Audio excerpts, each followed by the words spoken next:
BetMGM Network. It's time for The Daily Tip. This is like Disneyland for adults. If I wanted to have fun, I was going to go to Disneyland with my kids. With Michael Jenkins. Honestly, you could talk me into just about anything. Like, you want to do shots? All right, let's do shots.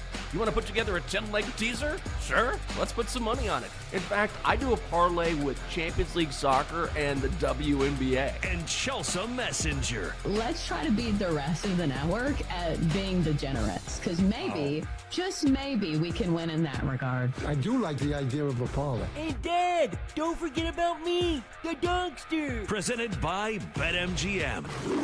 The sportsbook born in Vegas. Download the app today. Please gamble responsibly. If anyone can be a degenerate, it can be us. And we're up. It is hour 3 of the Daily Tip on the BetMGM Network. Hope you're having a great Wednesday. Great to have you with us. Coming up in our final hour, is this the year that Penn State finally wins it all? We're going to ask that question and more to Tom Hannafan from the State of the State pod on Believe Network. In 20 minutes, the NFL and ESPN create a partnership. We'll get into that. And also the Commanders and Terry McLaurin could be, possibly, maybe, moving closer to a deal after that standoff that has lasted most of training camp. And finally, Dogster time and our best bets at 8:40. Also, we welcome in our audience on Stadium during our final hour. We stream the final hour each and every single day from 8 to 9 in the East, and you can do so on BallySportsLive.com and the Bally Sports Live app. I'm Michael Jenkins. She is Chelsea Messenger, and we got to get right into college football and bring in Tom Hannafan from the State of State pod with Kevin King on Believe Network. Also does play-by-play for TNA Wrestling as well. Tom, thanks for being with us here early in the morning on this Wednesday. And when it comes to the Nittany Lions, you certainly know this team about as well as anyone because of your pod and because all the work you've done over the years. But is this it? Is this the time for Penn State finally where they get over that hump? It certainly feels like it. A lot of Penn State football fans have been thinking that they should be in the national championship picture for the last 40 years. And it's been about 40 years since Penn State won a national championship all the way back in 1986. I wasn't even a glimmer in my father's eye at that point. So I'm looking forward to seeing how this season goes. It's been so interesting, and a lot of the hopes and aspirations of Penn State fans have been tethered to quarterback Drew Aller. In 2023, when he became the starter, everybody thought, well, we're automatically going to go to the national championship and he can walk on water. And it was ultimately Aller replacing Sean Clifford, and there was excitement around that. That wasn't the case in 2023. It's shocking that a young quarterback had to develop and learn. And he did the same thing last year, got incrementally better. A lot of people are crucifying him for his performance against Notre Dame in the Orange Bowl in the semifinal of the college football playoff. But everything I've heard so far at a training camp is that he has shown that incremental progress that he's shown ever since high school, by the way. He's continued to improve every single year, worked on his body, got a little bit more mobile, a little bit stronger, has developed a good rapport with his new wide receivers, 3 transfer wide receivers. But I think the big positive that people are forgetting about going into this season is that Penn State has arguably the best offensive line and arguably the best running back room in America. That is where Penn State is going to lean in 2025. I don't think people have that many questions about the talent on the roster. I feel like when it comes to questions, as a national championship contender, people always look at James Franklin. Do you think it's a fair narrative that he can't win the big one? I think just in terms of track record, yeah. I mean, he hasn't yet. But there's a lot of great coaches who hadn't won the big one until they won the big one. And I think you could have said that years ago about Kirby Smart, for instance, and then he finally got over the hump. So I think people fail to comprehend the job that James Franklin inherited when he walked into Happy Valley in 2014. This team was nearly DOA. And considering all the sanctions that came out of the Sandusky scandal, he talked about it this past weekend. When he got onto campus, he had 4 scholarship offensive linemen. 4. You need 5, by the way.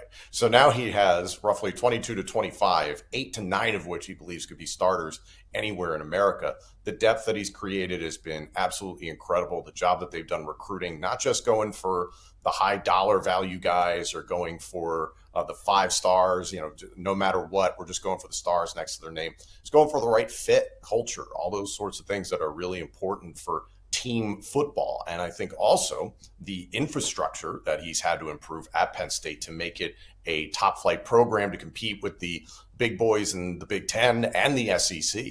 He's had to do all that work behind closed doors. So a lot of Penn State football fans, college football fans nationally, just won't be able to comprehend that unless they step foot inside the Lash building in State College, Pennsylvania. So I think he has a very strong chance to do it this year. On their regular season schedule, it is once again, Chelsea, the 2-game season for Penn State. You're at home against Oregon September 27th, and then you're at Ohio State on November 1st. I'll show respect to Indiana at home for Penn State on November 8th, considering Indiana made the playoff last year. So depending on who you talk to, 2 to 3 really critical games in the regular season that will determine everything for Penn State in 2025. We're talking with Tom Hannafan from the State of State pod, also play-by-play for TNA Wrestling. Tom, is the most underrated part, or maybe it's not underrated, the one thing that maybe we're not paying enough attention to, the Penn State defense, because this is a top 10 unit that was just nasty last year, and it looks like they're going to be the same this time around. Yeah, this should be a really good unit. It's just going to look different. I think the last few years you've seen a lot of instances where Penn State's defensive front, defensive linemen, defensive ends have been the stars. Abdul Carter just went, number 3 overall to the New York Giants. So that is going to leave a void. I think a lot of people know about defensive end tonight, Dennis Sutton, what he did against Boise State and against Notre Dame last year in the playoff made him a household name. Zane Duran, a defensive tackle, is on Bruce Feldman's freaks list. He's about 5'11", 300 pounds, and he runs a 4.6 40, which is insane. So I think Penn State has some stars along the defensive line, but some depth questions that they're trying to answer here in camp. The real strength of the defense is going to be in the secondary. Depth at safety with Zachy Wheatley, a ton of talented corners. And I think the really intriguing part of this whole thing, I just mentioned Penn State is at Ohio State on November 1st.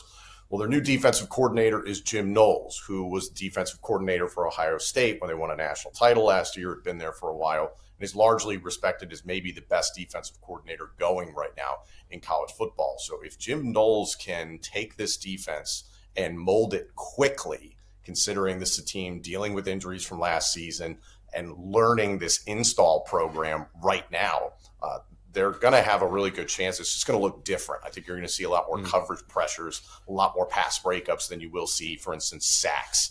So don't get hung up in the stats necessarily.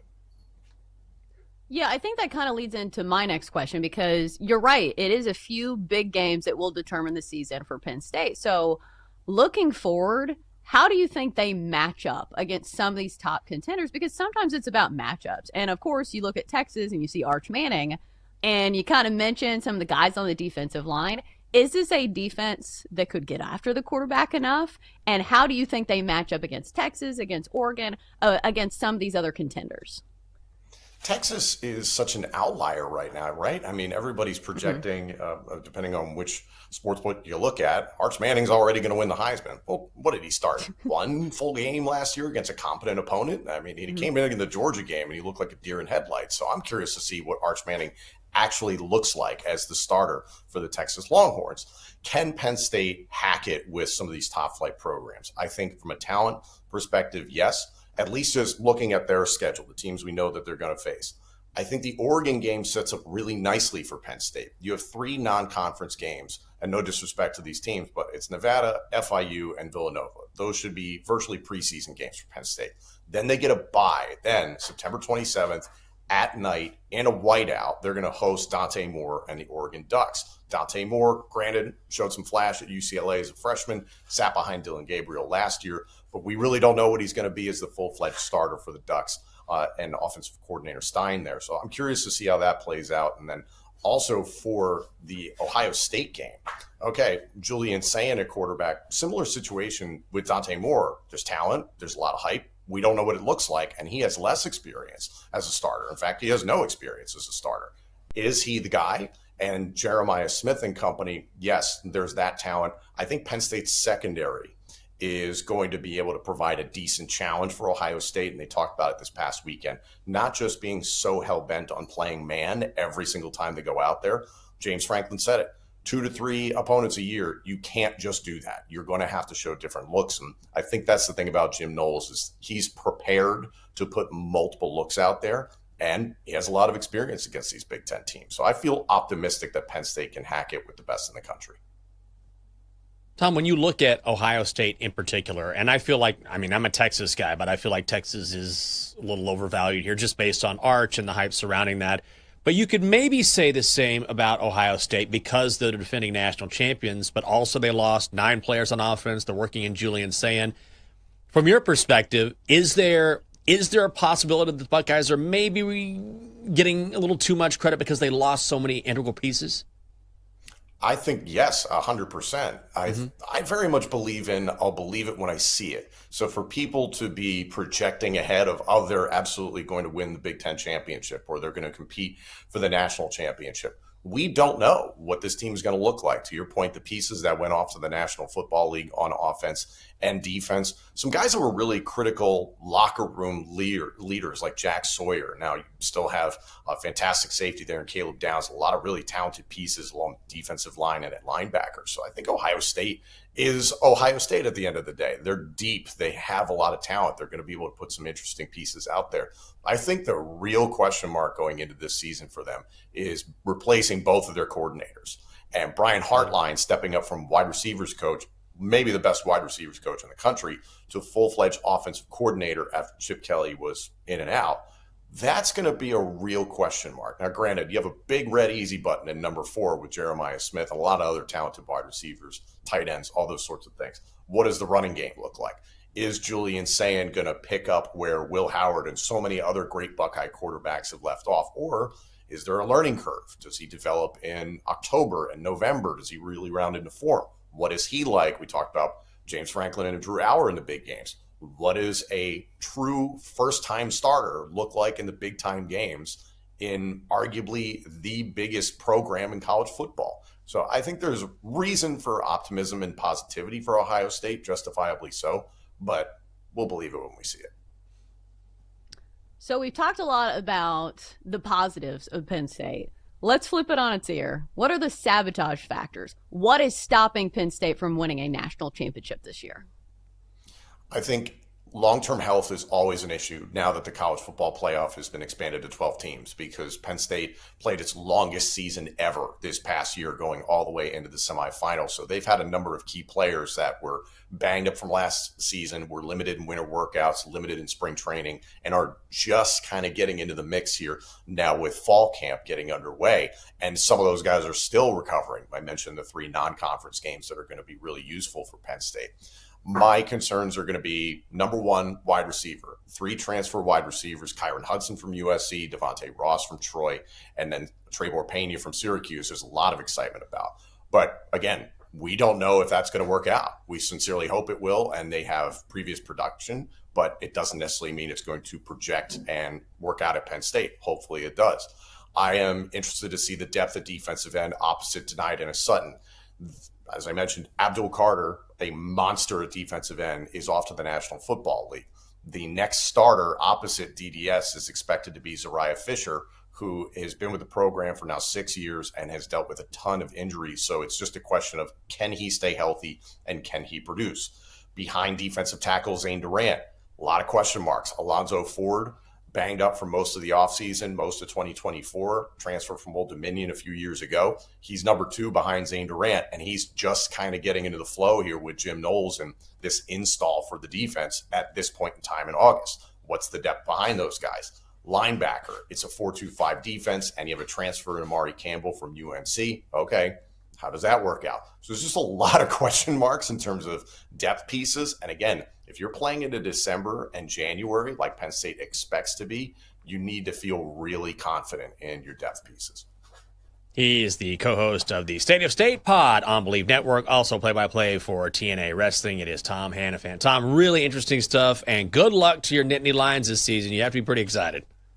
I am excited. I know for sure I'm going to get to the Indiana game, but, we'll see if I can make any others in the meantime. But thank you very much for having me on. Yeah, you bet. And you'll get a dub against the Hoosiers. No question about that. So have a good one. Thanks for being with us. That's a game you want to go to. I'm going to Penn State, Indiana. Well, that's a good one right there. You know you're going to get a win. Those are the best. Or you can Google it. Isn't that the guy that was like, Google me? Wasn't that the Indiana coach? Am I pulling that out of thin air? No, I think that was right. Was that Signetti? I win. Yeah, Google me. Oh, that's right. Right. That's a good Google call. it, Jenks. I don't know. I pulled up Bing earlier, and it took me about an hour He to was realize looking what at I was his doing. investments. Yeah. Well, I don't know. I'm looking at futures right now. It looks like investors are just parsing through earnings, Chelsea. So anyway, we'll get back to college football later on in the show. We also have to talk some NFL. Looks like the Commanders and Terry McLaurin are moving closer to a contract deal. Micah Parsons and Jerry Jones, not so much. NFL news coming your way. Maybe we'll sprinkle on some college football. We'll see how it goes. It's coming up next here on the Daily Tip on the BetMGM Network. Thanks for being with us on a Wednesday.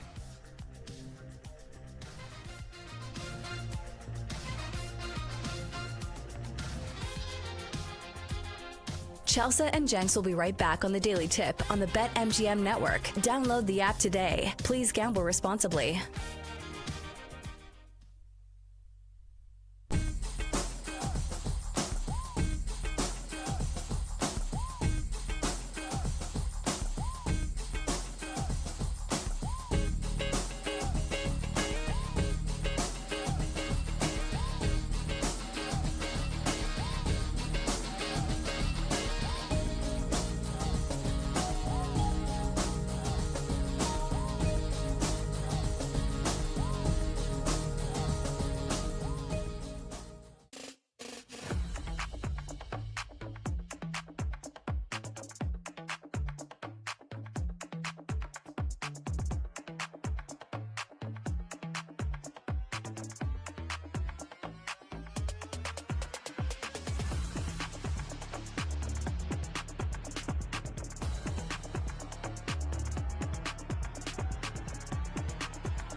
doing.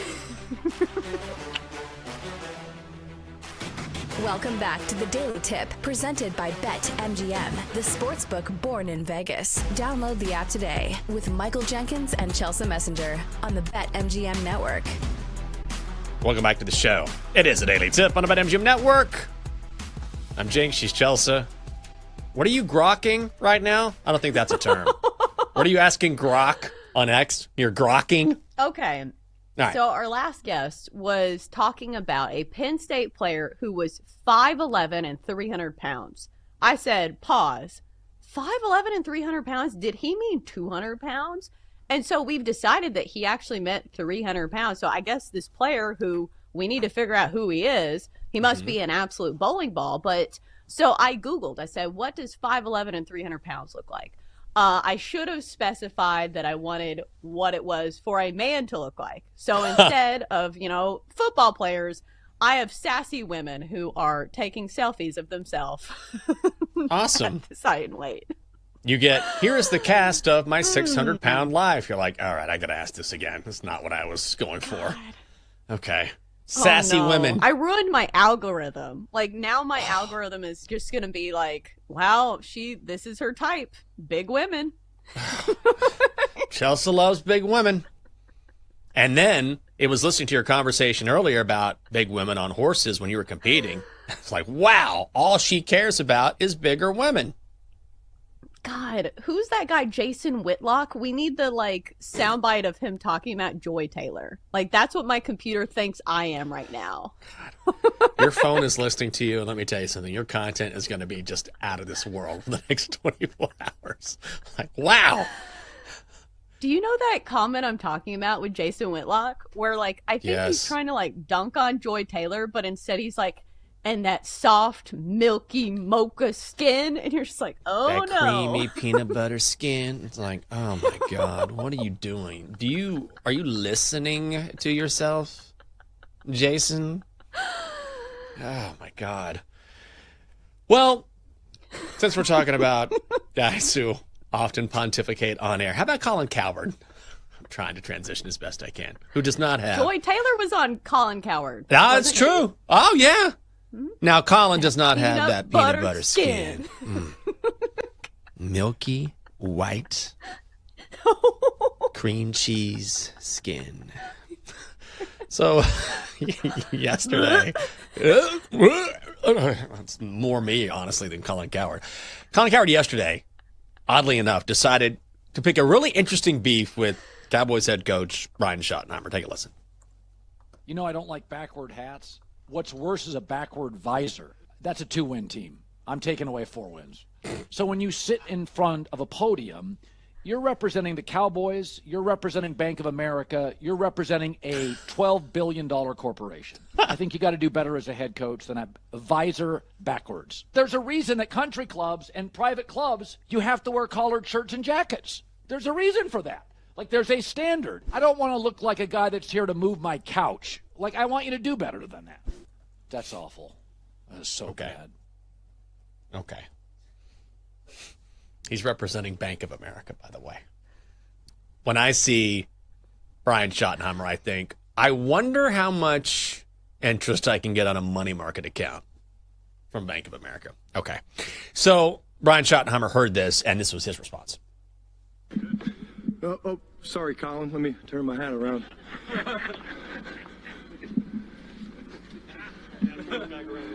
Yeah. Wow.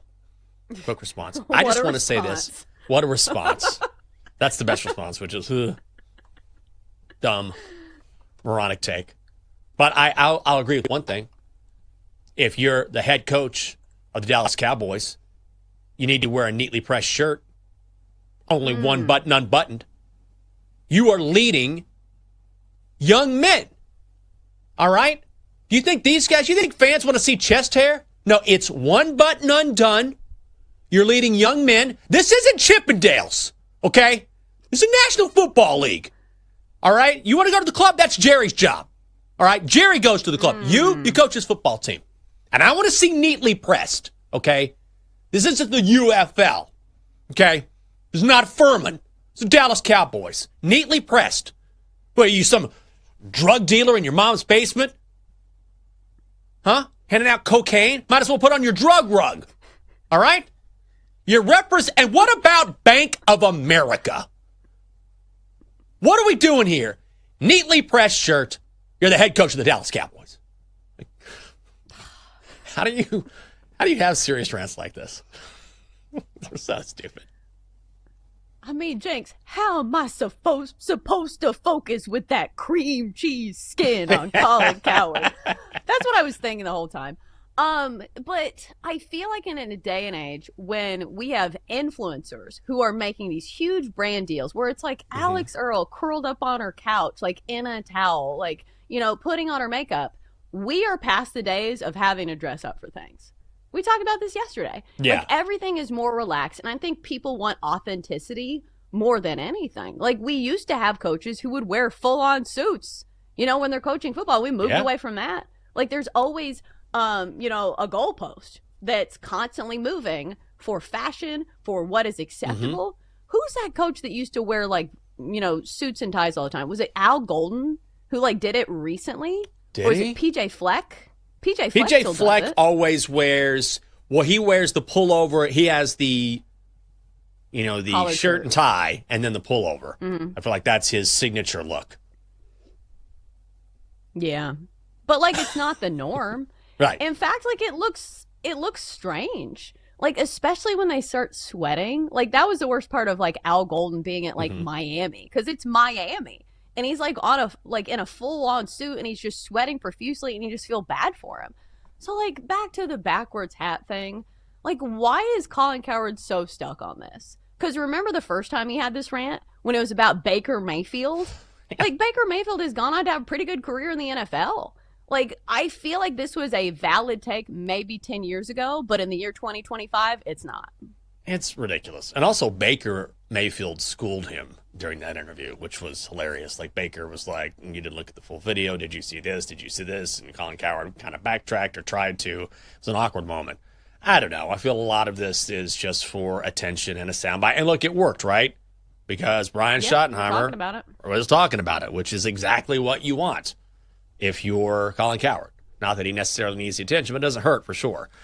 Jerry Jones doesn't need the attention, but he's going to get it. He's going to talk about his team every single day, and particularly the Micah Parsons situation. They are still apparently far apart on coming together on a contract. So Jerry is speaking about this on almost a daily basis, and now he's saying he's not sure that Parsons will play in the season opener against the Eagles. Again, your definition of urgent is not necessarily... I don't believe you gave a definition. I did. Okay. I just asked when does it get urgent. So I stay urgent. Okay. Okay. Any confidence that he will be on the field against Philadelphia? Again, no. Absolutely not. That has to. A big part of that is his decision. Right. How would I know that? I'm just saying. No, but I'm urgent. You're urgent. Sometimes I can't tell if Jerry Jones knows exactly what he's doing or if he's just crazy. And the Cowboys are 6-1 winning NFC East. They're behind the Eagles at -145. The Commanders at +220. It's your sense of urgency is not the same as mine. All right, but he might not play. But emergent. Okay, emergent. I don't. Does Jerry even know what he's saying at this point? Maybe. Imagine negotiating with this person. I think that's the craziest part. Imagine if you're this sharp agent that's okay, I've done deals with all these people. Then you sit across the table from Jerry Jones, and he's saying stuff like this. I don't know if it makes it really difficult to negotiate against somebody like this because, he doesn't work in a logical direction. Yeah. You don't know what he's going to say next. It's kind of like baseball pitchers who are effectively wild. Do you know what I'm talking about? Where they don't know where it's going either, and sometimes it makes them tough to hit. I feel like this is the case with Jerry Jones. Yeah, he's kind of all over the place. I mean, he is all over the place. The best thing he could do, I think, would be just to take a step back, not appear in front of the media every day, and not give this story new life. But he just can't do it. And he loves it. He loves it.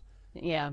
He just loves it. So at the end of the day, I don't think Jerry cares about perception necessarily. Sometimes he gets a little squirrely if he hears something he doesn't like. But Micah Parsons has to be going crazy. Like, I wish this guy would just get out of being in front of the camera and focus on getting this deal done. Can you imagine the Cowboys not having Micah Parsons in the lineup for their season opener against the Eagles on Sunday Night Football? This is a division game. Like, it's huge.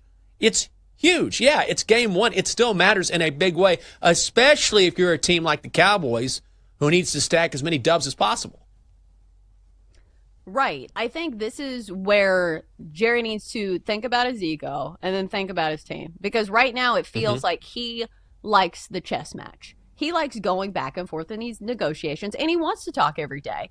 But, you still have to consider your team, and it's like, okay, do I appreciate this chess match of arguing with somebody, or do I appreciate when we win games? Like, which one are you going to choose? Which battle are you going to choose and put more importance in?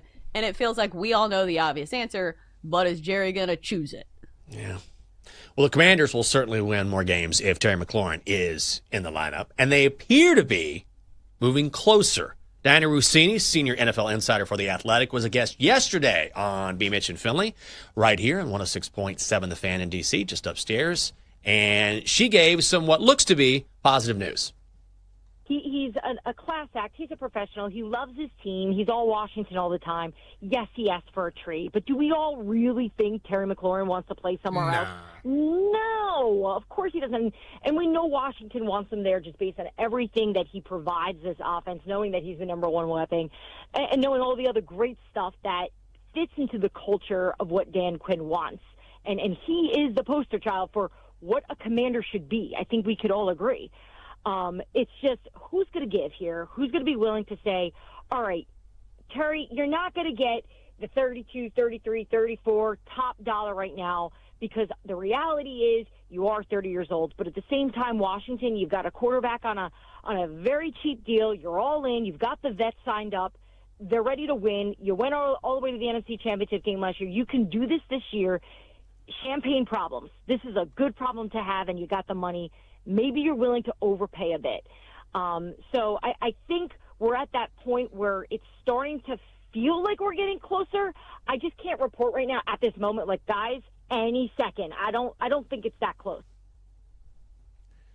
So I wouldn't say it's necessarily groundbreaking, but Diana knows her stuff. And I think what she's saying is, which is something I believe we've touched on, which is there is a lot of goodwill that has built up over time. And I think that's the key here, because it certainly sounds like, or it appears when it comes to Micah Parsons and Jerry Jones, there's a lot of acrimony there. Here, both sides really want to make it happen, and I feel like they will. And also, I will also say this. I don't know how much of the first team offense, how many of the starters we're going to see on Friday night in New England when the Commanders take on the Patriots. Probably not much. But if there's anything that happens which shows some sort of kink in the offense or any sort of struggles, that's just going to benefit Terry. Ultimately, I just feel like things are going to get done. Yeah, and this feels like a good lesson in negotiating. Like, if I'm just looking at these two situations, Micah Parsons and the Cowboys and Terry McLaurin and the Commanders, like, it feels like the Commanders' way of doing things where you butter them up and you say, oh, man, you have been such a good worker for us and you are part of the fabric of what we belong. Don't you think that's a better way to coax somebody into taking a team-friendly deal? Yeah. Like, I'm not an expert negotiator, but I would love to hear from, like, an expert agent or somebody who's used to negotiating deals, like, the strategy behind this, because it feels like the Commanders are playing this the right way. I think so. And look, you have to be smart about it, because I want, just as a fan, I want Terry to get his money. I think Terry deserves to be paid. He deserves it. And at the same time, you have to be prudent, because you don't want to overspend and really end up, undermining what your team can do in the future. So I'm rooting for both sides, but I want Terry to be a commander. Everyone wants Terry to be a commander. And when you talk about the goodwill between both sides, the fact that he's still there, walking around, shaking hands with the owners, signing autographs, it's like as soon as this contract is signed, he's going to be on the field. Like, he's probably going to be standing there on the sideline, and then it's off the PUP list, you're activated, you're on the field, let's go. I feel like that's how it's going to work. Yeah, I feel like that is the one leverage that goes in the Commanders' direction, is the fact that, like she said, it doesn't feel like Terry himself wants to leave. He doesn't. That's a good thing for the Commanders. Yeah, I think Micah Parsons would leave. Absolutely. Yes. I think he would go in a heartbeat, anywhere. I'll go anywhere, just away from this madman who is running this organization right now. Coming up next here on the show. All right, it's that time. Already the middle of the week. We've got our complaints out of the way. So now, time to pick up some steam, speed towards Friday, bring in your best bets, talk to the Donkster. Still a whole lot more to come here on the Daily Tip on the BetMGM Network. Come on back.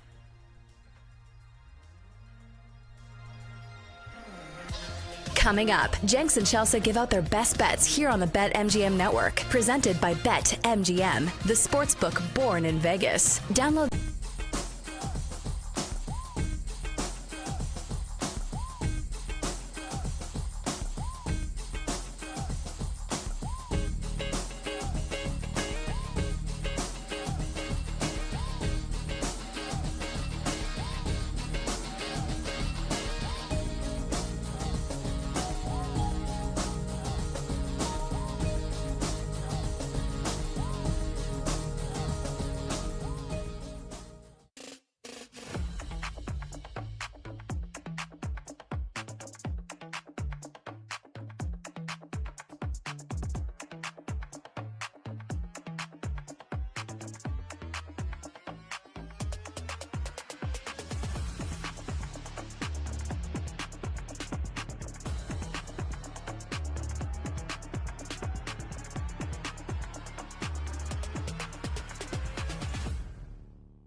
Chelsea Messenger, and Michael Jenkins on the BetMGM Network. Presented by BetMGM, the sportsbook born in Vegas. Download the app today. Please gamble responsibly.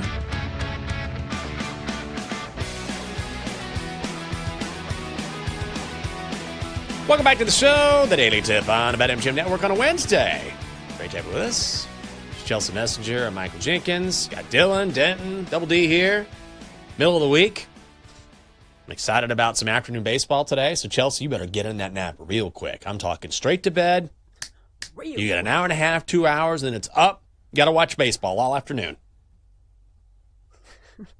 That's right. So I think it's difficult for me to lay down and take a nap immediately after the show. Mm-hmm. I know Kate, who fills in for the show, Kate Constable, she says she naps immediately after the show. Amazing. Are you able to turn it off just like that? Like, I need to decompress for like at least an hour. Yeah, I try to. It takes me around, I'll get home around 9:40. And then it usually takes me around like 11:15. Then I can start winding down a little bit. And sometimes I'll lay down and my mind is going too much and I can't sleep. I'm like, all right, I'll just get up and start working on tomorrow's show. I'll do that. I'll do what I can do. Sometimes I'll nap a little bit, but it's hard. But when I crash, some days I'm so tired, like I go and I crash. But even then it takes a little bit of time for me to wind down. Like it takes, I don't know, probably like you said, like an hour, hour and a half, and then I'm ready to go. Yesterday, I got in a pretty good nap, and then I had a nightmare and woke up, and that wasn't great. I was like, oh, I guess I woke up like terrified. I'm like, okay, it's time for me to get up. And I was kind of disheveled there. It took me a little bit, but yeah, it takes me a while. I find it really hard to be productive, like right after the show too, because I always have this goal. I'm like, Chelsea, you have an hour before Blake wakes up. You need to do some productive things. But I think it's like my inner self rebelling and saying, I just got off work. I want to do some fun things for a while. Yeah. Not saying the show isn't fun, but you get what I'm saying.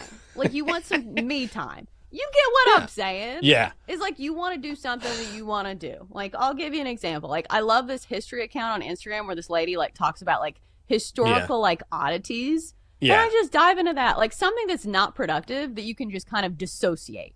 Oh, for sure. I'll go home. I'll turn on Law & Order, Forensic Files, something I can just kind of pay attention to and keep up with. But I know what you're saying, too. Even when it's, like, it's work, it's fun, but you want to do something where you don't have to think so much. You know? Like, it was so funny.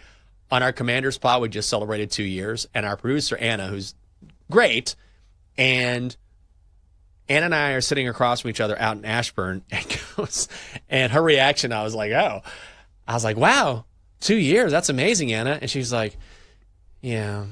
I was like, okay, well, don't get too excited. And then she started laughing, and she was just caught up in, yes, it's been awesome, but, you know, I'm in my head, I'm working, I'm focusing, you know, so it's kind of the same thing where I'm having a good time, but it's also work. Yeah, it reminds me of that, like, TikTok trend where it's like people say what they want to do, and they say this, and some girls say, yapping with my friends. This, and it's like showing somebody, like, knitting, and no one talking to me. Like, for me, that is gardening. It's like this, me gardening, and no one talking to me. Because I'm, like, constantly overstimulated. Like, I'm getting asked 1,000 questions by my 5-year-old, by my mom, who has short-term memory loss. So, like, for me, like, some silence is golden after the show. I completely hear that. It's like, I always say this when I jump in an Uber or Lyft and I'm going to work elsewhere. Like, the last thing I want to do is talk for a while. You know what I mean? Like, it's not... You know, no offense to anyone. I love a good conversation, and 9 times out of 10, I'm more than willing to engage. But, you know, when you've been talking for a few hours, like, I don't want to hear my own voice. I'm like, I'm tired of hearing myself speak. You know what I mean? Yeah. Here's the difference between me and you, though. When you get in the Uber and you don't want to talk to somebody, you will still be nice about it. I know. For me, if I have a door-to-door salesman come to my door and try to sell me something, here is how I respond. No, please leave. We don't want it. Well, can I interest you? No. That's my exact line. Like, it's basically a script. And Jake's like, well, why don't you be nicer? No, I don't want to waste his time, and I don't want to waste my time. Get off my doorstep. Do you get a lot of door-to-door salesmen? Hey, my lady, when's the last time you gave your house a good cleaning? Vacuum salesman? I mean, we have a sign at the front of our neighborhood that says no soliciting, which I don't know if you know what that means, but it means do not sell us stuff or try to sell stuff. But it's always people who say, I was working on a house down the street and was wondering if you needed some pest control. So, no, get those chemicals out of here. I have plants. I have bees that I like pollinating my flowers. So I do not want any of your garbage chemicals. Get out of here. Hello? Hello, my lady. Knowledge is power. How about these encyclopedias? No, please I guess they're... leave. Well, somebody's got to step up. That's how Catherine is, the lovely Catherine in our relationship. Like, if she needs to step up, because I'm sort of like non-confrontational, I'm like, give him a chance. She's like, no, they're soliciting. They're on our doorstep. Get them out of here. So I understand that. Somebody's got to do it. Coming next on, go ahead. Well, I was just going to say, in the day and age of online, like, if I need a service, I will call for it. You do not come to my home unannounced when I don't have a bra on or makeup. I do not want to come to the door. I'm sorry, this is probably not what you asked for. You're like, Chelsea, this is not what we asked for, a tirade on salesmen. More. I already have a church. Slam.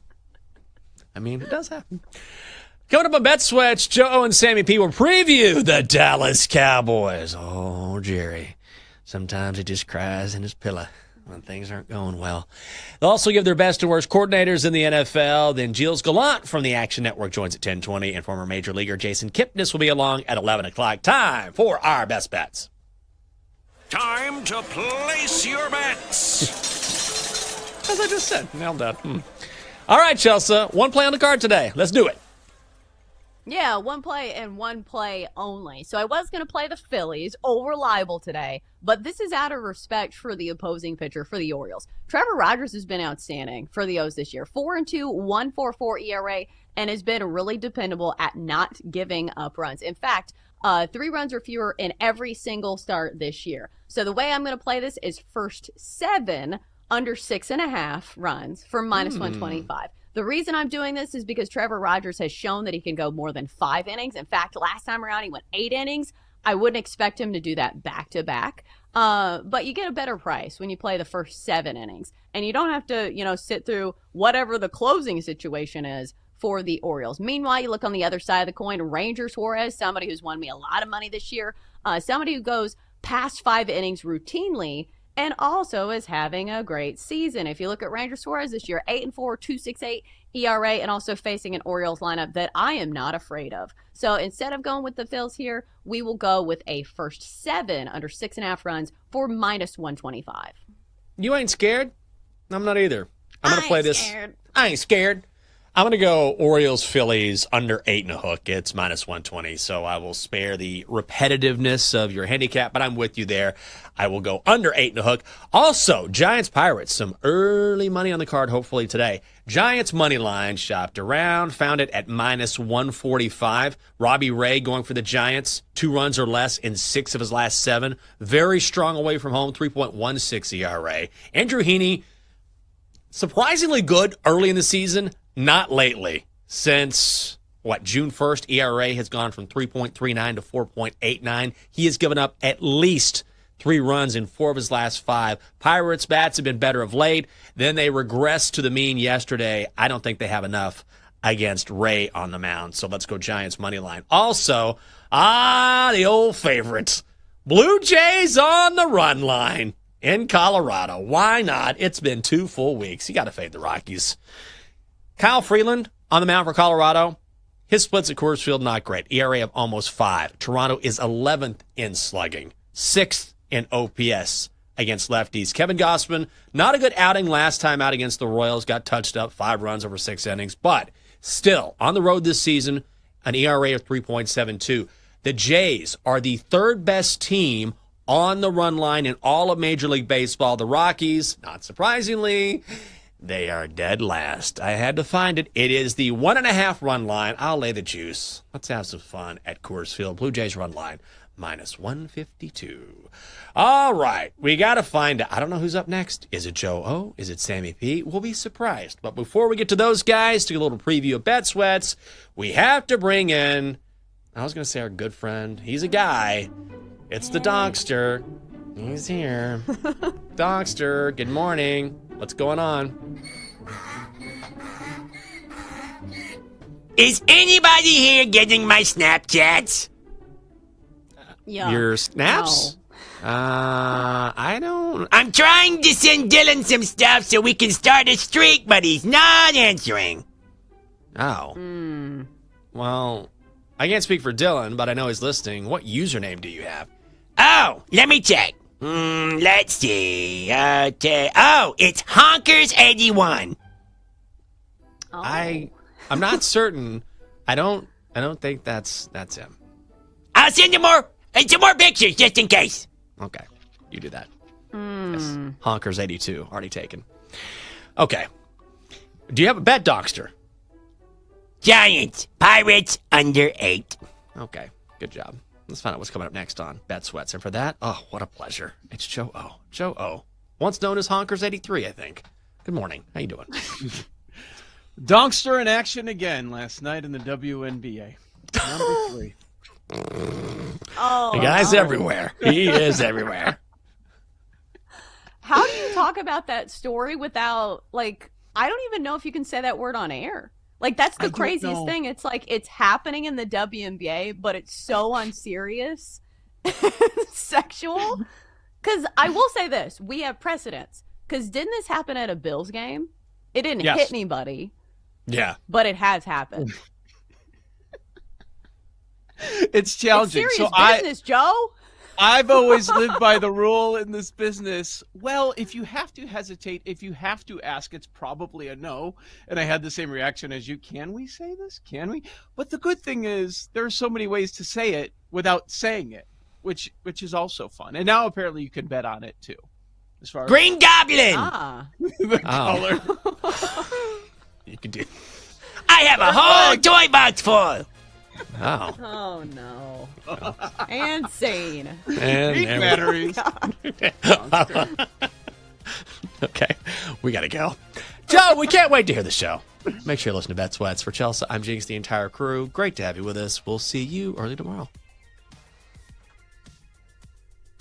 You've been listening to The Daily Tip on the BetMGM Network. Download the app today. Please gamble responsibly. If you missed any of the show, listen back anytime on the new and improved Odyssey app.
Happy Wednesday. Welcome to Send It In, presented by BetMGM here on the BetMGM Network. I'm your host, PJ Glass. We got a great show for you guys today coming up. It is Lamar Jackson Day on Send It In, wearing the Ravens jersey. Of course, that is my team. Mark Ennis going to stop by talking about Lamar's alma mater, Louisville, who should be a really interesting team out of the ACC this year. Excited gets Mark's thoughts. And then also, we got the first leg of the FedEx Cup playoffs starting tomorrow on the PGA Tour down in Memphis. We'll give out our full card at the FedEx St. Jude Championship. As always, any questions, any comments, any best bets that you guys have for us, we love it when you're interactive. Send in all your thoughts, especially on Louisville or the Ravens. Let us know. Hit us up at the BetMGM Network on Twitch, on YouTube, or on X, and we'll get to all your questions and your comments over the next 30 minutes throughout the show. And if you guys miss any part of the show today, as always, we have you covered with the Send It In podcast, which is available wherever you get your podcast. Let's get rolling on a Wednesday. Glasses in session. We go to the Glasser guest line and check in with Mark Ennis, who joins us, host of The Drive 93.9 The Ville, Monday through Fridays, 3 to 6 p.m. Eastern time. Mark, appreciate the time, man. This Louisville team is going to be really interesting for this upcoming season. Year 3 of Jeff Brom back at his alma mater, and expectations are high. Are people expecting Louisville to be a contender this year in the ACC and get back to the ACC title game where they were a couple years ago? Yeah, I think I don't know if the expectation necessarily, but I think they certainly feel like that's a reasonable goal. That's something they can do. They can be a team that makes it back to Charlotte. There are elements of this team that are downright better than the one that made it to Charlotte a couple of years ago. The schedule is easier than it turned out compared to a year ago. And everyone that they would be chasing, or competing for a spot in the ACC championship game, they get them this year. You play Miami, you play SMU, you play Clemson. It's entirely in your hands, whether you can navigate this ACC schedule and make it back to Charlotte or not. And I don't really know that there's much more you can ask for than that. Yeah, I mean, you talk about that schedule, Mark. Which one for you do you think is going to be the toughest game if you had to single one out? Because you mentioned they get the 3 teams that everybody thinks are probably going to be the best 3 in the conference, along with Louisville. Clemson is at home, Miami, SMU on the road. Which game, if you had to pick one, do you think would be the toughest? Well, I think the Miami one is huge because it's earlier in the year. And you feel like in some ways it's going to be kind of a tone setter with Miami on a Friday. You get a week off before that, but they're going to start the season 3-0. It's the non-conference games against Eastern Kentucky, James Madison, in Bowling Green. They play Pitt and Virginia. You should win those games and be 5-0 heading into that Miami game. If you win the Miami game, then it's Boston College, Virginia Tech, Cal. Like, you should have a gaudy record by the time the Clemson game gets here, and that'll be a huge game on the schedule. But it really all starts with, can you go down to Miami and win like you did 2 years ago? Both of those games against Miami the last couple of years have been nip-tuck, one-score games.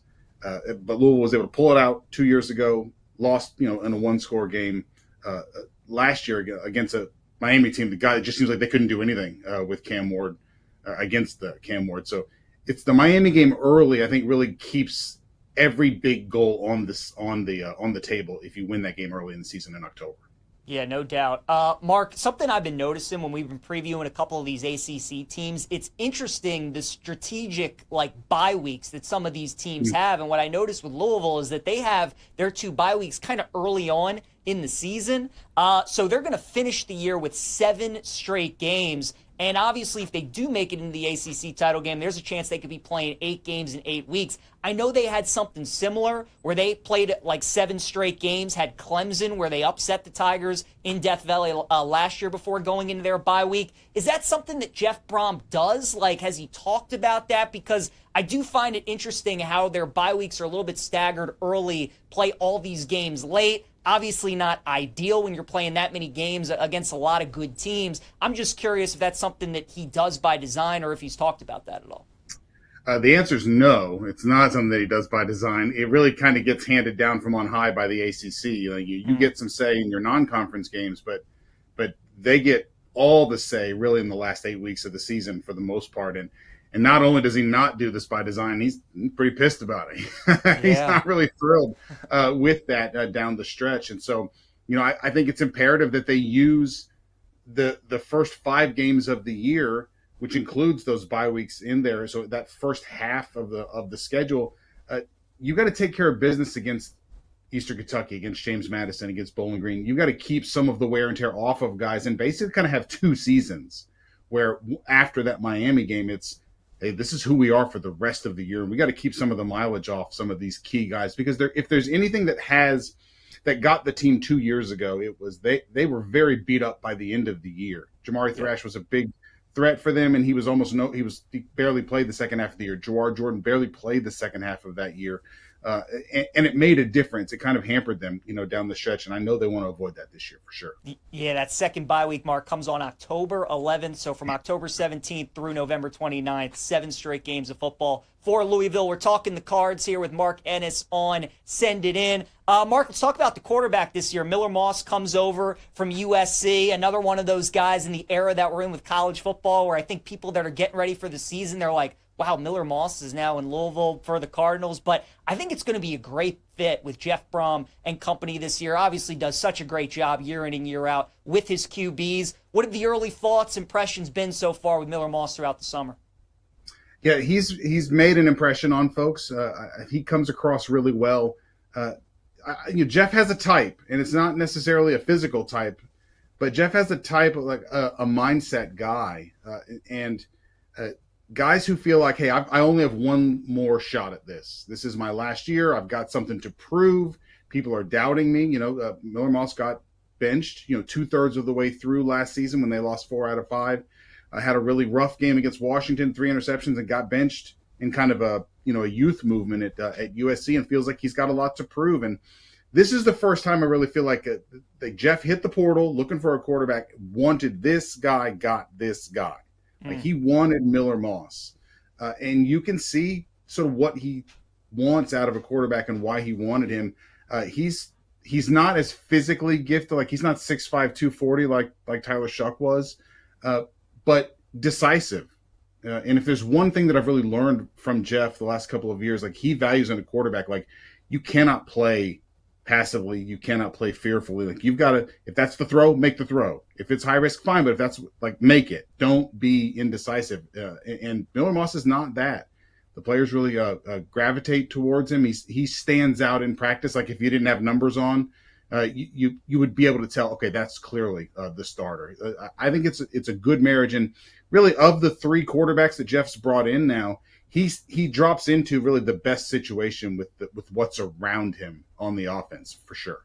No question. I want to talk to you about some of those skill position guys, because one of the things I love about this roster, Mark, that they have going into the year is it looks like they're starting 22. 18 of those guys are going to be seniors. So a ton of experience on both sides of the ball, including that wide receiver group. Give us a name or two, some targets to look out for this year that you think could definitely help them at the wide receiver position, tight end, running back as well. Yeah, well, it starts with the 2 running backs, the 2 now sophomore running backs, Isaac Brown and Duke Watson. Isaac Brown, it took him a little while, I think, to sort of win the coaches over that he ought to be the guy. But by the end of the year, he had 1,100 yards on like 160 carries. Like he barely carried the ball at all. It was just a huge, big play back. And then by the end of the year, Duke Watson, the other freshman, had come along and was over 600 yards on like 60 carries, like just almost 10 yards a carry down the stretch for those guys.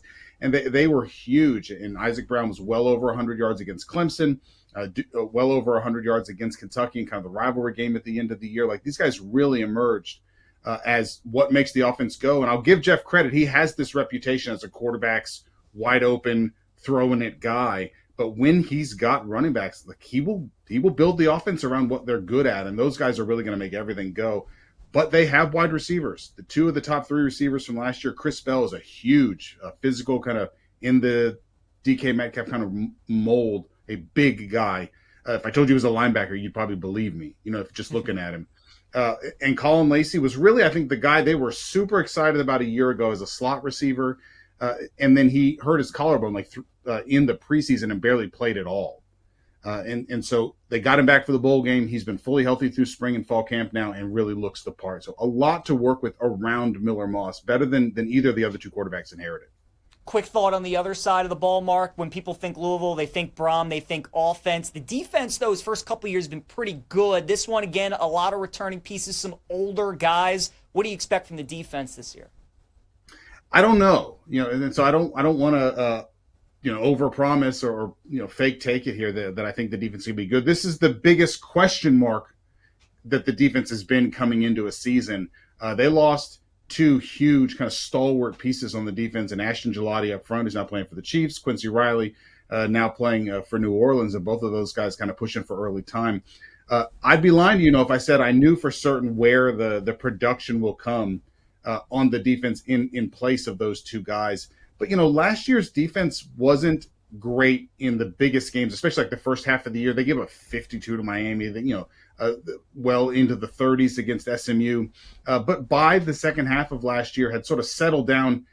The issues really are like assignments and teaching. Like, it's not necessarily been, personnel. It's, can we not have busts? You do a great job defending Notre Dame for that whole game and then give up a huge touchdown late in that one with a coverage bust.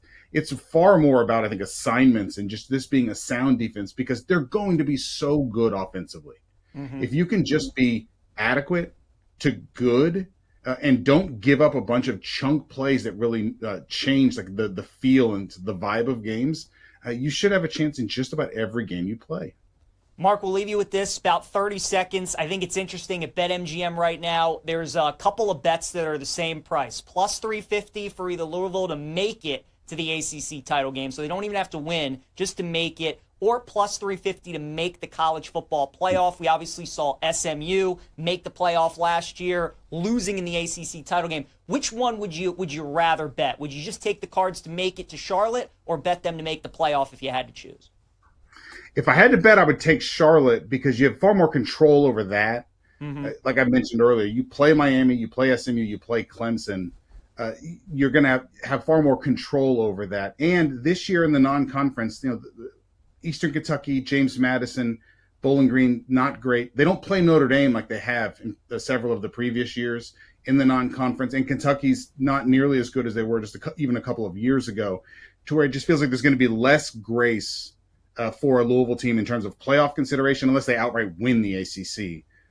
And so just not quite the same, I think, resume opportunities, unless some teams in the ACC turn out to be a whole lot better than we expect. I just don't think that they're going to get that same thing. And I think that's going to be true, by the way, of just about everybody in the ACC. They gave SMU the benefit of the doubt last year, and we've spent the whole summer griping about it. And so I'd be surprised if anyone in the ACC gets that in back-to-back years. I think it's a great point. Great talking to Mark Ennis, host of The Drive on 93.9 The Ville, Mondays through Fridays, 3 to 6 p.m. Eastern Time. Make sure you guys give Mark a follow on X at Mark Ennis. Mark, really appreciate the time, man. Thanks for stopping by. Hope to catch up again at some point during the season. Anytime, guys. Anytime. All right, great stuff there. Mark Ennis talking Louisville Cardinals. We will continue talking Louisville here on Send It In. Lamar Jackson Day. We're going to get to the Ravens here in a moment as well. Thought Mark brought up some really good points, though, on Louisville, right? And kind of the first thing that jumped out to me, you guys, when we look at this schedule, again, the bye week situation for Louisville is brutal. This is something they had to deal with last season. They're going to have to deal with it again. Now, they were able to get a bye week later on in the season, so when they played 7 straight games, they were kind of able to catch their breath down the stretch. This year, not going to be the case. And as you see, after they have that second bye week on October 11th, that's when the schedule really starts to pick up. So it's tough, man. I mean, you don't need a bye week in week 3 after playing Western Kentucky and James Madison. Then you get Bowling Green, as Mark was mentioning. The non-conference schedule really isn't that much. But the fact you get that second bye, and then it's Miami, BC, Virginia Tech, Cal, Clemson, SMU, and Kentucky, it's tough for Louisville. The things that you do like about the schedule, though, is what Mark was saying. Every team that you're probably looking up at as the season starts, the 2 teams that played in the ACC title game last year, Clemson and SMU, who are maybe the 2 favorites going into this year again, you get to play those teams. Another really good team, Miami, you get to play them as well. So that, at the end of the day, is what you want. If you're Louisville, you don't want it coming down to tiebreakers, or you don't want it coming down to chance. You want to be able to control your own destiny. That's what Louisville's going to have the opportunity to do. You get Clemson at your place. You know they're going to be out for revenge after Louisville went in there there and beat them in Death Valley last year. You go on the road and play Miami off of a bye week, so you get 2 weeks to prep for that game as well, and then you're on the road at SMU, second to the last week of the year. How about the fact they get Clemson, SMU, Kentucky back-to-back weeks? You talk about a big-time 3-game stretch. But Jeff Brom is one of the most underrated coaches in the country. As I was mentioning, what I love about this team, they have 18 of their 22 starters, most likely that we're going to see for Louisville this year, are seniors. In an era of college football with NIL and transfer portal and all these guys taking the bag and moving to different schools, for Jeff Brom to have 18 seniors on his roster, and a lot of them who have been in that program, I think that speaks a lot to what he's building. Those guys are buying in, and they know they got a really good team this year. So he's a great coach. His teams continue to get better and better as the year goes on. The fact that their 2 biggest games are 2 of the last 3 weeks of the season, I think that bodes well for Louisville. The reason their win total is at 8.5, and it's juiced to the over at -160. Now, I would not lay that juice for them to go 9-3 or better. I think that's a crazy bet. The bets that I would look at are the bets that I was talking about with Mark, how you can get both plus 350 on Louisville to just make the ACC championship or Louisville to make the college football playoff. I would not bet them to win the ACC because of what I was saying. They have to play 7 straight games to end the regular season. You make it to Charlotte and play in the ACC title game, you're going to have to play another really good team, and that's going to be 8 straight games in 8 weeks. That's a lot for college kids to endure. That's a lot of tax. That's a lot of physicality. So they're going to be reeling a little bit down the stretch. I would only bet them to make the ACC title game at plus 350. And I agree with Mark. We made such a discussion in the offseason about SMU getting in. Did they deserve it? If the committee was dealt with that decision again, where they had to put in an SEC team or an ACC team that didn't really have a strong non-conference schedule, what would they do this time around? I think that's the bet to make with Louisville, plus 350 for them to make the ACC title game. I love all the veteran experience on this roster. I like that they play the teams that they'll be battling with in this conference. And I like Miller Moss as a QB with Jeff Brom. I think that is a great fit. So keep an eye out for the Cardinals this season. They're going to be very good in Louisville. All right, you guys, let's talk a little Baltimore Ravens, my team here on Send It In. And I've talked about the Ravens a little bit on this network, so maybe you guys have heard this spiel before with me when dealing with Baltimore. But as it comes to the schedule, I mean, look, their schedule is tough, man. It hits them right in the face in the first 6 weeks of the season. How about they are in the same exact spot the first 2 weeks of the season that they were last season? Last year, they opened up on the road against the Chiefs in prime time, the team that beat them in the playoffs last year, and then they had to turn around in week 2 and play a game as a double-digit favorite at home against Vegas, and they lost both of those games, and they started 0-2. It's kind of a similar start. You open the road on prime time, Sunday Night Football against the Bills, the team that beat you in the playoffs last year, and then in week 2, you get a very dangerous letdown sandwich spot game against the Cleveland Browns, and Joe Flacco might be making his return to Baltimore. So a scary start to the season for the Ravens. Then you get the Lions on Monday Night Football in week 3, and then Kansas City in week 4. I don't think it's crazy to say the Ravens could start the season certainly 2-2. 1-3 is definitely on the table as well. Then you get the Houston Texans, who they have had their number and CJ Stroud's number so far. And then the Los Angeles Rams should be a heck of a game in week 6 as well. Ravens are minus 180 right now to win the division, to win the AFC North. Because of the start of their schedule, there's really not much let up in their schedule as well. I mean, their schedule is pretty tough. I think you're going to get a better price on Baltimore at some point. The Bengals, we know, are slow starters, and I think that's a little bit built into this division price. But Burrow's starting this week, tomorrow, in the preseason. The Bengals know they have to get off to a fast start this year. So if the Bengals get off to a fast start, Ravens get off to a little bit of a slower start, you might get closer to a even money kind of price on the Ravens, maybe even plus money on the Ravens to win that division. So I would hold off. I would not bet Baltimore at minus 180 or even parlay them if you want to. Wait until week 3, week 4, maybe week 5, then look to bet the Ravens because they started 0-2 last year and still were able to win the division. Keep in mind, too, since this AFC North was formed, Ravens, Steelers, Bengals, Browns, no team has won the division 3 straight years in a row. So it's something something we haven't seen done. I don't think the Ravens are exactly going to run away with this division from the jump. I think it's going to be a little bit difficult, especially at the start. So I would look to bet the Ravens to win the division, but wait, maybe until week 5 or week 6. And then obviously when it comes to the Ravens, the big discussion is, will this be the year? Will this be the year that they finally get over the hump? They've had the talent to do it the last 2 seasons. They've been an unbelievable team. They came up short against Mahomes and the Chiefs in the AFC title game at home. Then last year against Buffalo, turned the ball over 3 times. Mark Andrews, of course, has the drop on the 2-point conversion. And now this year, man, you look at their team. Where's the holes on the Ravens roster? There's really not many. You got an MVP at quarterback. You got a Hall of Famer at running back. They have a really good receiving core, 2 good tight ends, a good offensive line. Their defense, they might have the best secondary in football with the additions of Jair Alexander, getting Malachi Starks in the draft. Linebacking core is still really solid with Roquan Smith, and then they got Mike Green out of Marshall in the draft to help with their pass rush as well. And the key for the Ravens, too, is that they retained both of their coordinators, bringing Zach Orr back for year 2 as their defensive coordinator and Todd Monken back as their offensive coordinator as well. Something they haven't had in a long time. I think the biggest question mark this year with the Ravens certainly is maybe their special teams, right? No more Justin Tucker for the first time in a long time. Jordan Stout, their punter, has been inconsistent here early on throughout his career. So, I mean, the Ravens had arguably the greatest kicker of all time, and now you go from that to special teams being a little bit of a question mark, and Tyler Loop, the rookie, is going to take over the kicking duty. As for the Ravens, though, when it comes to winning the AFC or winning the Super Bowl, as much as I would love nothing more than to bet the Ravens to win the AFC or to win the Super Bowl. The reason I can't do it, though, is because of John Harbaugh. And I think a lot of people find that crazy. John Harbaugh won a Super Bowl with the Ravens. He's proved that he can do it. The problem is John Harbaugh coaches the Lamar Jackson Ravens like he coached the Joe Flacco Ravens. And both of those teams are 2 completely different teams. Any Ravens fan will tell you when Joe Flacco was the quarterback for all those playoff runs, we wanted the Ravens to throw the ball. We wanted the Ravens to go 4 wide, 5 wide, and just throw it to Bolden, Torrey Smith, Dennis Pitta. The offensive line was awesome. Flacco made unbelievable decisions, and the Ravens were great when they threw the ball in the playoffs.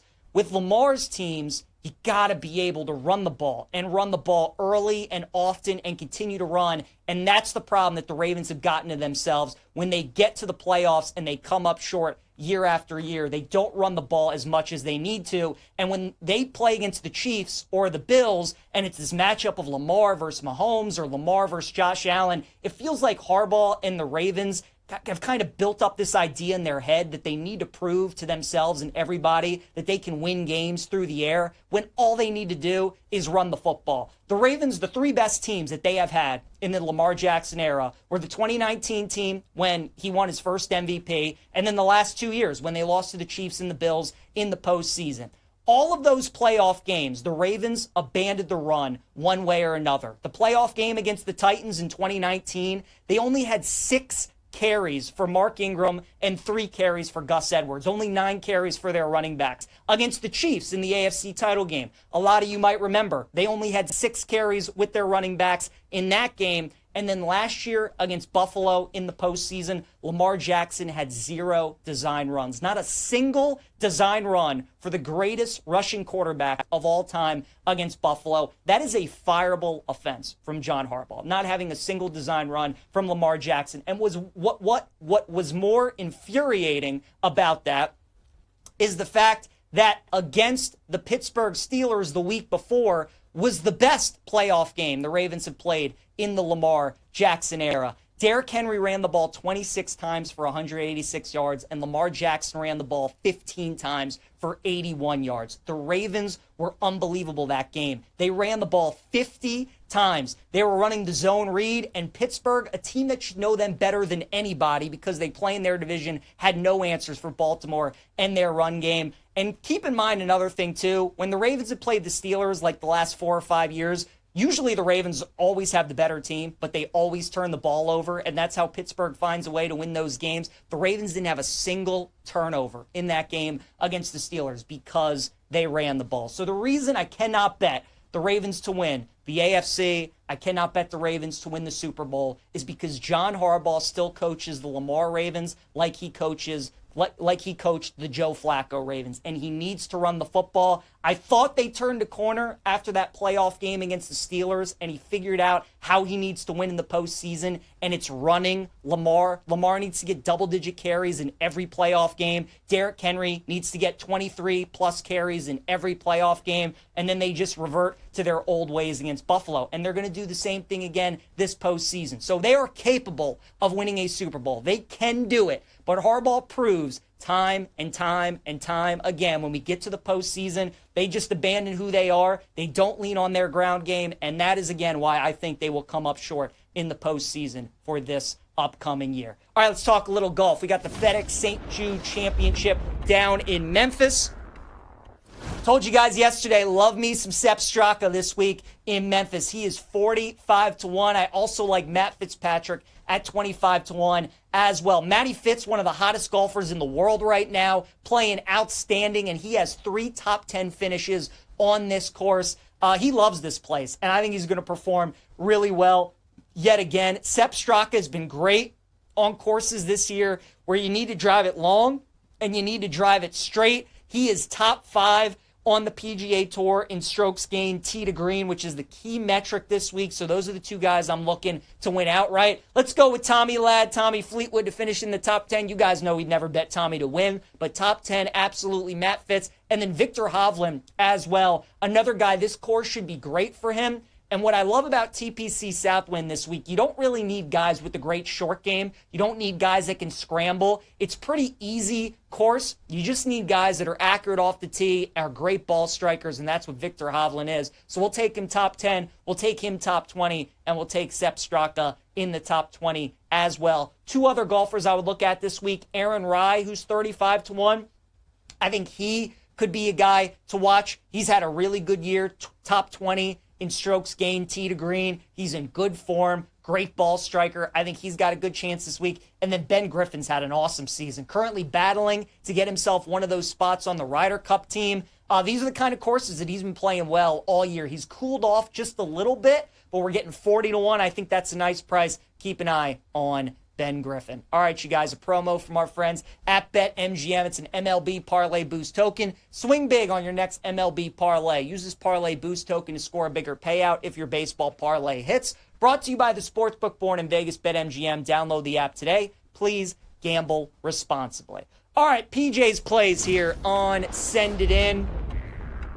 Start with a little going streaking. Marcell Ozuna is 11 for 26 in his career against Jose Quintana. That is a .423 batting average. Braves and Brewers today. We're going with Ozuna to get a base hit against Jose Quintana with all that great history that he has against the left-hander. My prop lock is going to be a Yurfee in A's and Nationals at -110. Cade Cavalli, who's been one of the top prospects for the Nats for a couple years, been dealing with injury, got the call up, making his MLB debut today. I mean, you guys know I love attacking these situations, getting Yurfies with guys that are making their MLB debut, big-time prospects, so much adrenaline. You know they're nervous. They got to face the top of the order. The A's got off to a great start against the Nationals yesterday. I think they can get off to a good start against them today. So we'll take the Yurfee -110 in A's and Nationals. Dog of the day is going to be the Royals at +115 against the Red Sox. Michael Wacha going up against Dustin May. Red Sox, the hottest team in baseball right now. They are on fire. I like betting teams, though, who are trying to avoid the sweep against another team. Dustin May comes over at the trade deadline from the Dodgers. Feels like a shorter price at +115. I think the Royals are the right side. Give me KC on the money line. And then my best bet's going to be the Marlins at -120 against the Astros. Similar thinking. Marlins looking to avoid the sweep. This team's been playing such good baseball. I think they get on the right track today with Jameson Junk on the mound. So give me the Marlins at -120. Once again, Ozuna is our playing going streaking. Yurfee in A's and Nats. Royals, dog of the day, +115. And the Marlins going to be my best bet at -120. Thanks again to Mark Ennis for joining us today. Talking a little Louisville, Baltimore Ravens, golf card as well. All available on the Send It In podcast. Make sure you check it out there. We will see you guys tomorrow. Have a great rest of your day.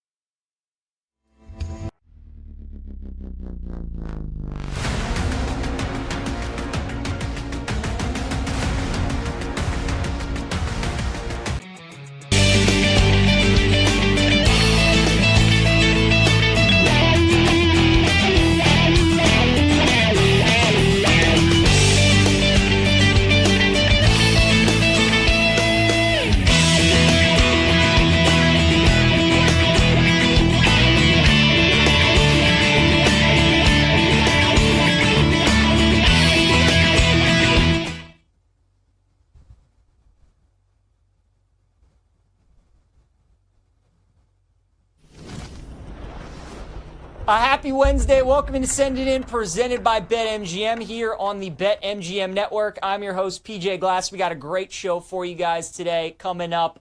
It is Lamar Jackson Day on Send It In, wearing the Ravens jersey. Of course, that is my team. Mark Ennis going to stop by talking about Lamar's alma mater, Louisville, who should be a really interesting team out of the ACC this year. Excited gets Mark's thoughts. And then also, we got the first leg of the FedEx Cup playoffs starting tomorrow on the PGA Tour down in Memphis. We'll give out our full card at the FedEx St. Jude Championship. As always, any questions, any comments, any best bets that you guys have for us, we love it when you're interactive. Send in all your thoughts, especially on Louisville or the Ravens. Let us know. Hit us up at the BetMGM Network on Twitch, on YouTube, or on X, and we'll get to all your questions and your comments over the next 30 minutes throughout the show. And if you guys miss any part of the show today, as always, we have you covered with the Send It In podcast, which is available wherever you get your podcast. Let's get rolling on a Wednesday. Glasses in session. We go to the Glasser guest line and check in with Mark Ennis, who joins us, host of The Drive 93.9 The Ville, Monday through Fridays, 3 to 6 p.m.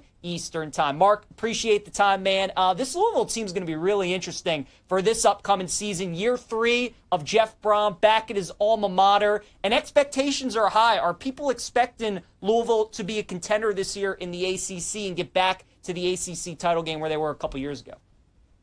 Yeah, I think I don't know if the expectation necessarily, but I think they certainly feel like that's a reasonable goal. That's something they can do. They can be a team that makes it back to Charlotte. There are elements of this team that are downright better than the one that made it to Charlotte a couple of years ago. The schedule is easier than it turned out compared to a year ago. And everyone that they would be chasing, or competing for a spot in the ACC championship game, they get them this year. You play Miami, you play SMU, you play Clemson. It's entirely in your hands, whether you can navigate this ACC schedule and make it back to Charlotte or not. And I don't really know that there's much more you can ask for than that.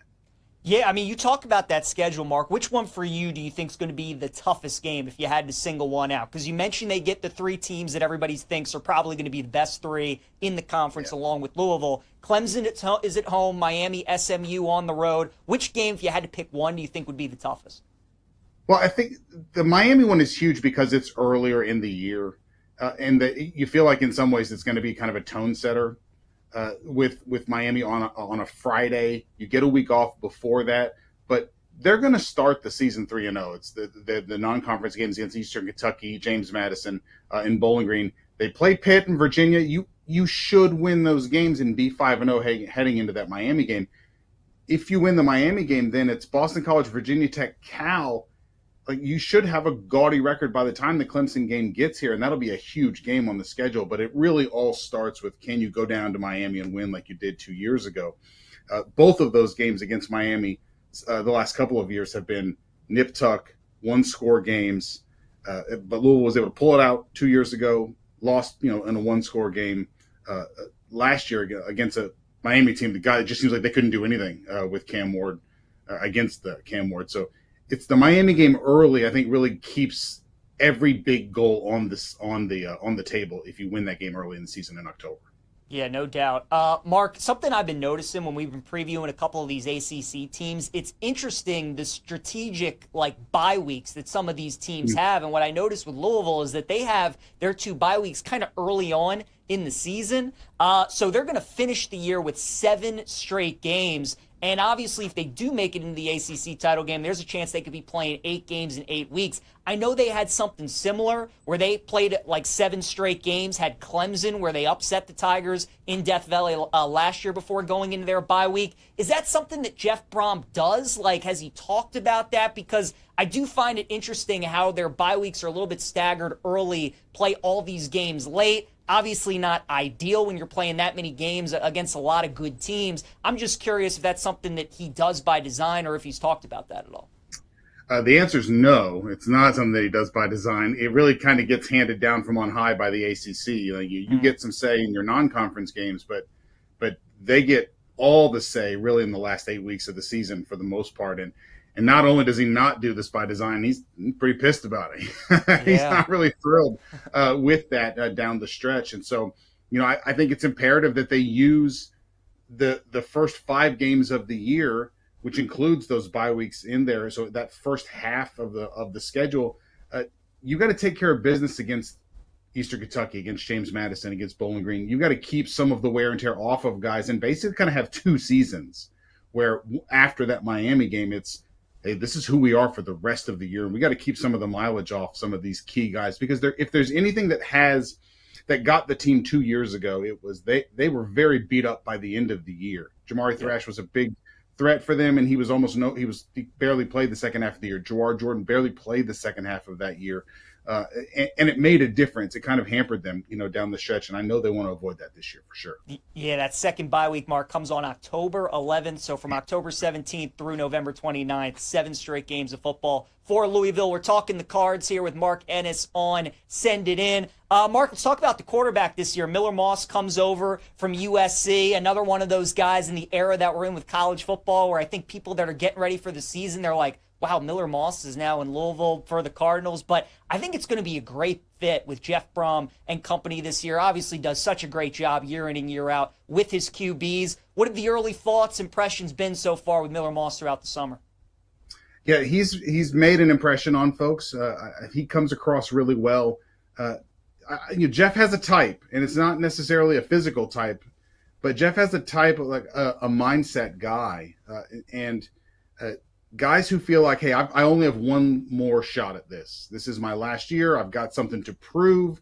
People are doubting me. Miller Moss got benched, 2/3 of the way through last season when they lost 4 out of 5. I had a really rough game against Washington, 3 interceptions, and got benched in kind of a youth movement at USC, and feels like he's got a lot to prove. And this is the first time I really feel like Jeff hit the portal looking for a quarterback, wanted this guy, got this guy. Like he wanted Miller Moss, and you can see sort of what he wants out of a quarterback and why he wanted him. He's not as physically gifted, like he's not 6'5", 240 like Tyler Shuck was, but decisive. And if there's one thing that I've really learned from Jeff the last couple of years, like he values in a quarterback, like you cannot play passively, you cannot play fearfully. Like you've got to, if that's the throw, make the throw. If it's high risk, fine. But if that's like, make it. Don't be indecisive. And Miller Moss is not that. The players really gravitate towards him. He stands out in practice. Like if you didn't have numbers on, you would be able to tell. Okay, that's clearly the starter. I think it's a good marriage. And really, of the 3 quarterbacks that Jeff's brought in now, he drops into really the best situation with what's around him on the offense for sure. No question. I want to talk to you about some of those skill position guys, because one of the things I love about this roster, Mark, that they have going into the year is it looks like they're starting 22. 18 of those guys are going to be seniors. So a ton of experience on both sides of the ball, including that wide receiver group. Give us a name or two, some targets to look out for this year that you think could definitely help them at the wide receiver position, tight end, running back as well. Yeah, well, it starts with the 2 running backs, the 2 now sophomore running backs, Isaac Brown and Duke Watson. Isaac Brown, it took him a little while, I think, to sort of win the coaches over that he ought to be the guy. But by the end of the year, he had 1,100 yards on like 160 carries. Like he barely carried the ball at all. It was just a huge, big play back. And then by the end of the year, Duke Watson, the other freshman, had come along and was over 600 yards on like 60 carries, like just almost 10 yards a carry down the stretch for those guys. And they were huge. And Isaac Brown was well over 100 yards against Clemson, well over 100 yards against Kentucky in kind of the rivalry game at the end of the year. Like these guys really emerged as what makes the offense go. And I'll give Jeff credit. He has this reputation as a quarterback's wide open, throwing it guy. But when he's got running backs, like he will build the offense around what they're good at. And those guys are really going to make everything go. But they have wide receivers. The 2 of the top 3 receivers from last year, Chris Bell is a huge physical kind of in the DK Metcalf kind of mold, a big guy. If I told you he was a linebacker, you'd probably believe me, if just looking at him. And Colin Lacey was really, I think, the guy they were super excited about a year ago as a slot receiver. And then he hurt his collarbone in the preseason and barely played at all. And so they got him back for the bowl game. He's been fully healthy through spring and fall camp now and really looks the part. So a lot to work with around Miller Moss, better than either of the other 2 quarterbacks inherited. Quick thought on the other side of the ball, Mark. When people think Louisville, they think Brom, they think offense. The defense, though, his first couple of years has been pretty good. This one, again, a lot of returning pieces, some older guys. What do you expect from the defense this year? I don't know, and so I don't want to, overpromise or fake take it here that I think the defense is going to be good. This is the biggest question mark that the defense has been coming into a season.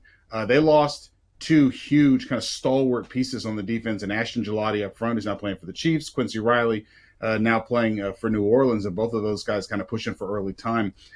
I'd be lying to you, if I said I knew for certain where the production will come on the defense in place of those two guys. But, last year's defense wasn't great in the biggest games, especially like the first half of the year. They gave up 52 to Miami, well into the 30s against SMU. But by the second half of last year had sort of settled down. The issues really are like assignments and teaching. Like it's not necessarily been, personnel. It's can we not have busts? You do a great job defending Notre Dame for that whole game and then give up a huge touchdown late in that one with a coverage bust.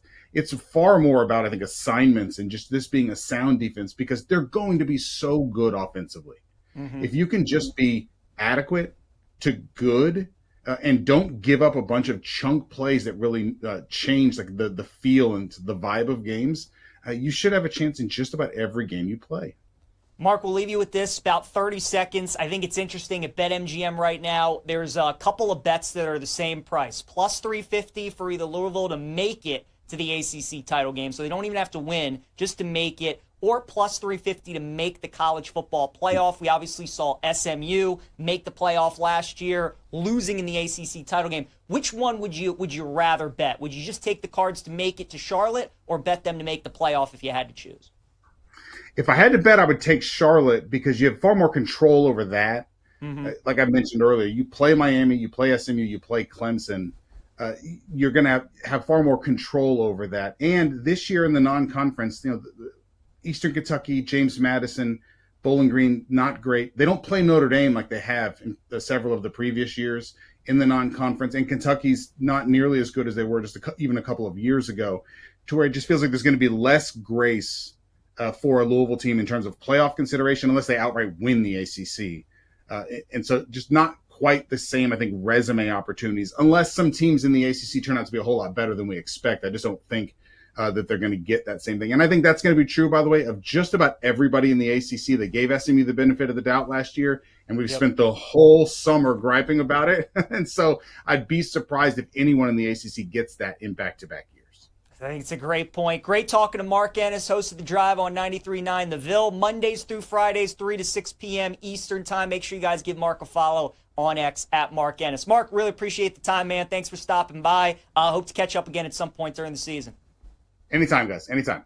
All right, great stuff there. Mark Ennis talking Louisville Cardinals. We will continue talking Louisville here on Send It In. Lamar Jackson Day. We're going to get to the Ravens here in a moment as well. Thought Mark brought up some really good points, though, on Louisville, right? And kind of the first thing that jumped out to me, you guys, when we look at this schedule, again, the bye week situation for Louisville is brutal. This is something they had to deal with last season. They're going to have to deal with it again. Now, they were able to get a bye week later on in the season, so when they played 7 straight games, they were kind of able to catch their breath down the stretch. This year, not going to be the case. And as you see, after they have that second bye week on October 11th, that's when the schedule really starts to pick up. So it's tough, man. I mean, you don't need a bye week in week 3 after playing Western Kentucky and James Madison. Then you get Bowling Green, as Mark was mentioning. The non-conference schedule really isn't that much. But the fact you get that second bye, and then it's Miami, BC, Virginia Tech, Cal, Clemson, SMU, and Kentucky,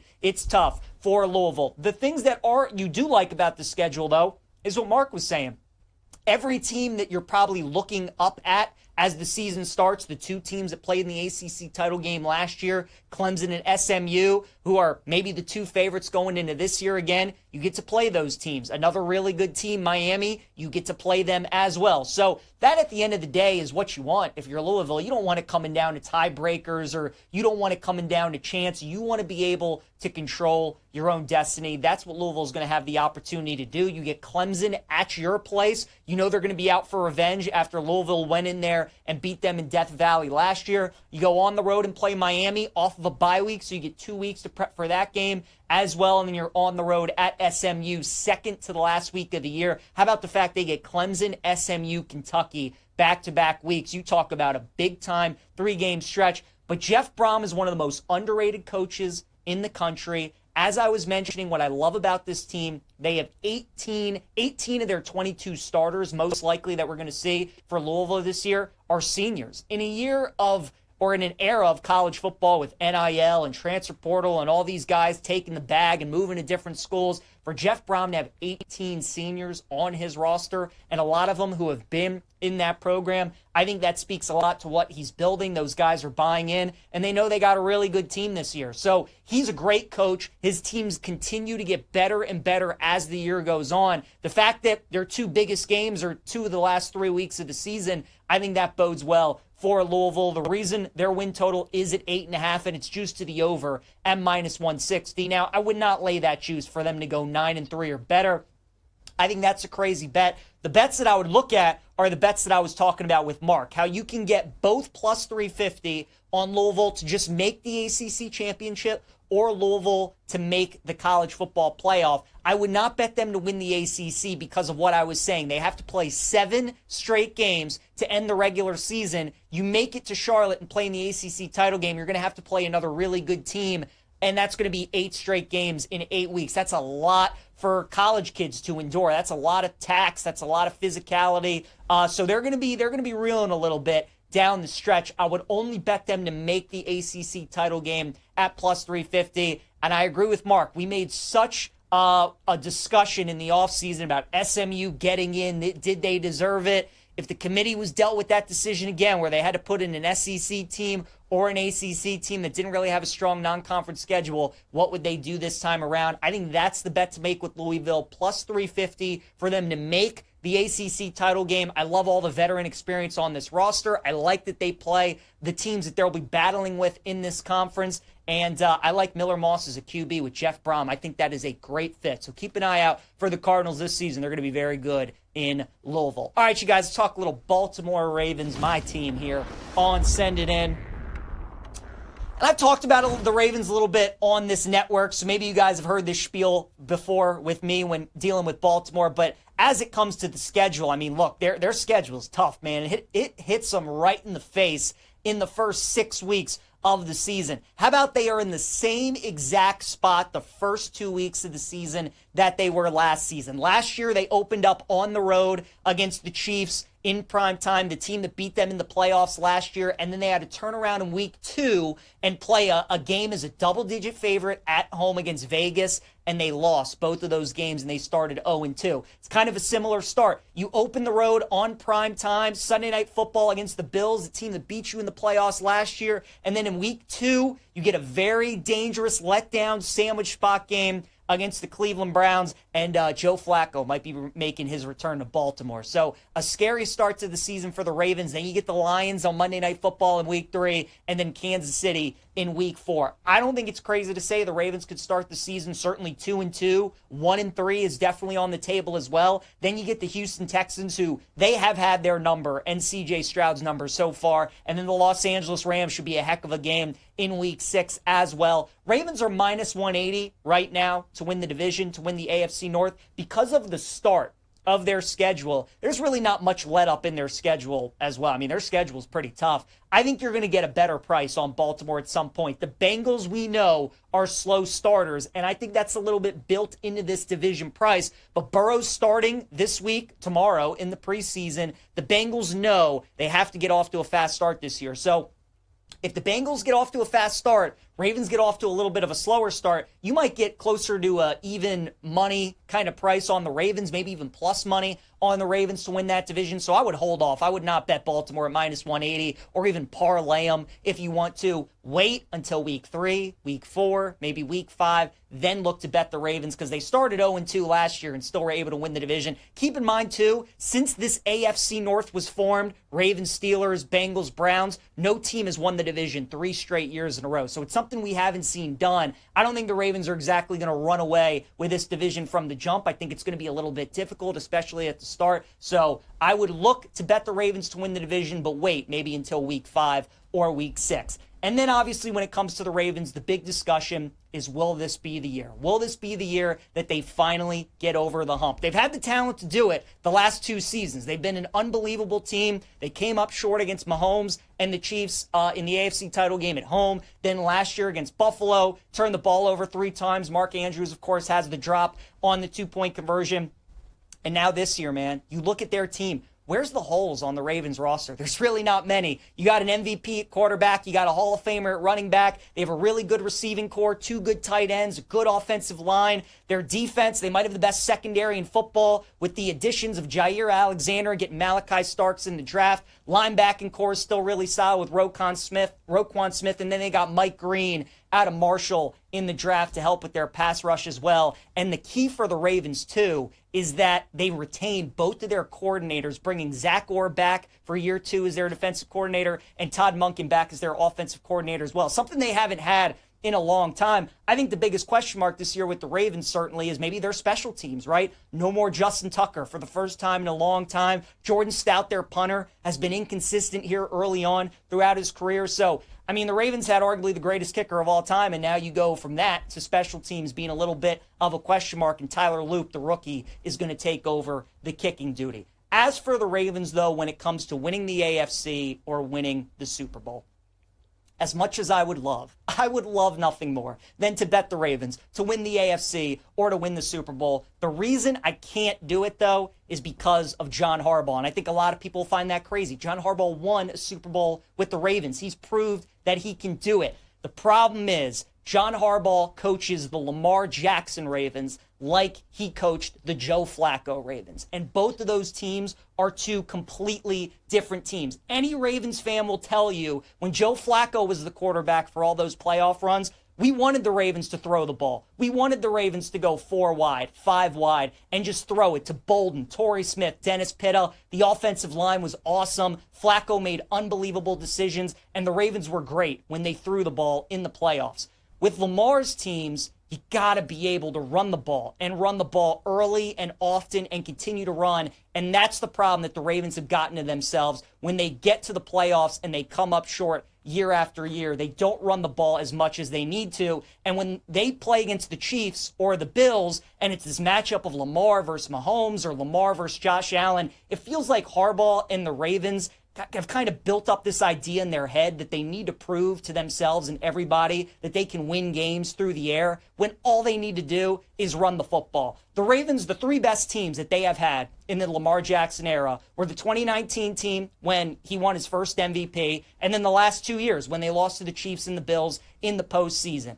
All of those playoff games, the Ravens abandoned the run one way or another. The playoff game against the Titans in 2019, they only had 6 carries for Mark Ingram and 3 carries for Gus Edwards. Only 9 carries for their running backs. Against the Chiefs in the AFC title game, a lot of you might remember, they only had 6 carries with their running backs in that game. And then last year against Buffalo in the postseason, Lamar Jackson had 0 design runs. Not a single design run for the greatest rushing quarterback of all time against Buffalo. That is a fireable offense from John Harbaugh, not having a single design run from Lamar Jackson. And was what was more infuriating about that is the fact that against the Pittsburgh Steelers the week before was the best playoff game the Ravens have played in the Lamar Jackson era. Derrick Henry ran the ball 26 times for 186 yards, and Lamar Jackson ran the ball 15 times for 81 yards. The Ravens were unbelievable that game. They ran the ball 50 times. They were running the zone read, and Pittsburgh, a team that should know them better than anybody because they play in their division, had no answers for Baltimore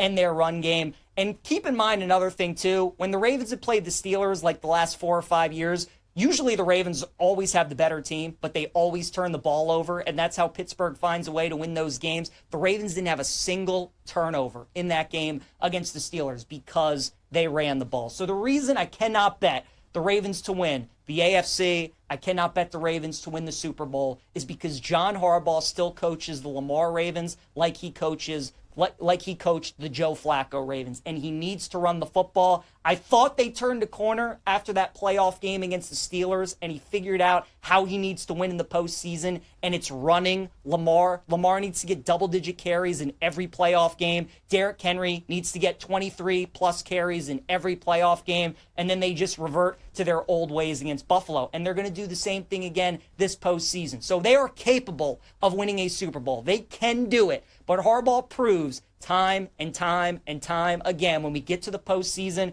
they just abandon who they are. They don't lean on their ground game, and that is, again, why I think they will come up short in the postseason for this upcoming year. All right, let's talk a little golf. We got the FedEx St. Jude Championship down in Memphis. Told you guys yesterday, love me some Sepp Straka this week in Memphis. He is 45-1. I also like Matt Fitzpatrick at 25-1 as well. Matty Fitz, one of the hottest golfers in the world right now, playing outstanding, and he has 3 top 10 finishes on this course. He loves this place, and I think he's going to perform really well yet again. Sepp Straka has been great on courses this year where you need to drive it long and you need to drive it straight. He is top 5 on the PGA Tour in strokes gained tee to green, which is the key metric this week. So those are the 2 guys I'm looking to win outright. Let's go with Tommy Ladd, Tommy Fleetwood to finish in the top 10. You guys know we'd never bet Tommy to win, but top 10, absolutely Matt Fitz. And then Victor Hovland as well. Another guy, this course should be great for him. And what I love about TPC Southwind this week, you don't really need guys with a great short game. You don't need guys that can scramble. It's pretty easy course. You just need guys that are accurate off the tee, are great ball strikers, and that's what Victor Hovland is. So we'll take him top 10, we'll take him top 20, and we'll take Sepp Straka in the top 20 as well. 2 other golfers I would look at this week, Aaron Rai, who's 35-1. I think he could be a guy to watch. He's had a really good year, top 20 in strokes gained tee to green. He's in good form, great ball striker. I think he's got a good chance this week. And then Ben Griffin's had an awesome season, currently battling to get himself one of those spots on the Ryder Cup team.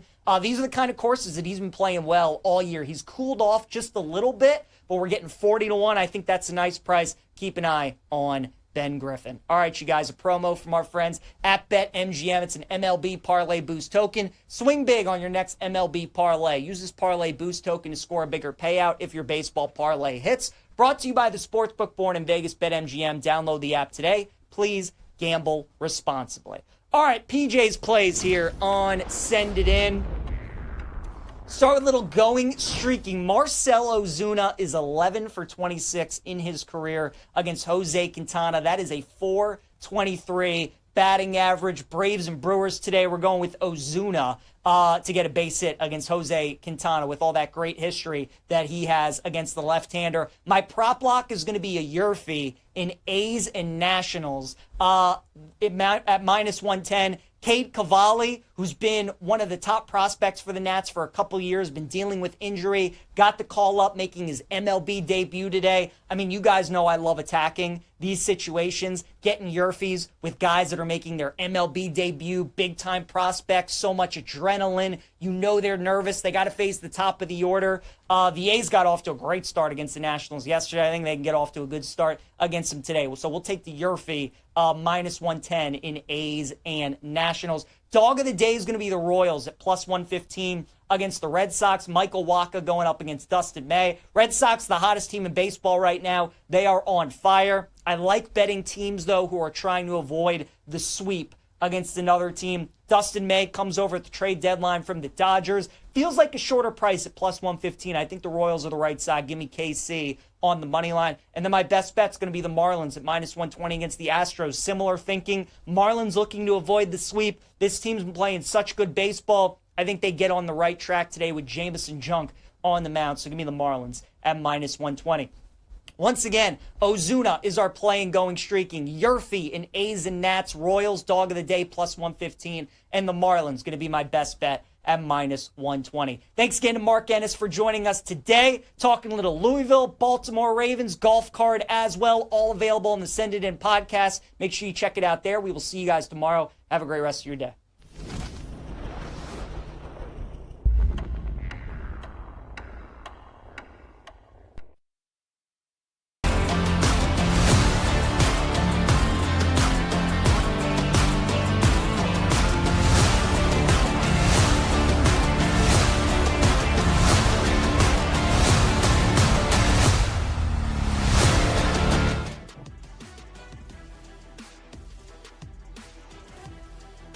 they're down to their final out of the night. Maton needs one more for his first save in a Rangers uniform.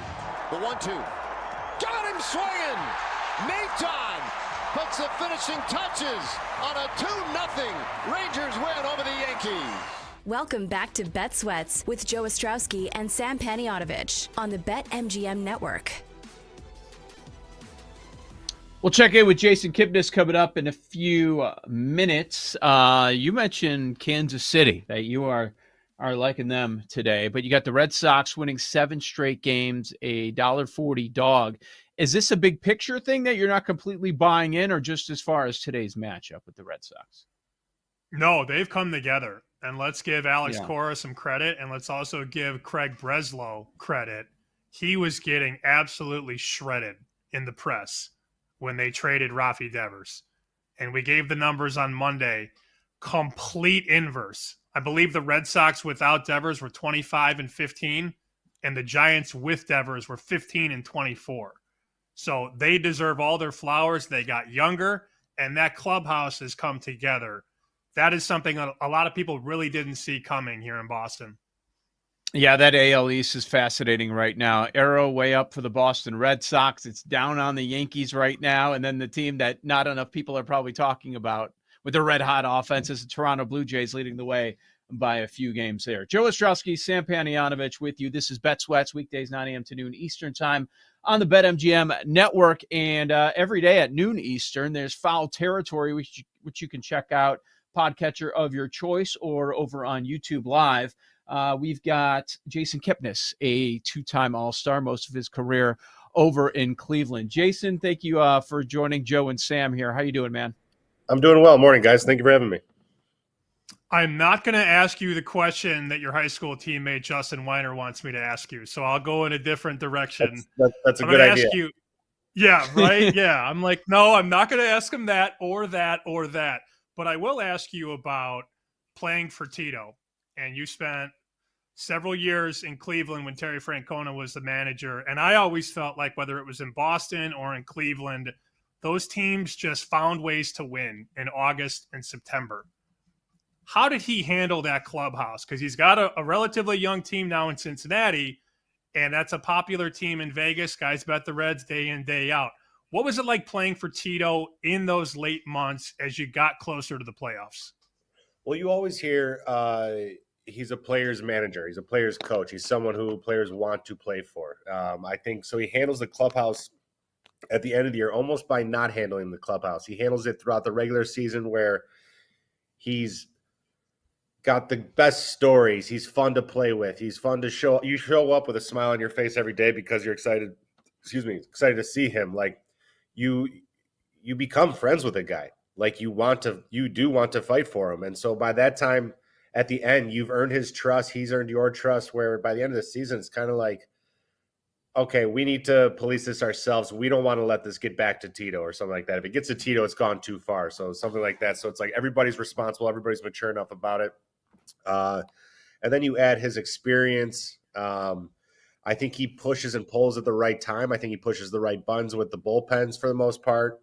He knows when to use guys, the high leverage situations, when it's not. So I think that's where he really makes his best mark, is his command of the game and kind of the ability to read and save bullpen arms, I think is where he makes his best mark. But he's just, you've seen him on ESPN. I don't know if you ever talked to him. Like, he's just a great guy that you just want to be around. So that's an easy thing to show up every day to fight for him. No doubt. As far as Cleveland, when you were playing there, 3 straight years, you guys win the division. Of course, everybody remembers 2016. You know what it looks like. What we try to do on a daily basis, we're watching these teams and trying to identify, okay, watch out for this team. Or, of course, post-deadline. That was a big talking point. Okay, these bullpens should improve now. What are you looking for? When you're looking at a team that you think is going to be dangerous come October, what sort of characteristics are you looking for in a team? You want a team that can win a game in many different ways. And you want a team that can win low-scoring games against other people's aces. I think that's kind of my first thing that I look for, is where it's just not a starting pitching. One day it's the offense. One day it's the bullpen. One day they shorten the game. So you look at how they win games. I always look at a little bit. And then when you aren't going that well as an offense, or you're facing another team's ace, can you still win that game without your ace on there? Or can you win that 2-1 ball game? Can you sacrifice bunt a guy over and get that one run and play kind of mistake-free baseball to win that game? Because there, you might only get 1 or 2 chances to score that day. Do you take advantage of them and make it happen and then keep the other team on their back? So I kind of look at not only the teams that are winning, but how they're winning their games too. So not the Yankees then, right? Because they don't win in multiple ways. At least they haven't. Yeah, correct. Kind of. At least not right now. No. Yeah, that's a team, man. Bullpen wise, I don't know what's happening, and the manager gets a lot of flack. But when you keep pushing the wrong button, is it really the manager's fault, or is it Devin Williams' fault, who's given up 26 runs this year? It's a very hard calculus, but it's always the manager's fault when things are going poorly in that bullpen, right?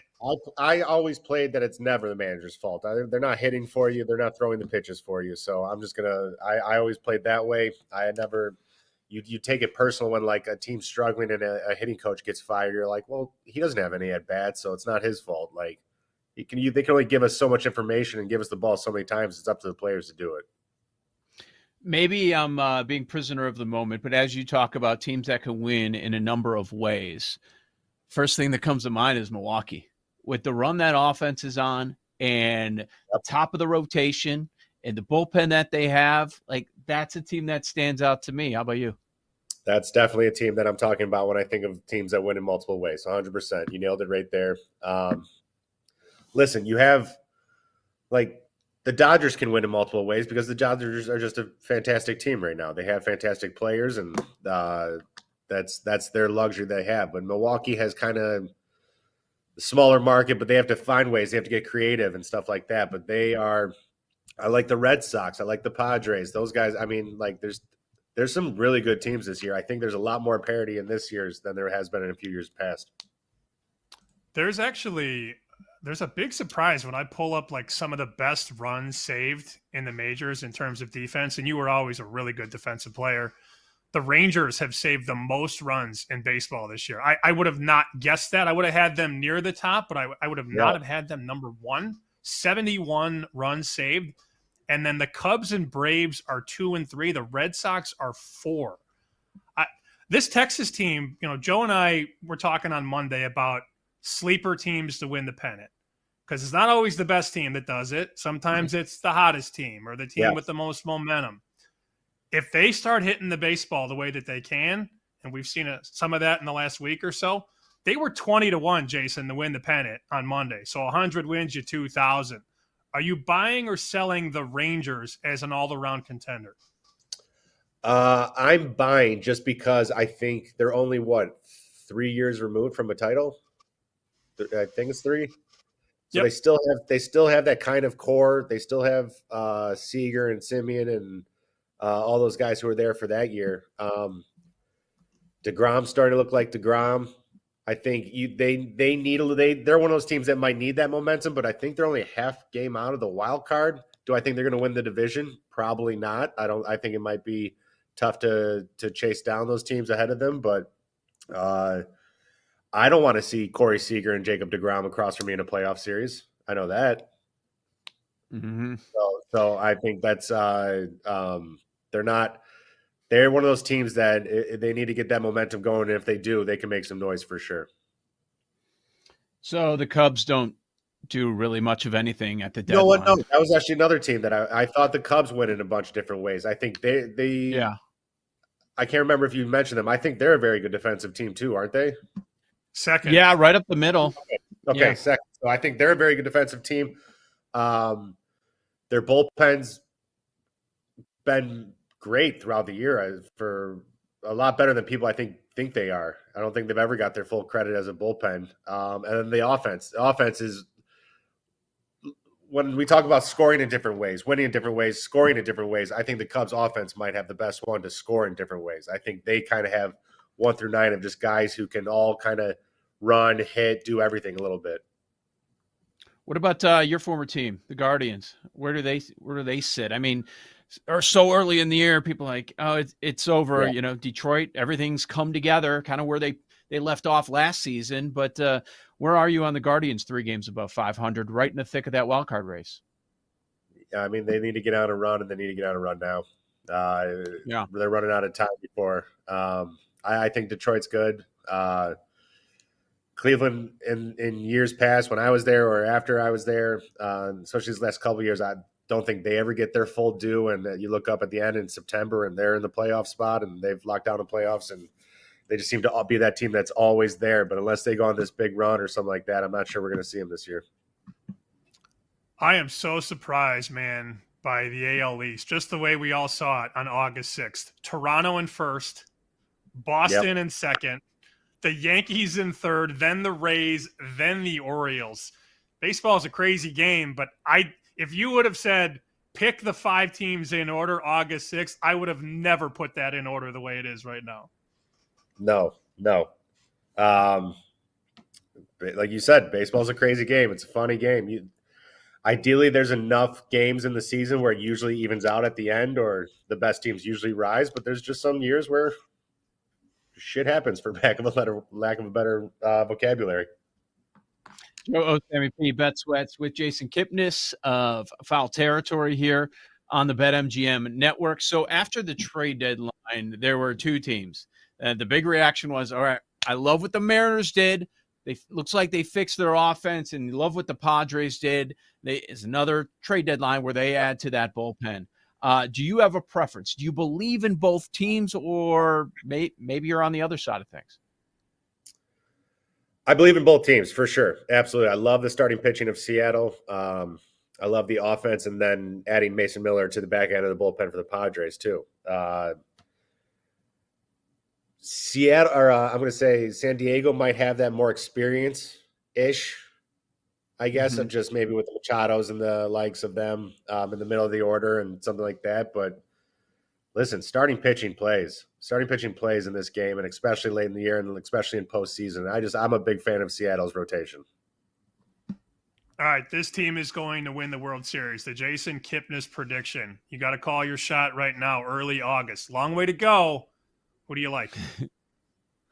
I don't want it to be the Dodgers, just because I don't want. I'm not going to say them. I don't want to put that out there into the world. I'm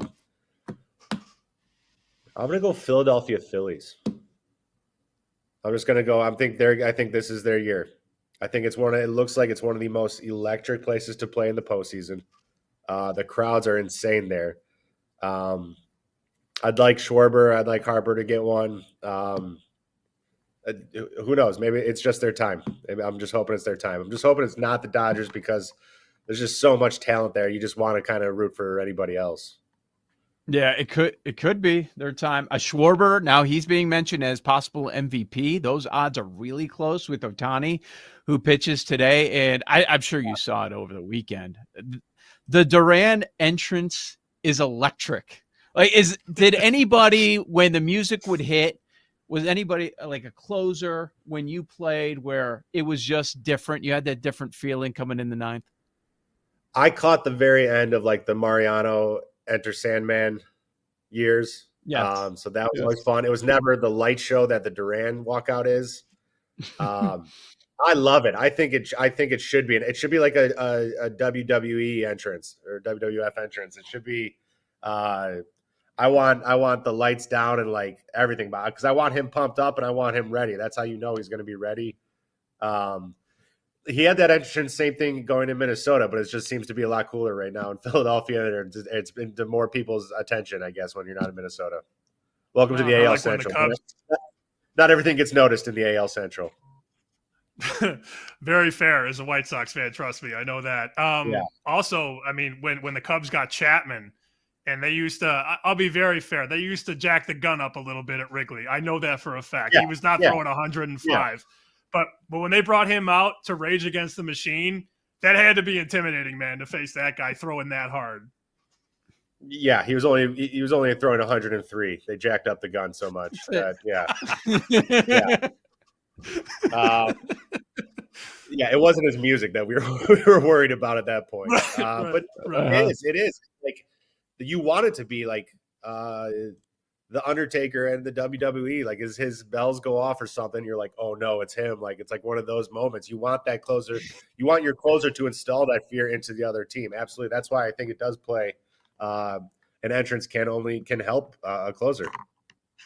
Two-time All-Star Jason Kipnis is kind enough to join us. Check him out, Foul Territory, weekdays at noon Eastern. Jason, thank you so much for jumping on Bet Sweats. Really appreciate it. You got it, guys. Thank you for having me. Good stuff there from former Major Leaguer Jason Kipnis there. On the other side, did you see the rumor about J.J. McCarthy? Sam's all in on the Vikings, but maybe a little bit of concern there now. We'll tell you about it on the other side. Bet Sweats, the BetMGM Network.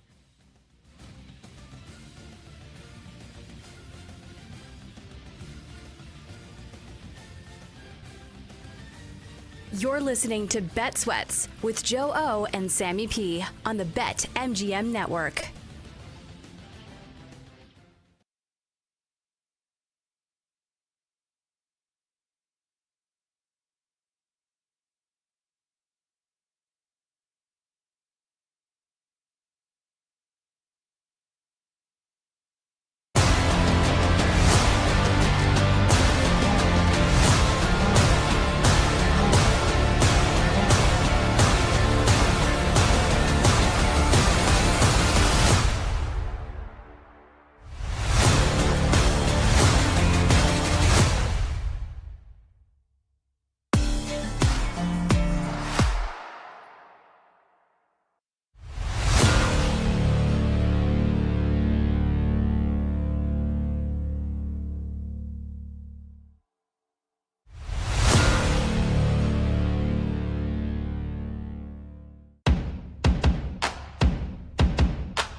Welcome back to Bet Sweats with Joe Ostrowski and Sam Paniotovich on the BetMGM Network. Lightning bets coming up in 20 minutes. We'll have a 2-minute drill coming up momentarily right here on Bet Sweats. Thanks for hanging out. This is Bet Sweats, Bet_Sweats on X. Sam at SB Shoot. I'm at Joe Ostrowski. Appreciate you hanging out on this Wednesday. Before we get to the 2-minute drill, something is funny, Sam, because, I was scrolling around on X, seeing if I missed anything, stuff that was kind of popping up popularity-wise as far as some of the video clips last night. And one popped up of Coward. And I watched the clip, which we'll get to in a second. And the first thing I thought of was, this is I wonder if this kind of fits what Sam was talking about a couple of weeks ago. Just like Coward's become kind of hot takey and stuff like that. It was about JJ McCarthy. And then not even a minute later, after I finished watching that video, you sent me a copy of the exact same video, saying hey, you might want to watch this. I'm like, I just watched this. Our algorithm is the same, and it's worth discussing, and you agree. Watch it again is basically what I was saying, symbiotically. Yes. I love when we're on the same page. And then, maybe one of us sent a Green Monster video that the other one had seen that too. So we were very locked in last night. When they do the meme, by the way, of President Bush when he's in Florida, obviously you know what that image is of. But they've taken that picture, and the meme now is, sir, they've thrown another one on the court. They just keep using it, which I'm a 7-year-old boy at my core, so I think it's funny. But we were very locked in last night. I love that. When else do they use that meme? Or a similar meme is that guy trying to impress that hot girl. I think it was at an Astros game where he was trying to explain what was happening on the field. Got his arm around her, and he's leaning into her. Yes. Yeah. Yes, that's very good to use as well. I'm sure it's in the thousands of memes that Jake Hassan has in his memes folder on his phone. But we can talk about that coming up a little bit. All right, let's get to it. Here's what Coward had to say on his show yesterday. Deanna Rossini is his guest, NFL insider, and he starts sharing what he's hearing about JJ McCarthy. Up until this point, it's been very, very positive publicly from the Vikings on McCarthy. Here's what Coward's hearing. What I hear about JJ McCarthy isn't what I hear the sometimes reported. There is this almost protective bubble or sort of an elevation of what he's doing. And it's not what I'm hearing, that there are real concerns. I think what you're pointing to, it sounds like what you've noticed is maybe something that I've noticed too, is there is a lot of lifting up. And if you follow anything Vikings related, you would think this guy is the next biggest quarterback to play. And I think they're going to be just disappointed because there's going to be a natural period of time where he's just got to catch up. That's Coward and Rossini yesterday on Coward's show. I don't disagree with that. I mean, I wouldn't find it shocking if that were to be the case. And it feels like this hasn't been discussed that much because there is so much security in having Kevin O'Connell as the head coach. And you see stories like, he's been, even when he was injured, he was having meetings with him during a busy season, making sure that he understands everything going on in the offense. And the backup quarterbacks, or would have been backup quarterbacks, left town, like Darnold and Daniel Jones. Why? Because they were told that it was going to be JJ McCarthy. Well, if KOC's sounding off on this guy, he's saying there's no question about it, he's going to be our starting quarterback. I think a lot of football fans, a lot of football bettors are like, okay, this guy must be pretty damn good if KOC is all in on this guy. And now we're starting to hear a little bit like, whoa, pump the brakes here on McCarthy. Maybe you shouldn't expect him to just automatically match Sam Darnold's performance from a year ago. I don't need him to match Sam Darnold's performance. I need him to protect the football. That's sort of my handicap on the Vikings. I have never said he's going to win the MVP. He's going to be this 40 touchdown passer. I've never said any of that. My handicap on the situation is that they have built an incredible offense. They have shepherded an elite defense, and they just need to win the turnover battle most weeks. And if you look at what he did in college, they rarely turned it over. He is not going to take risks. And if they can just win the time of possession and win the turnover battle, they're going to be fine, and they're going to be a live team to make the playoffs. I have never once uttered 10 wins. I have never once uttered, win the Super Bowl. Nothing crazy. I just think that roster from 1 to 53 is one of the best in the league. And if he can just do the average, if he can be an average quarterback, they're a playoff team. I could 100% be wrong about that. And of course, injuries are the great equalizer. But who said that he's going to be the next big quarterback in the NFL? Who has said that? I haven't heard that from anybody. Nobody. And like I put a story up on Fox last week that I did with Thor Nystrom, and he retweeted it to all his followers. And most of the responses to that tweet, what did he do in college? All he did was hand the ball off. Not that was true. his job. Well, because you know what? It was one good. game that really stood out where he didn't have a pass attempt, right? And that's what people remember. But that's Harbaugh. That's Harbaugh football. Yeah. Protect the ball. We value one thing more than anything else, and that is controlling the ball and protecting the ball.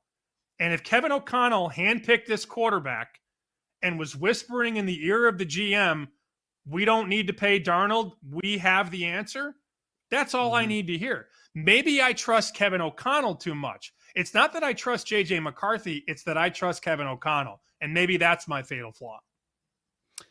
It's probably a happy medium. He's not going to be in the MVP conversation, but that's okay. It doesn't mean he's going to be a bottom 10 quarterback in the league. If he's somewhere, like you mentioned, in the middle, 11 through 20, I think the Vikings would be very happy. I think we'd put Sam Darnold in that conversation, that he was somewhere between 11 and 20 for much of last year. And they would take that in a second. In his first year of playing in the league, if he's kind of in the middle, if he's mid, that would be awesome for the Vikings. Sure. Like you said, don't turn the ball over.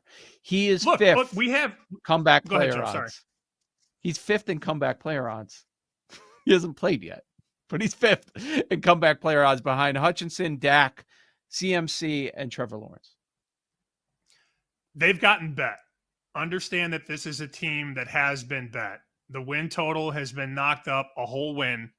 And if you're watching right now on YouTube, on Twitch, look at the price to win the North. Remember, coming into the offseason, the Bears and the Vikings were both about 425. And now the Vikings are 3-1. The Bears are plus 550 at BetMGM.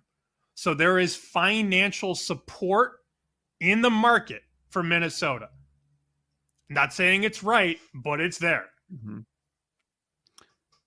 If you look at the win total, it's Lions 10.5, Packers 9.5, and then the Vikings 9.5. A year ago, that was 6.5. So there's belief in this team.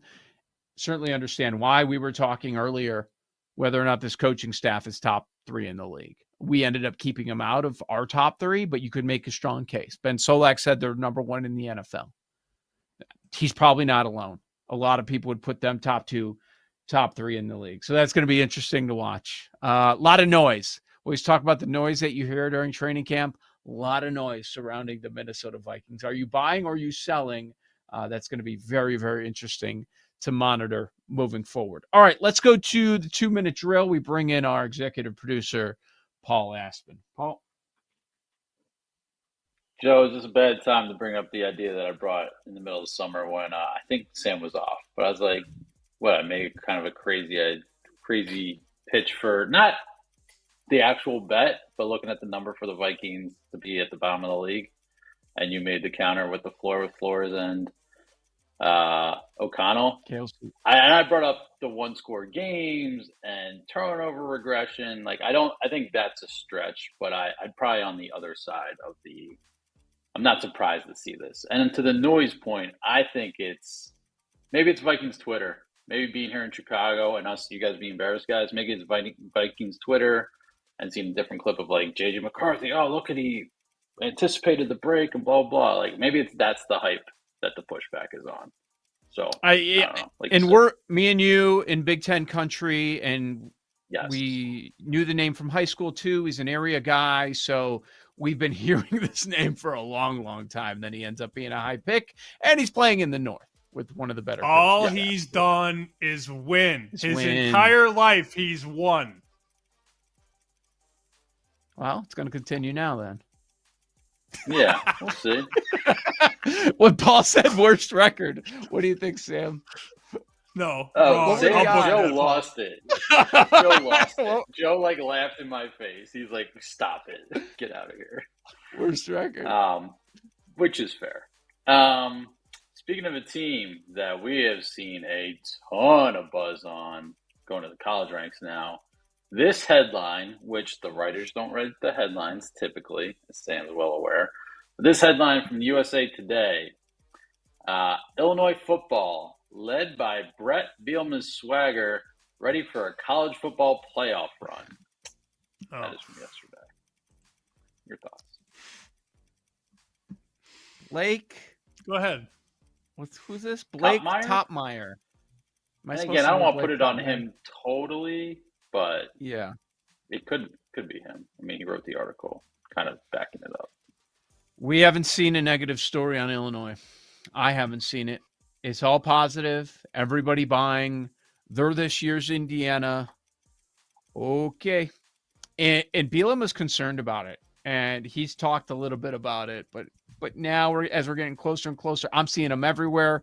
He was on 670 The Score, the Odyssey sports station here in Chicago, just the other day talking about it. I got news for you. They don't talk Illinois football. But they had Brett Bielema on. Like, Illinois football is like maybe a 5-minute mention after a big win.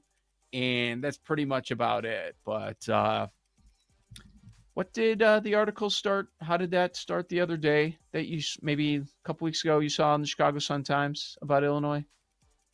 ILLCFP question mark. Yep. I remind people, I did time in Champaign. They have not won 10 regular season games since 2002. And that year, they go to the Sugar Bowl. They play LSU. Everybody next year was singing the same exact song. They're going to build on this. They're going to do this. They're going to do that. The next year, they went 5-7. That's the Illinois football that I know. Also, Illinois last year was 9-3-1 against the spread. They were 6-2 against the spread as dogs. I got news for people. They're going to be favored a lot. And it's much different to be the dog than it is to be the favorite, I assure people. All right, let's get this in before we can go. The ESPN, NFL Media, Red Zone, etc. deal. Joe, I know you had some strong thoughts on it. Let's sneak this in before we hit the break. Fascinating. So they're going to be airing NFL Network content. I don't know what this means. Apparently for the draft, it's going to be the ESPN broadcast. What happens to the NFL Network broadcast? Daniel Jeremiah and his great work. Does that just go away? There are a lot of questions that still need to be answered, but the big story is Red Zone is going to ESPN. And Sam, my first thought is, well, that's going to go up. That ESPN charge that you denied the other day, like they're adding all this stuff. Also, they're bringing in the WWE. They're going to have WrestleMania and SummerSlam. This is a mega deal that is going down here with ESPN. It was funny watching ESPN this morning as they were promoting, hey, we're getting this. Hey, we're getting that. The NFL Network's coming over. Roger Goodell's going to talk about it this afternoon on the network. They're certainly touting themselves, but they now own a piece. The NFL now has a 10% piece of ESPN. I still am not interested in paying that per year. And I know you're a big fan of the show Vibe Check, so I'm sure you're still going to subscribe. What is that? Oh, don't lie. You know what Vibe Check is. No, what is this? Is it an ESPN show? It's a really bad show. Some of your favorite hosts? All right, I'm gonna guess what? Who's on it? Guess what? Never mind. You know what? I was gonna say something, but we're out of time. Okay. I was just turning on ESPN this morning to see if they were gonna break down number 3. Did not make the broadcast. We'll talk about it. Joe O, Sammy P, Lightning Bets next. This is Bet Sweats.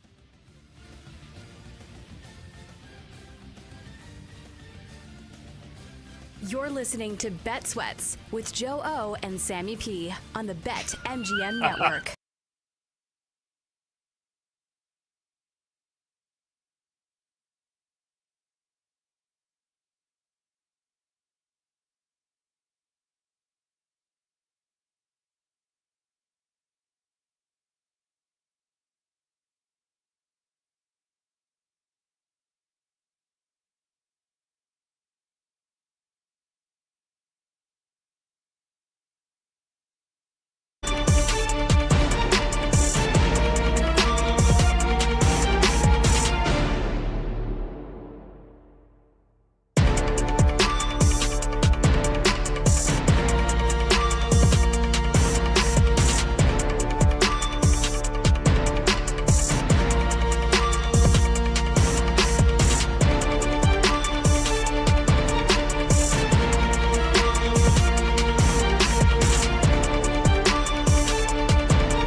Welcome back to Bet Sweats with Joe Ostrowski and Sam Paniotovich on the BetMGM Network. All right, we had the Hall of Fame game last week. Now we get back to football coming up tomorrow. We have 3 Thursday games, got 3 Friday games. One of those Friday games, Shedeur Sanders is going to be starting. Oh, man, look at these numbers. By the way, Joe Osamp, we got Bet Sweats, Lightning Bets in a few minutes. So that announcement happens that Shedeur is going to start against Carolina for the Cleveland Browns. The Panthers are a 6.5-point favorite. It opened 2, now 6.5. Now that you know that Shedeur is going to be under center for Cleveland. Wow. Strong fade, huh, Sam? I saw a bet in one of the accounts that I have access to, and I believe it was Carolina -2. So I thought, oh, that's interesting. And then you look up this morning and 6.5. You're like, oh, Yeah. okay. So somebody clearly knew the way the market was going to go in that one. I have no thoughts on Cleveland on Friday. Have none. A couple other bets that I did see, though. The Patriots -3, and that's been hit. That's out to 6. And then the Chiefs over 36.5.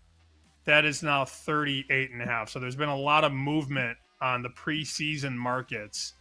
And look, I don't want to say you want to chase steam, but you know, even the bets, even the Cleveland bets at -3 and 3.5, if you were to follow that 2 to 3 to 3.5, you see such big swings.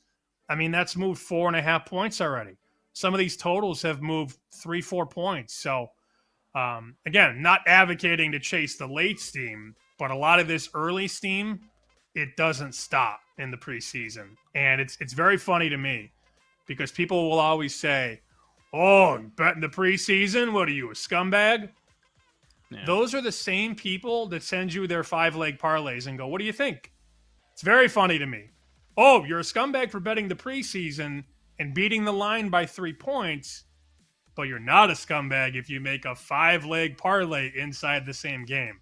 Got it. Not a scumbag if it's harder to win. If it's harder to win, now you're doing what's normal. Okay, yeah, that makes sense. I'm sure we'll talk about that tomorrow with the 3 games on Thursday, a few games on Friday, full weekend of games in the preseason, because the people listening to this show understand sometimes there are opportunities. But yeah, I mean, you look now, a lot of these games have moved 4, 5, 6 points, and it's just based on information. It's here though, man. We had a show meeting yesterday, which I think lasted just as long, if not longer, than the actual show. Getting set for football season, very exciting. I didn't see it yet, but I know Bills Hard Knocks debuted last night. The I guess docu-series that Circa puts together. The first episode came out last night on the Survivor, how it went last year, just following the storylines and the people and the chaos that you had in the first month of the season. I mean, we're here, man. We're here. Most of these teams are going to be playing this weekend. We made it to football season. Somebody told me that I'm in the first 2 episodes, which I did not know. You are? I saw briefly. a tweet. I saw a tweet, and I thought they were joking. No, because I was there signing up week 1. That was when we did Countdown to Kickoff on Sunday morning out of Vegas, Costos and myself. And I'm at Circa signing up the Saturday before, the opener. And they got me on video saying, if the Bengals lose week 1, I'll do a backflip. Because everybody was betting the Bengals. So they put that in. And then, of course, the Bengals lose. So the producer reached out and said, you're going to do that backflip. We'll see. Watch episode 2 to see if I did a backflip or not. Really? Oh. Well, I've known you a while. Yeah, that backflip's happening. We don't need you to tease in the show. I actually... An attempt at a backflip. So... I sent them 2 takes, a little inside the curtain here. I sent them 2 versions. One of them has a backflip. The other one does not. I don't know what they put in the episode. I have no idea. But you didn't see episode 1. I haven't seen anything yet. No. Okay. I'll probably check it out today. Speaking, I didn't know that was real. I thought the guy was just joking around when he tweeted that to you. I can't wait to see what happens there. So we mentioned the Hall of Fame game last week. I saw ratings on this. This according to ML Football over on X. Hall of Fame game, number of viewers, 6.9 million. Average NBA playoff game, 4.5 million. 6.9 million for the Hall of Fame game. Then they averaged out the NBA playoffs, 4.5 million compared to 7. Stupid. Y'all got any more of that football? Y'all got any more of that football? Why do you guys talk so much NFL? Oh, that's why. That's why. Because I didn't watch a second of the Hall of Fame game, but 7 million people did end up watching that. All right, let's get to lightning bets. What's on your mind today? I'm going to take this Royals side. I think the move against the Red Sox is very telling. Again, the hottest team in baseball, and the market is moving against. So it opened $1.45. Pinnacle's down to $1.27. A couple other books in Vegas are $1.30, but BetMGM is still minus 140. So I get a nice price on the dog still, relatively speaking, of course. I'll go with the Royals at plus 120. And then I have to give this one out. I've given it out on Bear Bets, and I'm going to do it on Chicken Dinner, so I might as well do it here. You heard this last night on the Spaces. I love Toledo this year, and I'm over 8.5, minus 115. Some books have 115, others have 145. There's a 150. Toledo got better in the portal.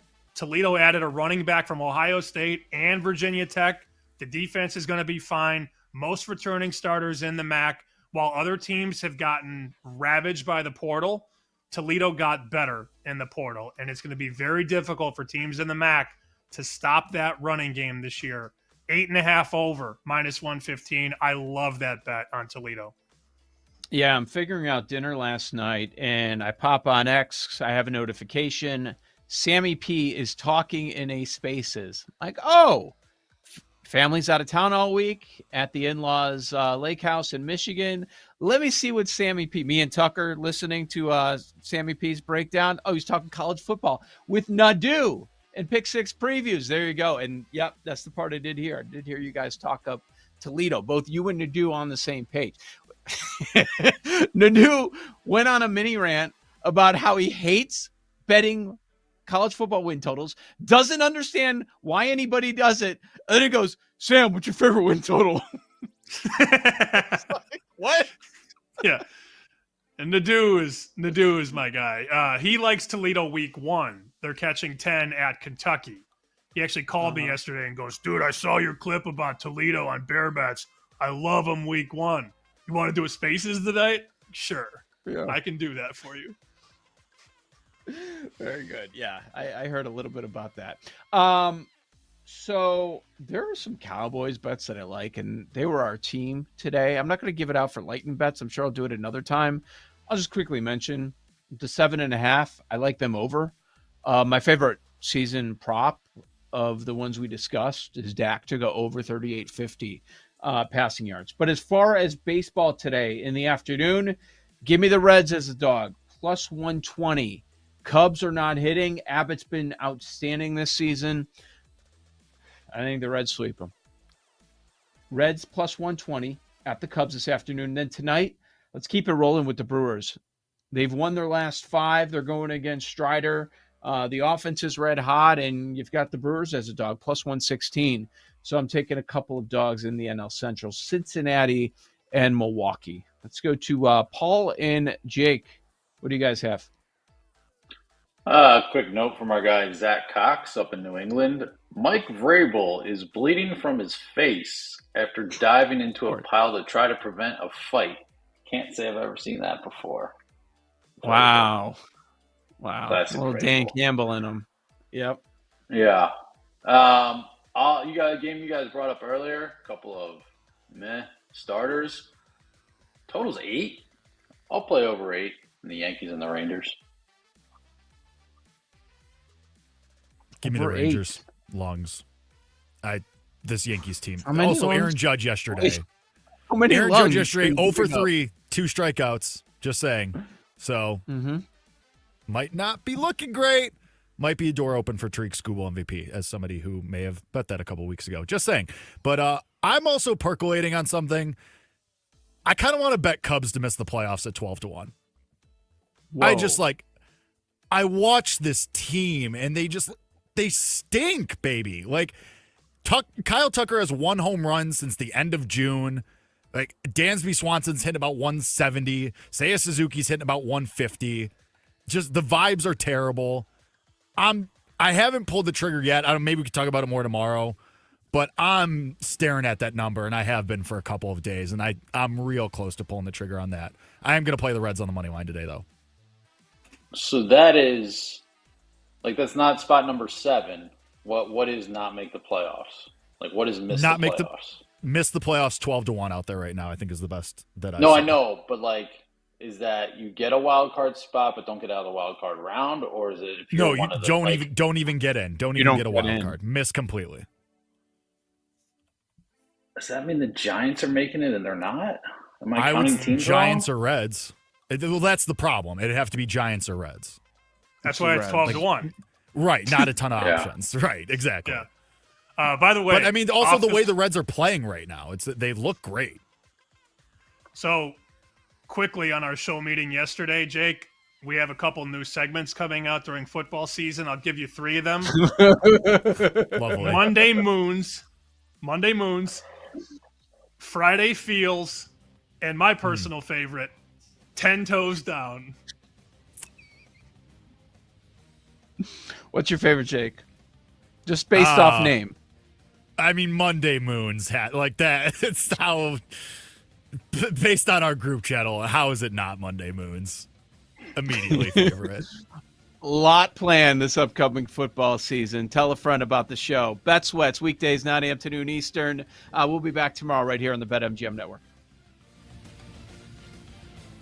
Thanks for listening to Bet Sweats. If you missed anything on today's show, make sure to listen back on the Odyssey app or wherever you get your podcasts.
It's time to laugh, to win, and to live the thrill of the action. Hey, baby, let's go out there like a bunch of crazy dogs. What the hell's going on out here? No idea what's going on, but I am excited. Every pick, every play, every game-changing moment.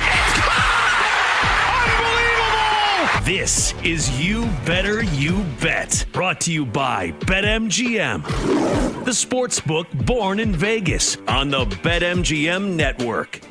It's a great day to be alive, and it's a great day to be a better. Welcome to another edition of You Better You Bet, presented by BetMGM, right here on the BetMGM network. I'm Femi Abebefe, hanging out with you guys over the next 4 hours, where you can find us across a multitude of platforms. Make sure to watch this live 24/7 on the BetMGM network and directly on the free Odyssey app. You can also check us out on Twitch at BetMGM Network and on YouTube at the BetMGM Network. Also, if you want to listen to us or watch us, you can watch us at YouTube TV, Roku, Fubo TV, Samsung TV Plus, and more. And to listen to us live, Sirius Channel 160 and Sirius XM 205 is where you can enjoy the 4 hours of the Wagertainment.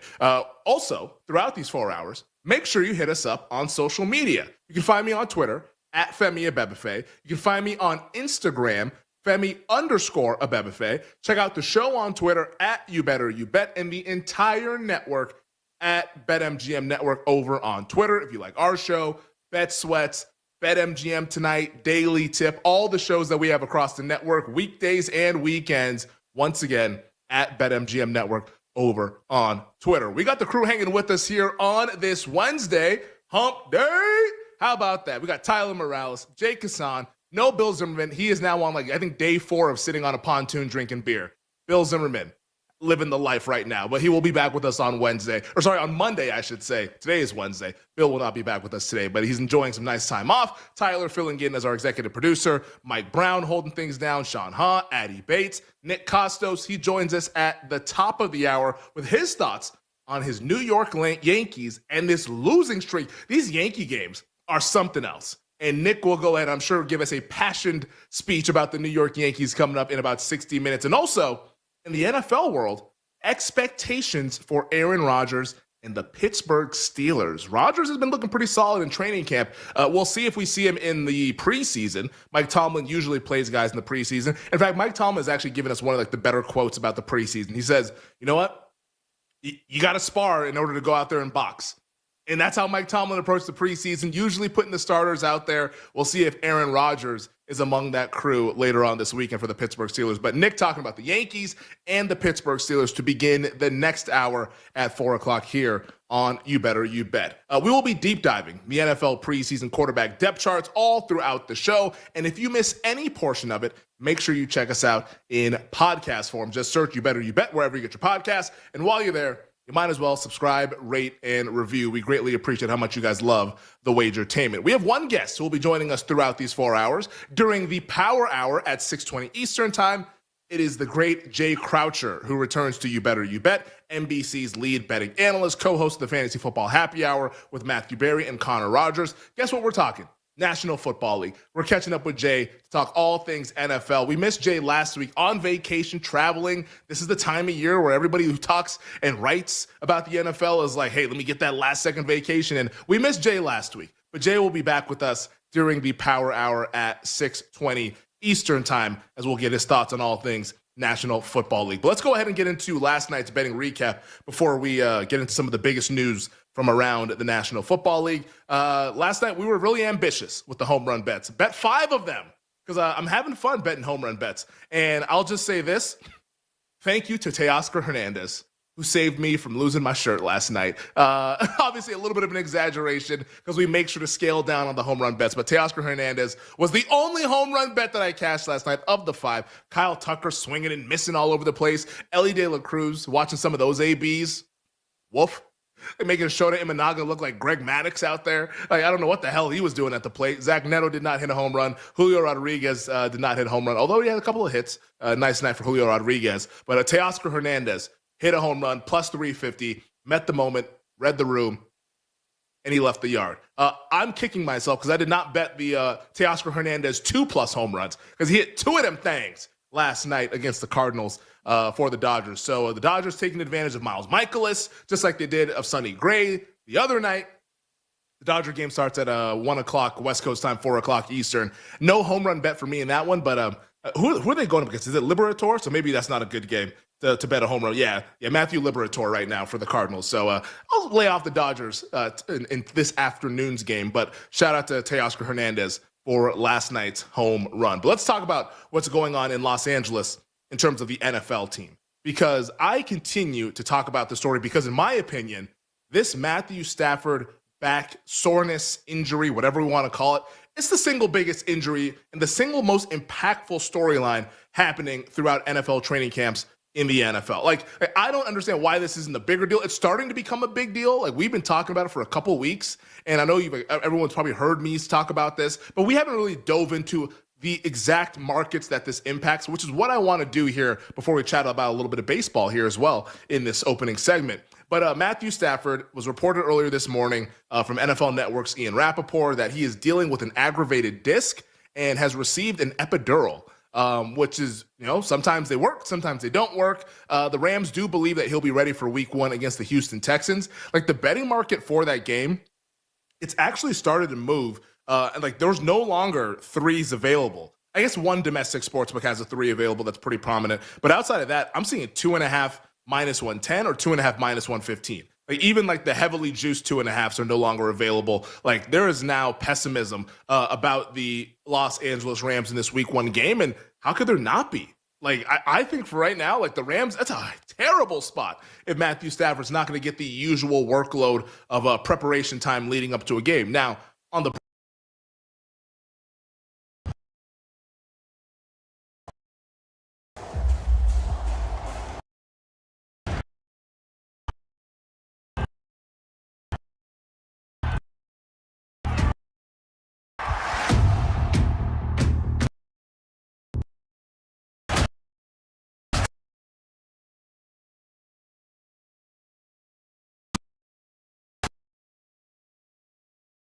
deal. As I've said, these back injuries, they linger. I lived through this as a Dallas Cowboys fan with Tony Romo, where they're managing his back. This is just work management and load management. And all of a sudden one hit and it's okay, now they're out 6 to 8 weeks. That could very easily happen to Matthew Stafford. Knock on wood. We're not rooting for that to happen. We want everybody to stay healthy, but we are dealing with placing bets and investing in these teams. We have to talk about it from all angles. And this is the biggest angle when it comes to the Los Angeles Rams, a team that a lot of people think can be a contender, not just for the NFC, but potentially for the Super Bowl. So let's get into the primary betting markets that are impacted by a potential Matthew Stafford absence at some point this season, or maybe Matthew Stafford just not looking like what it was last year when he led the Rams to winning the division. So the first market that's impacted, of course, week 1 against the Houston Texans. That's the one that's going to cash you your ticket earliest. The Rams right now, once again, a 2.5-point favorite. That total sitting at 45.5. The Rams will continue to be favored in this game unless for some reason Stafford can't play.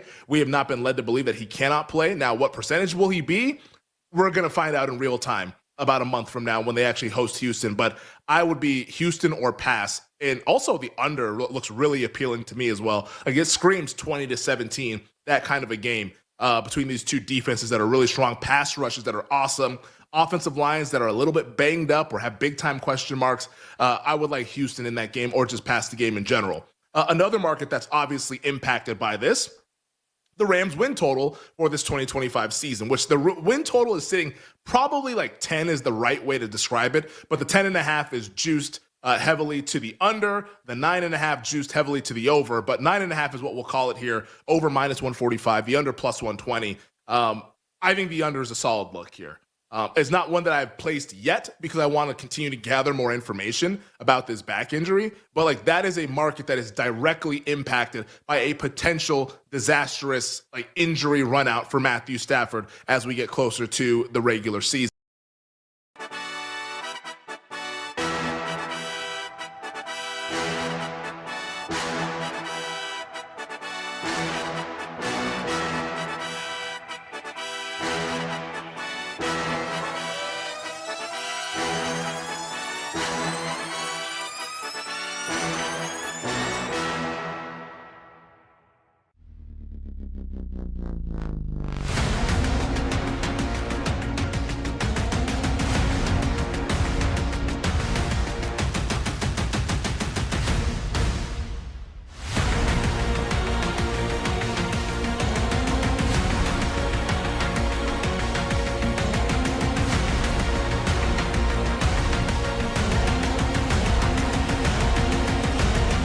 Rams 4th place plus 550. That is a big time payout. Now, once again, with these bets, like, let's gather more information, but those are markets that are directly impacted by Matthew Stafford's back. How about the miss playoffs? And this is the one that I think I'm actually going to bet like now, because I think that this has a chance to potentially like age in my favor, or worst case scenario, we're rolling the dice and we're kind of free rolling the bad boy. Rams to miss the playoffs, plus 135 for them to make it minus 160. I think Rams to miss at plus 135 is a bet right now for me.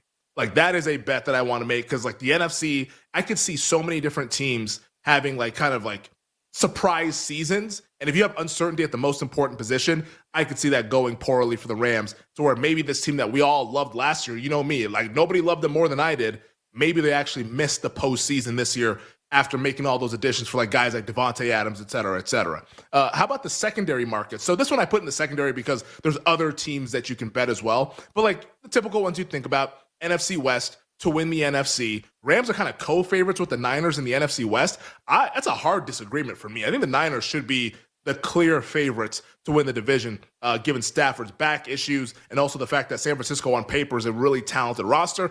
And, by the way, they play the easiest schedule this year in the NFL. How about the NFC? The Rams right now, the 4th choice to win the NFC. They're at plus 900, only behind the Eagles, Lions, and the 49ers.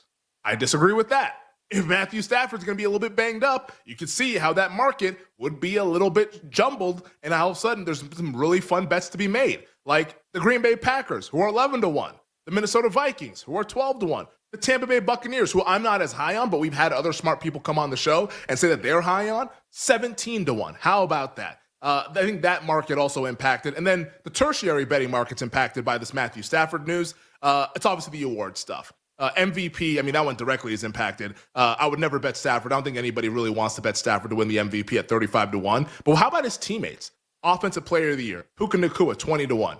I wouldn't bet that if it's going to be Jimmy G playing half the games. Like, do you really have a lot of trust in Nacua to have that kind of a big-time season that we all expect? I wouldn't. Or how about Defensive Player of the Year? If Stafford's missing games, a team with a win total of 9.5, maybe they should have like a win total of 8. And Jared Verse, who's 12-1 right now to win DPOY, does that interest you? Not me. So these are all markets that are directly impacted by the back of a 37-year-old quarterback. That's why this is so impactful, and that's why I keep bringing this up, and that's why it's something that we need to continue to monitor. They say he's progressing, but they've been saying a whole lot. The actions, he ain't practicing, and now we're on week 2 of training camp and coming up on the preseason games. I know the Rams never play their guys in the preseason, but the fact that he's missing the joint practices as well as he did yesterday afternoon against the Cowboys, it ain't looking good at the quarterback spot. I think it's a whole lot of leap of faith that the Rams are making in an older quarterback dealing with an injury that tends to be chronic. Real quick before we wrap up the segment here, wanted to wrap on the AL wildcard race right now in Major League Baseball, because this is a lot of fun. The Boston Red Sox have been red hot. They have a 3.5 game lead right now in the number 1 wildcard spot. Right now, BetMGM has them at minus 550 to make the playoffs. My Seattle Mariners, shout out to the Soto Mojo, they've been humming along ever since making the trade for Eugenio Suarez. Minus 400 to make the playoffs, plus 550 to win the AL. Red Sox plus 800 to win the AL. The New York Yankees, holders of the final spot, they just started their game against the Texas Rangers just a moment ago. Minus 350 in the final wild card spot in the American League. Second choice in the market to win the pennant. That, I think, is very, very interesting. Texas, half a game back, even money to go ahead and make the playoffs. And they have the Guardians currently off the board because they're wrapping up their game against the New York Mets, where they're currently up 4-0 in the top of the ninth.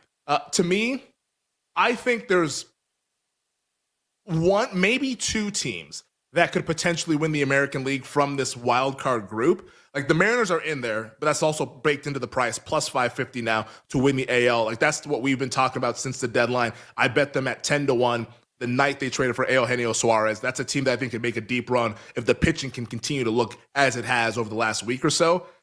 I'm starting to warm up Texas a little bit. Like, I'm not there with Boston. Like, I can't get there. But if I had to make a bet right now in the American League market, I think it might be Texas, because their pitching is lethal. And if the bats could ever come alive and they can get Seager going, get Simeon going, Josh Young hit the walk-off homer the other night. Like, if the bats can start to get going with that pitching staff and that manager and Bruce Bochy, who's won 4 World Series titles, watch out for the Texas Rangers, who right now being a little bit dismissed by the betting market, but come October, a team you will not want to see against your favorite squad. All right, we're just getting started here on You Better You Bet. On the other side, we're going to get to all the top headlines from around the world of sports. Going to talk a little bit of NL Cy Young. Major League Baseball gave us that poll earlier this afternoon. It's a You Better You Bet on a Wednesday coming at you here on the BetMGM Network. Don't go away. We'll be right back with You Better You Bet, presented by BetMGM, the sportsbook born in Vegas.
Yeah, I lean under.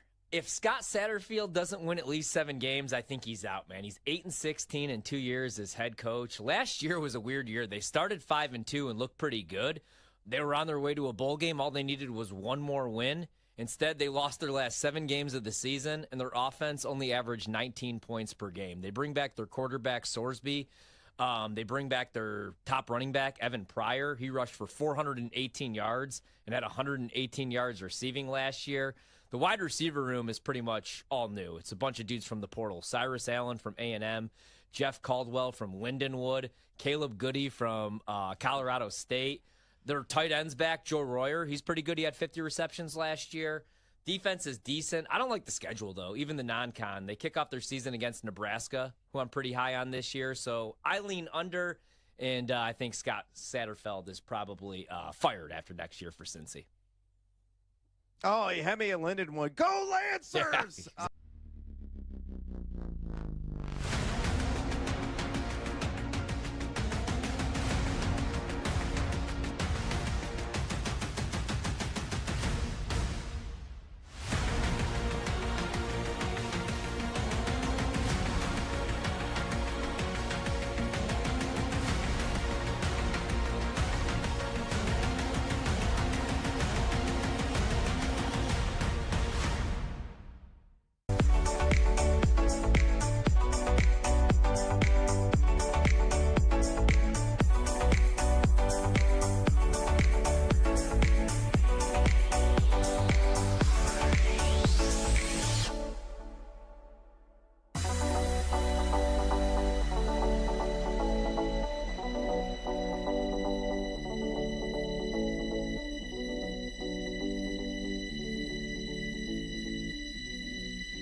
Let's get back to You Better You Bet on the BetMGM Network. Welcome back. This is You Better You Bet, presented by BetMGM. Coming at you guys here on a Wednesday. 40 minutes from now, we'll be joined by Nick Costos with his thoughts on the Pittsburgh Steelers, as well as his New York Yankees, who cannot stop losing. The Yankees right now in danger of missing the playoffs as they're clinging to the final wild card spot in the American League. Still a lot of baseball to go. Like the end of this regular season, I believe, is September 28th. So it's not like full-blown panic time, but I also don't live in New York. So I think for the New Yorkers, it is definitely full-blown panic time. But I mean, hey, they could get hot later this month, maybe get hot in September, and all this will be moot. But as it stands right now, trouble for the Bronx Bombers. We'll talk to Nick in about 40 minutes about all of that stuff. We'll do a little bit of NL Cy Young discussion coming up in 20 minutes with Major League Baseball's most recent poll that they put out there. Interesting development in the National League. We will wrap on all of that. But I wanted to update the folks on what's going on in Queens right now. Gavin Williams carried a no-no into the ninth inning, was able to strike out Francisco Lindor, but unfortunately for Gavin Williams, gave up a home run, a solo shot out to center field to Juan Soto. So the Guardians are going to let him finish the game here, as right now he's facing Brandon Nimmo. But Gavin Williams was this close to a potential no-hitter until Juan Soto. It was obviously, like, I don't know who the center fielder is for the Guardians. Had a chance to potentially rob the home run, but was not able to do it. So Gavin Williams instead has given up one hit, that hit being a home run, but looks like he should be able to close this bad boy out. He's up to 122 pitches right now for the Guardians. Like, this is an old school start here for Gavin Williams. Usually these guys, I mean, the minute they get to 80 pitches, we're talking about warm up the bullpen. Like what are we doing in 2025 in baseball? But Gavin Williams had a heck of an outing, and we'll see how he finishes that up with the Guardians up 4-1 against the New York Mets. But joining me right now, like he has all throughout the week, filling in for our executive producer, Bill Zimmerman, it is the great Tyler Morales, who will give us today's headlines in the world of sports. Tyler, before we get to the headlines, how you doing? How was the afternoon? And what's cracking? Thankfully, we didn't lose power today. We have full electricity, which is nice. Baby. But Nobody we got to watch some day. Yeah, no one ran into a pole. We got some day baseball. Yeah, I was really hoping the Mets got no hit here because the fans are already on edge, and the Yankee fans are kind of just like hiding how miserable the Mets fans have been recently. But the Mets fans are like equally as mad right now. So Juan Soto hit a home run and broke up the no hitter, which I didn't like. But everything's good so far. We got daytime baseball. No complaints from me. Are the Yankees and Mets the teams that you hate the most in all of sports? Because the Yankees. So like who? The Yankees are, but the Mets, because like the Mets are the direct rivals to your Phillies. There, in the division. Like obviously, like the Yankees, like you probably live around a bunch of Yankee fans in the Northeast, but like it feels like you got some vitriol for the Mets as well here. Like where do the Mets fall in your hatred power rankings of sports teams? I actually don't hate the Mets. The Mets are kind of like the Jets to me. Like, I actually think it'd be funny if they won it all, and like if they were good. So the Mets and the Jets are like kind of that where they've just been miserable their whole entire lives, and the one time they do win, like I think the celebration would be here. I would actually go to a Jets and Mets parade as an Eagles and a Phillies fan, just because I think the scene would be hilarious. Now if the Yankees won, like that's World War III. That'd be awful. World War IV, whichever one we're on right now. That'd be awful if the Yankees won the World Series. So let's shy away from the Yankees ever winning the World Series for our sanity as a country. Whichever one that we're on right now. Known history guy. That's World War III, World War IV. I don't know. Who knows? Tell that Tyler just watches sports. Everybody, like, my God. That's all I do. So the Yankees are your number one team. Who's after the Yankees? Is it the Cowboys? Because you're an Eagles fan. Like, is it Cowboys fan? Is it Giants fans? Like who's next? And we'll get to the headlines before we get in trouble here. It should be the Cowboys, but I actually think the Cowboys are like kind of cool now because CeeDee Lamb's cool, Michael Parsons cool. I like Dak. So I mean, I'm supposed to hate the Yankees. I'm supposed to hate the Cowboys, but like they're kind of cool now, honestly. So to me, it's just really like if the Yankees win, like I'm miserable. That's really the one team I hate. Gotcha. Okay, so just the Yankees is the team that you hate.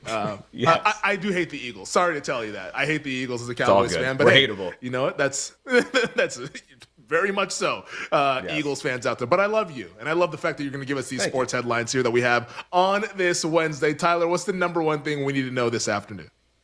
I love you too, Femi. The story that never ends. Our guy Jerry Jones spoke again yesterday and said he does not have confidence that Michael Parsons will play in the season opener against the Eagles.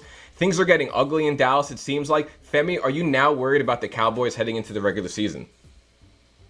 I'm not worried about the Cowboys because I do think Micah Parsons will be out there. Like, I don't think Jerry was going to go out there and be like, hey, like, yeah, Micah's going to for sure be out there, even though they have not come to an agreement on the contract. And Micah doesn't strike me as the type of guy that's willing to miss game checks either. The weird thing about this is that, like, we just continue to play this, like, silly game of chicken now. And it's mainly on the Jones side, like the Jones family and the Cowboys organization, because what we have now been reported, I think 105.3 The Fan down there in Dallas, an Odyssey station, one of their hosts, Bobby Belt, spoke with David Mulligetta and said that David Mulligetta, the agent for Micah Parsons, told him that they had reached out to the Cowboys twice over the last 18 months in terms of talking about a contract. The Cowboys, the first time, were like, hey, no, we got to figure out Dak Prescott. Like, let's not have to do that right now. We'll get to that when we get to that. And then most recently this offseason, where the Cowboys are just not responding to calls.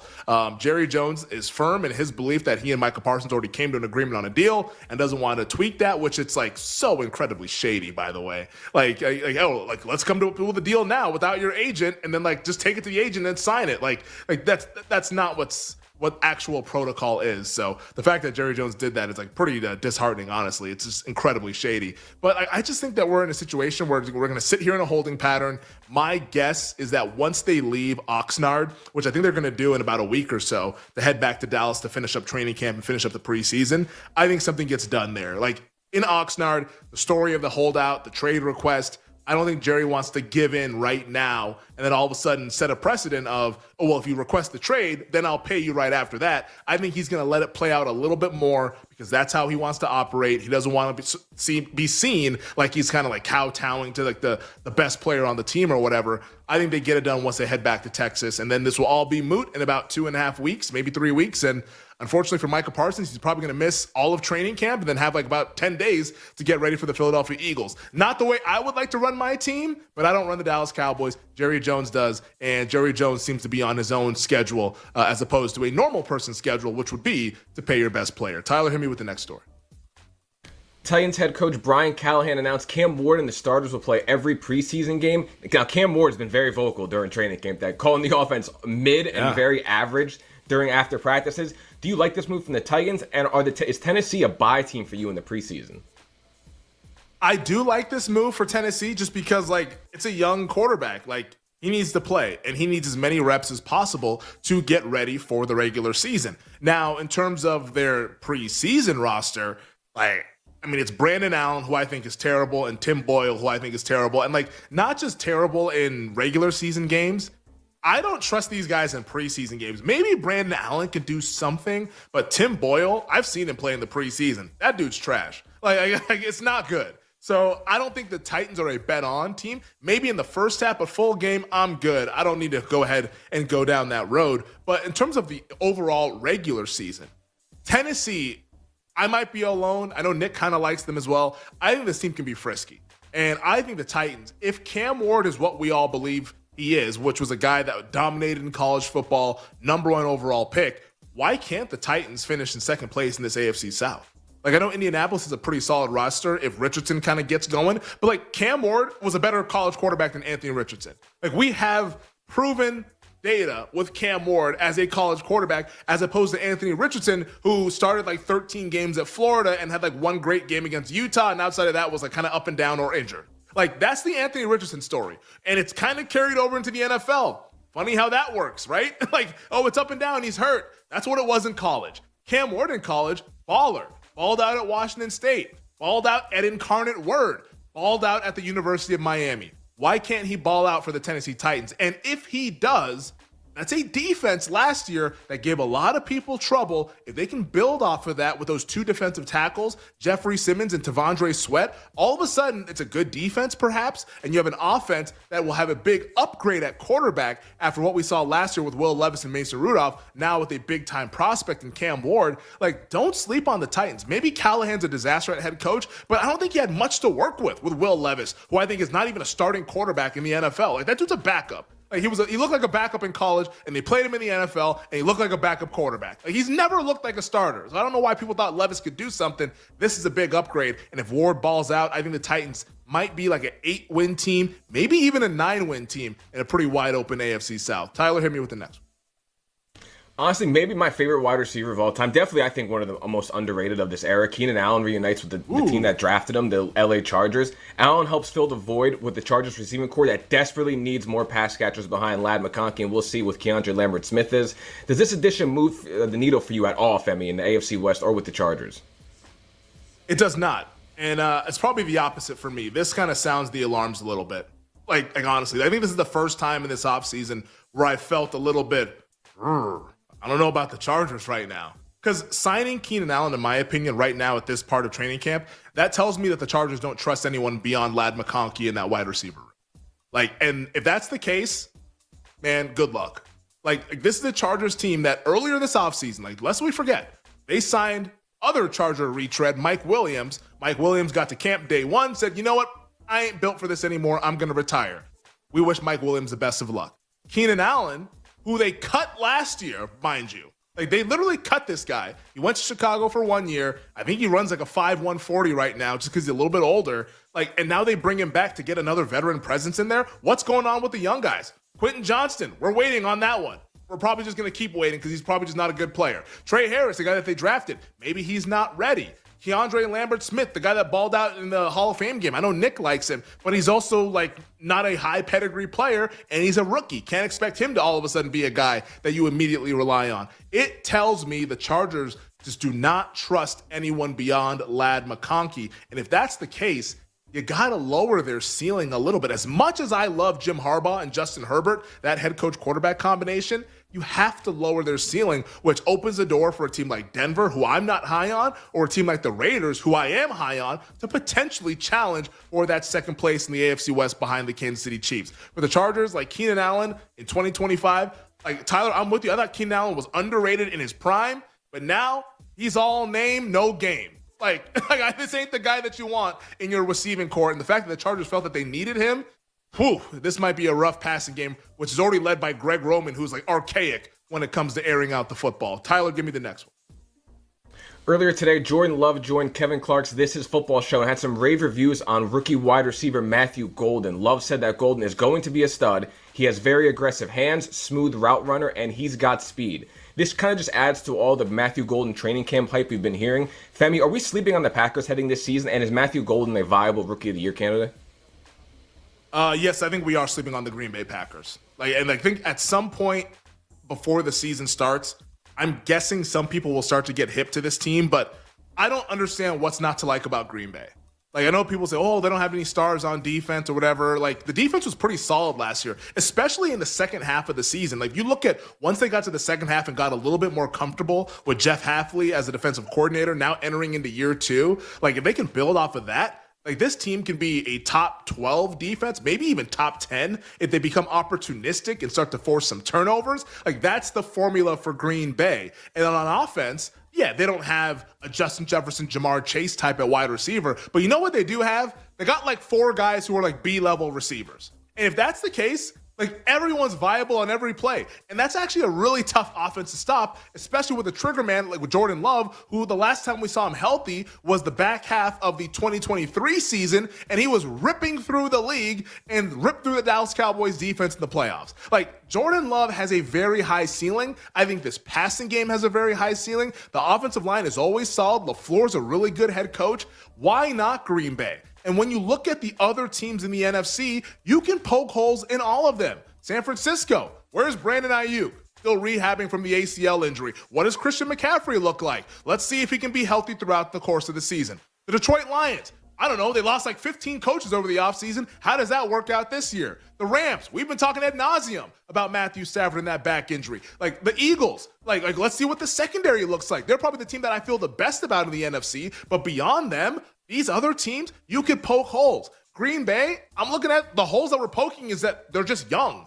They were the youngest team last year. They won a ton of football games. Now they build on that. I think Green Bay right now, to be the NFC number 1 seed at BetMGM, it's 10-1. I love that bet. The schedule sets up very favorably for Green Bay. A lot of their hard games are at home. 10-1 for the Packers to be the NFC 1 seed. You want to go 11-1 for them to win the NFC, you could do that. But I love this team as a regular season juggernaut. What happens in the playoffs? I don't know. We'll see. LaFleur's team's kind of underperform in the playoffs unless they're underdogs. I don't know if I love them in the favorite status, but I do love them in the regular season. Green Bay, I think we're going up. I think this is like a 13-14 win team, and I think folks are going to finally catch up once we get close to the NFL regular season. Tyler, hit me with the last one before we head to break. Steelers rookie quarterback Will Howard will miss preseason with a fractured bone in his hand. Howard's been getting rave reviews out of Pittsburgh training camp and has had a real chance to make some noise as maybe the potential Steelers' future quarterback. Any takeaways from this injury out of Steelers camp? Yeah, it's a bummer for the preseason. I wanted to see what he looked like. But the Steelers do have other viable options in terms of being a bet-on team in the preseason. Mason Rudolph will probably play a good chunk of games. Skylar Thompson, who started a playoff game. You remember that one from a few years ago? He is the fourth-string quarterback, but sucks for Will Howard. We're not going to be able to see this guy at any point in the regular season unless some sort of disaster happens with Rodgers and Rudolph. So I wanted to see what it looked like because everyone said it looked good, but I guess we're going to have to wait until August of 2026 for the Will Howard experience as a Pittsburgh Steeler. All right, we'll get to talk some NL Cy Young and best bets on the other side to wrap up this 3 o'clock hour here on You Better You Bet. We'll be right back with You Better You Bet, presented by BetMGM, the sportsbook born in Vegas.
I think he's going We've already to. given it to him.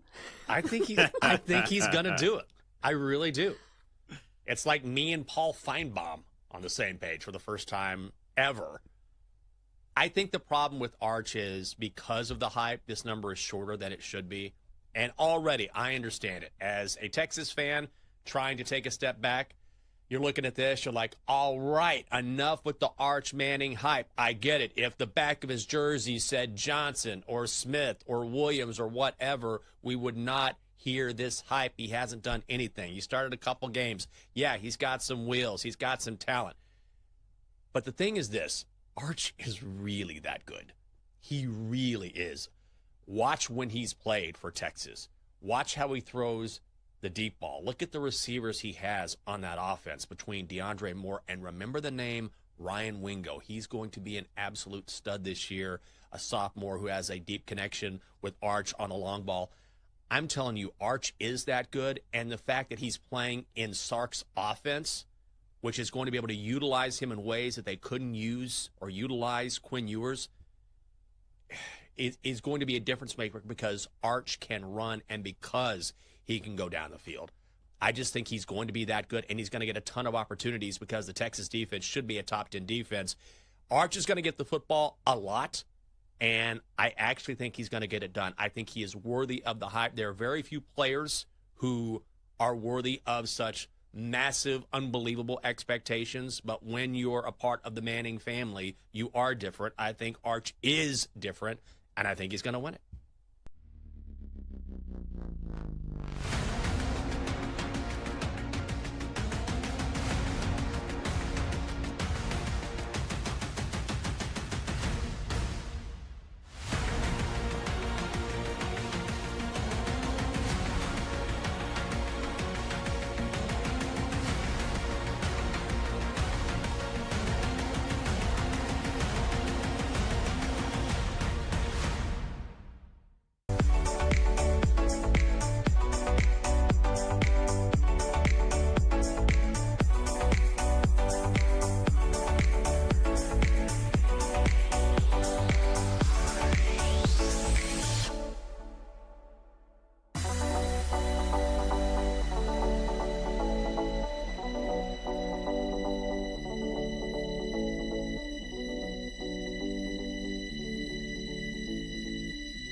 Let's get back to You Better You Bet on the BetMGM Network.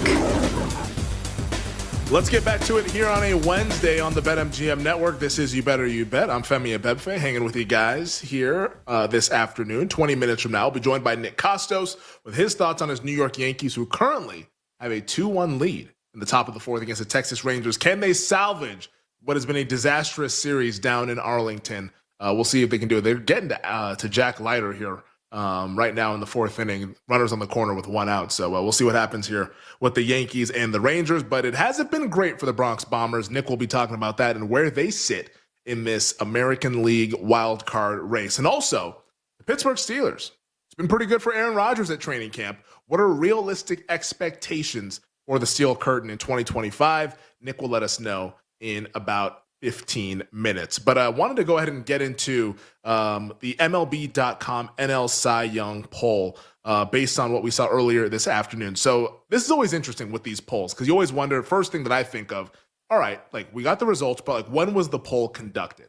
That's the first question that I asked myself. When was the poll conducted and how many people participated? Well, we know the answer to one of the questions. 32 people participated in the MLB.com NL Cy Young poll.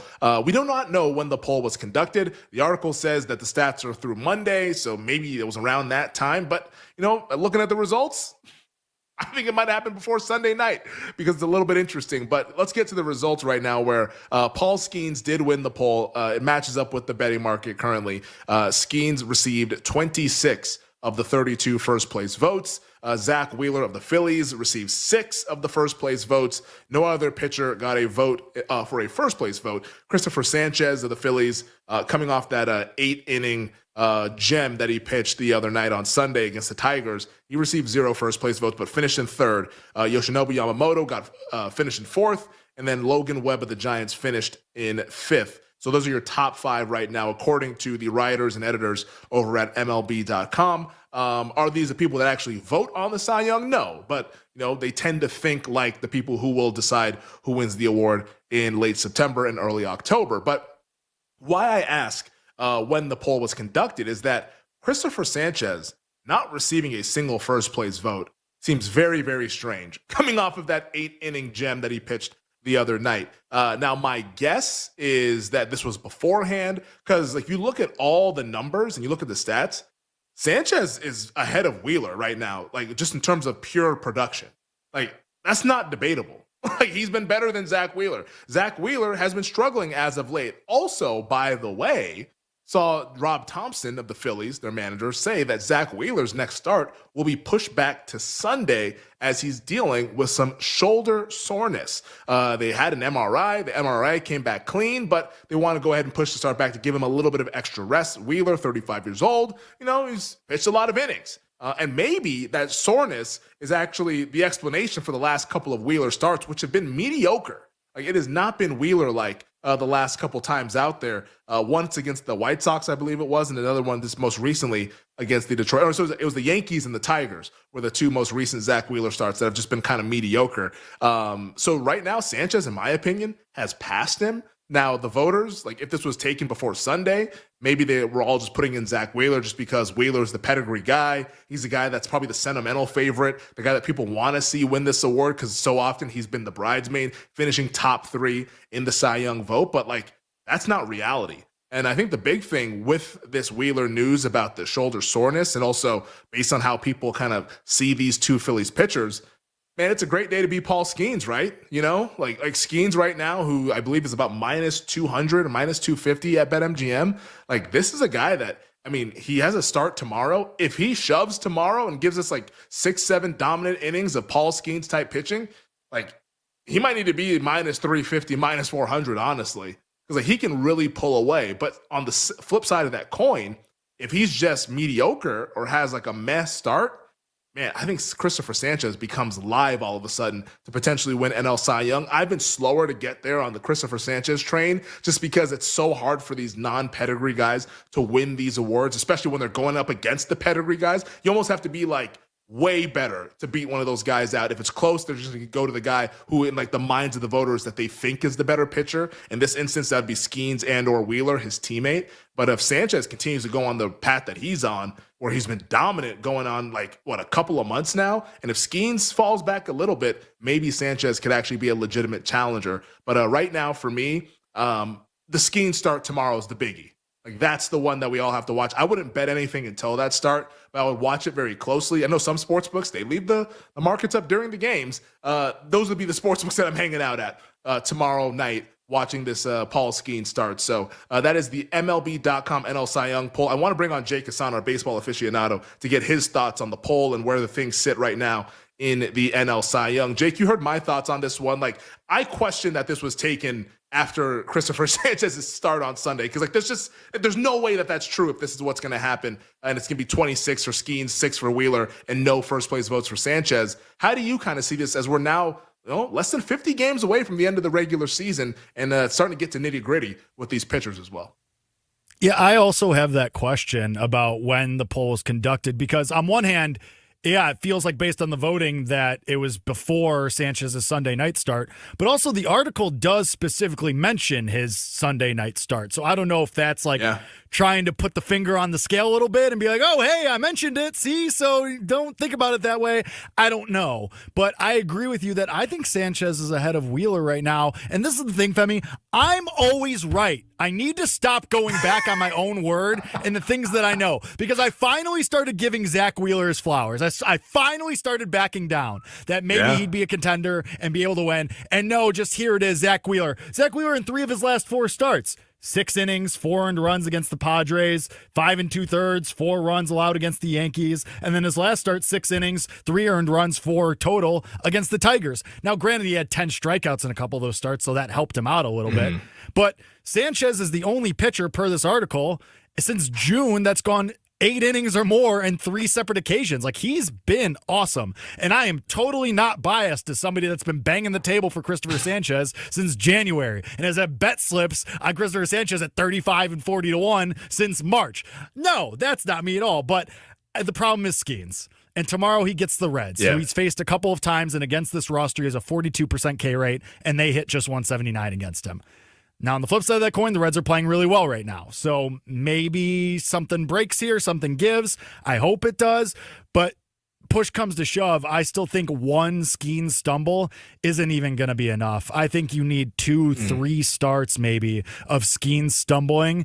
And I'm not even saying like a mediocre 6 innings, 3 earned. Like, you need a blow up.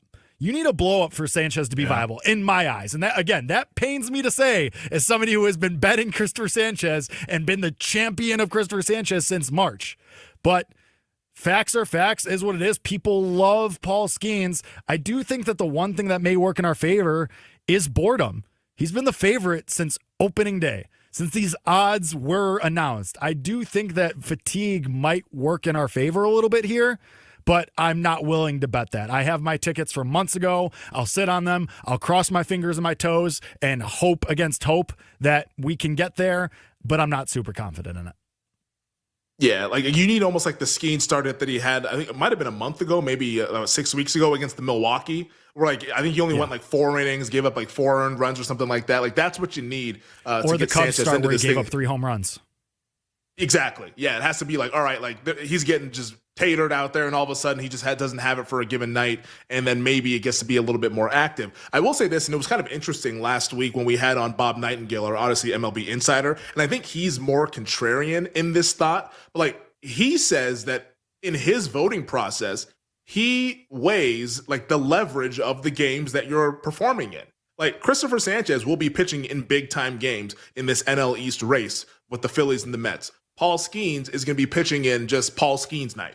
Like, you know, like that's what it is, because the Pirates are terrible. Like, unfortunately for you, a Sanchez backer, like I don't think the majority of voters think that way. I think they just look at the pure numbers and they look at the pure dominance, which Skeens definitely is leading in that race. But I don't know if you get enough of these guys that maybe think, hey, but Sanchez is doing it with all these innings and they're high leverage innings and he helps them win the NL East. Maybe you could get something there, but I still think you probably have to be like way better than Skeens, which as it stands right now on August 6th seems to be unlikely. We got screwed, too. It should have been a complete game on Sunday night, Femi, but nope, the Phillies had to go show off their shiny new toy. Get the Durantula out here. We traded, come on, it was man. electric. It was. As a pure baseball fan, it was awesome. But come on, let the guy get the complete game. I get that you got a shiny new toy you got to show off, but give us something here. And they said, hey, look at our trade deadline acquisition and watch what he does. And he did his thing. And he was awesome. Yeah, it's but you know what? Christopher Sanchez, maybe they can get something around him. I will say, the shoulder thing being Zach Wheeler's kind of bugaboo, that definitely explains the bad outings or the mediocre outings. And 100%. If he all of a sudden gets there this weekend on Sunday, which is when he's now projected to pitch, and it still looks bad, I don't think we can rule out a potential IL stint here for Zach Wheeler in terms of getting him ready for October. Because the Phillies, as much as they'd love to see him win the Cy Young, the bigger fish to fry is winning the pennant and winning the World Series. They're not going to go out there and just blow out his shoulder just so that he can win his coveted Cy Young award. That's not happening there. So let's see what happens on Sunday. But I think the biggest pivot point though is definitely tomorrow night with Paul Skeens on the mound. If he shoves, we're probably just a moot point. But if he doesn't, maybe Sanchez actually has a realistic chance to go out there and win the award. All right, let's get to some bets, though, from Jake and Tyler. Tyler joining us now as well. Tyler, I'll start with you. Your favorite bet for tonight in the world of sports and why? So I'm going to go Padres Diamondbacks over 9.5. Nestor Cortez starting for the Padres. Anthony DeScalfani for the Diamondbacks. Diamondbacks might have sold most of their team, most of their lineup, but they're still scoring a ton of runs, and I expect both these pitchers to get rocked. So let's go the over in Padres Diamondbacks. All right, got the over out there in the desert. Jake, what do you like tonight in baseball? Everybody wants to bet on Dustin May for some reason, and Michael Walk has been awesome on the road, so I'll take the Royals on the money line. It's the hair. That's what it is with Dustin May. Right. How's that gone? I'm almost ashamed. 2 years ago, I actually bet him to win Cy Young. And the week later, he was on the IL for the Tommy John. And has not been seen until this season. So that's my relationship with Dustin May. I will not be one of those people who is betting Dustin May to go out there and shove for the Boston Red Sox tonight. Although the hair might be interesting with that jersey combination. All right, that does it for the 3 o'clock hour here on You Better You Bet. On the other side, though, we're talking more baseball. Nick Kostos' thoughts on his New York Yankees. Will they make the playoffs? And also, realistic expectations for the Pittsburgh Steelers. It's all coming at you next here on You Better You Bet. We'll be right back with You Better You Bet, presented by BetMGM, the sportsbook born in Vegas.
It's all about ball strikers. We want guys that can hit it long and accurate off the tee. Guys that are good approach players as well. Strokes gained, tee to green is the metric we are looking at this week. The first guy that I'm taking, not to win outright, because I never do that to you guys. But top 10, top 20, Tommy Ladd. Fairway Jesus, Tommy Fleetwood. He is 22-1 to win this week if you dare want to bet that. But I just take the top 10 and top 20 on Tommy. He's fourth on the PGA Tour in strokes gained, tee to green. And he's just going to play steady golf, long golf course. He's going to put it in the fairway. He's going to put it on the green. He's going to give himself birdie putts. You got to be a good overall golfer to win at TPC Southwind. You got to be able to use every club in the bag. That's what Tommy can do. So I'm looking at him top 10, top 20 this week. Next up, Matt Fitzpatrick at 25-1.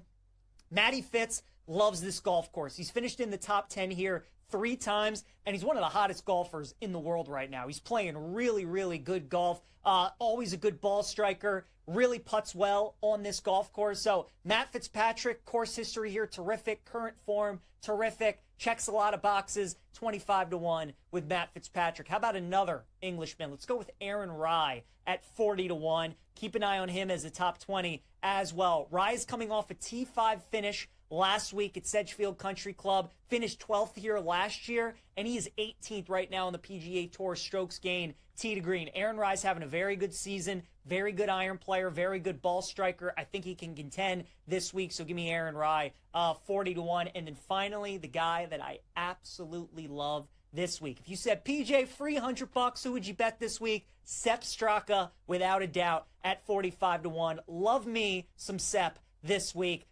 Sepp is one of the best ball strikers on the PGA Tour. Scotty's obviously number 1. You could argue Sepp's in the top 3, top 5. He's had an unbelievable year. This is Bermuda grass that they're going to putt on this week at Memphis, which they use a lot in Florida. Sepp was great during the Florida swing. He's played very well this season on golf courses where you have to drive it long and straight. That's what he does. I think he's going to be in contention this week, 45-1. Way too big of a price on the big fella, Sepp Straka. So keep an eye on him.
The BetMGM Network presents to you the most unique show in sports. The show kicks ass. Oh, hell yeah. A show so unapologetically original, it needs its own word to describe it.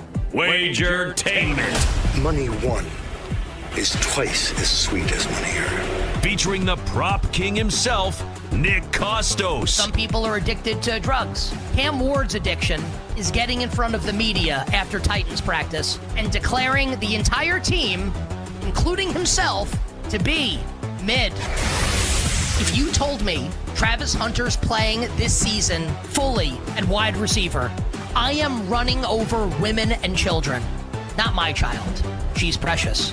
To place bets on Travis Hunter. This is You Better You Bet. Brought to you by BetMGM, the sports book born in Vegas.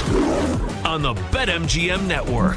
What's up, everybody? Happy and merry, wonderful Football Wednesday to you and yours. This is You Better You Bet on the BetMGM Network. Nick Costos, Femi Abebefe, our crew, and you here on the Odyssey app, on SiriusXM, on YouTube, on Twitch, on radio stations nationwide, in your hearts and in your minds, as we bring you the fastest show in all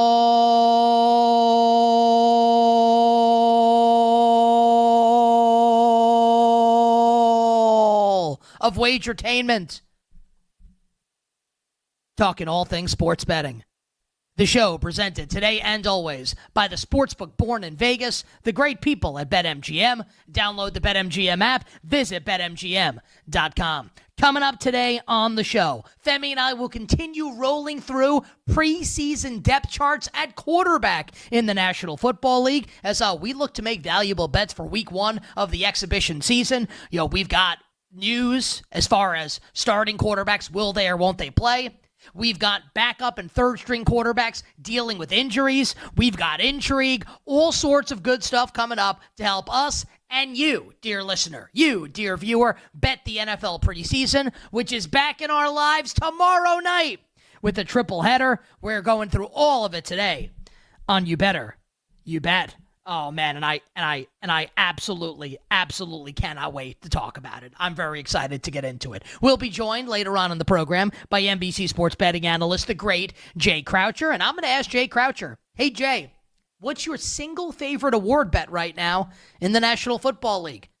And when Jay Croucher's talking betting on awards, you, dear listener, and you, dear viewer, you absolutely have to listen. We'll get to some fantasy football conversation, and if we do, I'm going to tell you, dear listener and dear viewer, the wide receiver that you absolutely have to have your eye on, that I guarantee right now your eyes are not on and is way off your radar. The wide receiver that needs to be on your radar as we head into the exhibition campaign in the NFL, and all our bets for tonight, Major League Baseball and otherwise. We'll wrap up the show in the Power Hour, final hour. And that's actually where we're going to start. Major League Baseball, because while this is a wonderful football Wednesday, do you know what else it is? It's a devastating day for me as a fan of the hideous, grotesque, disgusting, loserific New York Yankees. Now embroiled for that final spot in the American League wildcard race. Oh, how the mighty have fallen with my New York Yankees. To be fair to them, currently up 2-1 right now on the road in Texas in the bottom of the 5th inning.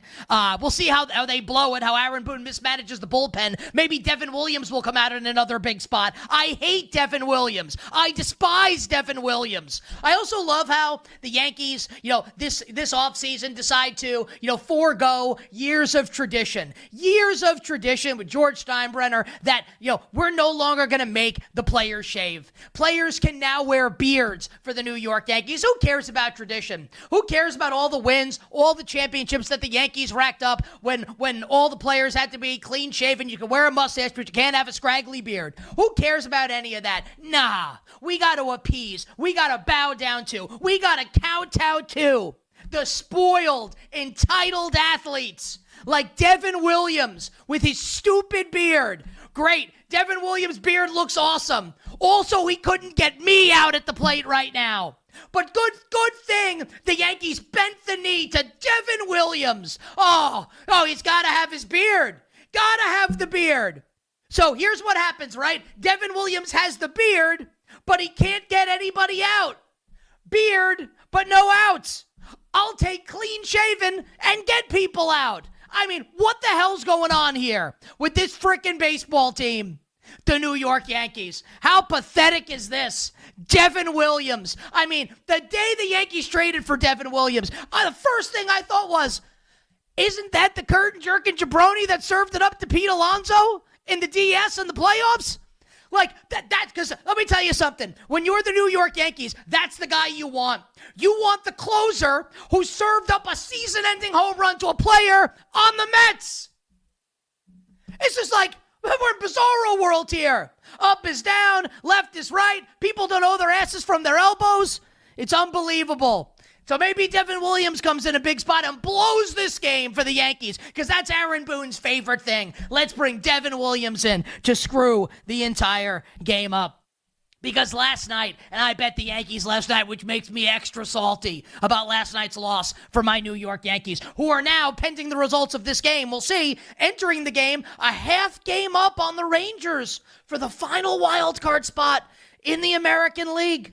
We'll see how this goes. So it's a huge game. It's a huge series as far as the American League wild card race goes, the American League playoff picture goes, in a wide open American League. And I bet the Yankees last night. And Nate Eovaldi looks awesome for the Texas Rangers. Jake Hassan yesterday at the end of the show said Nate Eovaldi is going to look awesome for the Texas Rangers. And Jake was right. Nate Eovaldi shoved last night, as the kids would say. Nate Eovaldi stuffed the Yankees into a locker last night.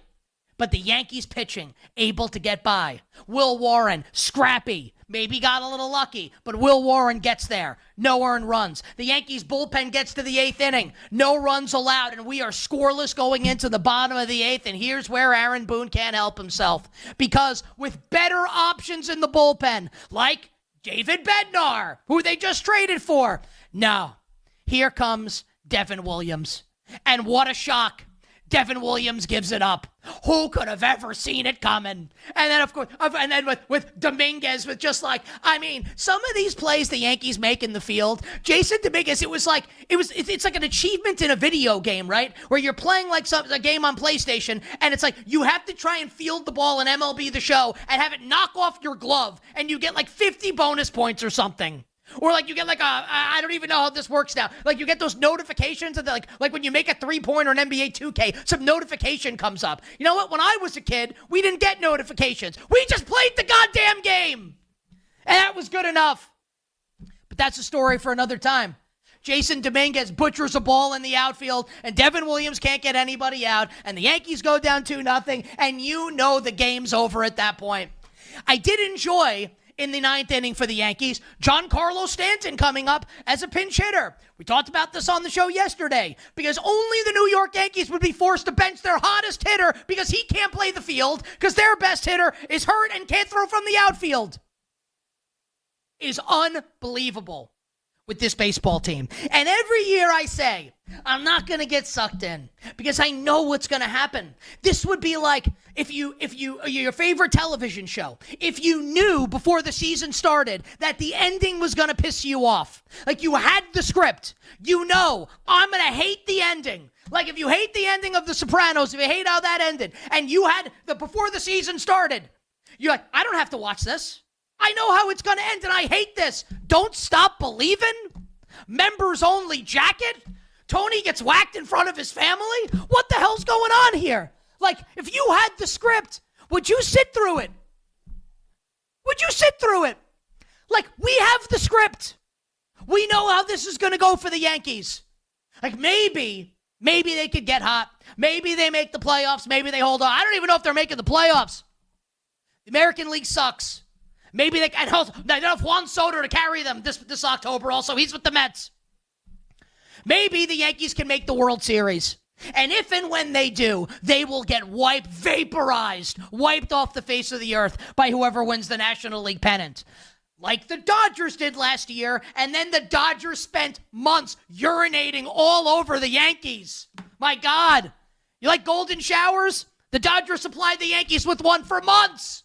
After the World Series. Couldn't stop talking about how bad the Yankees were, how pathetic the Yankees were. Like they got off on it. It was unbelievable. They embarrassed the Yankees on the field and then embarrassed them in the media afterwards.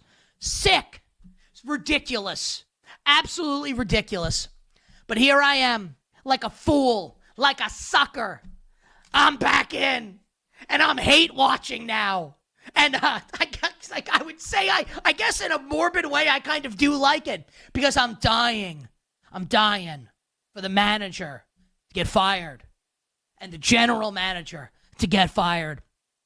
Supreme Court Justice Cashman, Supreme Court Justice Boone, George Steinbrenner rolling in his grave, watching his loser son Hal. All Hal cares about is making money and not paying the luxury tax. He doesn't give a damn about winning the World Series. If he cared about that, he would have fired these two bozos a long time ago. Yankees haven't won a World Series since 2009. Cashman still has his job. In what arena, in what profession in life do you get to keep your job and not win for 2 decades almost?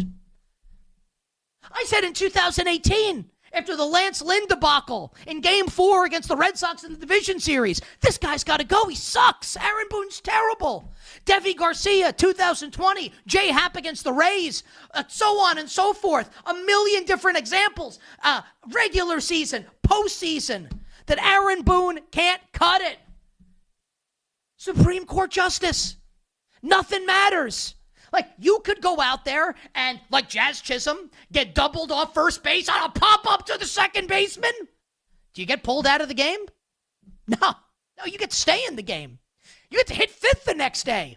You get rewarded for being a slappy clown if you're a New York Yankee. Because the New York Yankees are an organization now that's way more concerned with, oh, Mike, we have to make sure that the players feel good. We have to give them room to grow. We have to let them develop.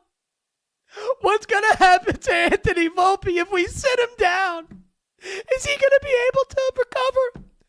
Jazz Chisholm, he has so much energy, and he feeds off of it. If we sit him down, does he lose it? Jason Dominguez looks like Edward Scissorhands in the outfield trying to catch a ball. Should we take him? No, they all just play. They all just play. It's unbelievable. It's unreal. Think about this. I don't know what you do for a living. You, the person watching, you, the person listening. I fancy myself to be, I think I'm pretty successful. I'm a pretty successful guy. And if you're successful, think about this. If you had people on your team, right, people that worked for you or with you, and they were screwing up all the time in incomprehensible fashion, would you be okay with them? Just show up to work the next day. Keep doing it. No problem. No, of course not. Because you're successful. And successful people don't like slappies. The New York Yankees love slappies. You get rewarded for being a slappy. You can't make this up. The Yankees just now, they had three fielders around the ball. It drops in the middle, and the Rangers just tied the game 2-2. And I think the bases are still loaded here with Carlos Rodon. And Rodon's got a beard too, so don't worry, everybody. He'll get out of it because the Yankees are allowing facial hair now, so don't worry. All good. No worries here. Men on first and second, 2 out. And Adolis Garcia. I hope he hits this ball to Jupiter. That's my sincere hope. I hate this team. I mean, I don't. I love them. But, man, I hate them. Man, I despise them. And you look at the American League, and this wild card race is awesome. I'm a little sad for baseball that, in just my opinion, I know that a lot of people are into baseball from the start of the season. I feel like baseball now is starting to get really good. And we're going to have an electric final couple months of the regular season leading into the postseason. And this wild card race in the American League is full of great stories. The Seattle Mariners, the Eugenio Suarez coming over, the big dumper. Cal Raleigh, a pitching staff with a ton of upside in Seattle. The Red Sox with their awesome manager, Alex Cora. They can't stop winning games. Just extended Roman Anthony. The Red Sox have got it, the mojo right now. The Red Sox have got it cooking. The Astros bringing back Carlos Correa.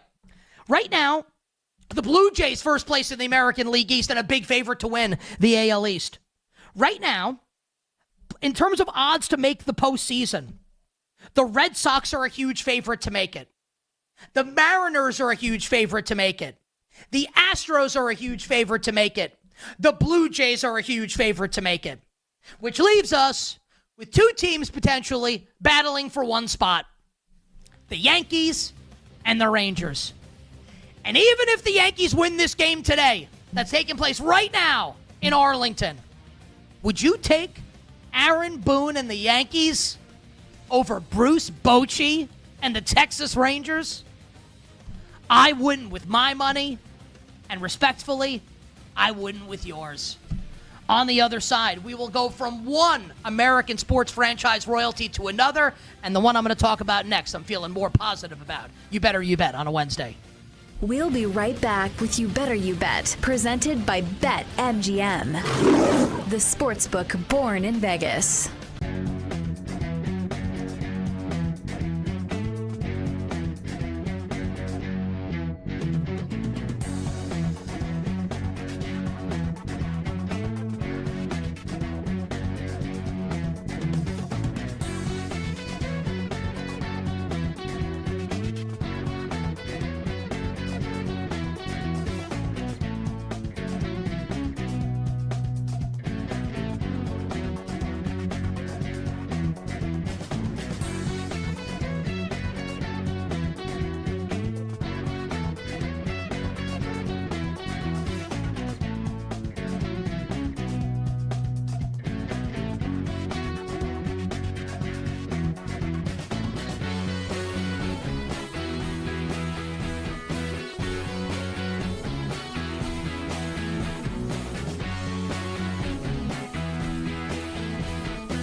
little call right now as we got another individual with a fantasy question. Mike from Miami wants to discuss a 2-quarterback league. Mike, welcome to BetMGM tonight.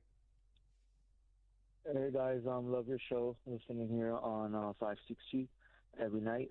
Just wanted an opinion. I'm picking 5th in my league in a 2-quarterback, 6 points per touchdown league on PPR, and I know the first 3 picks because it's a friendly league we discussed. So I think the first 3 are going to be Allen, Lamar, and most likely Jalen Hurts. So I'm slotted in the 5th pick. I wanted to take get your take if I should take if I have a choice between Burrow, Daniels, or Saquon and Bijan. So what would be the best advice you guys can give me on those 4 players and who has the most upside in getting a good ADP in that value? Yeah, that's a great question, and thanks for laying everything out and knowing the first 3 picks in the draft. Yeah. Not at all surprised it's going to be quarterback heavy, Horvat, because of a 2-quarterback league. Yep. I mean, you could debate Burrow. I think it's warranted there at pick number 4 overall, but honestly, I pivot, and I go Bijan Robinson because quarterback is extraordinarily deep, and you can go quarterback in round 2 and 3. You got your stud, your foundational piece at running back that can literally do everything. Catch balls, score touchdowns, of course, pile up the yards between the tackles. So even in a super flex 2-quarterback scenario, no, I'm not going to go quarterback at number 4 overall. I'm going to go Bijan Robinson. How about you? Yep, same thing, man. I'm going to go Bijan Robinson. Love that call. If I were going to go quarterback, as much as I love Joe Burrow and as down as I am on the Commanders this year, at least I don't think they're winning 10 games, Jaden Daniels, because of what he's going to give you with his legs. Yeah. He's going to throw over 24 touchdown passes, most likely, if Terry McLaurin does show up this year. He would be my look at quarterback, but I'm with you, man. I'm all about Bijan this year. I think he's going to have a monster year. I love him and Jahmyr Gibbs. Bet both of them to win Offensive Player of the Year. But that would be my pick. Pivot, come back around, maybe get a Bo Nix a little bit later on, or like a Kyler Murray or a Brock Purdy. So that's what I would do as well. J.J. McCarthy? J.J. McCarthy. I would pivot. I'd go Bijan as well. All right, Mike in Miami, good luck in your super flex fantasy football drafts.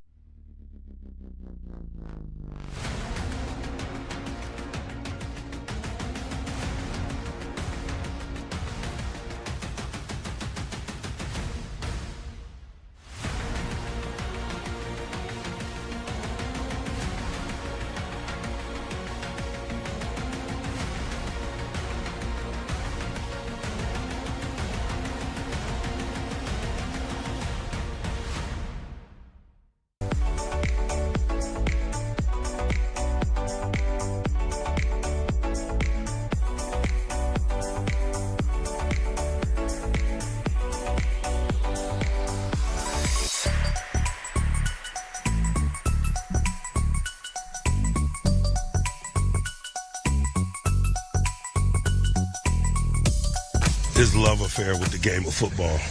Man, it's, from the outside, you see it, you know it, particularly when you're in this business like I am. You know what it looks like, what it smells like. But to be around him every day and see the genuine joy that he has doing mundane things, the love affair that he has with the game of football, man, is contagious. You're tuned in to You Better You Bet with Nick Costos and the crew on the BetMGM Network. That's the voice of Pittsburgh Steelers head coach Mike Tomlin speaking with CBS Sports sideline reporter Evan Washburn on CBS Sports HQ, talking about his new starting quarterback, Aaron Rodgers. Opening segments of the show, I flamed one of the most successful franchises in the history of pro sports, the New York Yankees. Now, let's talk about another of the most successful franchises in the history of professional sports, the Pittsburgh Steelers. And the tenor of this conversation that we will have, dear listener and dear viewer, about Pittsburgh is going to be quite different. Because as I sit here now on Wednesday, August 6th, in the year of our Lord, 2025, I am dying to ask our excellent engineer, Jake Hassan, a question. A question that he can't answer because it will get all of us in trouble if the answer were yes. The question Jake, will you please play Renegade? Because I am into the 2025 Pittsburgh Steelers. I am into Aaron Rodgers as the starting quarterback of the 2025 Pittsburgh Steelers. And I look at this Steelers roster, and I see a team, I see a group of 53 that not only can make the postseason, but I believe will make the postseason. And the Steelers quarterback's in the news today. Aaron Rodgers says he doesn't know if he's going to play against the Jacksonville Jaguars in the preseason opener. He says that he's willing to play in the preseason. And Rodgers, to his credit, he basically said, like, preseason football's not real football. Like, you're not going to gain anything from going out there, going up against vanilla defenses. But it's good procedurally. Like, get out there and call the play, break the huddle in time, run the play in time. For procedural stuff in a new offense with a new team, Rodgers is willing to play in the preseason, and I very much like to hear that from Aaron Rodgers. I doubt we'll see him this week.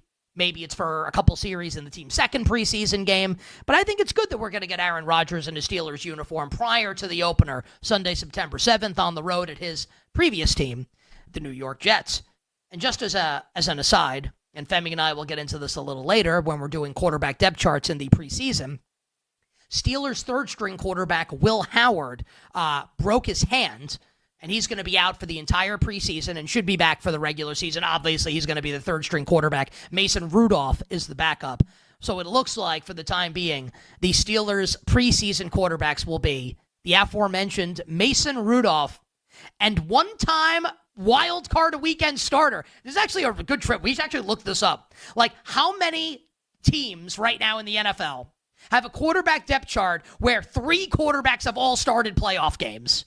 The Steelers are definitely one of them, because Mason Rudolph will be the one when Aaron Rodgers doesn't play. And with Will Howard out, former Miami Dolphin Skylar Thompson going to get work for the Pittsburgh Steelers. So we'll talk about the Steelers as far as the preseason is concerned, likely without Rodgers against the Jaguars. Without Will Howard, it looks like it'll be Mason Rudolph and Skylar Thompson. Now, as far as Aaron Rodgers goes, he has been the butt of jokes this training camp. And candidly, has been the butt of jokes with everybody for a long time.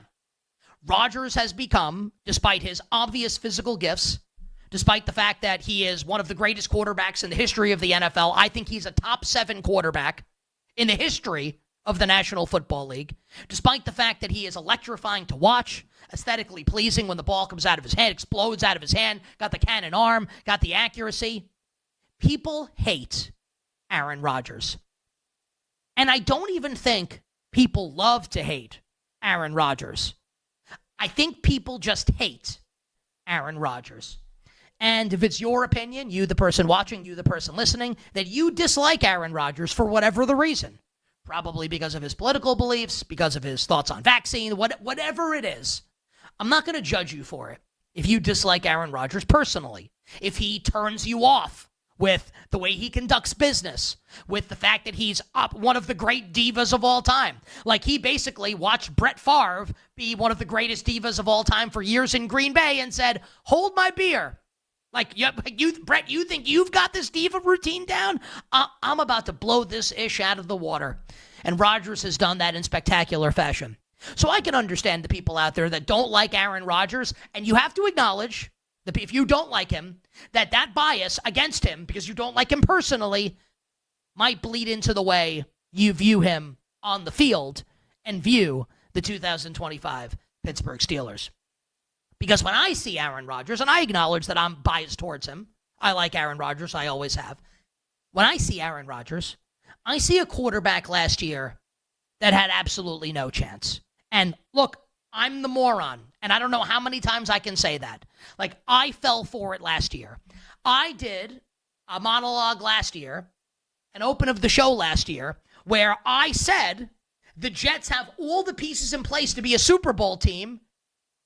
Just, can you trust the head coach and the offensive play caller, Bob Saleh and Nate Hackett? And I chose to ignore Robert Saleh, who's a great defensive coordinator, I think going to be great with San Francisco. I chose to ignore the fact that Robert Saleh was overmatched as a head coach. I chose to ignore that Nathaniel Hackett is one of the biggest jabronis in the history of National Football League coaching. He sucks. He's Rodgers' buddy. Great. He's terrible. I chose to ignore it, and I was wrong. But Aaron Rodgers did not play poorly last year. Aaron Rodgers, untenable situation with a team that's absolutely falling apart, and I thought Rodgers played well at points last season. And obviously, it didn't go great, and maybe he was kind of fed up at points. I certainly understand that. But you can't look at that situation last year and then the situation this year and say that they're even remotely comparable. The Pittsburgh Steelers, and you can feel good or bad about Mike Tomlin at this point. It's been a while since they've had postseason success. You can say what you want about Tomlin. I mean, the guy is one of the most consistent winners in the history of the National Football League as far as coaching is concerned. Famously, obviously, has never had a season where the Steelers finished below 500. This is a stable organization.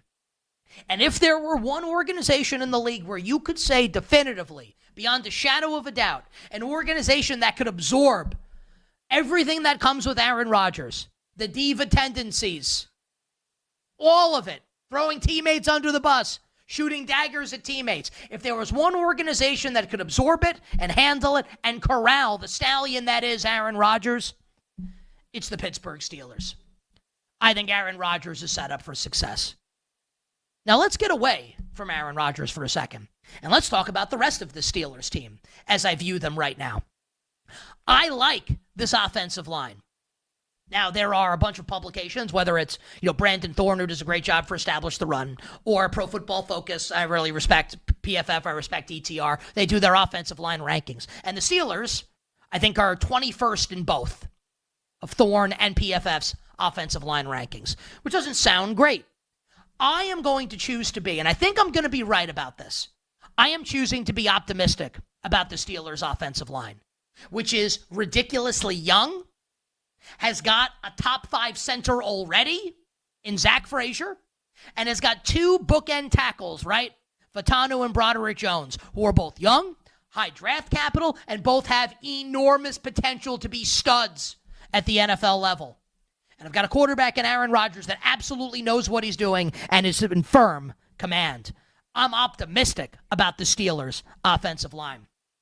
I like the 1-2 punch at running back with Caleb Johnson, the rookie, joining Jaylen Warren. Warren, obviously an adept pass catcher, an adept pass protector. Someone that can get the check down from Aaron Rodgers and make guys miss and be effective in that game. Caleb Johnson has got a ton of burst, way more explosion than Najee Harris, and showed that in the collegiate level at Iowa. I think this is going to be a good running back combination for Arthur Smith. The receivers are nothing to write home about, obviously. DK Metcalf is a stud, but outside of him, Stone Cold Calvin Austin, not great. Maybe Roman Wilson gets it together, and I like what Roman Wilson's been saying at training camp, and Aaron Rodgers addressed it today. Aaron Rodgers telling the news media in Pittsburgh that he's got to get Roman Wilson out of his head because Roman Wilson is too concerned with being a perfectionist, and Roman Wilson is too concerned about making Aaron Rodgers happy. I like that from Roman. You want that from your young players, to want to please the Hall of Famer and Aaron Rodgers, to be doing the right thing. And I think this represents a step up in leadership from Aaron Rodgers, that he's willing to shepherd a young player like this along. Roman Wilson's a guy that was good at Michigan and had a lot of people excited last year. A lost rookie season due to injury. Why can't Roman Wilson be average this year? Which would be a huge upgrade for the Steelers over what they've had at the receiver position outside of the number one last year, obviously, was George Pickens. We know Arthur Smith loves to use the tight ends. The Steelers have 4 good ones. Jonnu Smith comes over from Miami. Arthur Smith's binky, obviously, in Atlanta. Pat Freiermuth's a stud. Darnell Washington is bigger than most offensive linemen. And I think, just from reading the tea leaves, reading training camp reports, listening to people I respect, that Darnell Washington could be a breakout player this year for the Pittsburgh Steelers. That when you get down by the goal line, he's taller and bigger and has a longer reach than everybody else. I love me some Darnell Washington. And I like Connor Hayward, Cam Hayward's brother. And we're going to get the opportunity every week to bet the Steelers tight end at the longest odds to score a touchdown. Hell yeah. I think that's going to be a profitable venture for us this season. Now, perhaps You want to reference training camp reports and say, well, the defense has been kicking the offense's ass. And by and large, that's been true at Steelers training camp. But consider what Mike Tomlin has said and consider what Aaron Rodgers has said. That defenses early on in training camp, and we see this in the regular season also, the defenses are generally farther along than offense at the start of things. And Rodgers has said the last 3 to 4 days have been different, and I think that is rubber stamped by the practice reports on Tuesday, yesterday, where Rodgers absolutely dominated and threw 3 touchdown passes against the Steelers defense. So I'm bullish on the Steelers offense entering the year. And as far as the defense is concerned, I love it. This defense has studs at all 3 levels. And not many defenses can say that. TJ Watt's headed for the Hall of Fame when it's all said and done. Jerry Dulac, who's been covering the Steelers forever, wrote in the Pittsburgh Post-Gazette that Steelers brass internally are thrilled with first-round rookie defensive lineman Derek Harmon and think he's going to be a beast immediately. Here's TJ Watt. Here's Cam Hayward. Here's Derek Harmon. Here's Alex Highsmith. Good luck to opposing offensive lines and opposing quarterbacks. I'm a huge fan of second-year linebacker Peyton Wilson. Do I have him in my Dynasty IDP leagues? You're damn right I do. Can you get a bounce-back year from Patrick Queen? Tough for him to be worse, to be fair. Probably going to be better this year. Going to be hard for him to be worse. I love the secondary. Darius Slay comes over. You got to love that. Jalen Ramsey comes over. You got to love that. Joey Porter Jr., Thornhill, Elliott. I don't even mind that Micah Fitzpatrick's now in Miami. I think the Steelers got better. And there's a conversation to be had about team building here, right? Where if you're a Steelers fan, maybe you look at what they've done this offseason and you go, oh my God, if this season ends, wild card weekend and a 10-point defeat, or they don't make the playoffs, like it's fair to say, like they're up against it. It's an old team that has clearly pushed the chips in for one run here this season. And I don't know what happens moving forward. They got to address the quarterback position at some point, obviously. But that is a conversation for another day. That is a conversation for Steelers blogs and Steelers message boards and for more traditional sports media. And I think it's a conversation worth having, and I do find it interesting. This is a betting show. And what we're here to talk about is the here and now. And the here and now is, I think this team is ready for its close-up. I think this team is ready for prime time. A really good head coach, Hall of Fame quarterback, a defense stacked with playmakers. And the betting market looks at this team and just goes, nah. Think about this time last year when everybody's making the case that the Steelers are going to go under 500 and the streak's going to end for Mike Tomlin. And ask yourself this question. Are the Steelers better this year or last year? Last year entered the season with Russell Wilson. We had 2 NFL teams this offseason, Pittsburgh and the Giants, both fall over themselves trying to sign Aaron Rodgers instead of Russell Wilson. The Steelers got Rodgers and the Giants got stuck with Russell Wilson. The NFL thinks Aaron Rodgers is better than Russell. Who cares what anybody else thinks? The league thinks Rodgers is better. The quarterback's better. The defense is better. I think Caleb Johnson's going to be better than Najee Harris. The offensive line, I think, has a ton of upside. Steelers are going to go over their win total. They're going to go over 500. The Steelers are going to make the playoffs at a plus price. And give me an exacta in the AFC North. Ravens 1, Steelers 2. Pittsburgh will be better than the Cincinnati Bengals this year. And I can't wait to watch Aaron Rodgers prove all of you wrong this season in Pittsburgh. On the other side, Femi Abebefe joins me, and it's quarterback depth chart time in the preseason. We'll be right back with You Better You Bet, presented by BetMGM, the sportsbook born in Vegas.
right, let's put some numbers to Bryce Young when he returned after that Dalton injury.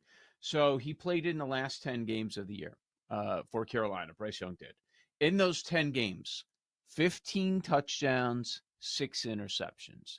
Yeah, you want a higher touchdown rate, but he stopped turning the ball over. He was turning the ball over at a pretty high clip for about a year and a half here.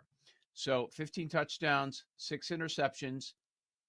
I don't know, 4-6 from where Carolina was in those 10 games. That's pretty solid. Of those 10 games, when Young returned, 7 of the 10 were one-score games. So you're competitive because you're not turning the ball over.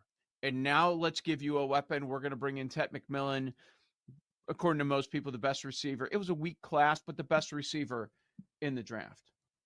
In the last 3 games of the year, Bryce Young, 7 touchdowns, no interceptions. In the last game, week 18, a 5-touchdown game.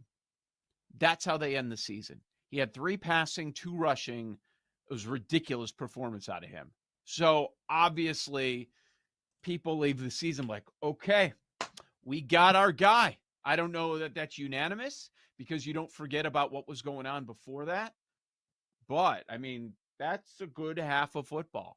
This is not a sample size of just 2, 3, 4 games that we're talking about. We're talking about a 10-game stretch in this league. I don't care who you're playing. When you have a 10-game stretch where all of a sudden you look like the dude that you drafted, I think there's reason for optimism there. I'm not saying he's top 10 quarterback in the league. We're not going that far. But don't forget, he was labeled an outright bust. And now they're in a position where they're building around him. And let's see what you can do defensively.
This is You Better You Bet with Nick Costos, Femi Abebefe, and the crew. Presented by BetMGM. All right, Femi's with me. Femi, the Yankees have taken a 3-2 lead on the Texas Rangers. Paul Goldschmidt homer. I can't wait to see how the Yankees blow it here. How's it going, my man? It's going great, man. I'm a Mariners fan in this American League wildcard race with you and Texas Ranger fans out there. It's been going great for me. I've been watching these Mariners games every night. Fun experience. Eugenio Suarez, good vibes only. Your squad, though, while the theatrics have been incredible for you, I mean, it's been, boy, inventing ways to lose. Let's see what happens today, but I mean, I don't even know if they're going to make the playoffs, man. Like, I know what the betting market says, but just something just feels off, and maybe Judge can be Superman this year and put the cape on. But because the market's down, obviously, because the Yankees are playing. So, what's the price for the Yankees to make it?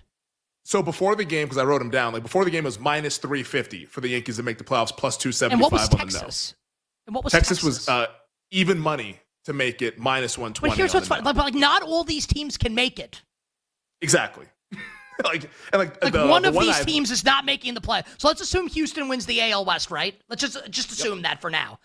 Okay, let's assume Toronto wins the East, just to say Detroit wins the Central, whatever. Like the Red Sox are likely to make it. The Mariners are likely to make it, right? And then that leaves the Mariners easy schedule, but like they're still in there with the Yankees and Rangers. But like right now, yeah, likely to make it.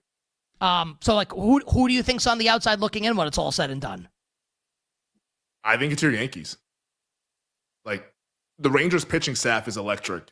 Like if their bats are quiet. That's the problem for the Rangers. They cannot hit for bleed. But if they can just get and like Seager's starting to hit the ball a little bit better, Simeon's starting to hit it a little bit better. If those guys can get hot this month and in September, with the way Eovaldi's pitching and DeGrom is pitching, like that pitching staff is ridiculously good. Well, did I actually DeGrom think your squad might. DeGrom got hit a little bit in his last start. Am I right? Am I right when I say that? Yeah.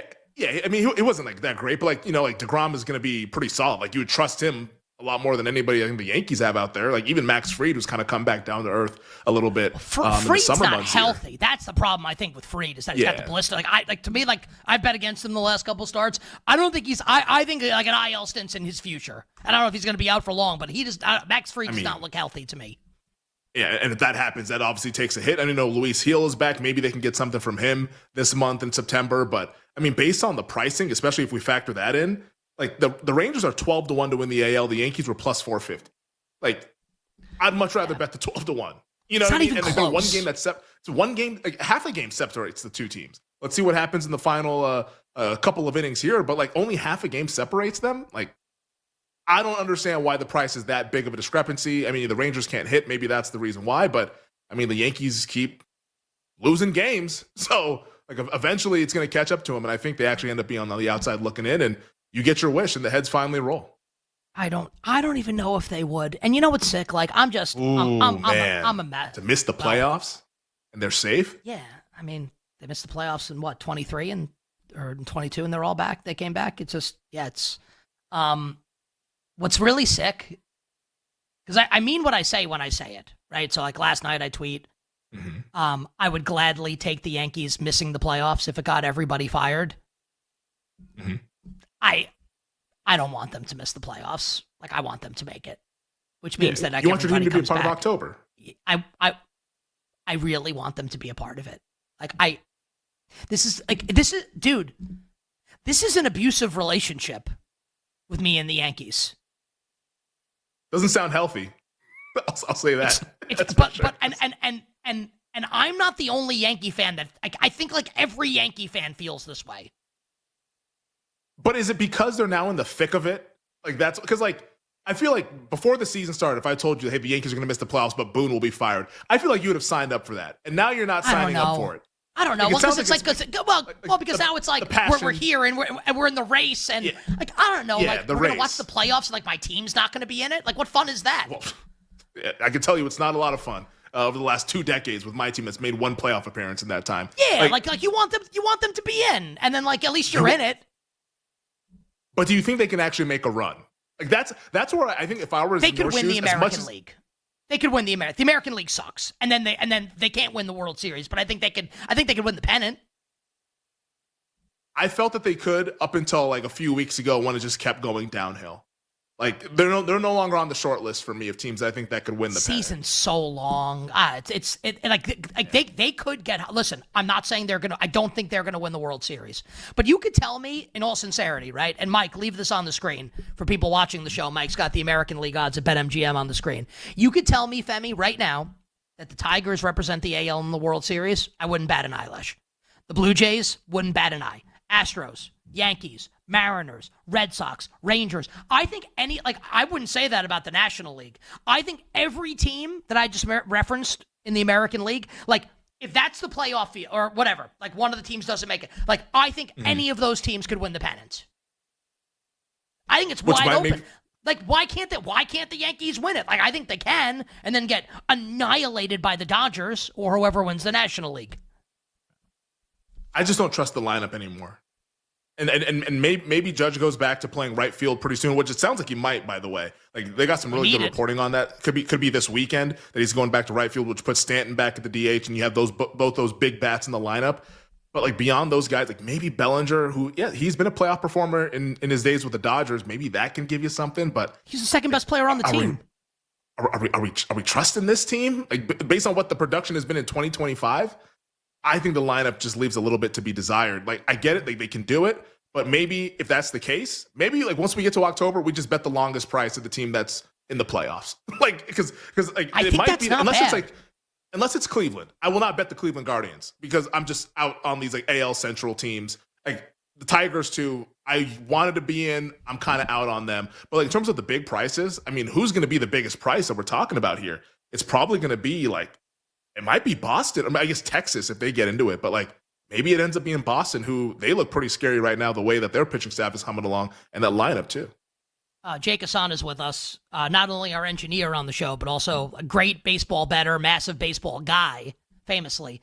Jake, do you agree with what Femi and I have been saying here, that maybe the best way to bet the American League winner when the playoff starts is just to bet the longest price, or do you see it differently? I mean, it worked out for us in 2023, right, with the Rangers. Like, it took exactly one game for Nick Costos to famously put on the cowboy hat and say, yeah, we're betting the Rangers the whole way. That worked out pretty good. I agree with what you're saying. Like, I think unless it's like Cleveland, yeah, that might just be the way. But also, I just keep coming back to, and not to pump up our friend Eddie Bates too much, I just keep coming back to the Astros. They're so damn consistent, and they're going to fix Carlos Correa. Like, does anyone think that's not going to happen? It was his second game with him, and he hit a home run over the Green Monster. So I just keep coming back to the Astros. But also as a flyer, yeah, why not? If it's the Rangers, let's just take a flyer on them. If it's somebody else, let's just take a flyer on whoever's in the wild card. Because like you said, Nick, the AL just kind of sucks, and it's probably going to get wacky. Was it, how disrespectful was it that I, like, never mentioned the Cleveland Guardians, who were, like, also in the thick of it? No, it was probably right. Yeah? I mean, disrespectful in the sense that they could definitely get to the playoffs, but once they get there, they're not doing a damn thing. Disrespectful in the sense that they're one game out of, like, being a wild card team, and, like, Yes. I treated them like they were the Athletics. They just swept the Mets and Queens. You treat them like they were scrubs. Dude, like, and that's But, the other thing, and like just locally here, just as an aside, like the Mets have lost 7 of 8, and like no one's talking here about the Mets sucking because everyone like can't get over how bad the Yankees are. Which like nationally, I don't know how many people care about that, but just like a New York thing, there you go. So whatever. No, I care because I like the Mets to win the World Series. So it's not fun for me here. No, they've gone been to a the little toilet. bit tough. Yeah, but I think they'll turn it around. I think so too. I have faith in the Mets this year, which sounds insane to say out loud given their history, but 2025 is a new chapter. Yeah, I think this is going to be a pretty electric close to the baseball season. And I'm really excited for it. Also, I'm watching nightly. Yeah, which I rarely do in August. I'm also watching nightly now. It's like football's back, and I'm watching. Watching White Sox and Mariners. It's like all it took for me to start watching baseball was football coming back. That's all it took, and then football will come back, and I'll stop watching baseball because I'm watching football. But I mean, no, because like we're gonna be like regular season winding down, Yankees in the thick of it, and then the playoffs. We love the baseball playoffs on You Better. Oh man, that's awesome. Don't let my Mariners get in the tournament. Don't let them get in.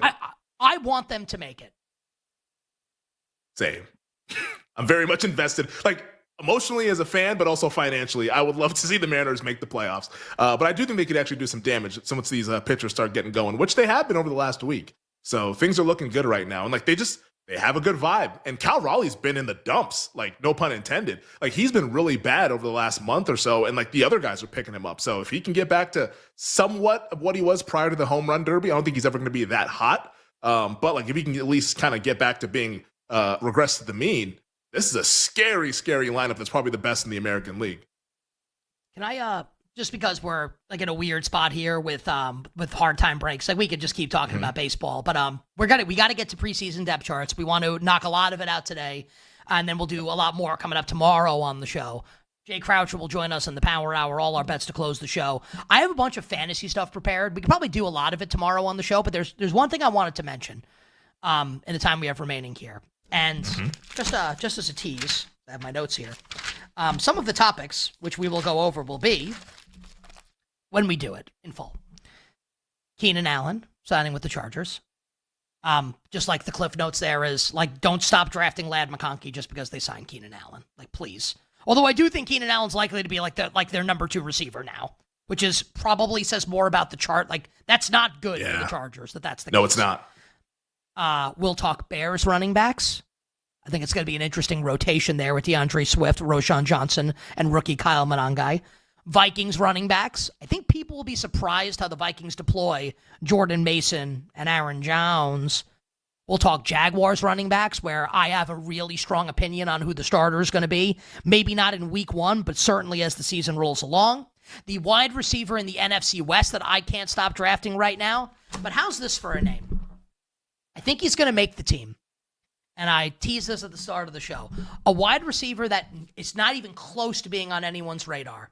He is a Bill Belichick wide receiver washout. Like jabroni washout. Do you remember when the Patriots took Tyquan Thornton in the second round of the draft? Ooh. Yeah. So he stunk.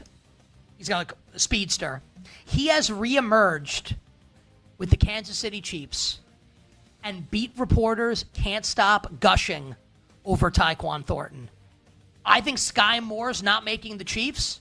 I think Thornton's going to make it. The pass protection's going to be better. Don't be shocked if we're betting some Tyquan Thornton anytime touchdowns this year in Kansas City. Hour 1 done, hour 2 for you coming up on the other side. Preseason depth charts the whole way. We'll be right back with You Better You Bet, presented by BetMGM, the sportsbook born in Vegas.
Let's put some numbers to Bryce Young when he returned after that Dalton injury.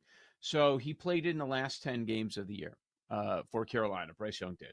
In those 10 games, 15 touchdowns, 6 interceptions. Yeah, you want a higher touchdown rate, but he stopped turning the ball over. He was turning the ball over at a pretty high clip for about a year and a half here. So 15 touchdowns, 6 interceptions. I don't know, 4 and 6? From where Carolina was in those 10 games, that's pretty solid. Of those 10 games, when Young returned, 7 of the 10 were one-score games. So you're competitive because you're not turning the ball over. And now let's give you a weapon. We're going to bring in Ted McMillan, according to most people, the best receiver. It was a weak class, but the best receiver in the draft. In the last 3 games of the year, Bryce Young, 7 touchdowns, no interceptions. In the last game, week 18, a 5-touchdown game. That's how they end the season. He had 3 passing, 2 rushing. It was a ridiculous performance out of him. So obviously, people leave the season like, okay, we got our guy. I don't know that that's unanimous because you don't forget about what was going on before that.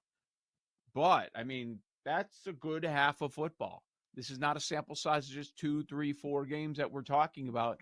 We're talking about a 10-game stretch in this league. I don't care who you're playing. When you have a 10-game stretch where all of a sudden you look like the dude that you drafted, I think there's reason for optimism there. I'm not saying he's top 10 quarterback in the league. We're not going that far.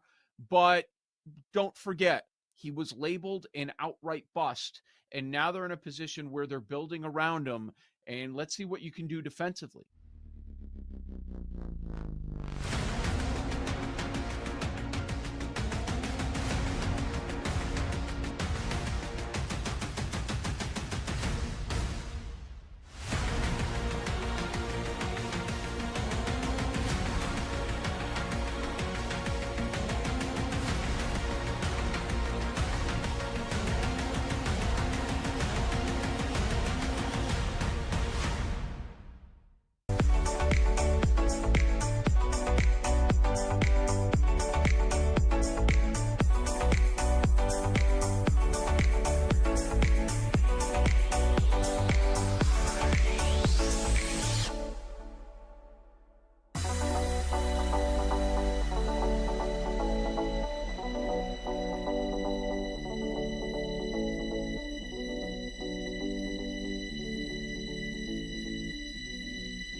names in the business are on You Better You Bet with Nick Costos and Femi Abebefe. Hey, this is Joe Buck, and you have done it. You have found it. You are listening to You Better You Bet. Great decision. The great Iron Eagle. Nick and Femi are such close friends. I would even consider getting divorced, even though I'm very happily married, just to get remarried, to have them as groomsmen. That's how much they mean to me. Hi, this is Kevin Harlan of CBS, Westwood One, and TNT, and I'm listening as you do every day to You Better You Bet with the most handsome single man in the radio business. A man who, if I was not married for 38 years, I might consider myself the kind of guy that can electrify a listening audience and a crowd of bystanders watching him do what he does so well each and every day. Continue to listen right here on You Better You Bet. This is You Better You Bet, brought to you by BetMGM on the BetMGM Network. The wonderful Football Wednesday edition of You Better You Bet rolls on. Nick Costos, Femi Abebefe, our crew, and you here on the BetMGM Network. Jay Croucher joins us next hour on the show, NBC sports betting analyst. We will ask Jay, maybe we'll do some baseball with Jay also. What's your favorite Major League Baseball awards bet? What's your favorite NFL awards bet? Jay Croucher joins us next hour. All our bets for tonight. We'll close the show an hour and 40 minutes from right now, or 100 minutes from right now. But for right now, Femi, we got to do some NFL preseason depth charts. We get ready to bet week 1 of the NFL exhibition campaign. My friend, are you ready? I'm ready to roll. Let's do it. Okay, so we went through all 3 games on Thursday night yesterday just to give updates on where we stand in the market. Indianapolis out to a 6-point favorite. That was 5.5 yesterday, right? Total holding steady there at 36.5. The Bengals were 6.5, now just 6 on the road in Philadelphia. That total holding steady at 37.5. We think Joe Burrow is going to play multiple series, by the way, not just one series for Cincy. And the total in the Raiders-Seahawks game was 36.5. We talked about liking that over yesterday. Now it is at 37.5. So now we move to Friday's preseason games. And Femi, let us start with the Detroit Lions and the Falcons in Atlanta. And we know that Michael Penix Jr. and Kirk Cousins will not play for Atlanta. Do we have word on Jared Goff and the Lions starters, Femi, from what you have seen? So nothing confirmed, but Dan Campbell did say at his press conference that they're going to use the scrimmages to get the starters the work ahead of the season. So the implication there is that we're not going to see the starting guys. I think they're even a little bit iffy about whether they want to play Tate Ratledge and Tyleik Williams, a couple of their rookies. So I would guess it's going to be the Lions 3s and 4s and maybe some of the 5s as well, but probably a little bit similar to what we saw last week in the Hall of Fame game. Okay, that makes a lot of sense. Now, my guess would be, Femi, and this has not been announced yet, my guess is that Hendon Hooker will start this game. Kyle Allen started the Hall of Fame game. Yep. I think Hooker will get more runway in this game after Allen played a lot in the Hall of Fame game as the Lions try to figure out who the backup's going to be for Jared Goff. And they got away with it last year to a degree, and Teddy Bridgewater's there. Now he's in Tampa. I don't think the Lions can afford to go into the regular season in a year where they have some Super Bowl aspirations with these two scrubs behind Jared Goff. And maybe Hendon Hooker pulls it together. Man, you watched him last week in that second half of that Hall of Fame game. It looked like it was the first time he's ever played professional football. Not great from Hendon Hooker. That's what the Why did they try to get Lions Bridgewater back? It was a shrewd move by Tampa to get Teddy Bridgewater. That feels like an easy decision by Detroit. I don't know, maybe cap situations or money, or maybe they really wanted to just see if Hendon Hooker, the guy they drafted, could be the guy. But man, I would have been pressing the panic button after the Hall of Fame game because both Hooker and Kyle Allen looked like trash in that game. At least Kyle Allen has a little bit more of a resume there of not looking that bad, but Hooker, whew, man, Jared Goff better not get hurt. Apparently Bridgewater, I was listening to NFL Daily podcast, apparently Bridgewater and Dan Campbell talk every day. Dan Campbell said that. I guess they didn't bring up coming back, maybe? Honestly, you're probably right that they wanted to roll with Hendon Hooker. They're praying that Hendon Hooker has the upside to be the backup quarterback for the team this season. So that's what the Lions will roll out there. And with Penix and Cousins sitting for Atlanta, Femi, that means that we will see former Charger Easton Stick and college football legends. Not really. Emory Jones. Who? Emory Jones. for the Atlanta Falcons. So Hooker and Allen against Easton Stick and Emory Jones. This is the stuff that NFL preseason dreams are made of. The Lions are 3.5-point road favorites. The total's 32.5. Any thoughts on this game? I think the dogs might be barking Friday night in Atlanta, baby. I like the Falcons. Give me Emory Jones in the fourth quarter, a big-time athlete. Like, we all talk about Anthony Richardson starting 13 games at Florida. One of the reasons why is because Emory Jones kept him on the bench. And maybe Dan Mullen was just crazy at the time, but Emory Jones is a great athlete. Now, in terms of he's now the coach at football, UNLV, so... Yeah. Yes, it's my neighbor. Like in terms of passing the football, it can be a little bit dicey, but he can at least make plays with his legs, which is what you want from your quarterback, who's going to be playing deep into the game with a bunch of fourth and fifth string offensive linemen that are going to be protecting him. So I like Atlanta's situation a lot better than what Detroit's is. I know Detroit's probably going to try to come out with their hair on fire because Dan Campbell was embarrassed after last Thursday's performance. But give me the Falcons as a home dog here. I'll take the 4 with Atlanta. I think I would put Lions money line in a parlay. I think the Lions will bounce like they were dude. They were like it was embarrassing. It's a Hall of Fame game. They were fumbled the opening kickoff, penalties, turnovers. I know it's preseason. If you don't think Dan Campbell's getting in that ass and is chewing this team out, no way. Mm-hmm. I think you get a much better Lions effort. Now, are they gonna win by more than 3? I don't know, but I do think the Lions will win the game. I wouldn't hesitate, and I'm sure I will put the Lions, the -210 on the money line at BetMGM. I think the Lions are very likely to at least win on Friday night on the road in Atlanta. Okay. We did a lot on this game yesterday, so we don't have to spend a ton of time on it here, and that is the Carolina Panthers and the Cleveland Browns. Obviously, Shedeur Sanders will start for Cleveland. It's going to be Sanders and Tyler Huntley is the only 2 quarterbacks playing in the game for the Browns. I'm guessing Shedeur plays the entire first half, and then we'll see, although maybe it's 1-0. Who the hell knows? I think it makes sense to let him play a lot, obviously, in the game. And for Carolina, Femi, Bryce Young is set to play a little bit in this game, correct? Yep. Yeah, Bryce Young and the other starters will play on Friday and also in week 2 is what Dave Canales says. So he just went ahead and got ahead of the whole thing. We will see the Panthers guys out there. And then Andy Dalton, the backup, who is obviously you feel really good about Dalton in the preseason. And then Jack the Snack Plumber, who I think stinks, but the other 2 quarterbacks are pretty good. Femi, how do you want to bet this game with Carolina bet out to a 6.5-point favorite on the Shedeur News? The total's 32.5 Friday night in Carolina. I just love Jack the Snack. That's really good. I think for me, like I said yesterday, this is going to be Panthers in the first time. On the show. I know it's just like a funny nickname though, like Jack the Snack. I love it. Like Jake the Snake. Yeah. Exactly. Panthers in the first half for me. And you're gonna have to pay a little bit of a tax. It's a pretty penny, but I'll take Bryce Young, who has started obviously a lot of NFL games. Andy Dalton started multiple playoff games against backup guys. Yeah, I'll lay the 4.5 or whatever it ends up being in the first half for the Panthers. I like Carolina in the first half. It's pretty easy for me. So I reached out to a couple of people in the league on Shedeur Sanders. How do you think this is going to go?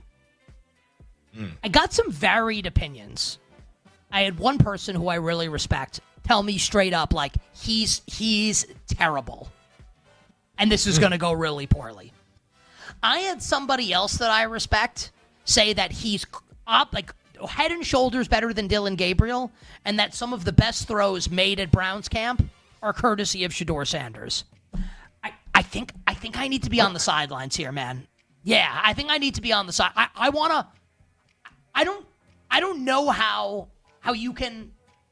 I mean, you can bet the game, obviously, and you can be right. You meaning the royal you. I have no idea how this is going to go. I wouldn't. You could tell me Shedeur goes 13 of 16 and throws a couple touchdowns, or you could tell me he goes 2 of 11 and throws 3 picks, and I wouldn't be surprised either way. I think I need to be on the sidelines here on this game. And these are 2 people that were both at Browns camp.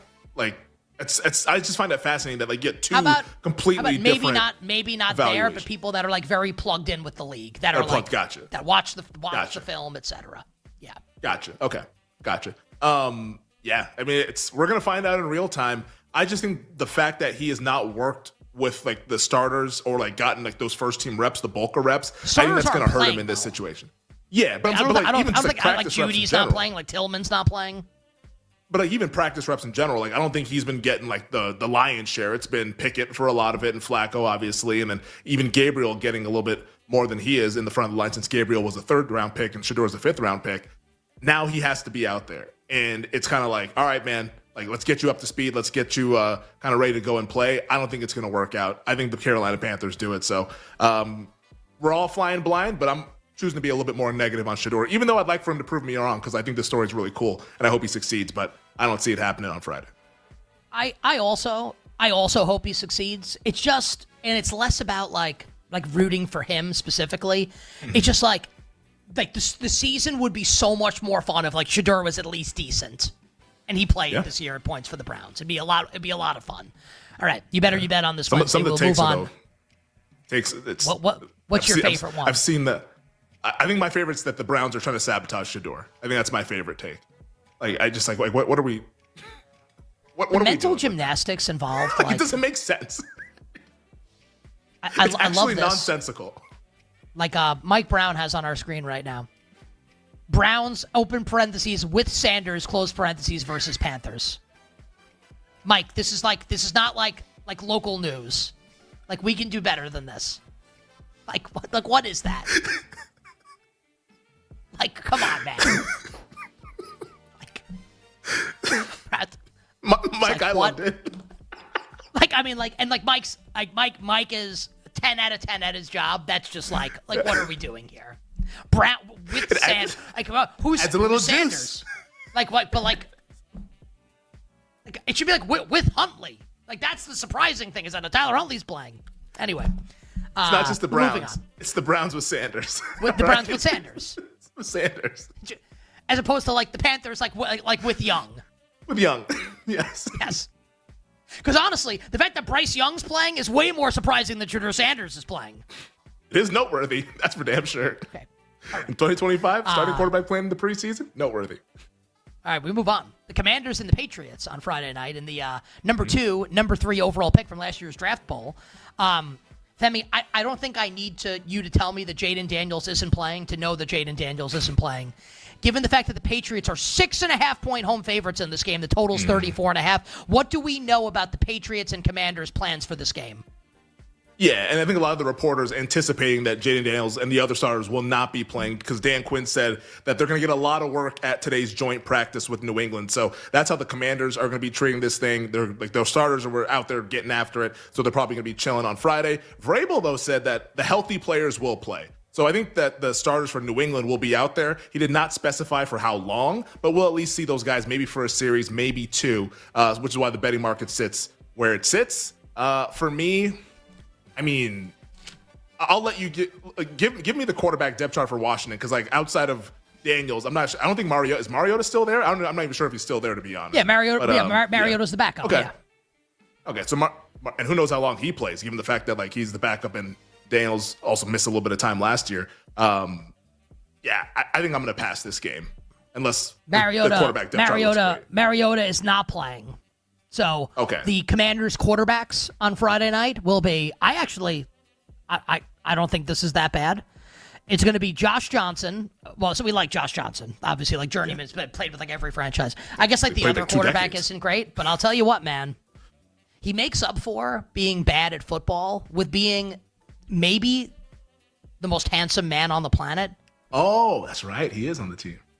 I like how everyone immediately knows who I'm talking about.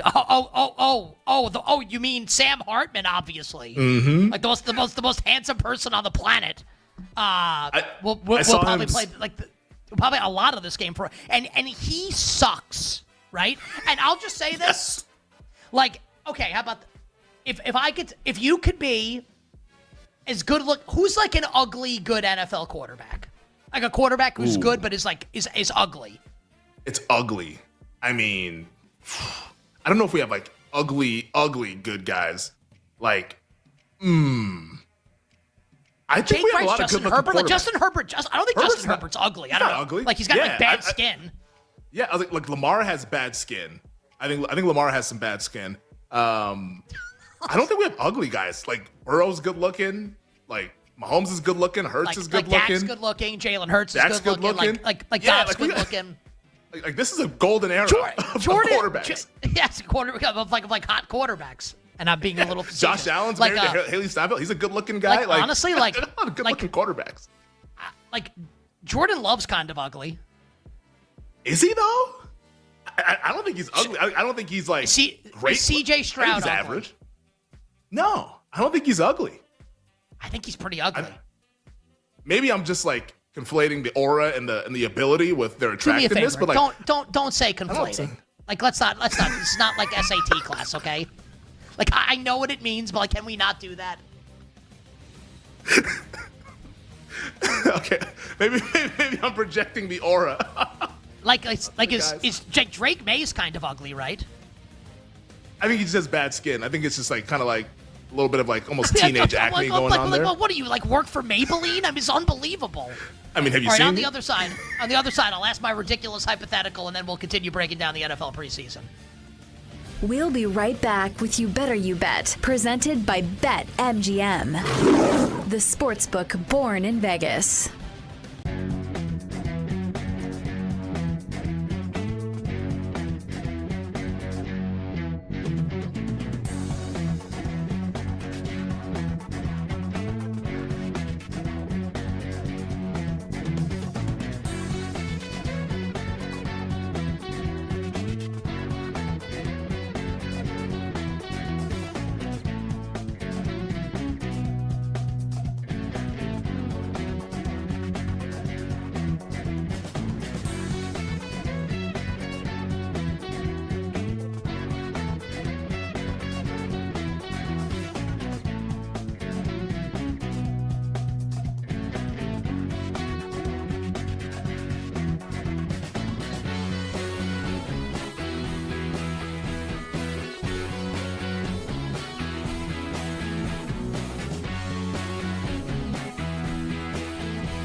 Let's run through our fantasy football team. Social media, BetMGM tonight, BetMGM Network, I should say, put out today. You got to use the Build Your Dream Fantasy Football Team. You've got $15 to spend. And if you're watching us right now, streaming the show on Twitch or on YouTube, you got the graphic right there, the perfect graphic. You got $15 to spend. Who are you drafting to dominate your league this season? Now, I got to redo the whole thing because I'm an idiot. And I was at the gym and, quick, pumping some iron. And I looked down, my eyes are bad, and I thought that Travis Hunter was Brian Thomas Jr. But no, that's Travis Hunter. What I'm going to do here is I'm going to go with Joe Burrow as my quarterback because he's $1.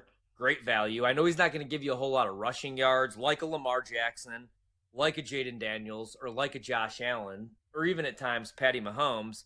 But Burrow, if he stays healthy, is going to throw for 35 to 40 touchdown passes to Jamar Chase, T. Higgins, Mike Gesicki, Chase Brown, all those studs. So I'll go Burrow for $1. I will go with Bijan Robinson. I'll pay the price, $5. I think he legitimately could win the Offensive Player of the Year award this year. I bet that at 13-1. I think that's a great price. I will also spend money on Jamar Chase. I'll spend the $5 on Chase, best receiver in the league. I think he finishes with a minimum of 120 receptions and 150 targets as long as he plays 14 games this season. I will go Travis Hunter because he's $1 and because I think he's going to play 80% of his snaps on the offensive side of the ball. He's going to be a yak god. He's really good after the catch. I just won a Heisman. He's going to catch a ton of screens, and I love Liam Cohen, the play caller.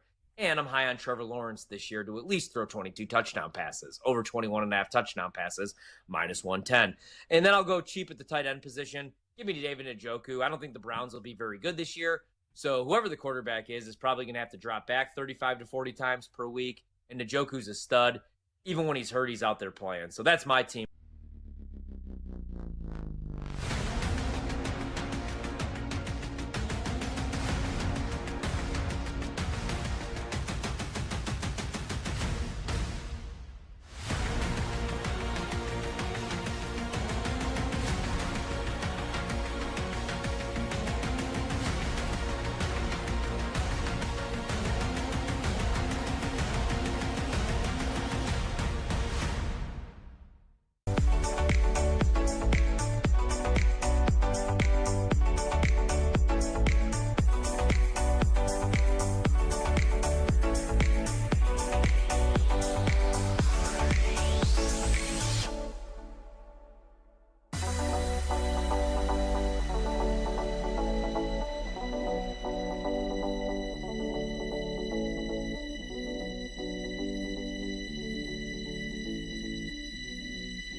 This is You Better You Bet with Nick Costos, Femi Abebefe, and the crew. Presented by BetMGM. All right, so the question was going to be, Femi, would you rather be like Jordan Love? Like you're good at being a quarterback, but you're not really that handsome. Or you could be Sam Hartman and be like outrageously handsome, but you're the fourth string quarterback of the Washington Commanders. Jordan Love, without question. It's harder to find someone who's really good at playing quarterback than it is to find a really attractive person. Like, there's people that are very, very attractive amongst all walks of life. And Sam Hartman is in, like, that top 1% of attractiveness. Like, I saw him in Vegas at Super Bowl Radio Row. Like, everybody, like, when you see him in person, it's even more attractive than on the TV screen. But I've seen many of attractive people. I haven't seen many people who can throw the ball 65 yards in the air on a dime. I think I'd rather be the good quarterback than the attractive person, because then you make a bunch of money. And it doesn't matter what you look like at that point. Who do you consider to be, Femi, the most attractive man? In like the history of like Yes, life, you or don't have to answer this question. I said it more to mess with you. I choose the NFL or the world? I choose Eli Manning. Moving on. Commanders, Patriots. So point spread at 6.5. So this is going to be like Josh Johnson probably for a little bit, and then Sam Hartman for a lot. Patriots, yep. Josh Dobbs, and someone named Tyler. Who is Ben Woldridge? Who is that? I'm stumped. Don't know who that is. All right, let's see. Let's find out who this is. This is the Patriots' third-string quarterback. Ben Woldridge played for Fresno State and Louisiana. First I've heard of this cat. I have no idea what this experience is going to be like. Dobbs is good for the preseason. I like that aspect, which is why New England's like heavily priced. But like, man, Ben Woldridge, I guess is how you say it. And he's not. I googled him. He's not very handsome. Hideous? Is that what you? I don't know if I go that far as to say like he's hideous. I don't really want to say that. I wouldn't say he's like Jimmy Garoppolo. Oh, I just googled. Yeah, look, like it's whatever. Yeah, it's just it's not great. It's not great. For that reason, I cannot bet the New England Patriots. I cannot have him be in the second half. Do we want to bet the Commanders here? Like it feels like a huge point spread here, where like Ben Woldridge is going to be playing a good amount. I mean, if there's so it's going to be Josh Johnson and Sam Hartman. We just outlined that Sam Hartman is not good at quarterback, but he is now getting 6 points. I think it's Commanders or pass. Yeah, 6.5. I think it's Commanders or pass. I'm passing. I'm not doing it. There's other games that I can bet. Yeah, I'm not betting. Okay. So, but again, like Mariota and Jaden Daniels are not playing.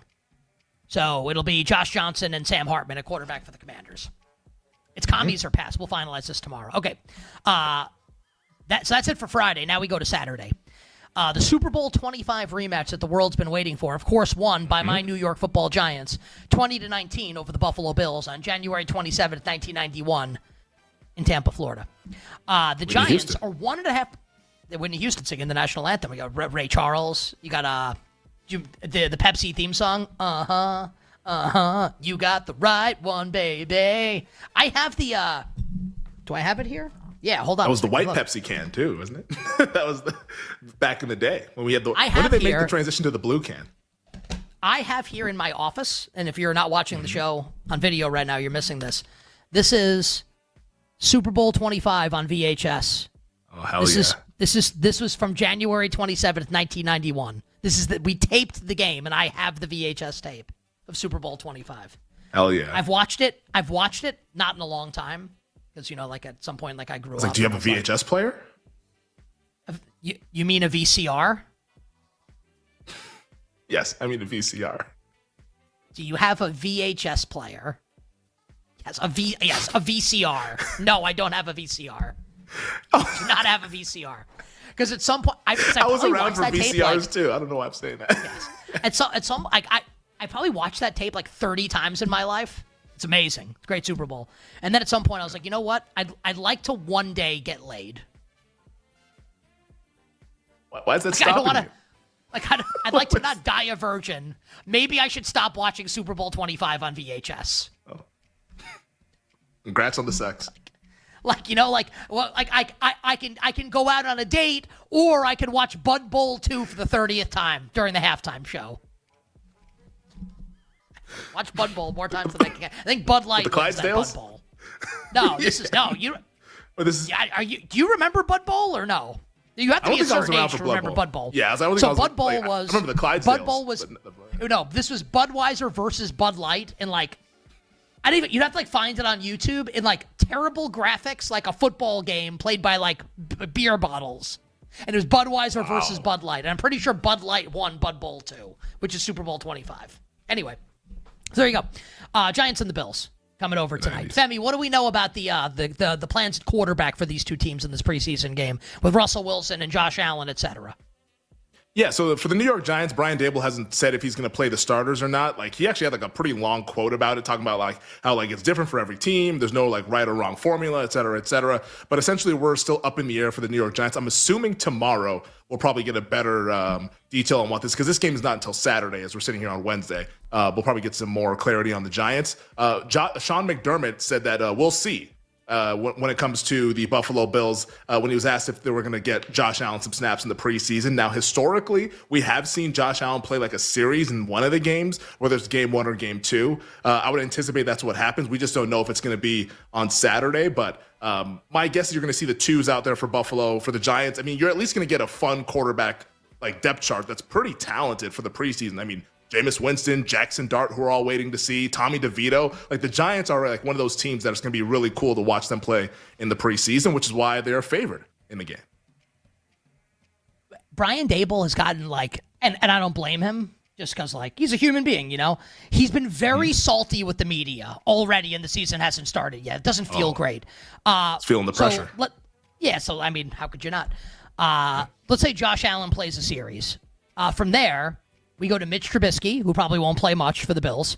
And then it's what it do, baby, the Iceman Mike White, and former Texas Longhorn Shane Buechele for the Buffalo Bills. And Femi rattled off the Giants quarterback, so even if Russ doesn't play, we'll get some Jameis, we'll get some Jackson Dart, and we will get some It's a Tommy DeVito, baby. Now, I am an unabashed Mike White guy. I did not like this season of White Lotus. But I still like, dude, because that's his name. Just in case people don't know that. Mike White's the guy that created White Lotus. That's his name. I could do without the homosexual incest storyline on this season of White Lotus, which is something that's what it was. I'm not making that up. It was just let's get really weird for the sake of getting really weird. I know what? I'm probably not white. I didn't like it. I didn't like anything about this season. This is Euphoria cranked up 11 notches. It was just why? And I feel like people contorted themselves Cirque du Soleil to be no, actually, here's why this was good. It wasn't good. It was terrible. So Mike White, White Lotus creator, I'm down on. Mike White, the quarterback, the Iceman, I'm high on Mike White. So if this is gonna be Mike White playing a lot, I think I like the over in this game because I like Mike White. I don't know how much I like Shane Buechele, but against insurance salesmen. And then it's DeVito and Dart. I think I like the over here, Femi. We are at 37.5, so it's the highest total for the preseason, but I think I like the over here with the Giants and the Bills as it stands right now. Well, here's the cool thing, too, about this over, and like maybe it also might spark a bet on the Buffalo Bills, is that the Bills also like Mike White, and it's actually a competition for QB, too. Like, Trubisky is not in Penn. I'm assuming he's in pencil, and I'm guessing he's going to win the job. But this is good intel. Competition. Absolutely, it's good intel, yes. It is a QB2 competition, so like Trubisky might be out there for a few series, maybe even a quarter, and maybe we get Mike White for the third quarter or whatever. Maybe it's Trubisky like midway through the first quarter all the way till the halftime, or Mike White all the third quarter, maybe a little bit of fourth, and Bouchel comes in over like the final couple drives here. But like they're trying to accomplish something, and I like betting on teams looking to accomplish something. So I think for me, it's the over, and it's the Buffalo Bills at a little bit of a contrarian home dog, given the fact that the Giants guys are a little bit more high profile. Dart being a first round pick, everybody loves Jameis. But the Giants are trying to accomplish something too, right? They're all playing for they're all playing for their they want to play this season. Jameis wants to play. Dart 100%. wants to play. 100%. DeVito wants to make the roster. So give me the team that's getting plus money and give me the over. Like if everyone's out there trying to accomplish things, I'll take the plus money and the over with the home squad. So for me, it's the Bills, and I agree with you on the total. Like that bad boy is not high enough.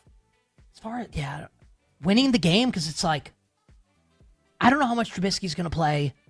If it's Bouchel at the end of the game against Tommy DeVito, like I mean, here's a sentence that you won't say that often.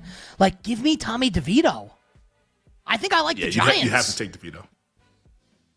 Money line or you're taking Buffalo. The preseason also, if you're taking the Giants, like I would also like look at taking like the money line as opposed to because weird stuff happens, missed extra points or whatever. That is a good point. But I'm gonna roll with Buffalo. I'm gonna go with Buffalo. Okay. I think I like the Giants and the over. Bet responsibly. You bet on this Wednesday. Texans and the Vikings coming over tonight in Minnesota. Femi, we know J.J. McCarthy is going to start for Minnesota. Mm-hmm. What do we know about Houston and C.J. Stroud and DeMeco Ryans' plan for this game? Minnesota, a 1.5-point favorite, and the total 38.5 in this game.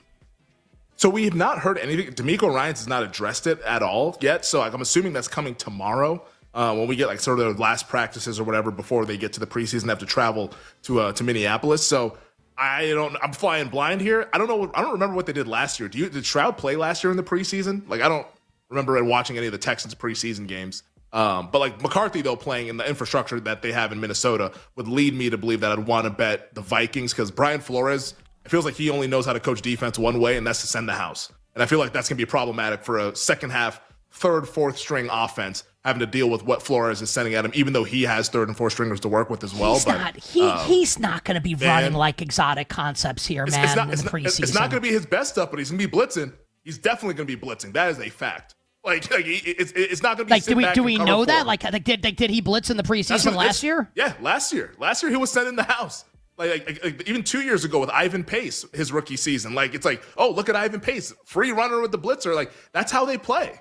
It's not going to be like giving you his 3rd and 7 look in a playoff game. No, that's not going to happen. But like it's still going to be blitzing, which can be problematic for some of these guys that have not played that much together or are not used to seeing that. So I think it's advantage Vikings in that regard. So I like Minnesota, and I don't know. Let's do the quarterbacks.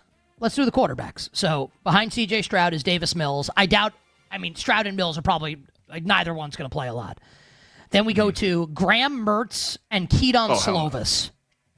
No. Okay, how about this? You ready for this? No. Minnesota, behind J.J. McCarthy. Sam Howell. Mm-hmm. Brett Rippon. And Tyler, who in the world is Max Brosmer?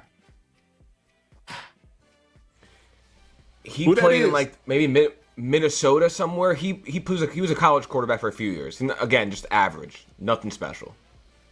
He did play in Minnesota. He is correct. I like how I asked Tyler, who is this quarterback on an NFL depth chart? And Tyler goes, well, he played college football. Thank you. I said Minnesota. I said it. No, then you said, I think he played college football for a few years, is what you said. You had just said he played at Minnesota. I'd be like, oh, great. So I'd be like, he did? He played college football? Wow. I thought he came over from Real Madrid. Or Olympiacos. Maybe some of these guys have. I actually have a really strong opinion on this game, and I think I'm going to be right. Okay, so like Graham Mertz and Keaton Slovis. I mean, I don't know if they could beat Alabama. They can't. That's horrific. And here's who's pitching for the Yankees right now. I've been your boy Bednar. David Bednar. Because this has been so glorious that I've actually forgotten that the Yankees are playing. And now Jake has alerted me to this. 2 out, runners on first and second. Adolis Garcia's up. David Bednar in the game looking to close this out. Against my better judgment, I would really like for the Yankees to win this game. Against my better judgment, I would really like for that to happen. Sam Howell obviously has started a ton of games in the NFL, and Brett Rippon has started some games in the NFL. I think that's why the totals like big here, man. Like you read reports out of Vikings camp and like listen to what's coming out of there. They're gonna have to get a quarterback to back up JJ McCarthy because both of these guys stink out loud. I like the under, Femi. I like under 38.5. I do like that. Like under for me and the Vikings, but the under makes a lot of sense, especially if Minnesota's defense is really well coached against. Like, those quarterbacks should still be in college, not because of their age, but because of their level of play. Those guys that Houston's trotting out there. So yeah, I like the under as well. I don't know why this is ticked up, and I'll bet Minnesota on the money line for sure. Like minus 115, minus 120. I think you can still get out there. That's an easy bet for me.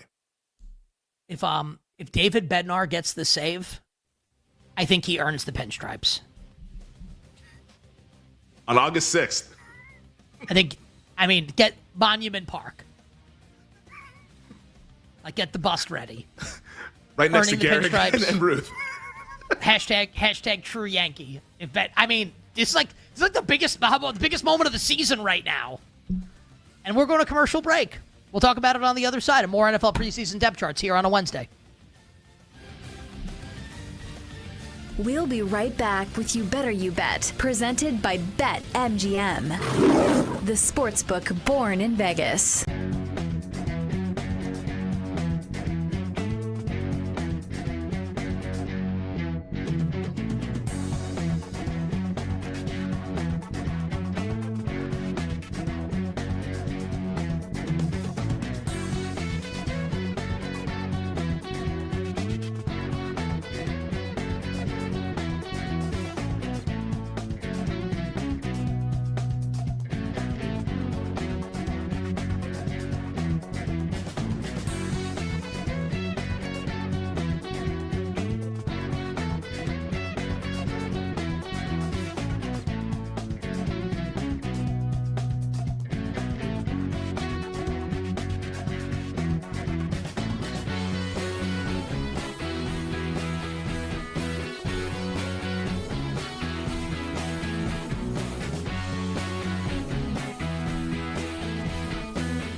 His ego is holding them back again. And if you look at what they've done, we've talked about this now for a month, and we hit it again on Monday.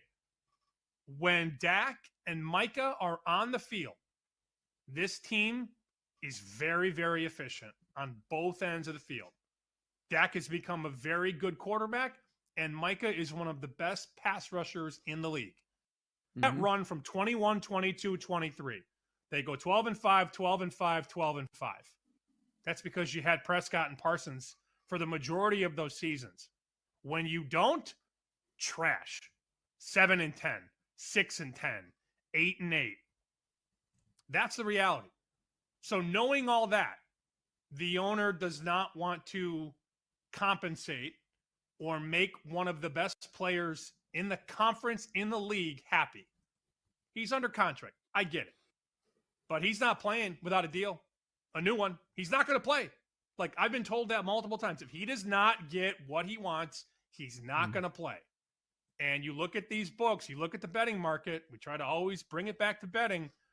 Books are starting to float this number back out, not only on the division market, 6-1 at BetMGM, 7-1 at one book, but they're bashing them all the way out to 30-1 to win the conference. The books want you to bet the Cowboys now. They want to take your money. They want you to bet a little to win a lot because they know the truth. They know that if this is a reality and that Mike is not there, this team has no chance.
This is You Better You Bet with Nick Costos, Femi Abebefe, and the crew. Presented by BetMGM. Jake, just put the music down for a minute. We need to have a serious conversation here on the show.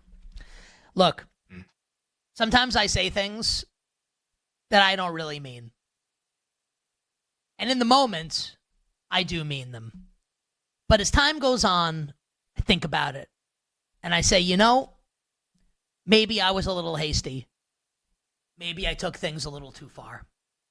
Because while I am furious with Aaron Boone, furious with Brian Cashman, furious with trust fund baby Hal Steinbrenner, furious with the New York Yankees, I don't mean it when I say I want them to miss the playoffs. In the moment, I'm furious, and I want blood. And I want Boone out, and I want Cashman out, and I want organizational embarrassment. And I mean it in the moment. But then you sleep on it. And another game starts. And it comes down to that critical moment in the bottom of the ninth with 2 men on and a 1-run lead. And new closer, David Bednar, on the bump. Triple B. Big balls Bednar. Strikes out Adolis Garcia.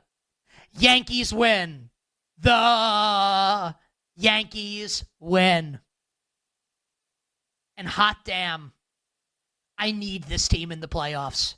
Even though this is, I said earlier, like, I've got the script and I hate the ending. Do I want to watch? Yes. Badly. Almost more than anything. Because at the end of the day, I love this team.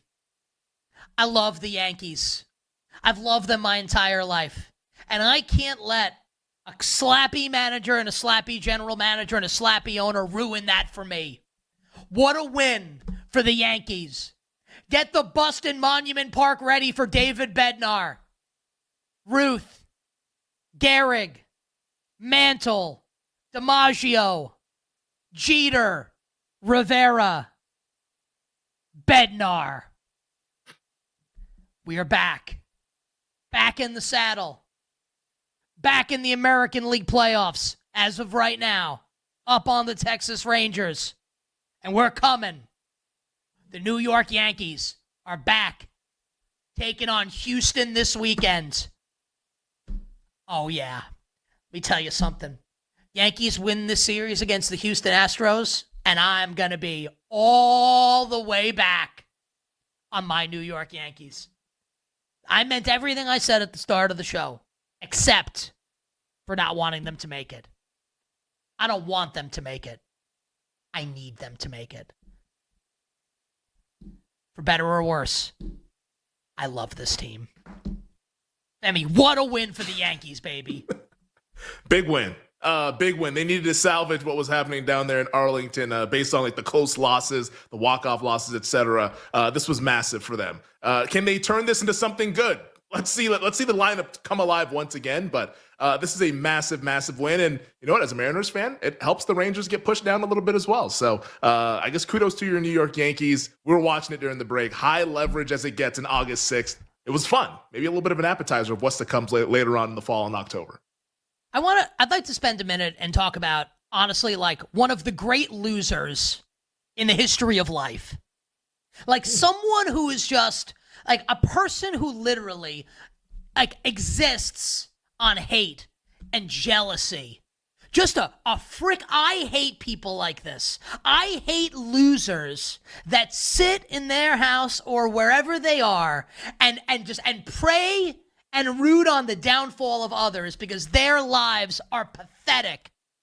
And of course, I'm talking about our executive producer today, Tyler Morales, who is a diehard Philadelphia sports fan, even though he's from New Jersey. He loves all the Philly teams. He loves the Sixers. And as we know, there are no Sixers fans because every Philadelphia Sixers fan deep down loves the New York Knicks. He roots against the Yankees.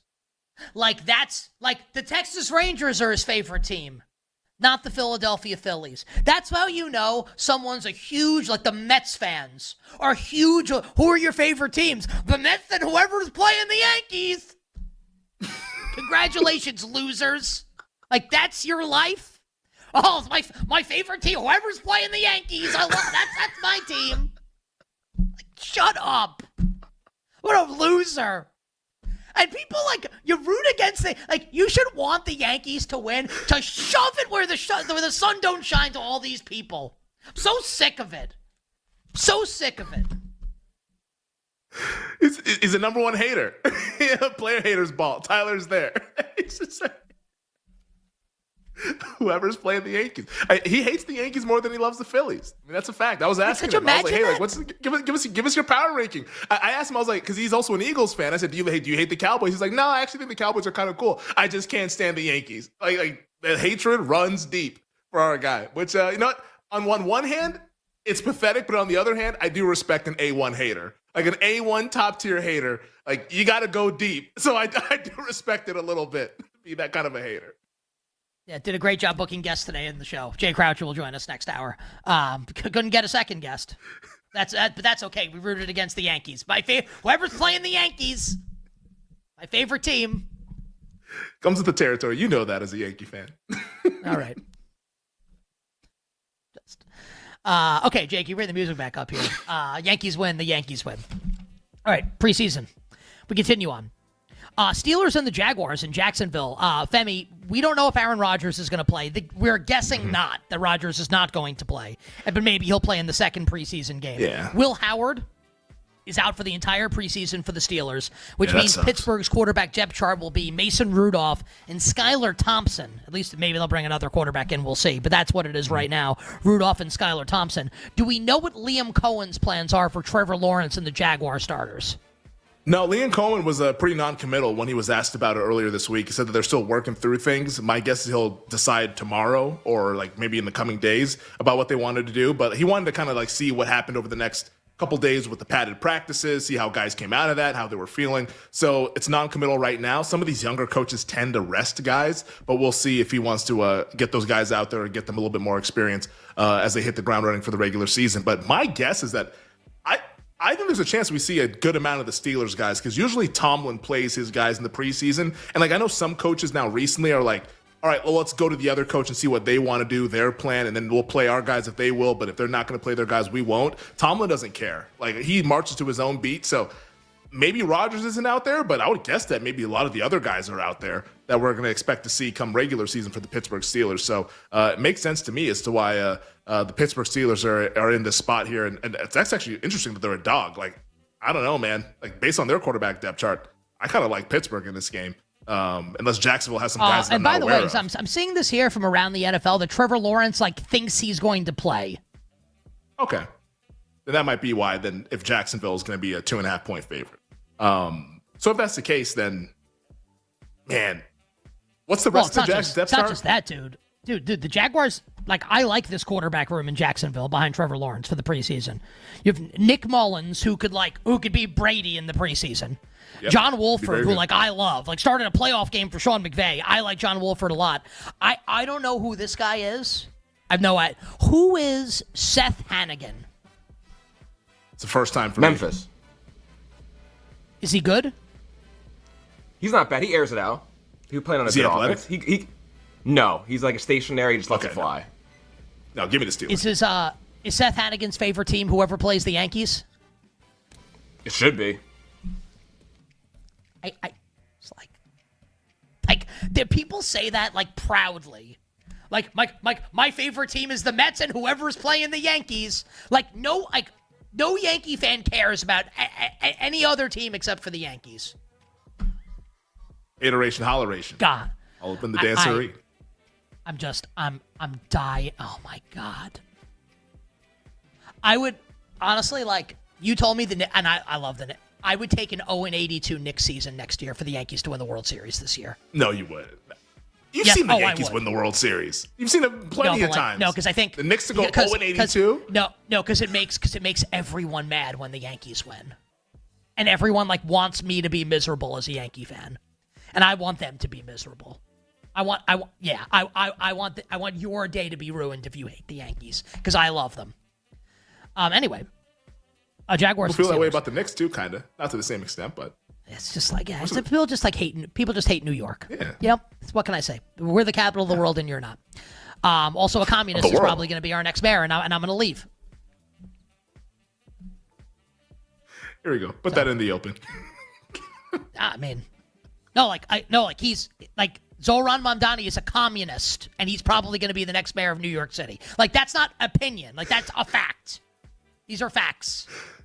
Yes, he's a democratic socialist. He's a communist. Come on. Let's call a spade a spade. The guy's a communist. Are you betting it on Poly Market? Are you in those Calshi streets? I'm just saying, there's Republicans and there's Democrats. And then there's communists. I'll take a Democrat, I'll take a Republican, I don't want a communist. Let's get back to grinding these preseason depth charts. I love it. I like the Jaguars a lot. Do you? I'm rolling with Pittsburgh. I'm not there with Wolford. He's a good athlete, but we've seen limited snaps of John Wolford. We've seen Skylar Thompson. He's a big time athlete and has played games. We obviously have seen Mason Rudolph as well. He started playoff games. I like Pittsburgh, and I'm gonna wait because if Trevor Lawrence does play, this is probably gonna go to 3.5. If they announce that Lawrence is gonna play a little bit. I'll go ahead and grab the points here because I don't think Lawrence is going to be out there long enough to make that matter at the end of the game. So I'm rolling with the steel curtain.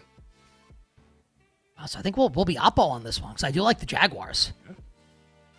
Oppo Taco on a Saturday night in a game that I'll watch 0 seconds of, at least live.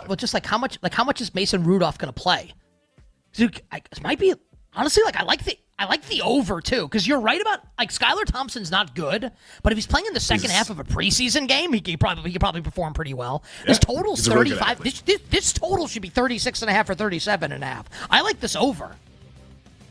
Maybe we bet the over now, and then we at least for me, I'm gonna wait to see what happens with the Lawrence news, but the over is probably the bet now because that'll also go up if Lawrence is ruled in. I like it. All right. On the other side is the final hour. The final hour is the power hour. We'll continue on breaking down preseason depth charts in the National Football League. Jay Croucher will stop by giving us award bets, and then all our bets for tonight in the world of sports. It's all coming up next here on a Wednesday. We'll be right back with You Better You Bet, presented by BetMGM, the sportsbook born in Vegas.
Sometimes I can't tell if Jerry Jones knows exactly what he's doing or if he's just crazy.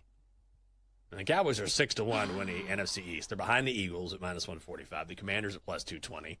It's like, your sense of urgency is not the same as mine, all right? But he might not play. But, emergent, okay? Emergent. Like, does Jerry even know what he's saying at this point? Maybe. Like, imagine negotiating with this person. I think that's the craziest part. Like, imagine if you're like this sharp agent that's like, okay, I've done deals with all these people. Then you sit across the table from Jerry Jones, and he's saying stuff like this.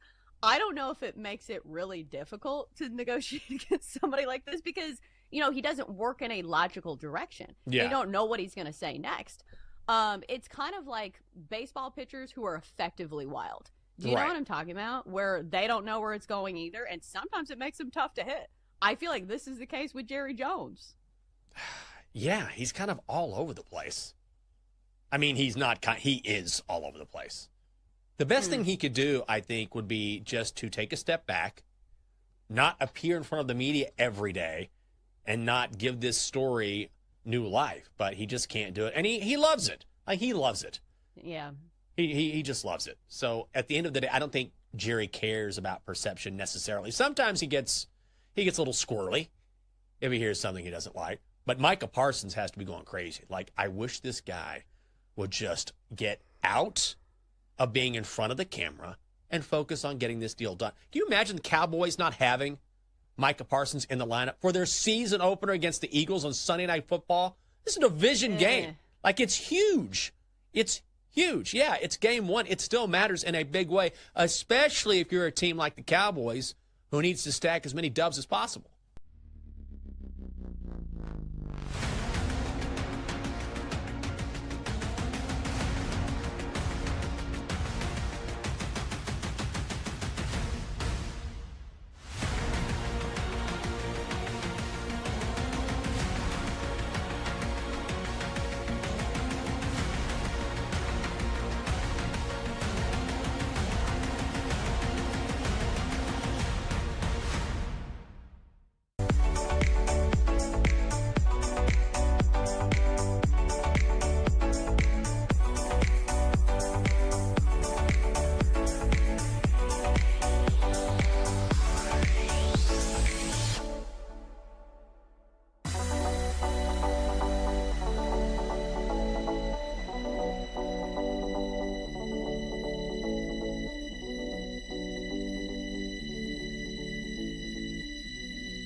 This is You Better You Bet with Nick Costos, Femi Abebefe, and the crew. Presented by BetMGM. Bring it up, Jake.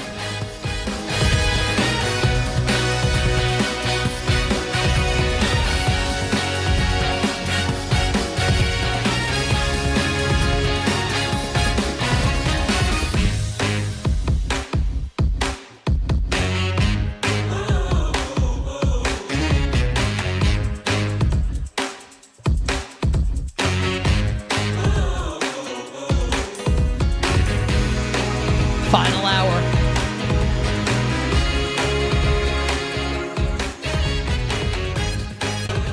Power hour. You better you bet on the BetMGM network. Nick Costos, Femi Abebefe, our crew. They're pissing me off today. You know, Mike Brown, one of the worst lowers in the history of lowers. Did Jake screw up today? Jake's been pretty good today. I think Jake's solid. on the good list today. Jake's on the good list today. Addie likes the Astros, so she's on my bleep list right now. Because it's like, okay, in all sincerity, like, do the Yankees win the World Series in 2016 if the Astros don't cheat?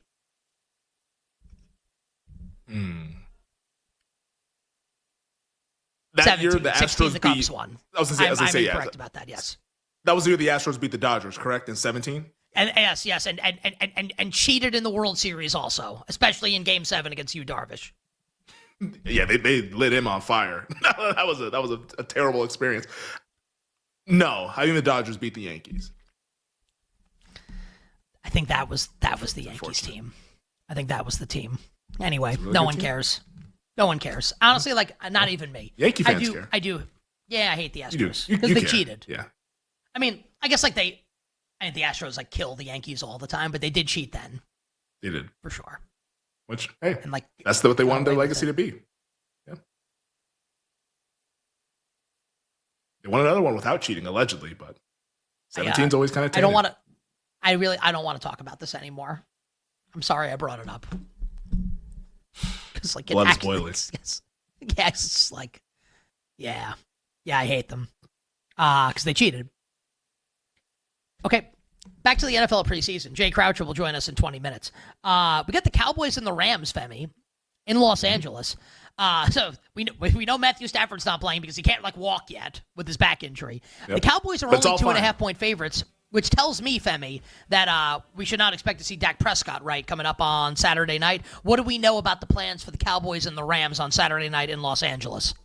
So all Brian Schottenheimer said is that they're not going to show a whole lot in the preseason. My guess that means that they're going to have Dak Prescott on ice. Dak usually doesn't play in the preseason. I don't see why Schottenheimer will do anything different. I'm actually really excited for this game because I want to see Joe Milton.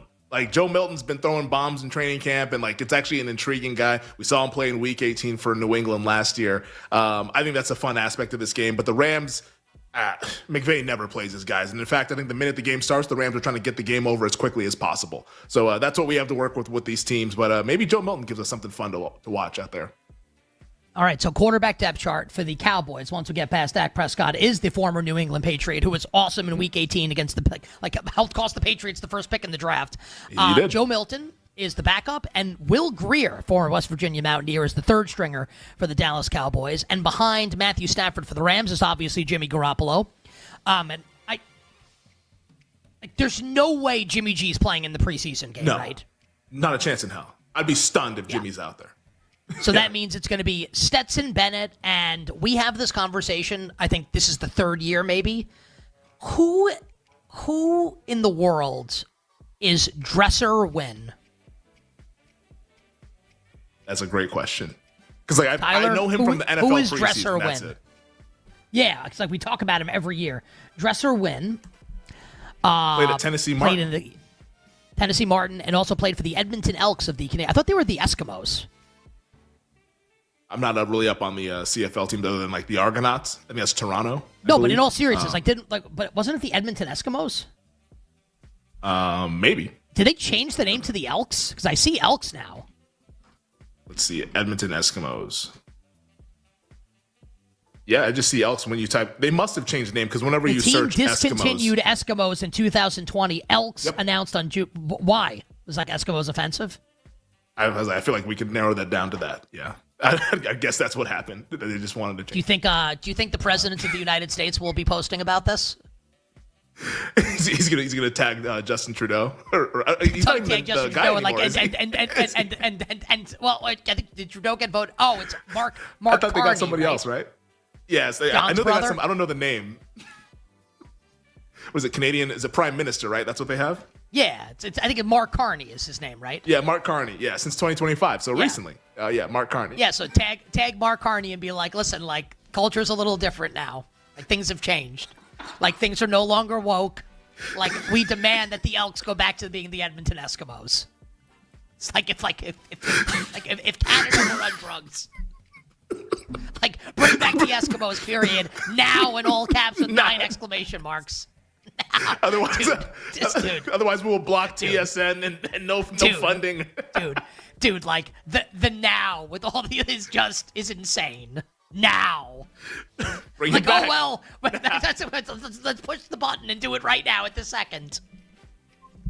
Like, and then we're gonna have the first ever NFL CFL crossover, and the game will be the Washington Redskins against the Edmonton Eskimos.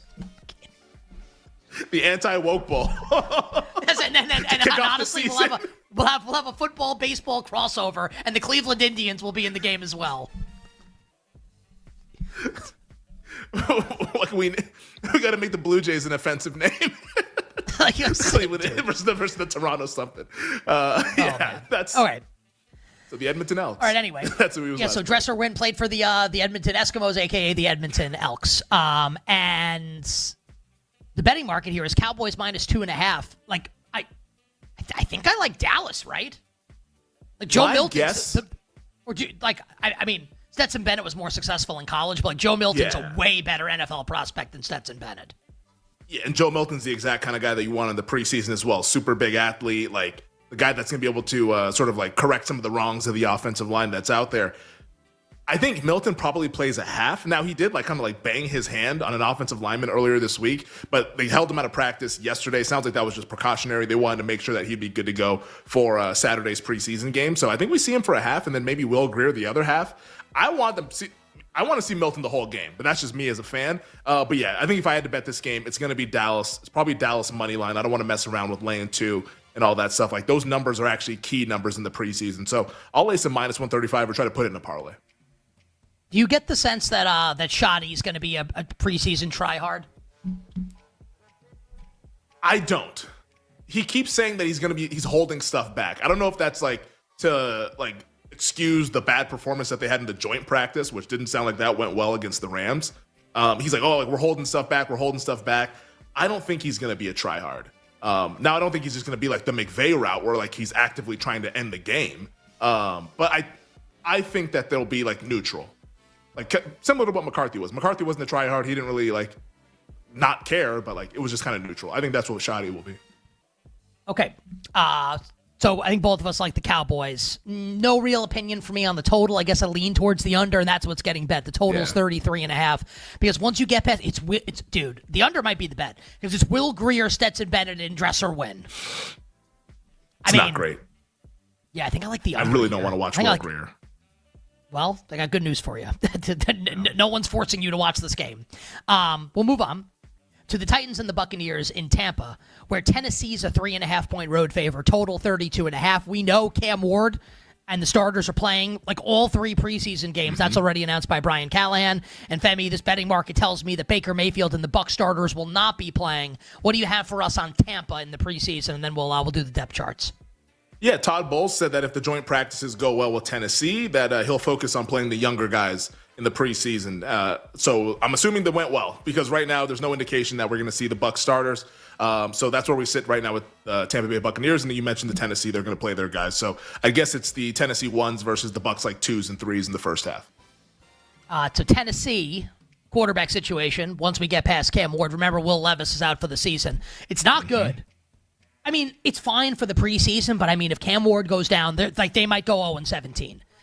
Brandon Allen and Tim Boyle, just like, I mean, like, I want to know Tim Boyle's deal with Satan, that he's still in the NFL. Like, his deal with the devil. That he remains on an NFL roster. He's brutal. I guess so. And for Tampa, I'm guessing that Teddy Bridgewater, who just got signed, will not play, which means that we will get, and Michael Pratt's got a back injury. So I think this is going to be Kyle Trask, and who the hell is Connor Bazelak? Bazelak? Tyler, who's Connor Bazelak? He, I believe he played in Missouri. He played somewhere else last year. He's not good. No, they're just bad quarterback. Just not good. Is he a good athlete? So we have... No. Okay. That's all I need. Tyler, are you confident in that, or like are you making that up, or do you know for sure he's not a good athlete? No, I know for sure. He's played in the SEC for a few years. Okay. He's been around. Okay, so and like I'll just say, like, people I taught, like Kyle Trask, like, here's all you need to know about Kyle Trask. The Bucs signed Teddy Bridgewater, so they don't think he's very good. So it's going to be Trask and Bazelak, probably. I don't even know that's how you pronounce his name. And I mean, look, like, I like Brandon Allen and Tim Boyle stink, but they stink in the regular season. I think it's Titans money line here in something.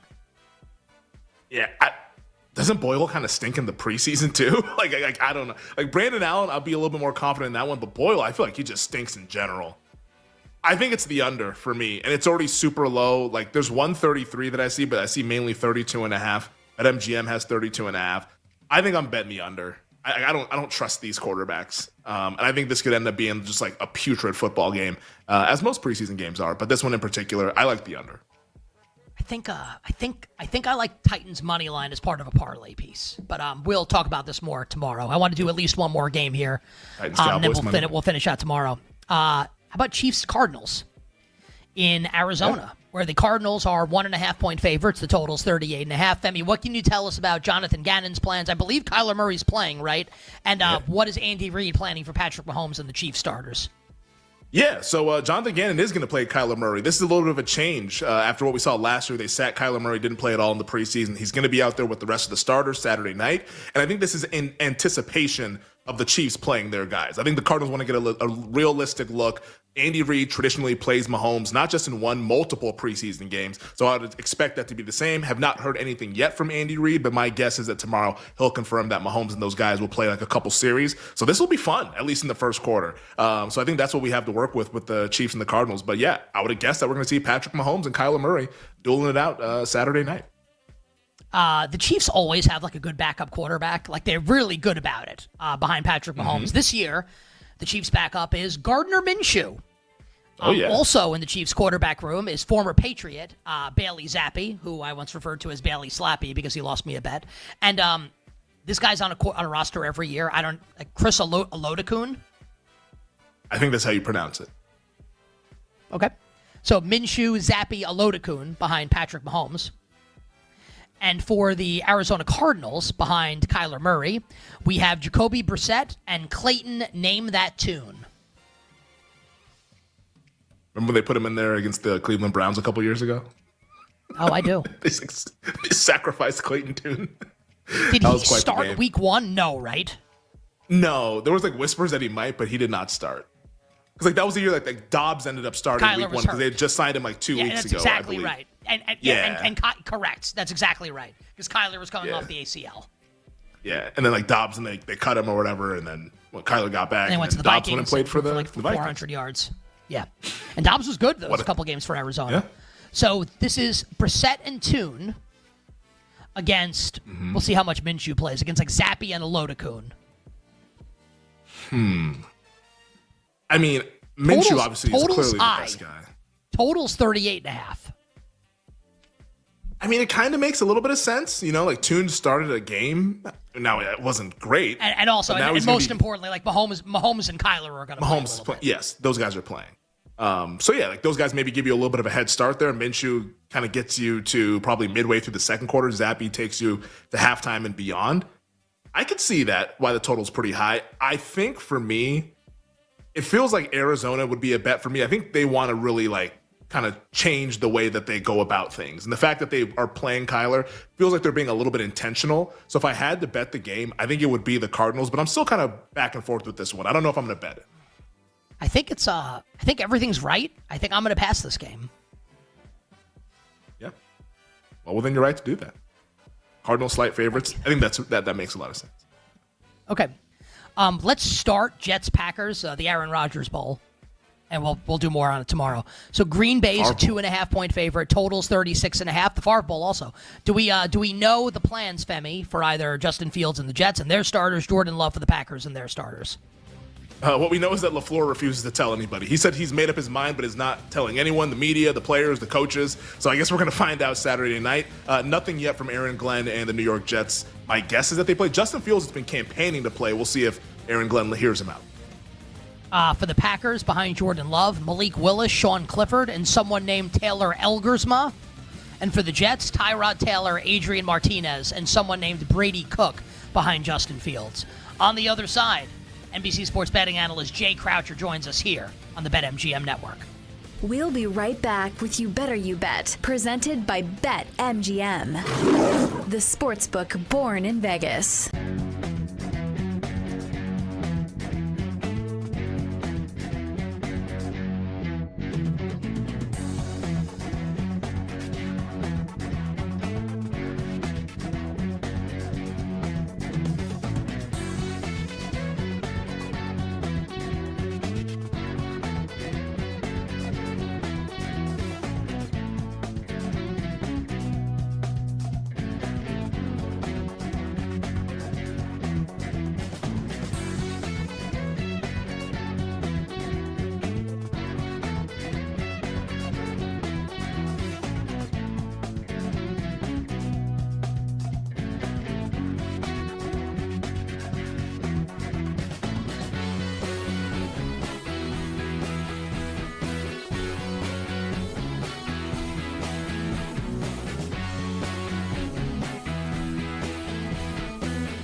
According to the analysts, 80 in defensive rating. Ho hum. What are your thoughts on the fighting Christian McCaffreys?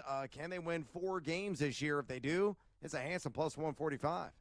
If they do, I might be living in a box, unfortunately. My 2 favorite win totals this year, LSU over 8.5, Stanford, even though it's a low number at 3.5, under 3.5. They have 4 straight seasons where they've won only 3 games.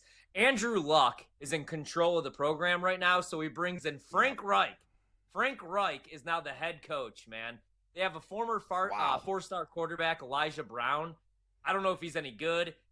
They got a wide receiver, C.J. Williams, in the portal from Wisconsin, but under on Stanford. I think they win 2 games at the most. Wow, 2-win season expected there in the Bay Area. So in Palo Alto, a place I know and love. I visit there often. A bar that just shut down, I think, like a year ago. The Old Pro, I used to go there all the time. When I worked at Yahoo in Sunnyvale. Man, pour one out for Stanford. It could be a very long year.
This is You Better You Bet with Nick Costos, Femi Abebefe, and the crew. Presented by BetMGM. All right, all our bets for tonight coming up 20 minutes from now to close the show.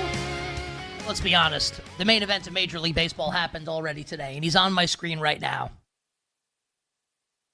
Oh, baby. He's not that handsome, but to me right now, he's Brad Pitt. David Bednar. Triple B. People think that stands for Big Baller Brands. No. Big Balls Bednar. Striking out Adolis Garcia. Yankees win. The Yankees win. The Yankees are back. It was a rough stretch, but I feel like some momentum going into the Astros weekend series. I think the Yankees are back. Until they lose to the Astros like they always do, and then we can have a different conversation coming up on Monday. Joining us right now to talk Major League Baseball, the National Football League, and more, NBC sports betting analyst, our good friend Jay Croucher, on Twitter at CroucherJD. My friend, welcome back to the show. What's going on? Yeah, good to see you, Nick. I'm glad for your health that the Yankees won that game. I'm glad that they've extricated themselves from this Shakespearean farce that they've been in for a week, just inventing new ways to lose games. Also glad they didn't lose that one in particular because your man, BBB, Big Balls Bednar, he got called strike 3 on Corey Seager and they didn't call it and it was a walk. So I'm glad that he was able to move past that. And I'm glad that Aaron Boone left him out there to throw 85 pitches. Hopefully his arm doesn't fall off before they come home to play Houston. Listen, Aaron Boone's been getting so much criticism. He figured, let me take a page out of a really successful Yankee manager playbook with Joe Torre, who tried to kill all his relievers, most notably, of course, Scott Proctor back in the day. 41 pitches for David Bednar to close the game out in the 9th inning today against the Texas Rangers, but the Yankees absolutely needed the win. Let's start in Major League Baseball, Jay, and this can be, you give us like a playoff thought, a World Series thought if you have it, but you're so good with awards. And I was curious, do you have a Major League Baseball awards bet right now for our listeners and viewers, and selfishly for Femi and myself? Yeah, so the bet that I would make on the board at the moment, and it's not the most appetizing because it's a minus money price, but I think that Aaron Judge will just win MVP so long as he stays healthy and the Yankees don't completely implode. And if they do completely implode, but he maintains being Aaron Judge and doing Aaron Judge things for the next 7 weeks, then I think that he would win anyway. So I think that is a reasonable parlay leg, Judge MVP. I think that people have perhaps lost track of just how significant the gap is statistically between Aaron Judge and Cal Raleigh, who has really kind of fallen off really since the start of July. I think people also forget that Cal Raleigh before this year was like a 770 OPS type of guy, and this season has come, largely out of nowhere. And a lot of the underlying stuff with Raleigh is real, but he's likely median outcome is going to hit in the 240s, which I do think will turn off some voters. So I think the Judge, so long as his elbow stays intact, and so long as either he keeps playing, as he should, being Aaron Judge, or he, drops off a bit, but the Yankees still make the playoffs, I think that he is tier 1 by himself for MVP, and I think he's more, 80% and above than the 75% that minus 300 implies at BetMGM. Any other betting thought? The answer is no, it's okay, and we can go to the National Football League. But anything else tickling your betting fancy with Major League Baseball? It can be another award, team to make the playoff, team to win the pennant, World Series. Anything else you've got in baseball, or you want to go to football? Yeah, the one thing, sticking with the Yankees again, is I do think that there is a bit of an irrational aversion to the Yankees and the idea that, they are cursed and they don't play the game the right way, or that just, and I get it, because you watch these games and you keep waiting for something terrible to happen. You keep waiting for Devin Williams to give up a home run or Volpe to just airmail a throw for no reason, but like that kind of stuff. And the intangible stuff and the idea that these guys don't have what it takes in big moments. Like, what is just far more important is they have Aaron Judge and they have really talented players. And I still think they have the best roster in the American League. And for the idea that like these guys don't have it or whatever, this team literally made the World Series last year. Like they have it well within their internal fortitude to win a couple series in the American League. So they would still be my bet at price. and I understand that they're not the most fun team to cheer for with the manner in which they lose, but I do think that people, just as part of the viewing experience, just over-index way too much on occasional mental lapses or managerial decisions. Like, what is most important in baseball is just that you have the most talent, because you're just stacking talent against the other team's talent for the most part. I still think that the Yankees are the best team in the AL. I wish we still had Juan Soto to carry us through the playoffs like we did last year. Also, how long have you been saying, and I'm not saying that you just start, I feel like no one ever used to use the word index in that way, and now like everybody says that. Like over-indexing. When did this become a thing?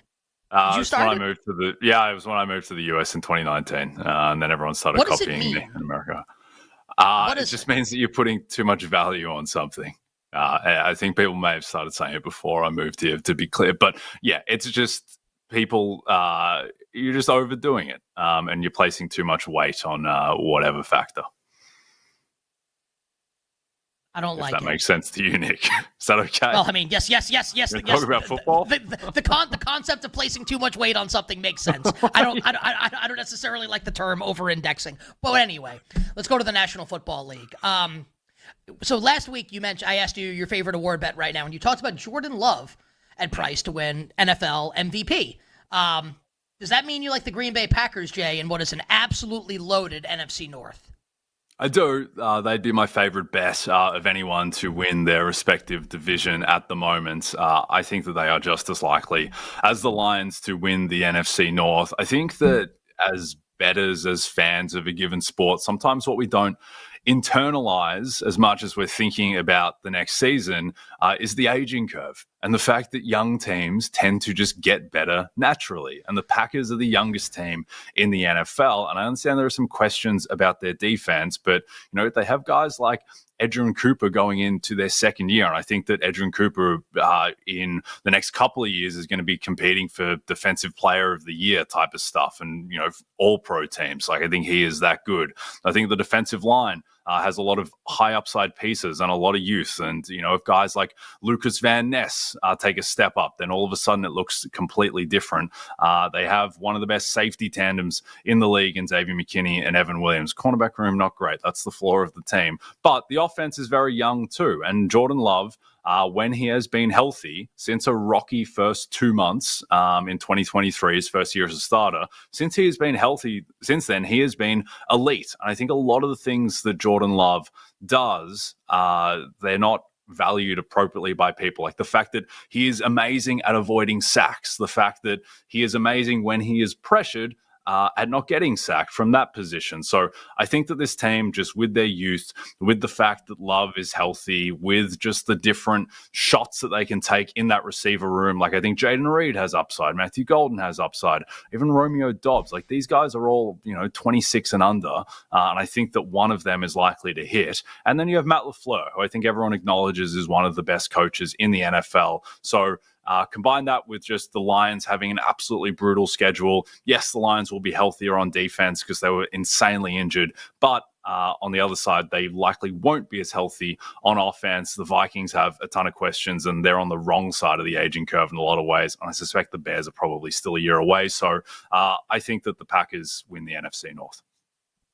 Yeah, it's very interesting. Like Green Bay, I think a lot of teams you can poke holes in the NFC. Not many holes for the Green Bay Packers heading into the season. The Packers, though, have a longer price to win the NFC than this next team that we're going to talk about, that being the Los Angeles Rams. Matthew Stafford, aggravated disc is what they're calling it in his back, needed to get an epidural.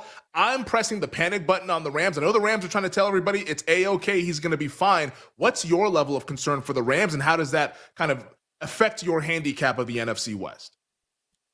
Massive level of concern. I think this is a huge problem. And I think it's especially a problem because I think this went a little bit under the radar because, they made the playoffs and they were potentially one Jalen Carter sack away from making the NFC title game. But I thought Stafford dropped off noticeably last year, which makes sense at his age. And I think the key thing is just that his lack of mobility became more glaring than ever before.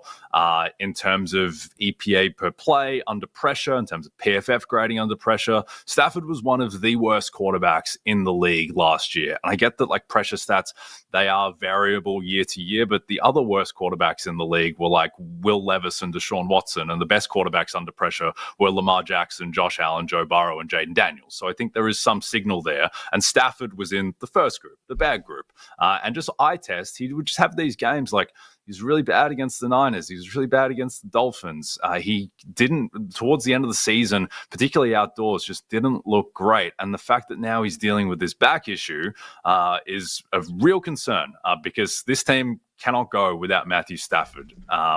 Not a believer in Jimmy Garoppolo at this point being able to steward a team to a division title. So I think the way to attack this is to bet the Cardinals to win the NFC West. They're plus 450. I think the Cardinals, a lot of just positive indicators from last year, the steps that they made under Jonathan Gannon as a defense, despite being one of the most injured defenses in the league. I think their offense, which fell off in the second half, I think there's a lot of positive regression there where they were just terrible throwing the ball deep, which doesn't really make sense to me because Kyler Murray used to be one of the best deep ball throwers in the NFL, and Marvin Harrison Jr. should be one of the better deep ball threats. They just couldn't connect, just didn't seem like they were on the same page. Marvin Harrison seems to have reinvented his body a little bit. You add that to Trey McBride, solid offensive line. I think the Cardinals as well, you take a look at their schedule, like it's fairly comfortable. So I think that the Cardinals are very live to win the NFC West, and more live than plus 450 would imply. Love that. I like the Arizona Cardinals this year as well. You bet on this Wednesday. Jay Croucher, NBC Sports betting analyst, is our guest on Twitter at CroucherJD. You can say Packers over Lions, which I'm guessing you like coming up in week 1, but I feel like that's pretty obvious since you think Green Bay maybe wins the NFC and wins the NFC North. Jordan Love maybe wins MVP. Is there another week 1 bet that you are eyeing right now? Yeah, the other one would be the Ravens as dogs in Buffalo in the Sunday night game, where I do think I don't like to get too caught up into matchup-specific stuff, particularly when we haven't seen these teams play this season, because it is very noisy. But I still can't get out of my head the fact that the Ravens, when they played the Bills last year in the regular season, absolutely destroyed them by 3 scores. And then the playoff game, which Buffalo did win 27-25 from memory, but the Ravens had, I believe, all 3 turnovers in that game. They would have tied it if Mark Andrews didn't drop a fairly regulation pass on the 2-point. And I just think that in terms of how these teams do match up, the weakness of the Bills is their safety room. And having those safeties going up against being in the box against Derrick Henry just isn't a great recipe. I think that the last time that we saw Lamar Jackson in week 1 playing the team that beat him and eliminated him in the playoffs the year before was week 1 last year against Kansas City on opening night. And if you'll recall, Lamar Jackson played that game like it was the Super Bowl. Like he ran the ball an insane amount of times. It looked like he was going to get injured. He was going so hard and just revving the gas so much. I suspect we may see a similar Lamar against Buffalo in week 1. And also, I just think the Ravens are a better team than the Bills. And if not for some bad luck, that they would have beaten Buffalo in that playoff game. So I'll take the Ravens as a dog there. Comment and a question. The comments, I think you can tell from the way Jay phrased that I don't even know if this is true, but it has to be. Like, you definitely bet the Ravens in that game. I did. Absolutely. We like collectively, like, we all got taken to the cleaners on that game with the Ravens losing to the Bills. My question is, do you think you're over-indexing the Sunday Night Football game last year in the regular season? I just wanted to do that. Outside of MVP, do you have another NFL award thought for us as we wrap it up here in about a minute? Yeah, I think that's outstanding use of over-indexing. I think you correctly index your use of the word over-indexing. Yeah, my favorite thing there was, here, let me explain this to you, something a first grader can understand, followed by, do you get this? I was just saying nonsense and trying to fill the air because I was shocked by the question. Defensive Player of the Year, Nick, would be my other awards thought, where like Micah Parsons is still almost a favorite. He doesn't really have a team at the moment. Myles Garrett is one of the other favorites, and his team might win 4 games.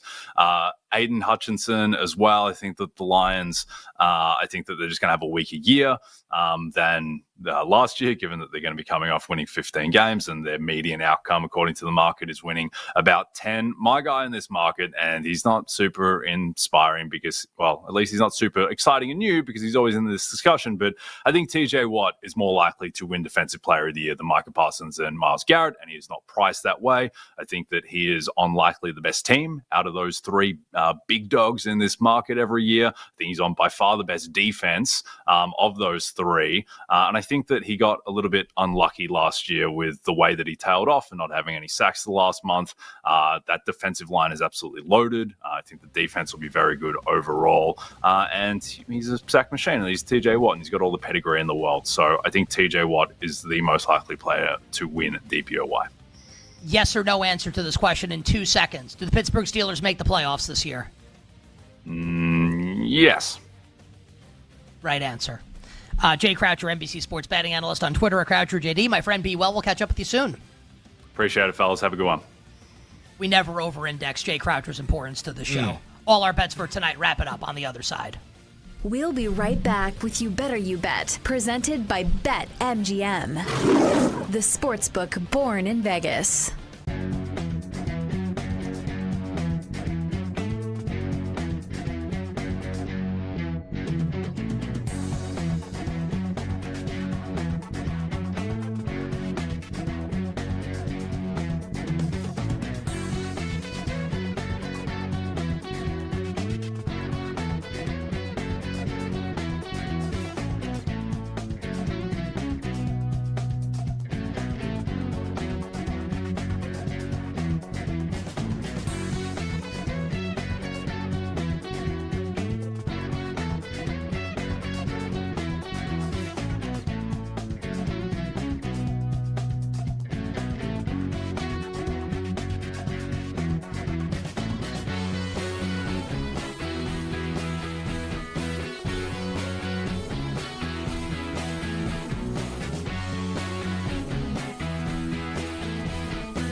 Double D is yelling for a mullet in the chat.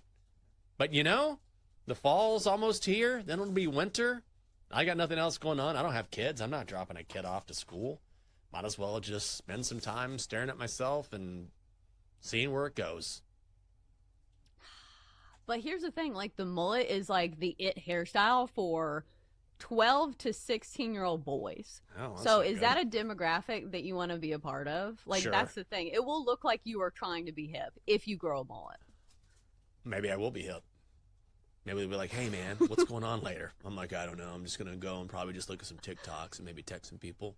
That's it. I don't even know how young kids talk or what they do. Yeah, I don't really want that. But you know what? Maybe I'll make it my own. But I know what you're talking about. I've seen that look, and you're seeing it a lot more. Like, it's in style right now.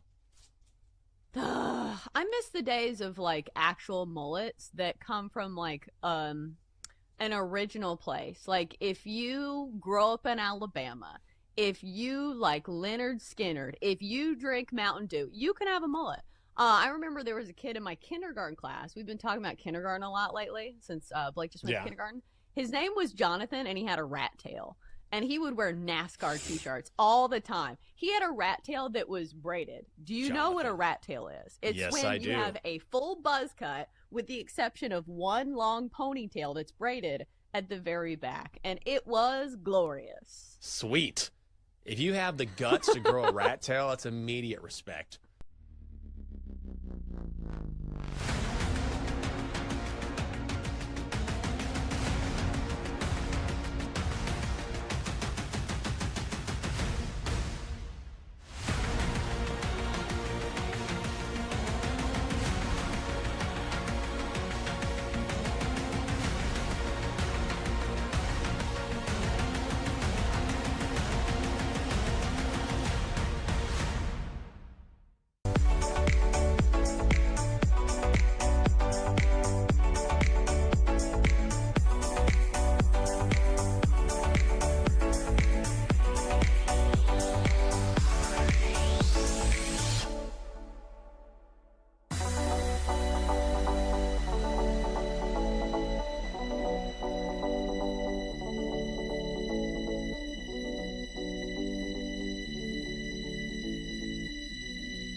This is You Better You Bet with Nick Costos, Femi Abebefe, and the crew. Presented by BetMGM. All right, thank you, Stola. Before we wrap up the wonderful Football Wednesday edition of You Better You Bet with all our bets for tonight in the world of sports. One wonderful guest joined us on the show today, and that was our friend Jay Croucher, who joined us in the last segment. Femi, how about... See, I did not expect that his answer would be Week 1 bet. Ravens over Bills on Sunday Night Football in Week 1 in Buffalo. I like that. I don't know if I agree with him. Not yet, at least. I'm not ready to give an opinion on that game. But I like that he went there, right, with that answer.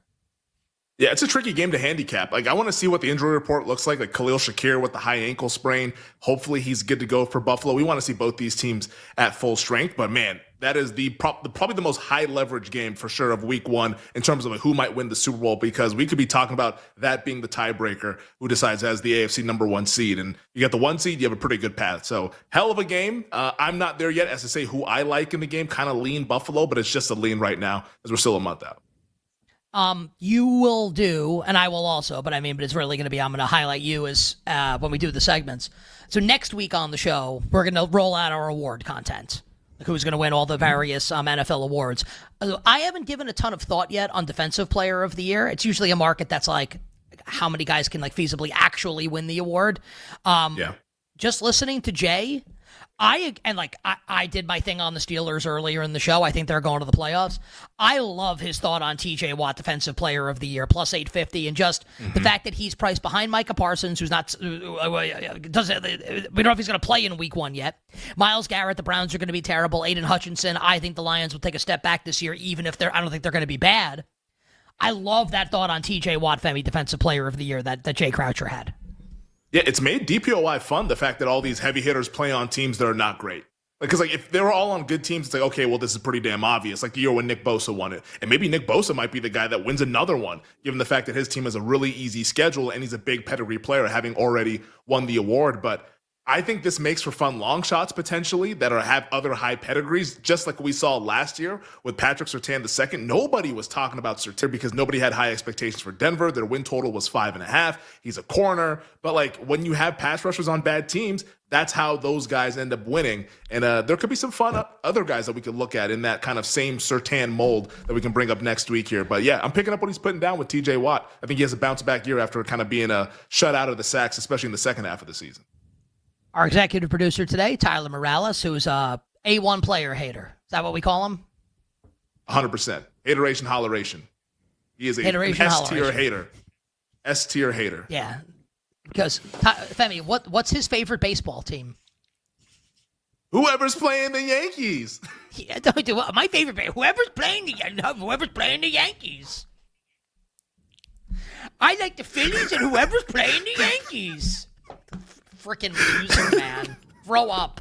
The voice of a mouth breather. Yeah, it's just like an absolute like someone who in school should be in the corner with his desk facing the caddy corner of the wall, wearing a dunce cap. Whoever's playing, my favorite. I like the Mets and whoever's playing the Yankees. Oh, the Angels are playing. My favorite team, the Angels.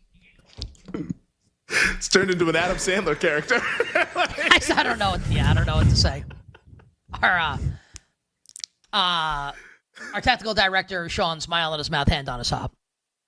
Our associate producer today is another A1 player hater, Addie Bates, who roots for a team that literally admitted that it cheated to win a World Series. But thank you to Addie for her admirable work on the show today. Our video producer is God's Perfect Creation, downtown Mike Brown. And honestly, the MVP of our crew today, 0 mistakes. Not yet, at least. We still have 8 minutes to go.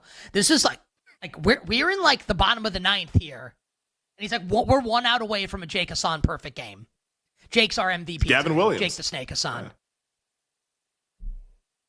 Coming up after us is a 4-hour live betting extravaganza. It's too close to Devin Williams. A 4-hour live betting extravaganza known to you and yours is BetMGM tonight, featuring our friend, the great Brad Evans. Brad, before we start talking about sports, you go by the Big Noise, right? And I believe in the imaging for BetMGM tonight, you are announced as the Big Noise Brad Evans. Is that accurate? That is a correctamundo. Would you ever consider having the imaging say the bald freak Brad Evans instead of the Big Noise? Possibly. If you pay me enough and you get me my bald freakiness emblazoned on a T-shirt, I would wear that and probably fully embrace it. So, yeah, it's a possibility. Though I've been nicknamed the Big Noise since I was like 14 years old. I want to do something with bald, like when you come on the show. I'd like to have like an open build because I love having you on. I'd like to have some kind of like open or something built. What's tickling your fancy tonight, my friends, in sports? It could be bets. It could be something else. Oh, let's talk about the mustachioed one. The supposed ace of the Atlanta Braves have been rubbish, have been dog crap really all year, but I'm going to fade Spencer Strider tonight. I'm living a land down under on 6.5 strikeouts, a plus 105, taking on the Brew Crew, who simply do not lose. And they don't really strike out as well. You look over the last couple of weeks, Milwaukee, number 26 in K rate in Major League Baseball, only punching out on 18.7% of their plate appearances. Now, it's a 50-50 split here. Overs to unders in this category in 14 starts this season for Strider, but oddly, he's got a much lower K per 9 at home. That's still sitting at a pretty robust 10.66, but the call plus swing strike rate way down compared to years prior, only 28.4% this year. Milwaukee just will not cool off. So I think the Brewers may bounce them early. I say Strider hits the under 6.5 strikeouts at plus 105.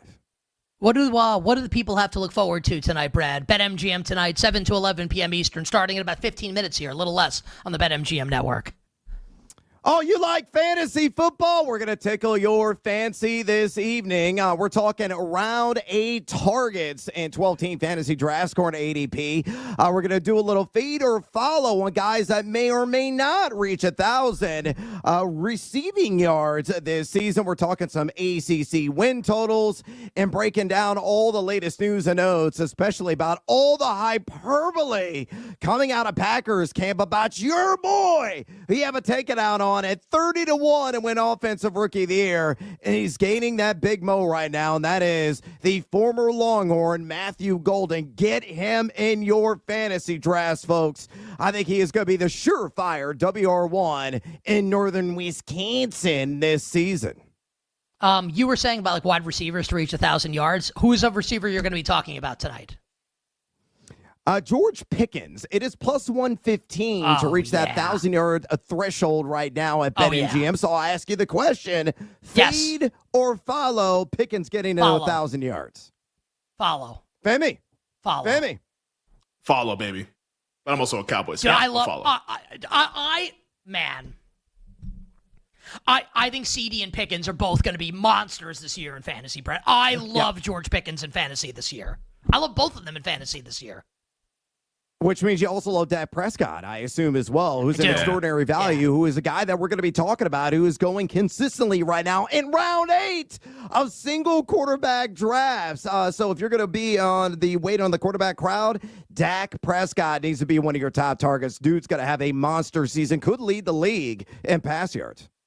I swear to God, I was thinking about it earlier today, and like in some of my redraft leagues, like, could I pull off CD in the first round, Pickens in like the 4th, and Dak as my quarterback? And just going all in on the Cowboys passing offense. Again? Yeah, man, I'm telling you, I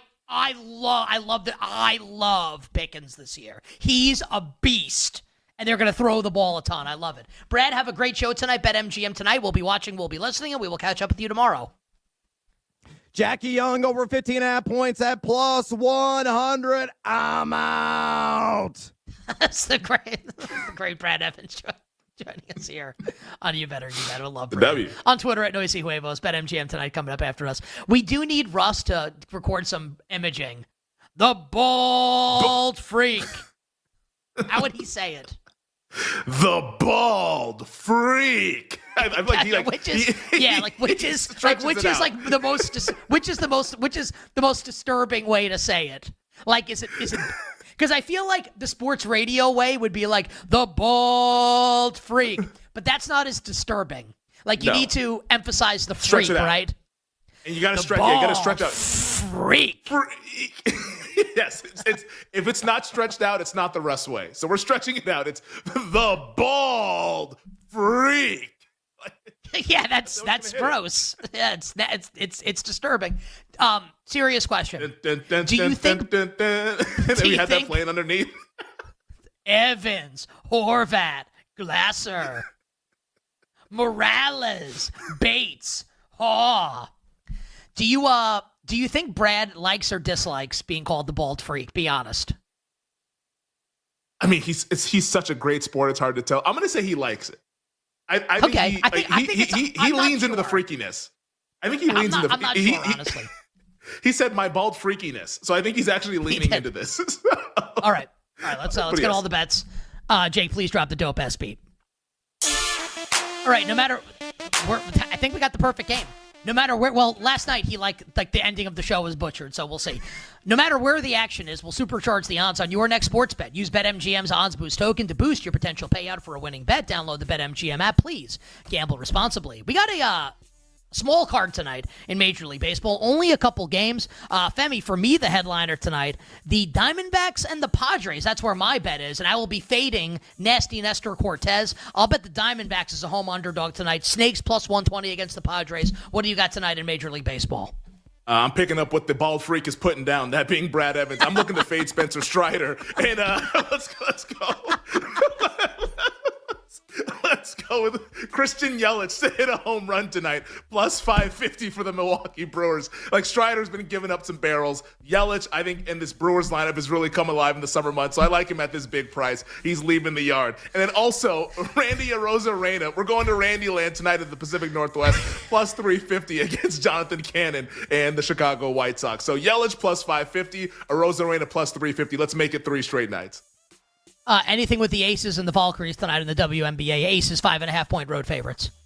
Yeah, I'll take the Valkyries plus 5.5. They have a great home court advantage. Aces, they're playing a little bit better, but I think this price is a little bit too much. So give me Golden State as a home dog, where they've been really, really successful this season. And you've talked about that. The Valkyries as a home underdog, so I'll bet Golden State as well, plus the 5.5, and I'll be on the Arizona Diamondbacks as well. I'm putting up what the bald freak is putting down was legitimately made me laugh so hard my stomach hurts now. That was great. Let's get that imaging done. Great job by the crew today. Femi, great job. I thought the show was awesome. As well. And we will attempt to do it tomorrow on a Tremendous Football Thursday. Full breakdown of week 1 of the NFL preseason and more. Until then, dear listener and dear viewer, I'm Nick Costos wishing you minimal sweats, winning bets, the absolute very best of luck. Thanks for listening to You Better You Bet. Up next, it's BetMGM Tonight on the BetMGM Network.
Maybe I'm in the moment.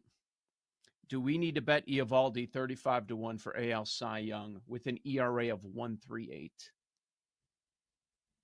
I had that very same thought. My issue is that they do this late in seasons where they bump guys up, and I think his true number should be 25-1 ish.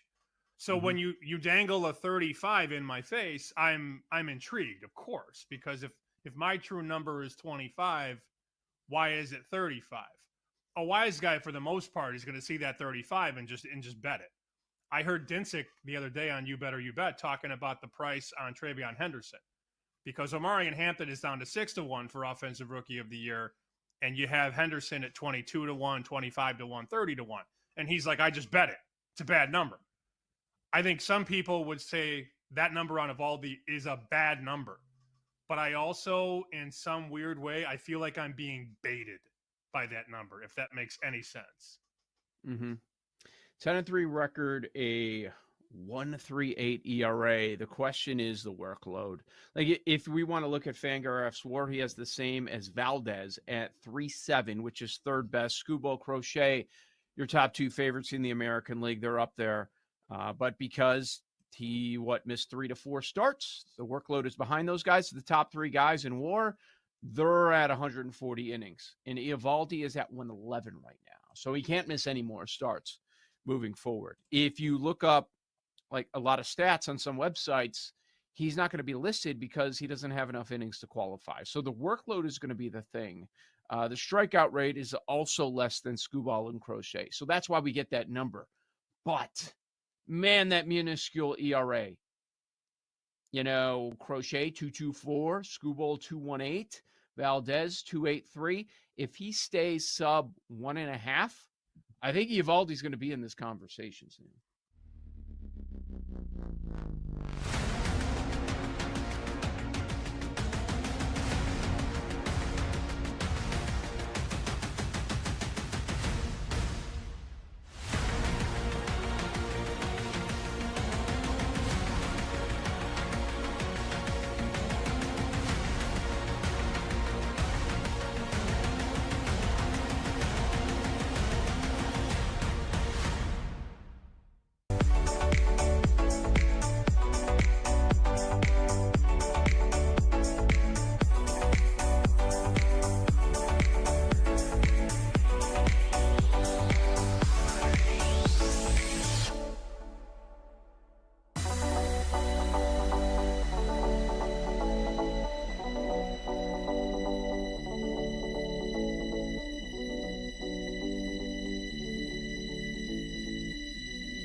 The betting show. There is no other show on the planet that packs in more picks nightly. With the big noise, Brad Evans. Oh, sharp action!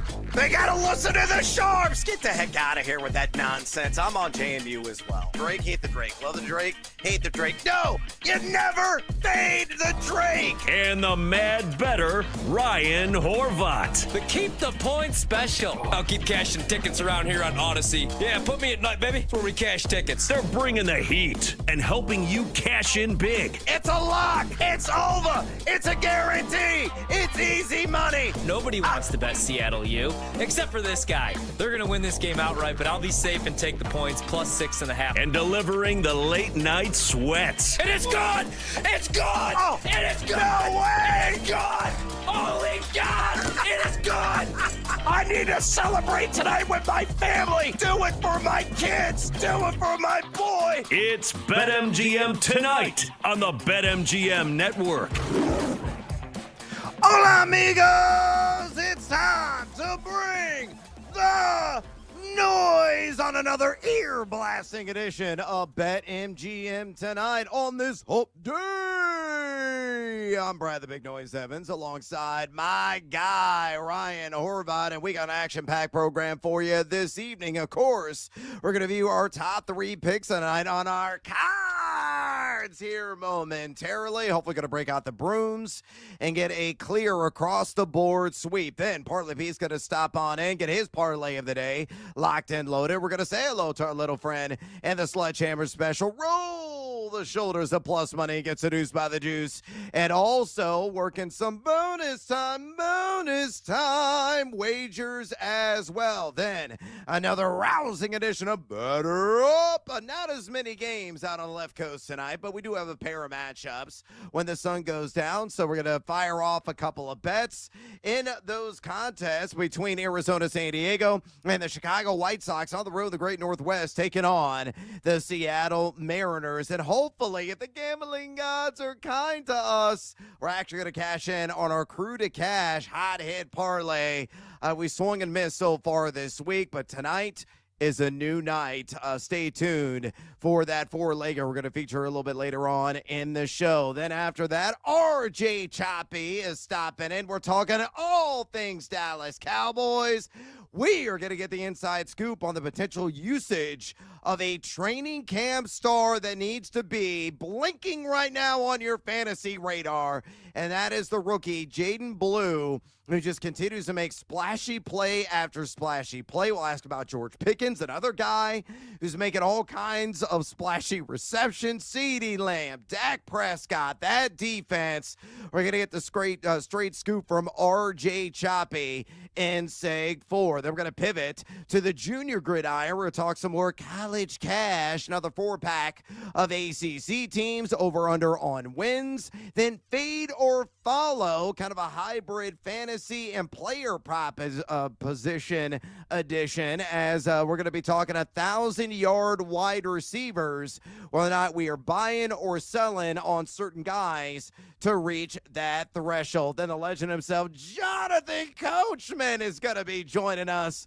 Of course, a former SportsCenter anchor, WWE personality. A man knows a little bit about football, certainly knows a lot about golf as well. So we're going to dive in with Coach, and the energy level is going to spike when he joins us in Seg 7, followed by You Spin Me Round, Round, Baby, Round, Round, like a record, baby, round, round, round, round. We're talking ADPs, round 7, part D, the second half of that range of average draft positions in fantasy. Talking about the likes of Deebo Samuel, Stephon Diggs, TJ Hawkinson, and Mr. Taylor Swift himself, Travis Kelce. We buying or selling at their current valuations in fantasy? Horvat and I are going to break it all down. And we want to talk to you, the 2.02 average listeners and viewers of this fine broadcast. If you have any fantasy football questions for us, what are you waiting for? If you want to talk on a sports betting in the futures market, or maybe some action on the Diamond or the WNBA tonight, all you got to do to contact Tori and I is you pick up the phone and dial us fools at 833-732-3875. 833-732-3875. You can also hit us up on the X or the Twitter at BetMGM tonight, where we have our pole dancing poll question of the day. And it's asking you this: which wide receiver do you feel has the best chance to reach 1,000 receiving yards at plus money? Of course, odds pulled from BetMGM. And yes, this is a real market, and it is indeed spectacular. Your options are Devontae Adams of the Rams at plus 105, Garrett Wilson of the Jets also at plus 105, the aforementioned George Pickens at plus 115, or Aaron Rodgers' presumed main man, DK Metcalf, at plus 120. So far, nearly 200 votes cast. Make your voice be heard. Exercise your democratic right. Keep the votes a-coming and drop us a comment. We're going to read them a little bit later on the show. So bring the noise on X at BetMGM tonight. Again, on X at BetMGM tonight. Let me bring in my esteemed and handsome colleague, Ryan Horvat. And Horvey, you are a Green Bay Packers fan, and how have you saw the hyperbole that just jumped off of the news wire today about one Matthew Golden? But let me fill you in on all the glorious details if you missed it. Jordan Love was interviewed at Green Bay training camp, and my God, was he talking up the rookie wideout out of the University of Texas. Said he was polished, said he has been an absolute stud. This corroborates the same information that we heard from Doug Russell, who works as a sports director in Milwaukee, 97.3, the game in that town, and has been at Packers camp. He said he was a stud as well in Matthew Golden. So the guy's arrow seems to be pointing northward right now. You look at the ADP and drafts conducted just over the last couple of weeks, he is dirt cheap. He's going at wide receiver 48, 94.24 overall. He's got 4.29 40-yard wheels. A guy that could easily leave a lot of players in their dust. I feel he is going to be the WR1 in Green Bay this season. Are you buying what Doug Russell, hell, what Jordan Love, his quarterback, is selling? Yeah, like you said, man, he had the second fastest 40-yard dash at the Combine, 4.29. I loved how he finished the season at Texas. You know, there were some early struggles. I liked him at Houston before he arrived at Texas. He's a big red zone target. When he was at Houston, he had a 40%, I believe, end zone target rate. And then at Texas, 31%. That's why you can still get this plus 700. I know it's the preseason, but I do think he's going to get some run. 2 touchdowns, 7-1. And I think he's going to blow up in the regular season. You know, like maybe they ease him in because there is Jaden Reed still there. There's Romeo Doubs. Tucker Kraft, although he's dealing with an injury. I expect a better season from Luke Musgrave, the other tight end, if he could stay healthy. You still have Dontavian Wicks. Christian Watson will eventually be back, but he's not going to be back until at least week 12. So I think that's Golden's role, right? The guy that could take the top off the defense. And I love what I saw in the college football playoff.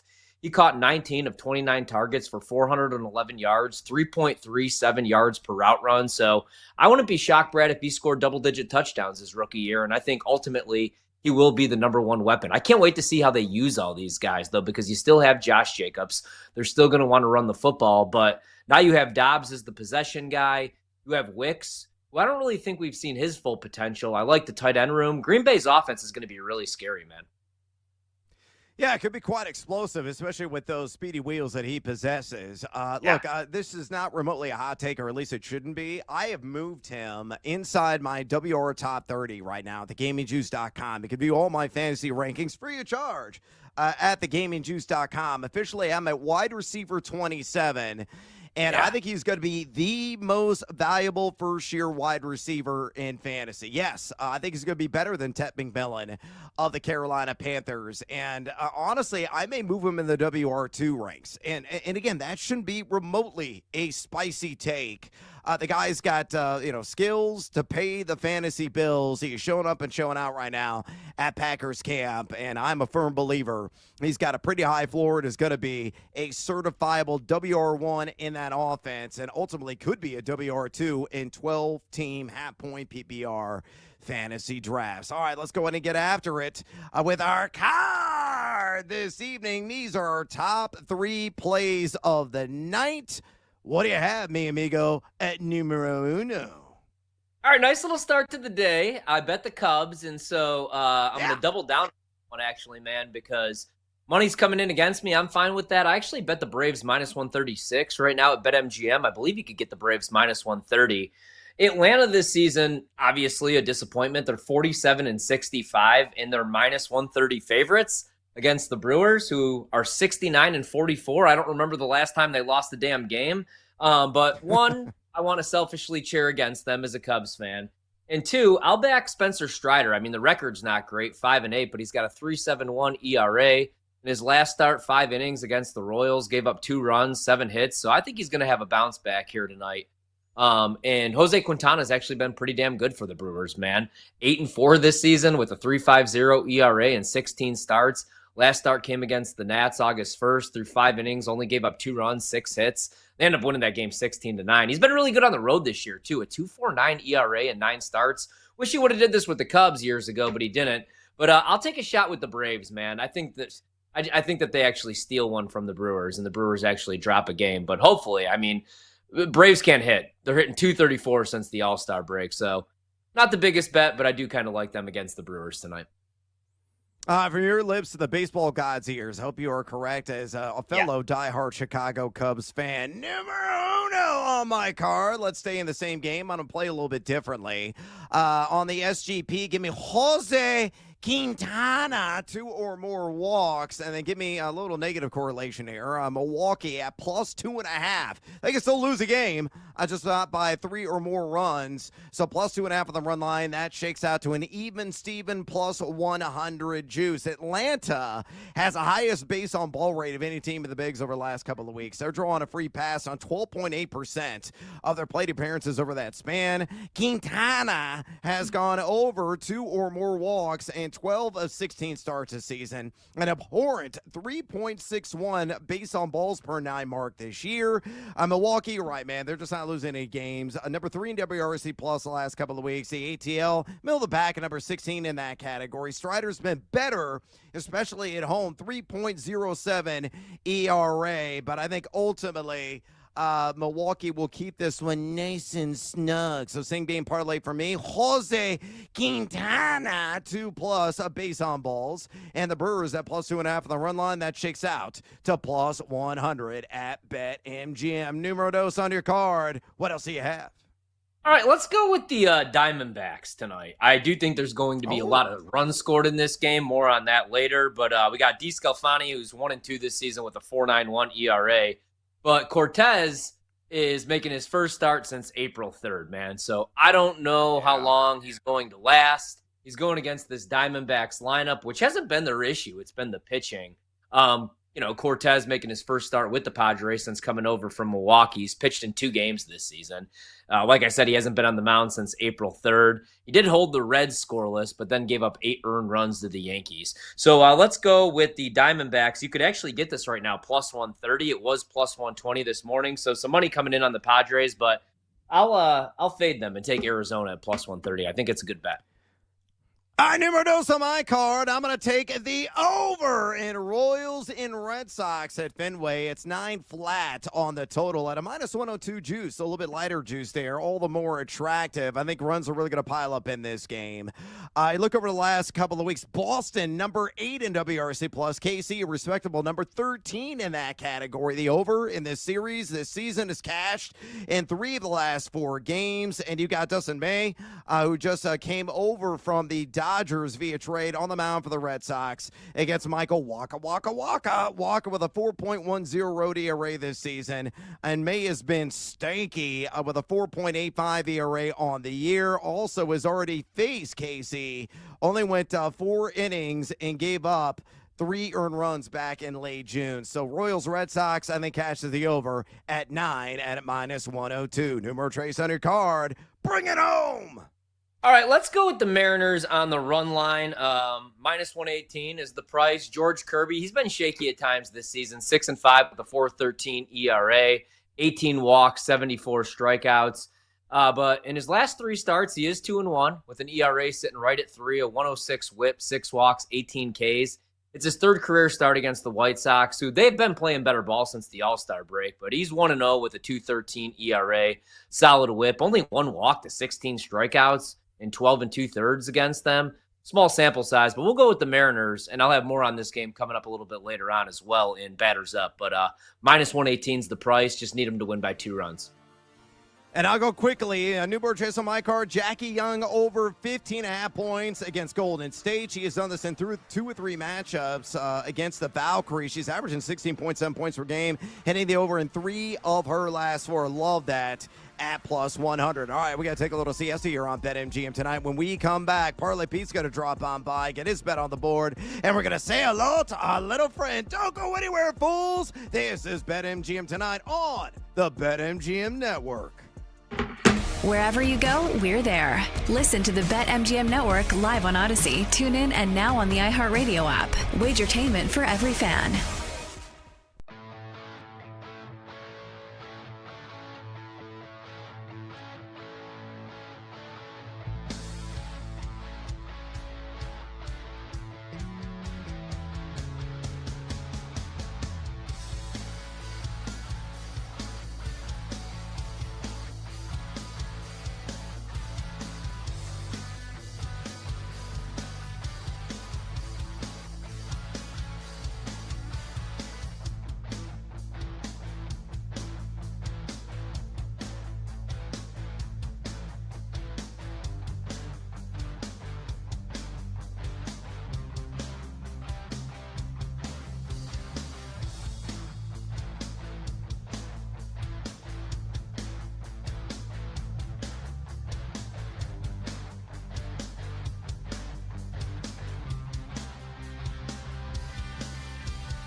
Now, Brad Evans and Ryan Horvath bring out their sledgehammers on BetMGM Tonight, presented by BetMGM, the sportsbook born in Vegas. Beat it, beat it, beat it. Welcome back to BetMGM Tonight. Brad the Big Noise Evans with you. Ryan Horvath in the house on this Hump Day edition of the show. Yeah, thank you, Camel. I haven't heard you in a while. We're going to do some Hump Day Hail Marys. I think we're going to break that segment back out here in short order. Not going to do it tonight, but maybe Wednesdays moving forward for the rest of the year. Why the hell not? All plus money all the time, all football all the time. It is right around the corner. Preseason week 1 is about to get underway, so the pigskin is going to be flying through the air, so it's only appropriate that we toss out some bets and appease our humped back friend and Mr. Camel every single Wednesday here on BetMGM Tonight. What would please us immensely is if you brought your fantasy football questions to us live right here on air. Maybe you got some hot takes in the sports betting world as well. Simple way to contact Ryan Horvath and I. Just pick up the phone and dial us fools at 833-732-3875. 833-732-3875. You can also fire off your questions on the X or the Twitter at BetMGM Tonight. Again, bring your questions and the noise on X at BetMGM Tonight. Speaking of BetMGM Tonight, listen to BetMGM Tonight live anywhere with the Odyssey, iHeartRadio, or TuneIn apps. If you're a trucker on the road, thank you for doing your service.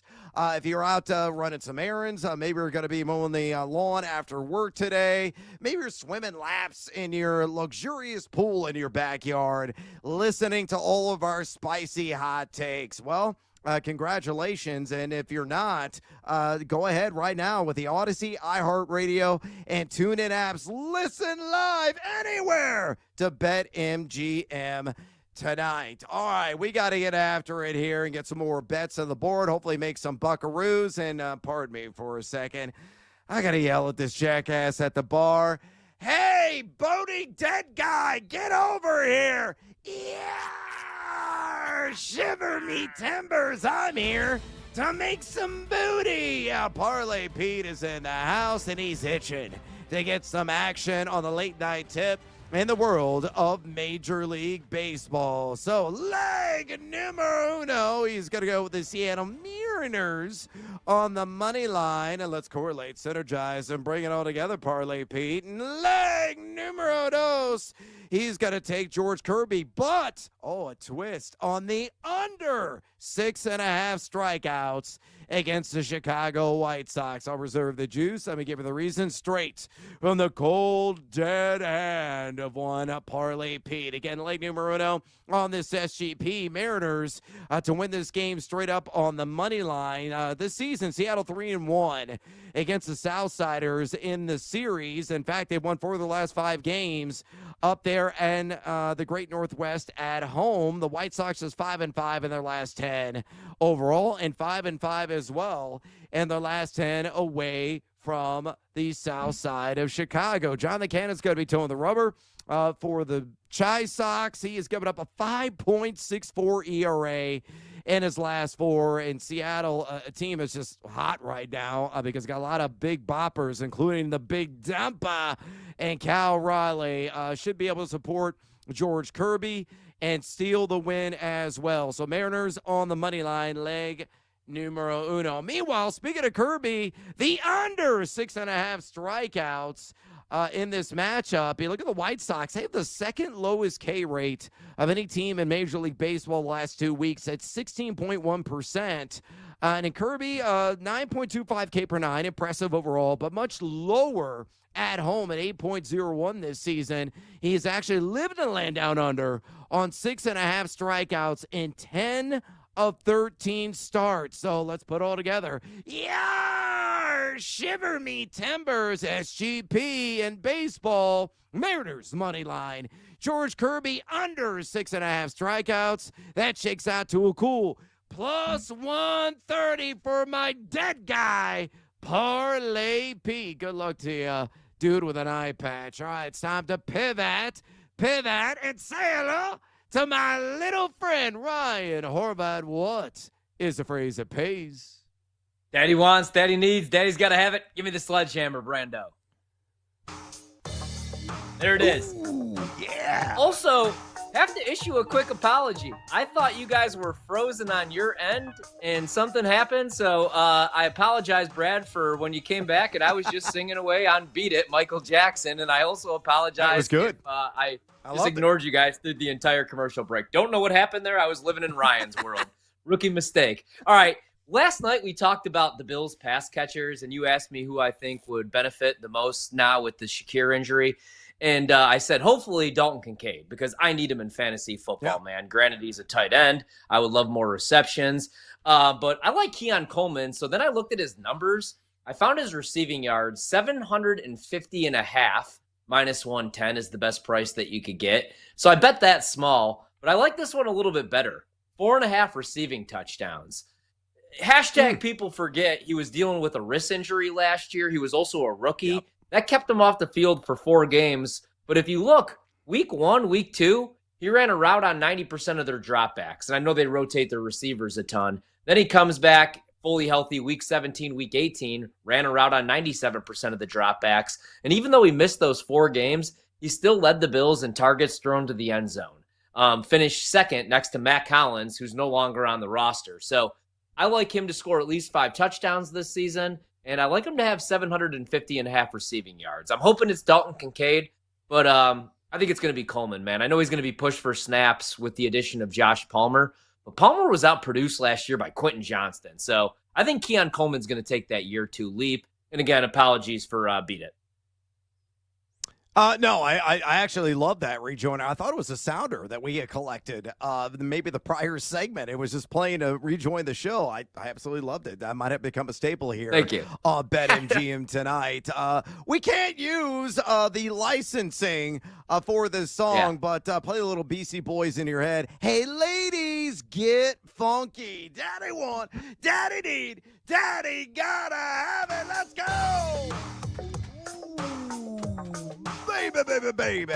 Let's go to the WNBA. I'm going to back the Golden State Valkyries tonight, taking on the Aces of Las Vegas. They're catching 5.5 at a minus 110 juice. You look at Golden State, they've been covering machines in their last 10. 8-2 ATS over that span. Vegas is 5-5 ATS in their last 10. Now, Vegas is 2-1 against Golden State ATS in the season series.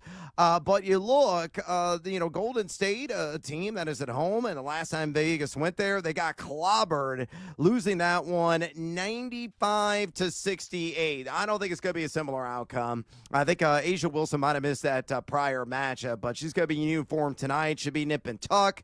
The Valkyries may not win it, but I don't care if they lose it. Just keep it within 5 points, and I cover the spread. You look at the net efficiency of these two squads in the W over the last 10 games. Las Vegas at number 7, Golden State at number 10. So not really a wide divide there. Give me Golden State, the Valkyries, to cover against the Aces at plus 5.5 at a minus 110 juice. All right, it's time to roll the shoulders, my man, and get seduced by the juice. Oh, plus money all the time. And thank you, bartender, for the handsome pour.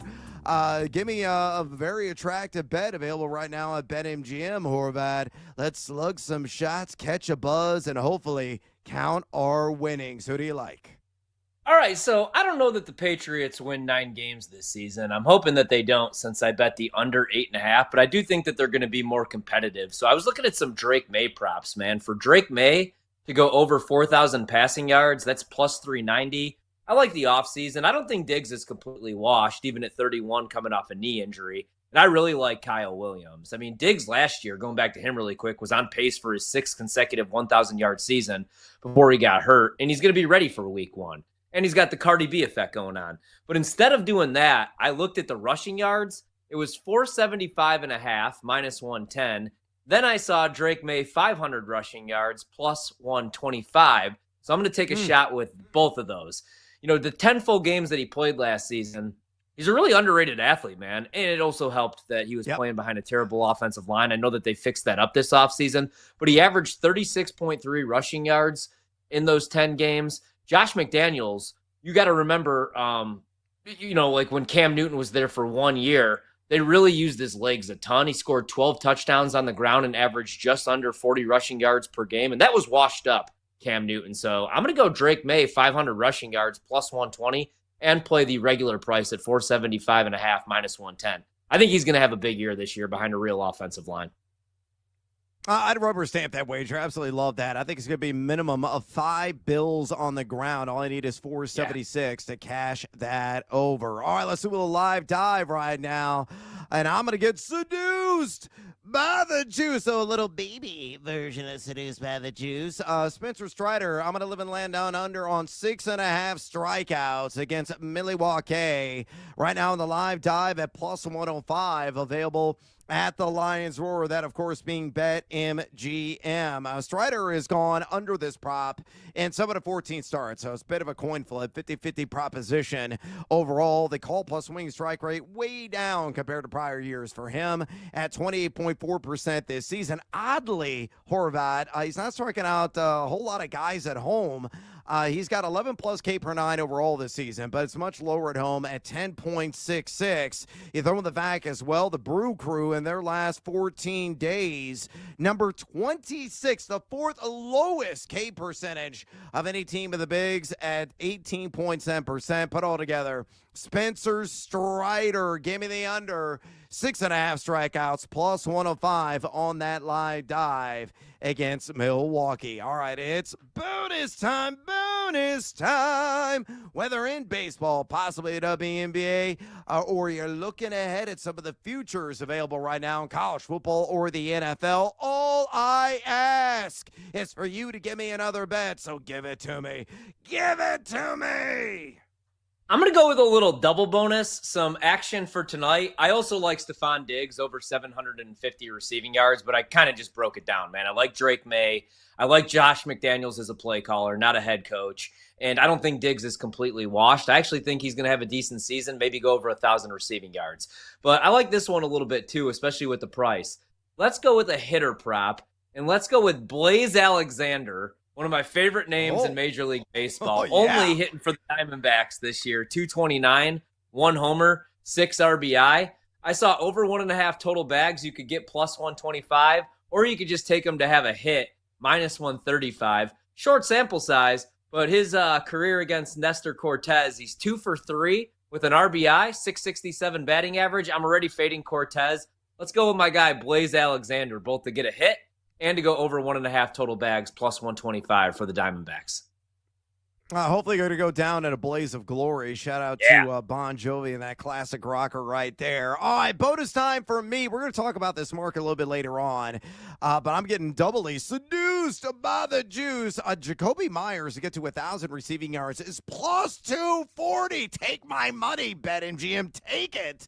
This is outlandishly good in terms of the market price. Mike Clay's kind of projected for just shy of this. 86 catches, 967 yards, and 5 touchdowns. Last season, went for 1,027 through the air, average a very hefty 8.6 targets per game. Only had a 49% catchable target rate, though he was number 9 in total route wins and number 32 in total yak. Much improved quarterback play there in Sin City. You're trading in Aiden O'Connell, Gardner Minshew for Geno Smith, who was one of the more accurate passes, believe it or not, last season in his last hurrah with the Seattle Seahawks.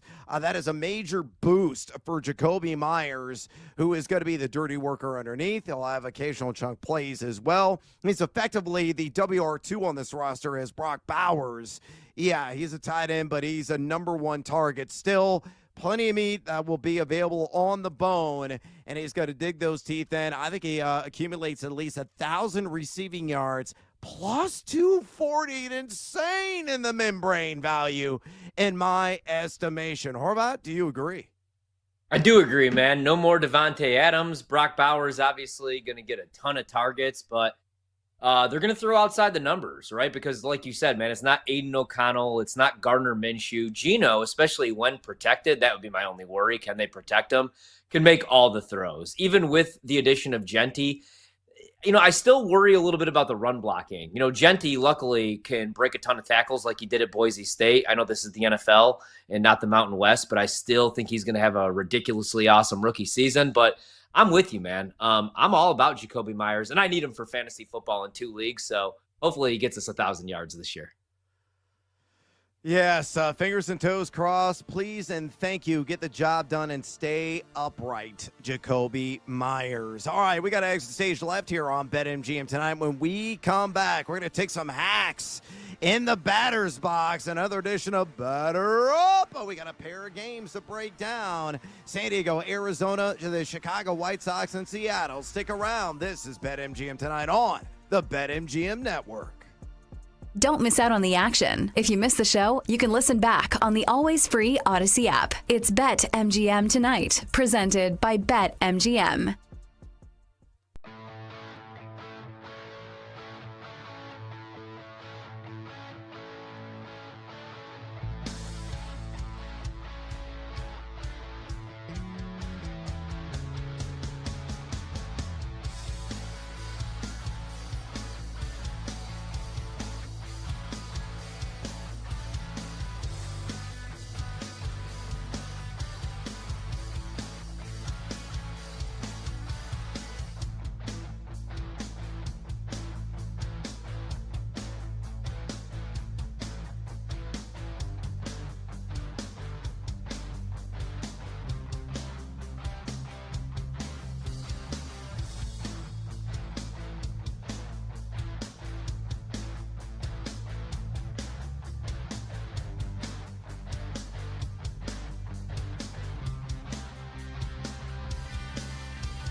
Let's cash in on the diamond with Brad Evans and Ryan Horvath on BetMGM tonight, presented by BetMGM. Welcome back to BetMGM tonight. Brad the Big Noise Evans with you alongside Ryan Horvath on this whole day edition of the show. We're going to pick up our sticks and try to get our licks on the old rawhide here. Another edition of Batter Up momentarily. Friendly reminder, we got our pole dancing poll question of the day live right now on X at BetMGM tonight. It's asking you this: which wide receiver do you feel has the best chance to reach 1,000 receiving yards at plus money? Odds are pulled from BetMGM. Your options are Devontae Adams of the Rams at plus 105, Garrett Wilson of the Jets, also at plus 105, George Pickens of the Boys at plus 115, or DK Metcalf of the Steelers at plus 120. So far, 200 votes cast. Make your voice be heard. Exercise. Yeah, Democratic right. Keep the votes coming and drop us a comment, would you kindly? We're going to read those a little bit later on the show. We'll give you a shout out live on air. So bring the noise on X at BetMGM tonight. Again, on X at BetMGM tonight. Quick scoreboard update before we get into our late night picks on the diamond. Among the live games, there are a lot of baseball games already completed that were played this afternoon. We're top of the ninth inning right now. Miami up 6-4, putting the finishing touches on the Houston Astros. 0-0. A's and Nationals, I guess they are just out of energy after last night. Oakland put up 16 in that game. I think Washington scored like 7. So, of course, it started to revert. Boston up 2-0 in the bottom of the second inning right now on the Kansas City Royals. And, of course, Milwaukee has tied it up against the Atlanta Braves 1-1. Spencer Strider already with 3 Ks in that contest. And, of course, we got a pair of games yet to go, which we're going to talk right now. So don't you go anywhere, baby. It's time for another edition of Batter Up. Let's cash in on the diamond. Ryan Horvath and Brad Evans are swinging for profits. It's Batter Up on BetMGM tonight. All right, let's go and get after it. Yeah, it's a late night slate, but there are a couple of options. We've got Padres, D-backs, and White Sox and Mariners. Here how this whole game works. Again, the Ichiro elite speed and hitting of Ryan Horvath. He's always our perennial leadoff man, so he's going to step in the dish, slap one in the outfield, collect his base, possibly steal second, possibly steal third, possibly touch home. He's got the Rodgers first bet. He is going to give you the reasons backing said first bet, and then when he is done, he's going to drop a little baseball phrase. At that point, Brando, working the board here on BetMGM tonight, is going to drop a sounder. Could be a famous movie line. It could be a famous baseball call. That will be my cue to pick it up and run with it, and I will do the same thing. We're going to squeeze in as many baseball bets as we possibly can, and then we're going to unveil our 4-leg crew to cash. All we need is a hit out of our picks at significant plus money so far this week, 0 for 2. Hopefully, we're going to slap one into the gap and score a winner at significant plus odds. So, Ryan, step in the box and Batter Up. All right, we got 2 real big bets in Major League Baseball as far as sides tonight. One is the Braves, who did have a 1-0 lead. Now it's 1-1 in the bottom of the second here. So we're going to need some motivation tonight, some inspiration. So we're going to go with some baseball quotes after our bets. This one I already gave out on the card, but it's the bet so nice that you got to place it twice, in my opinion. And we're going to roll with the Diamondbacks. Yeah, they stink this year, unfortunately, but we're going to fade Nestor Cortez. You could get the Diamondbacks right now, plus 130. And this is the first time that we've seen Nestor Cortez in San Diego. He got moved out of Milwaukee. It's his first start since April 3rd. He's only made 2 starts this season, so I don't know how long he's going to last. I also think that this is going to be a higher scoring game. A little bit later on that, we'll talk about that. But I like the Diamondbacks at plus 130. Brando, how about a little inspirational quote? Let's go with... deep, way back. Oh, never mind. Maxwell at the wall, jumps, What is it? You can put it, safe. You can put it on the board or what? Anyway, he's coming around. You can put it on the board. Yes. I was gonna say, how silence can to you not you, get Ryan romantic about Horvath. baseball? Yeah, I don't blame him. I don't blame him. The Braves have distracted me. I was gonna ask him how he couldn't get romantic about baseball. He's a big Billy Bean guy now. Yeah, well, unfortunately, couldn't really drop that until after the fact. And hopefully, this bet I am not going to regret after the fact as well. And I'm going to go a little same-game parlay in that Padres and Snakes matchup. Leg numero uno, give me a San Diego on the money line. All they got to do is win straight up. And leg numero dos, you guessed it, the slap hitter extraordinaire himself, Luis Ariz, two-time batting champ. Hopefully, he's got to find some green grass tonight and get a hit. Even money at both those hit. Again, Padres money line and Ariz to get a hit. San Diego 4-5 straight up against Arizona the season series this season. But look at the WRC plus stats here over the last couple of weeks. San Diego number 7 in that category. Arizona second to last in all of Major League Baseball at number 29. Nestor Cortez ain't so nasty. Coming back, only had a couple of starts. He could get roughed up. That's a little bit worrisome for the Padres. But Anthony Desclafani has been no bueno, to say the least, so far this season. And look at Ariz as well. 5 of 6 lifetime against Desclafani, who's given up a 286 batting average to left-handed hitters, which Ariz is. Ariz has also gotten a hit in 17 of his last 18 games. He's been 362 over the last 15 days. So hopefully he'll help in giving Cortez some run support. Hopefully Nasty Nestor will actually show up. Again, SGP, Padres, money line, Ariz to get a hit, plus 100, built there at BetMGM. Brando, go Yard. Hey, you want some more? I haven't had anything yet, so how can I have some more of nothing? You're killing me, Smalls.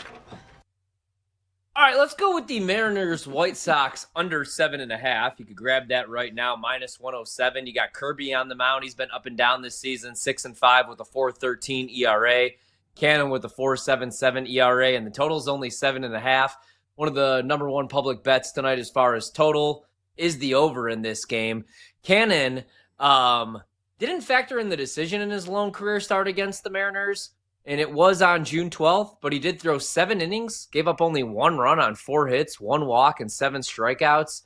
Sox eventually dropped that game 2-1-10, but he pitched pretty well. And then Kirby, small sample size against the White Sox, his 3rd career start, but he's 1-0 with a 2.13 ERA, a 1.184 whip, 1 walk, and 16 strikeouts.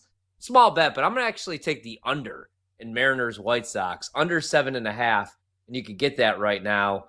Minus 108, which is a really good price. Brando, fans don't boo nobodies. Reggie Jackson.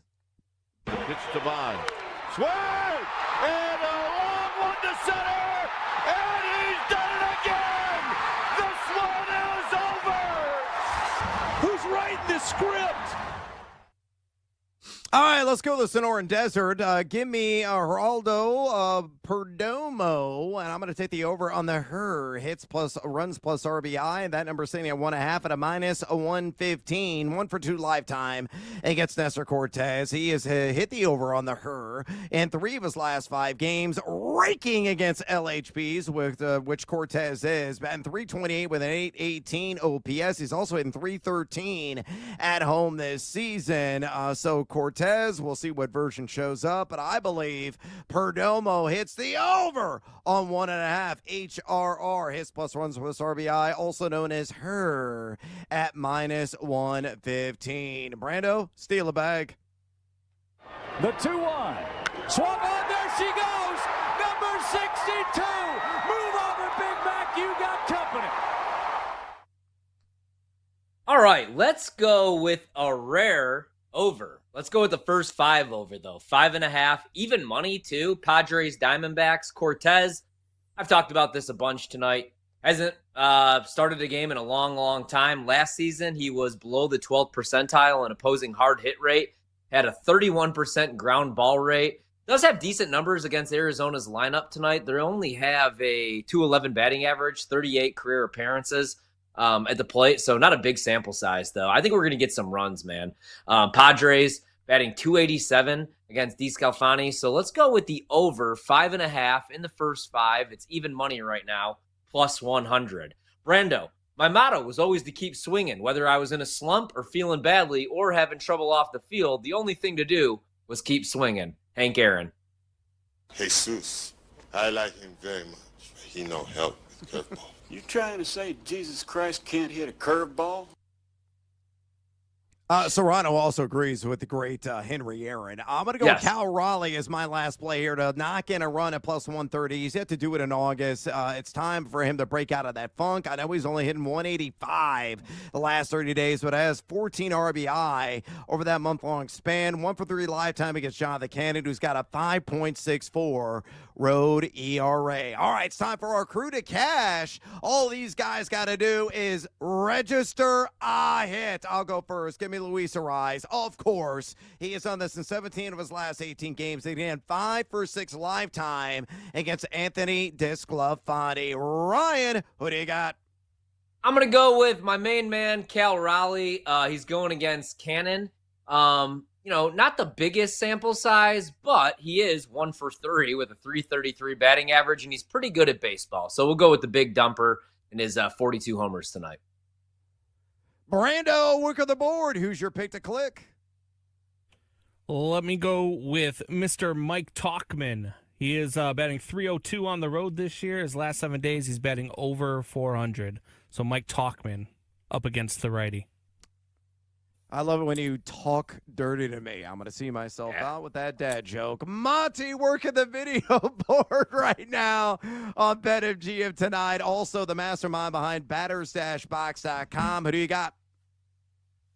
Ketel Marte. He's got an elite matchup rating against Nestor Cortez. He's recorded a hit in 73% of games with an elite rating. And like Ryan said earlier, Nestor's first start since April. All right, to recap, the crew to cash tonight: Luis Ariz, Cal Raleigh, Mike Talkman, Ketel Marte, plus 230 at BetMGM. We come back, RJ Chappie's talking boys with us right here on BetMGM tonight on the BetMGM Network. Joe Ostrowski of BetSweats here. Get out of here, Joe.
the betting show. There is no other show on the planet that packs in more picks nightly. With the big noise, Brad Evans. Oh, sharp action!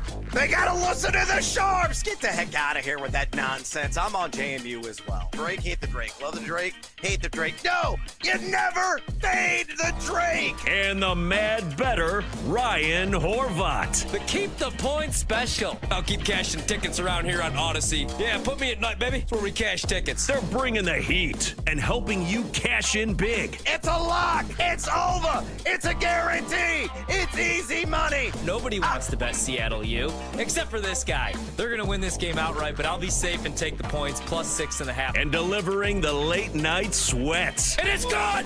It's gone! Oh, it is gone! No way! It is gone! Holy God! It is gone! I need to celebrate tonight with my family! Do it for my kids! Do it for my boy! It's BetMGM tonight on the BetMGM Network. Welcome back to BetMGM tonight. Brad the Big Noise Evans with you. Ryan Horvat in the house on this hump day edition of the show. We're going to talk some Dallas Cowboys here momentarily with our guy, RJ Choppy.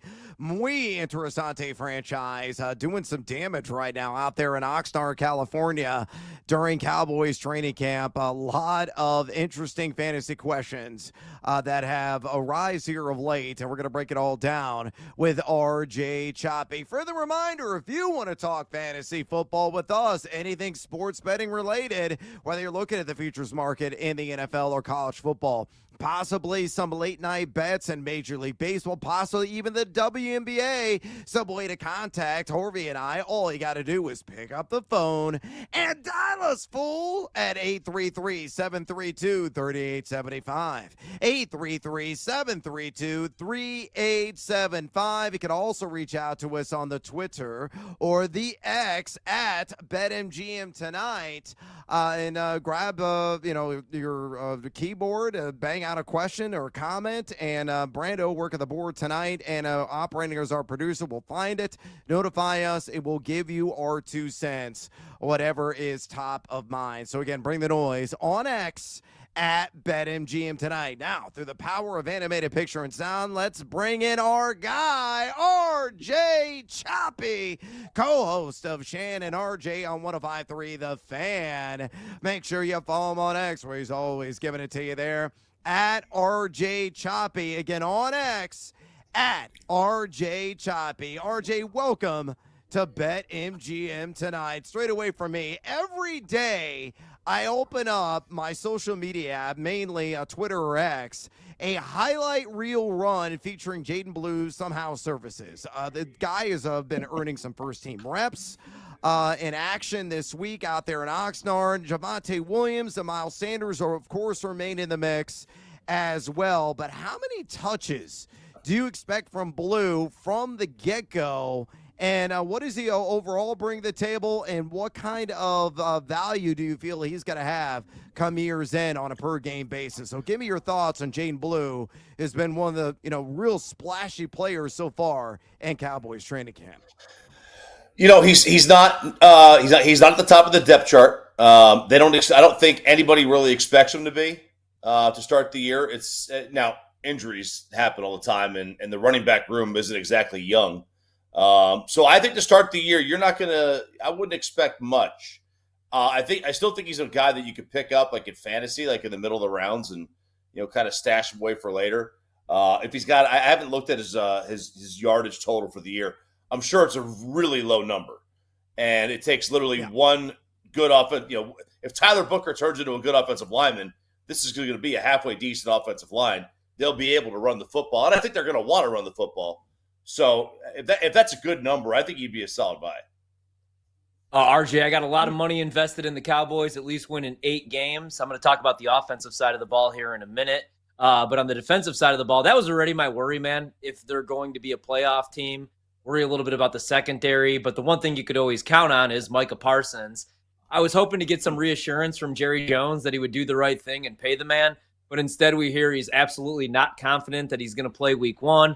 Micah's asked for a trade. I'm following his Instagram way too much and seeing what he's commenting, playing with Aaron Donald, stuff like that. How does this ultimately end? Is he on the field week 1 for Dallas? Would they actually move him? I think they would be crazy to do so. How does this play out with Micah?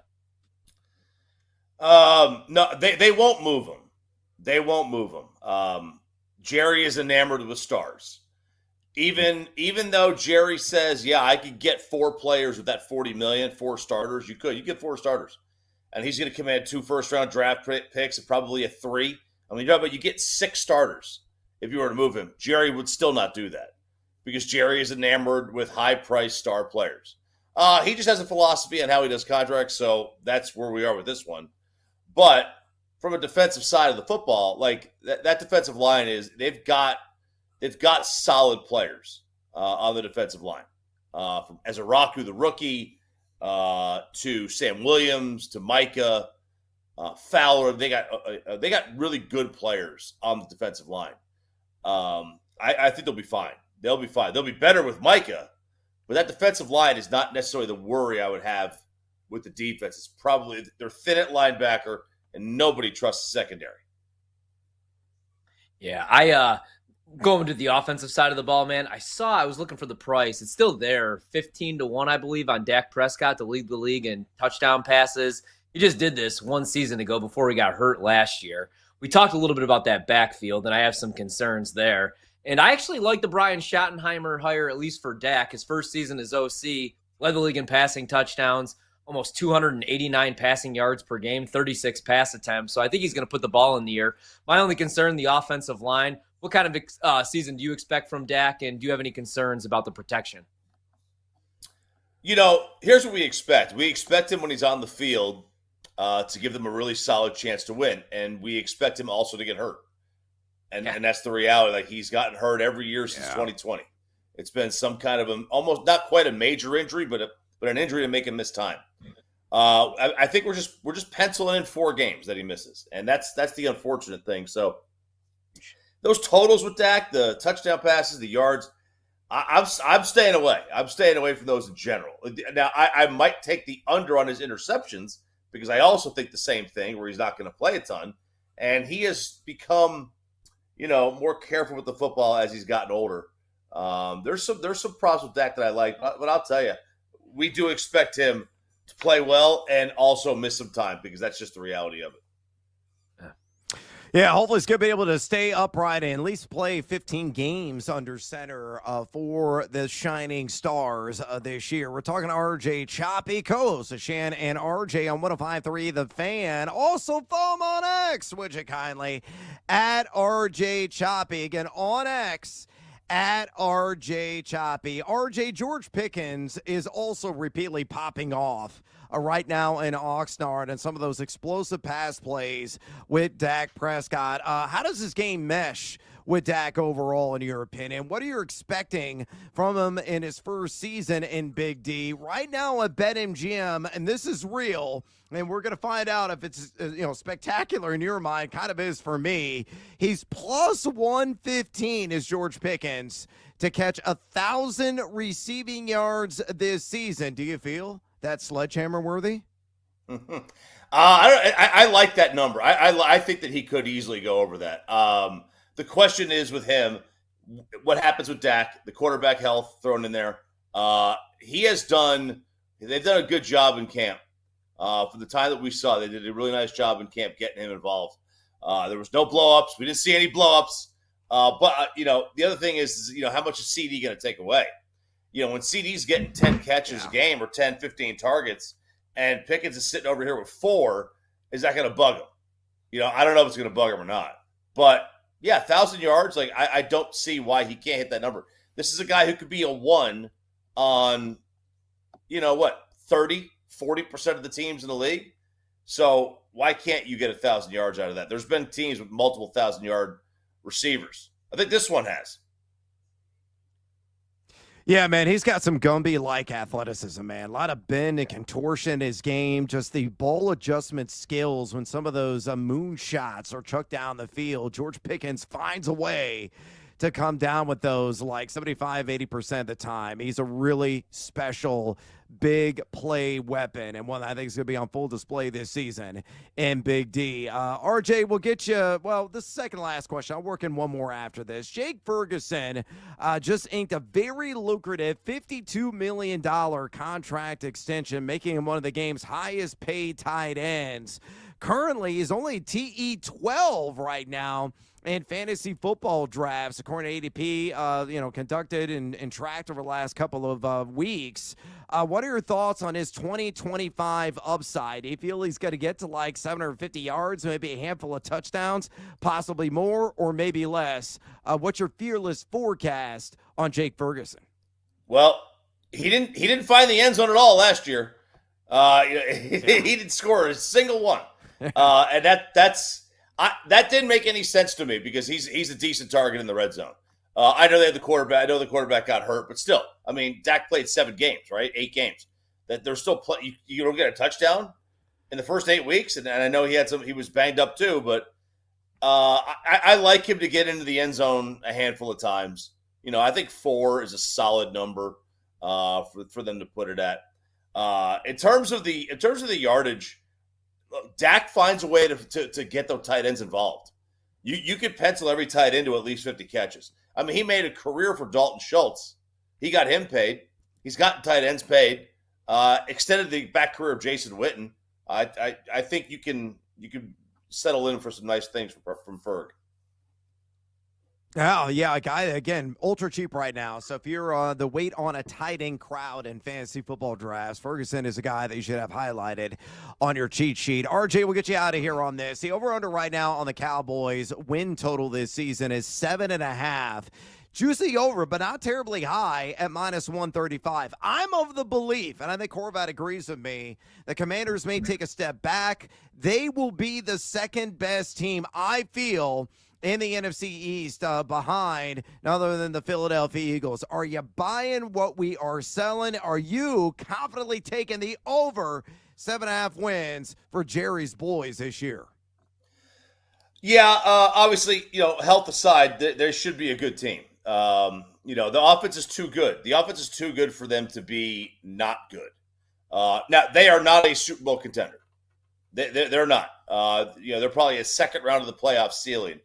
But, I mean, I think 7.5 is too low of a number.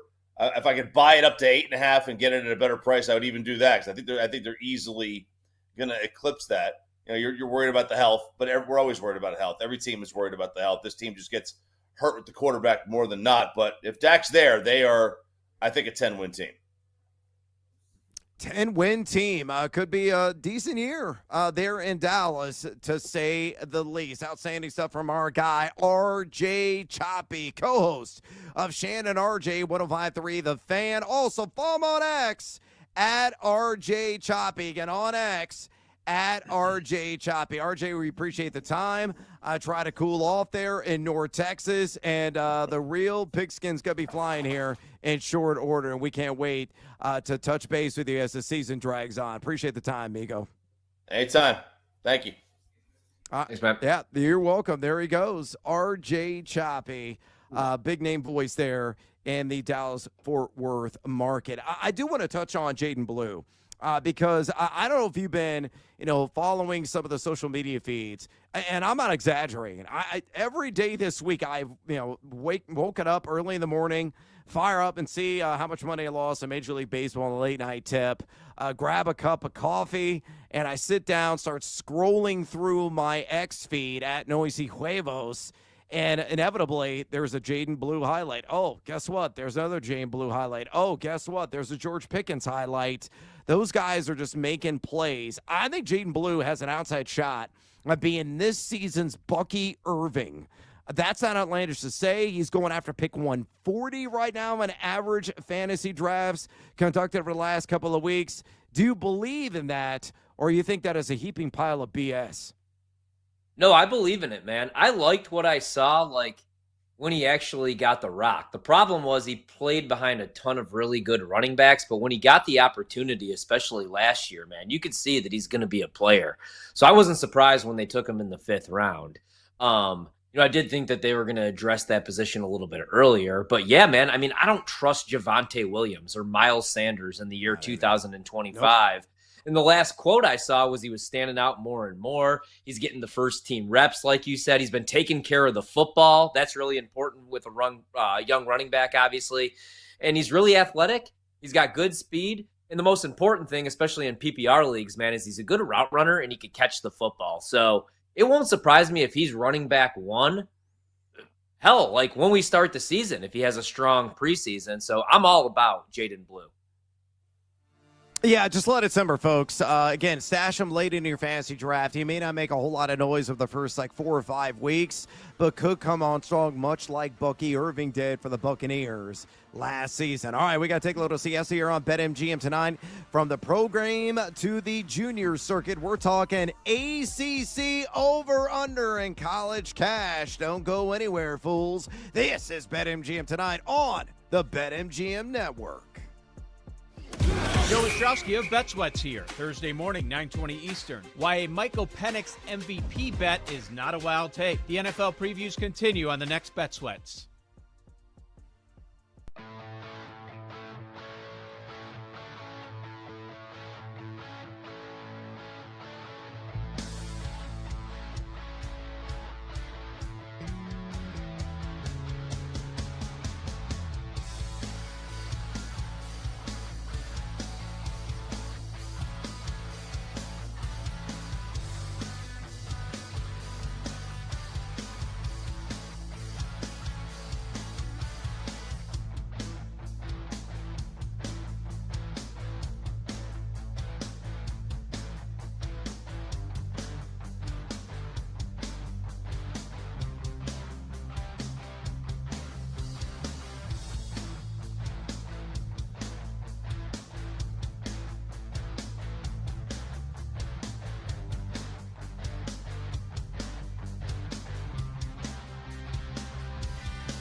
It's time to place your bets. This is BetMGM Tonight on the BetMGM Network. Welcome back to BetMGM Tonight. Brad the Big Noise Evans with you. Ryan Harbaugh getting down with your boy here on this hump day edition of the show. And boy, we're going to whet the appetite of one Ryan Horvath in this segment because, thank you, Camel. Here's some hay. We're going to be talking his favorite sport, bar none. That is college football. Another edition of College Cash. I've been starting to break down the ACC. We did that part 1 last night. It's going to be part 2 tonight. We're going to talk SMU, Virginia Tech, and Syracuse over under their win totals. I'm going to play numbers near and break everything down, give you some of the numerical numbers there in the background. And then Horvath's going to give you the full scouting report on the coaches, the players, the guys that are coming back, and what his true feelings are over or under the win total on those 4 schools that I mentioned. By the way, we have our pole dancing poll question of the day posted right now on the X or the Twitter. We're full fantasy football mode right here on BetMGM Tonight. I know and love the hobby. I've been covering it for over 20 years. So I'd love to get your input as well because I don't have all the answers. I wish I did because I would go undefeated and be counting all kinds of winnings and all the smack talk would be flying year in and year out. But it's the NFL. It's predicting the unpredictable, but predict this. Which wide receiver do you feel has the best chance to reach 1,000 or more receiving yards at plus money? This market available, of course, at BetMGM. Your options are Devontae Adams of the Rams at plus 105. Garrett Wilson of the Jets, also at plus 105. George Pickens, we just talked to RJ Choppy earlier in the show. He was talking him up. Again, the highlight reel catches are for real. Duke could have a monster year for the Cowboys at plus 115. Or DK Metcalf, presumable Aaron Rodgers' main man of the Pittsburgh Steelers at plus 120 so far. Over 200 votes cast. Make your voice be heard. Exercise. Yeah, Democratic right to keep the votes coming. And go ahead and drop us a comment. We're going to read them a little bit later on in the show. So bring the noise on X at BetMGM Tonight. Again, on X at BetMGM Tonight. Quick scoreboard update. The world of Major League Baseball. A's up 1-0. Top of the 6th. Very different game compared to last night in Washington against the Nats. 3-2. Kansas City up right now on the Boston Red Sox. Top of the 4th. At Fenway, 2-1. Stupid Brewers just keep winning. Up on Spencer Strider in the bottom of the 4th inning in the ATL. And, of course, got 2 games. We've already discussed those. If you missed any of that, White Sox, Mariners, Padres, and Arizona Diamondbacks breakdown, you could always maybe rewind if you're listening to the show live right now on the various apps, including the Odyssey and iHeart apps. By the way, if you miss any of the show, I interview with RJ Choppy and interviews and insider information that we're trying to compile here, getting you prepared for your fantasy football drafts, all of our various opinions and insights. You can listen to the BetMGM Tonight podcast on Apple Podcasts, Spotify, or wherever you get your podcasts. Listen at your leisure to the BetMGM Tonight podcast. Download, subscribe again, wherever you get your podcasts. All right, let's get after it with another edition of College Cash. It's time for chaos. They're back now to the 30. They're down to the 20. All the band is out on the field. It's time for tradition. It's time to make the College Cash. All right, time to get after it in the Atlantic Coast Conference. And again, we got some weird former Pac-12 members in this league as well. Not going to mention any of those tonight, but there's a weird Texas team also in the ACC. We did a 4-pack of teams last night. Could do another 4-pack of teams tonight. Here's how this little ditty works. I'm going to throw out a team. I'm going to throw out the market over under on wins. I'm going to give the juice.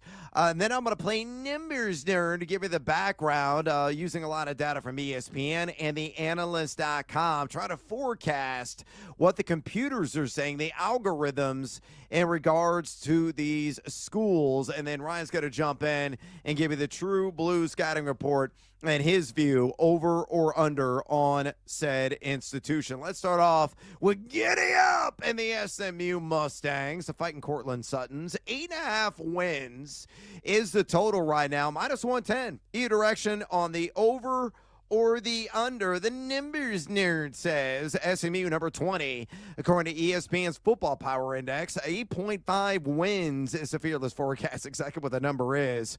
That's the projection for ESPN, giving them as well, SMU, a 21.1% chance to make the college football playoffs. Think the schedule at number 43, not all that intimidating. Number 40, according to the analyst.com, in projected offensive rating, but number 11 in the country and projected defensive rating. So Ryan Horvat, with all that info, what do you say? SMU over or under 8.5 wins? I lean over. I didn't bet the over just because the schedule gets a little bit tougher, man. So I think that they're a 9-win team. I don't think they win the ACC, and I don't think they make it back to the playoff. But I do love Rhett Lashley. I mean, he's 29-12 in his 4 years at SMU. They have 2 straight 11-win seasons. That hadn't been done since the 80s. What concerns me is when they stepped up in class, they got stomped by Penn State 38-10 in the playoff. They lost to Clemson in the ACC championship game. But I do like the offense. They bring back Kevin Jennings at quarterback, threw for over 3,000 yards, 23 touchdowns, but also threw 11 picks. They had 9 straight wins to close out the year, and the offense averaged 40 points per game. They were 8th in the FBS in scoring for the entire year, and they bring back a ton. Jordan Hudson's back. Their tight ends, R.J. Maryland and Matthew Hibner, are both back. They do lose their running back, L.J. Johnson, though, to Cal late in the portal, but they should be fine in the backfield. And you said it, the defense was really good the final 9 games of the season, man. They could be top 20. They held opponents to 19 points per game, only 326 yards per game. They bring back both safeties, including Ahmad Moses, who I really like. They did a good job in the portal. But what concerns me, again, is they gave up a combined 72 points in those losses to Penn State and Clemson. And they get non-con games against Baylor and on the road against TCU. In an ACC play, they're not going to sneak up on anybody this year. And they get Clemson, Miami, and Louisville, the 3 best teams. So I lean over. I think they win 9 games, but I didn't bet it just because of the schedule and some concerns that I do have. I had no idea that Bill Belichick's squeeze is a member of SMU as well. She's a lady with multiple talents, Jordan Hudson. That's a my friend. All right. Yes. Taking the over on the Mustangs, saddling them up. All right, let's go to Virginia. A team, I already know the answer to this, that you were talking about earlier this week. The number is at 6.5, plus 110 on the over, minus 135 on the under right now at BetMGM. Nimbers Nerd time. Virginia, number 63, according to the ESPN Football Power Index, a 6.6, so barely over. Do they have that on the projected win total? 71.4% chance of winning 6 games. Will they get to 7? The strength of schedule at number 84, so a rather easy slate overall. Number 83, according to the analyst.com, projected offensive rating, and number 67 and defensive rating. So the Cavaliers, are they going to wield a sharpened sword this year in not Charlottesville? They're in where is Virginia? What city is that? Is it Richmond? I can't remember. No, it is. Anyway. Yeah. It's not Charlottesville. That's Spot Taker we're going to be talking about next. I think it's Richmond for Virginia. I can't remember. But 6.5 wins. Over again at plus money, under at minus 135. What say you? It's Charlottesville. It took me a second there. So Tony Elliott is 13-23 in 3 seasons as head coach at UVA. So if he doesn't win at least 7 games and make a bowl game this year, man, there's a good chance he's coaching at Arrowhead High School next year. So I went over, man, because of the schedule. They don't play Clemson. They don't play Miami. They don't play SMU. So I think this team could win 8 games, man. I like the offseason. They bring in Chandler Morris to play quarterback. Last year, granted, it was at North Texas. He was top 10 in yards, touchdowns, and total offense. This is what Virginia needs. Last year, their offense was outside the top 100. They only averaged 22 points per game. They bring in Jaden Thomas from Notre Dame, which pissed me off, but they did lose Malachi Field, so that's fine. They're deep in the running back room. I like Xavier Brown. He only had 500 yards last season, but I think he goes for over 1,200 this year. And I really like their defensive front. They're going to be able to get some pressure on the defensive side of the ball. So I went over on UVA pretty big. I think this is finally the year where Tony Elliott maybe wins 8 games and makes a bowl game. All right, I failed Geography 101. It is in Charlottesville, not Virginia Tech, which is in Blacksburg, which I just now remembered. We're going to talk about them right now. 6.5 wins for VOD Tech. You got to do the hokey pokey and turn yourself around. If you want to take the over, it is plus 115 for VOD Tech on the 6.5 wins. Minus 140 on the under. Numbers nerd time on Virginia Tech. And number 26, according to ESPN's Football Power Index. They have forecasted for 7.9 wins. Again, considerably north of the 6.5 line right now at BetMGM. They have a 12.5% chance of making the college football playoff. Do the Hokies, according to the four-letter network, strictly schedule of 52. According to Analyst.com, number 50 in offensive rating, number 28 in projected defensive rating. What are your thoughts on VOD Tech? 6.5 wins, plus 115 on the over, minus 140 on the under. What side are you taking? So I actually lean over, man, but I didn't bet it because of Brent Pry. I don't like him as a head coach. He's 16-21 in 3 years, but I like the hiring of Philip Montgomery. He coached at Tulsa. They always had high-scoring offenses. He was also at Baylor, Houston, and Auburn. And they bring back Drones.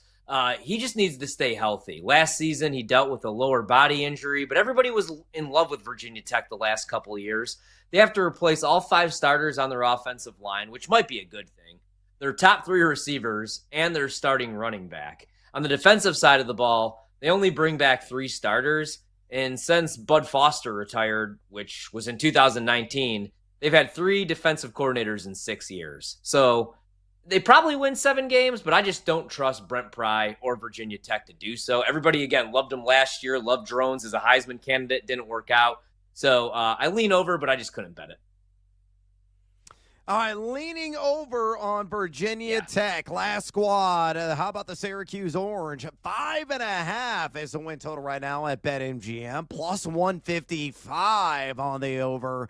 Minus 185 on the under for the representatives from Western New York. The numbers nerd says number 62, according to ESPN's FPI, a 4.6 win projection. So well south the 5.5 line at BetMGM. They only have a 29.6% chance, according to ESPN, to win 6 games this year. Difficult strength of schedule, number 17, hardest in the country. According to the Analyst.com, not too shabby. Number 23 ranking in projected offensive rating, but number 88 in projected defensive rating. Again, with all of that advanced data coursing through your cerebral cortex. Horvat, over or under Syracuse? 5.5 wins this year. What's funny is Syracuse over was one of my bigger bets last year because I liked the Kyle McCord pickup in the portal. But this year, I'm all the way under, man. Fran Brown did a great job year 1. They went 10-3. Nobody saw that coming. But they only bring back 1 starter on the offensive side of the ball, 3 on the defensive side of the ball. Steve Angeli, who me and Brandon thought was going to be our starting quarterback at Notre Dame, screws us over, leaves for Syracuse. Ricky Collins, who was the backup at LSU to Nussmeier, he left, so they're both going to try to replace McCord. But McCord was the nation's passing leader last year, man. And the schedule is brutal. They open up with Tennessee in Atlanta, neutral site game. But then they get trips to Clemson, SMU, Miami. They play on the road against Notre Dame. They lost their best wide receiver to the portal. I do like Justice Ross Simmons. If you play college fantasy football like me and you're a loser, he's coming back from injury, and I like him a little bit as a slot receiver. Their defense couldn't stop the run last year. I think at best they win 4 games. I like Fran Brown. I like the job he's doing. But I think it's going to be a mess of a season. When you start off with that schedule, I could see guys quitting the second half of the season. All right, to recap. Horvath likes the over SMU 8.5 at a -110. He likes the over on Virginia, probably the most of any team in this segment, 6.5 at +110.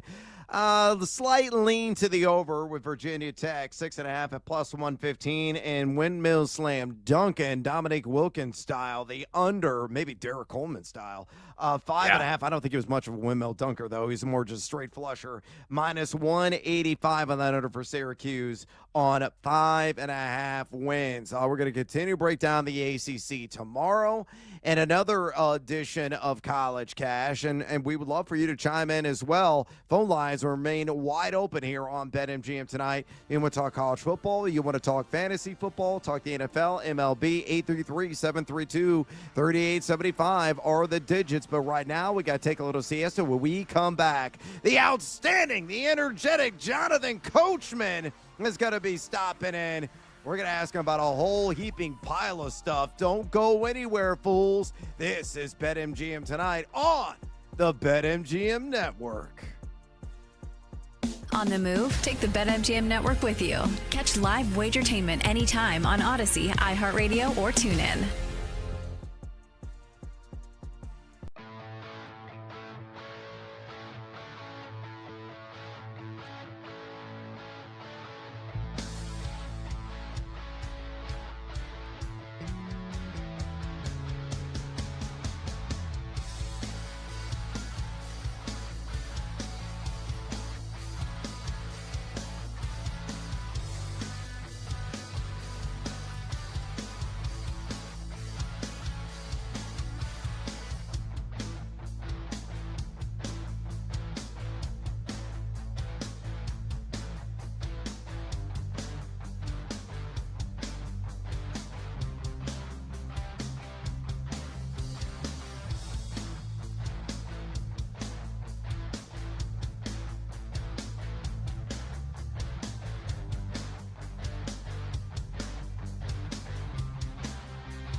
It's time to place your bets. This is BetMGM Tonight on the BetMGM Network.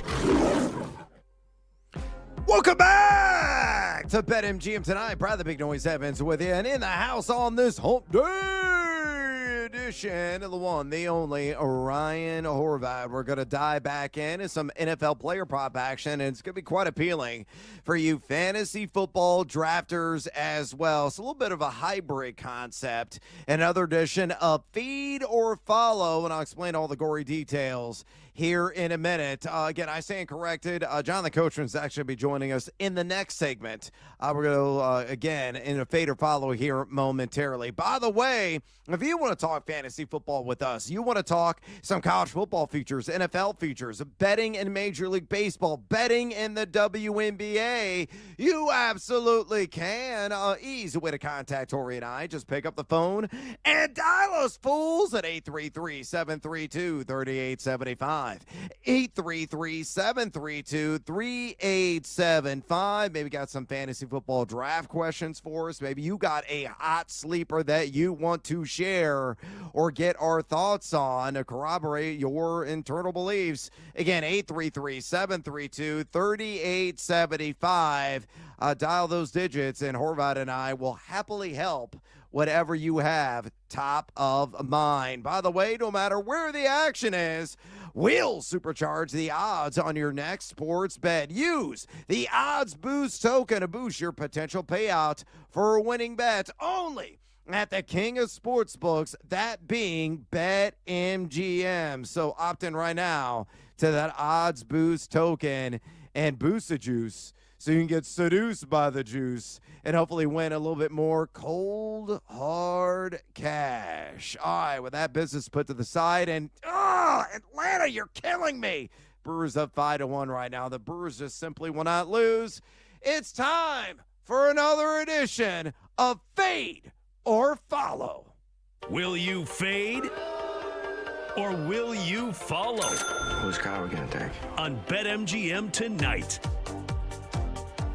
All right, here's how this little game works. We're going to be talking tonight 1,000-yard wide receivers. Yeah, this is a real market you can bet on right now at BetMGM. They got a lot of awesome categorical markets for futures in the NFL, tied at quarterback, at running back, at wide receiver. They have like fantasy football in mind. So if you feel like you got all the answers already for the season in fantasy, well, you can apply it to the betting futures market at BetMGM and reel in the sheets and count your winnings. It'll be interest-free for months on end, but it could be a really handsome payout once the regular season wraps. So one of those markets is 1,000 wide receiver yards here in this upcoming 2025 season. So I'm going to throw out a name.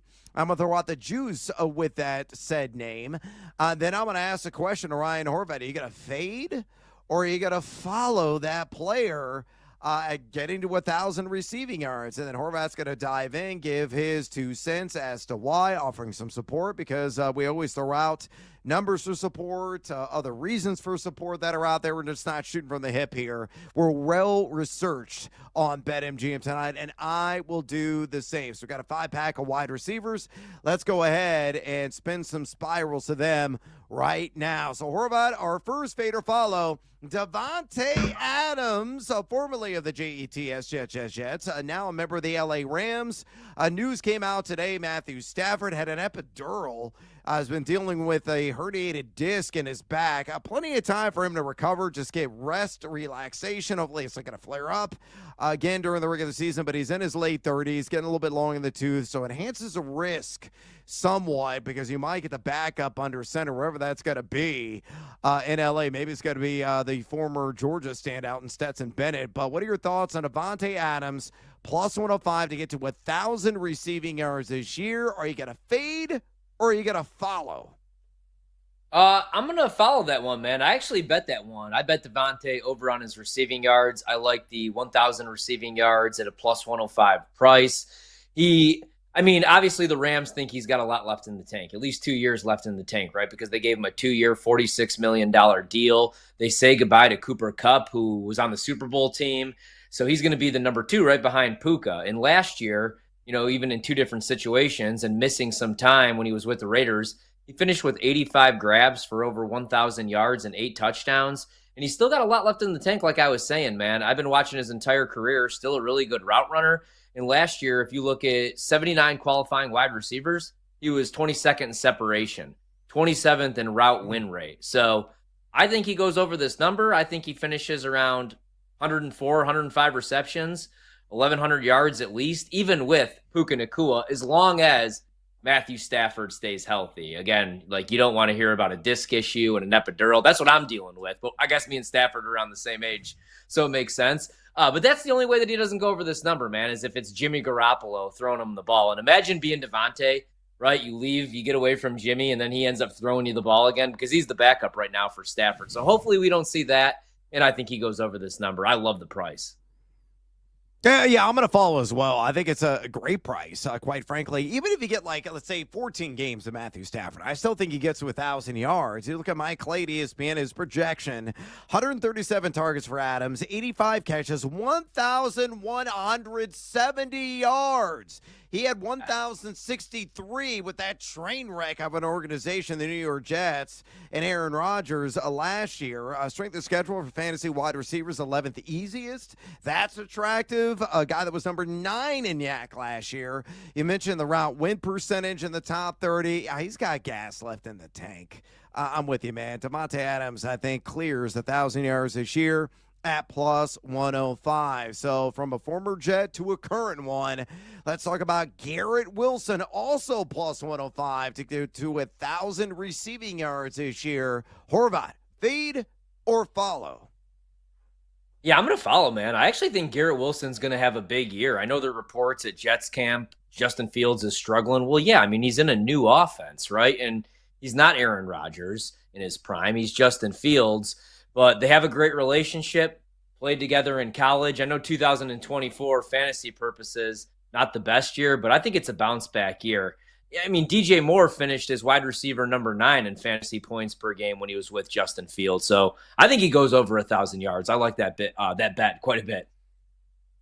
I'm going to follow as well. You and I in concert together. I think he's got to reach 4 figures, especially the plus money I'm in. Mike Clay's kind of projected for 144 targets, 90 catches, 1,163 yards, 5 touchdowns. He has done this in each of his first 3 seasons in the league coming out of the Ohio State, which I have to say for copyright purposes. Strength of schedule for fantasy wideouts, not the greatest. The 4th hardest in the NFL, but 9 targets per game last year. He was number 20 in total air yards, number 19 in total yak, and number 5 in total route wins. I know Justin Fields, more run-heavy, run-minded quarterback. But Garrett Wilson, I think, clears 1,000 yards this year. Let's talk about a guy we've already talked about earlier on the show, George Pickens, plus 115 to get to 1,000 receiving yards his first year in Big D. Horvat, fade or follow? Yeah, I'm going to follow this one as well, man. I bet this one. I know CeeDee Lamb's there. I do expect a better year from Jake Ferguson. But if you look at the numbers, I mean, he had a terrible quarterback situation the last couple of years. So that's why he never lived up to being a number 1. He's not going to be a number 1 here, though, and I think he's going to benefit because of that. Weeks 1 through 13, before he suffered that hamstring injury, he was 18th in separation, 8th in yards per route run, 2.53, 23rd in route win rate. He could get open, man. And having CeeDee Lamb as his running mate, I think only benefits him. And I still think he gets the target. So I'm all about George Pickens this year, both in fantasy and to have 1,000 receiving yards, as long as he stays healthy and doesn't go off the deep end if he doesn't get 8 to 10 targets per game, because that's probably not going to happen every week there. Brando, I think we're going to call for my little friend. Daddy want, Daddy need, Daddy gotta have it. Let's go. Yeah, man, I'm going to sledgehammer living daylights out of this. Of course, I'm going to follow George Pickens to 1,000 receiving yards. Again, I wake up every day. I see Jaden Blue highlights on my X feed. I see George Pickens highlights on my X feed. The guy is a member of Cirque du Soleil. All the bending, the contortions, the body movements that he has. He's getting under the ball. those high arcing passes from Dak Prescott. They're already in synchronicity. You look at Mike Clay, he's got him projected for 72 receptions, 1,022 yards, 7 touchdowns. I think he's underserving him. I think he's a guy that may have like 1,150 in terms of yardage this season. He was top 15 in total air yards last year, top 5 in total deep ball targets, averaged 15.3 yards per reception, and he was only number 71 in catchable target rate. Why? Because his quarterback, Russell Wilson, and whoever else was under center, Mason Rudolph at times, they weren't that great in working with George Pickens. Dak Prescott certainly smashing the upgrade button there. I think it's going to be a big year for him.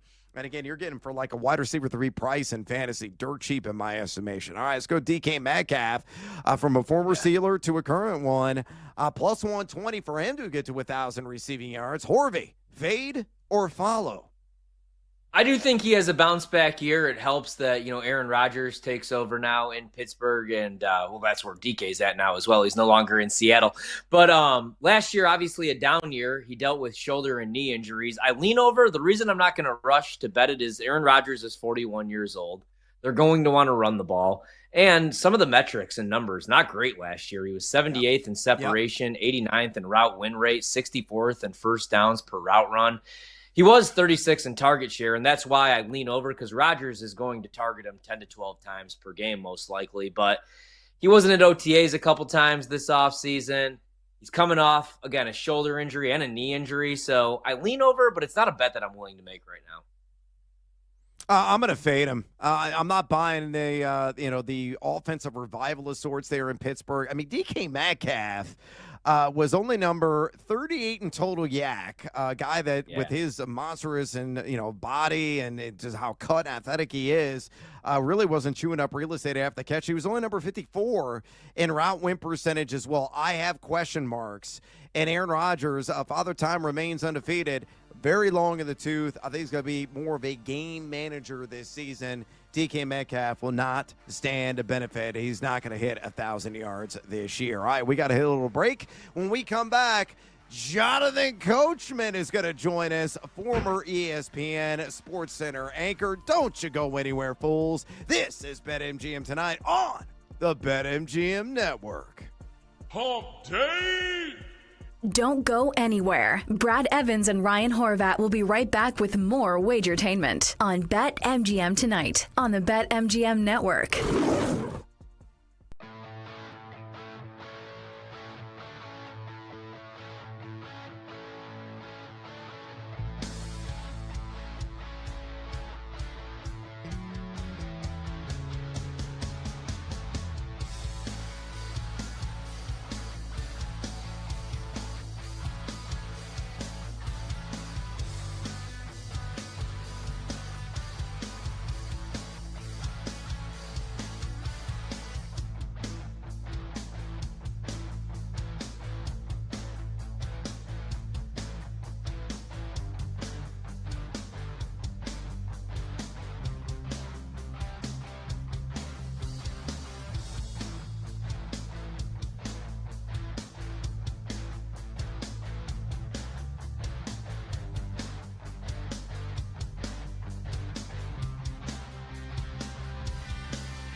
Welcome to BetMGM Tonight on the BetMGM Network. Welcome back to BetMGM Tonight. Brad the Big Noise Evans with you. Ryan Horvath in the house on this Hump Day edition. And we're going to get after one of my favorite people on planet Earth, Jonathan Coachman, here momentarily, breaking things down in the NFL. Surely Horvath's going to have some WWE questions as well. Maybe throw a little at him when it comes to college football. I mean, he's a man of multiple talents, and that's why we love talking to him. And, of course, always bringing the energy and always bringing the noise. By the way, you want to bring the noise with us. Simple way to contact Tori and I if you want to talk fantasy football. Draft season is here, folks. The heart of it right around the corner. You want to talk NFL futures, college football futures, MLB action, WNBA action. Hey, you absolutely can. If you have any questions or comments, pick up the phone and dial us fools at 833-732-3875. 833-732-3875. You can also fire your questions and comments on X or the Twitter at BetMGM Tonight. So again, bring it on X at BetMGM Tonight. Let's go out now to our guy, Jonathan Coachman, through the power of animated picture and sound. He is the host of Coach and Company, the podcast. Subscribe, download wherever you get your podcasts. Of course, was a decade-long anchor on ESPN SportsCenter. And follow him on X, would you kindly, because he's always bringing it to you there at the Coach Rules. Again, on X at the Coach Rules. Coach, welcome back, my friend, to BetMGM Tonight. Straight away from me, let's talk a little NFL. I am fully invested in the Cincinnati Bengals offense really firing on all cylinders this year, especially if it's again a force to play in catch-up mode each and every week due to a leaky defense. Related, I bet yesterday, right here on the show, Jamar Chase to lead all NFL receivers, including tight ends, in total receptions at 7-1 at BetMGM. I also have a ticket open on Joe Burrow to have the most pass yards again, because he did last year, at plus 550. Get both those booked at BetMGM. What's the ceiling, in your opinion, for the Zach Taylor bunch? And am I cashing in on those pair of bets? Again, Chase leading the league in catches and Burrow tossing the most pass yards this season.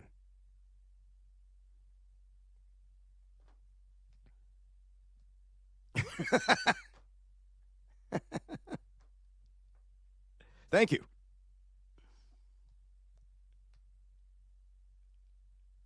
Atrocious, and they're wasting all this time with Trey Henderson not being in camp. So what did we see last year? They had many games where they scored over 40 and lost because they're always behind by double digits. So I love Jamar Chase because now he's at a point, guys, where he is legitimately, in my opinion, the best wide receiver in football. He got his bag. He got his money. He's happy. There is no more dissension in the ranks. But T. Higgins, he says, the years of just living in poverty on the franchise tag. How did I ever do it?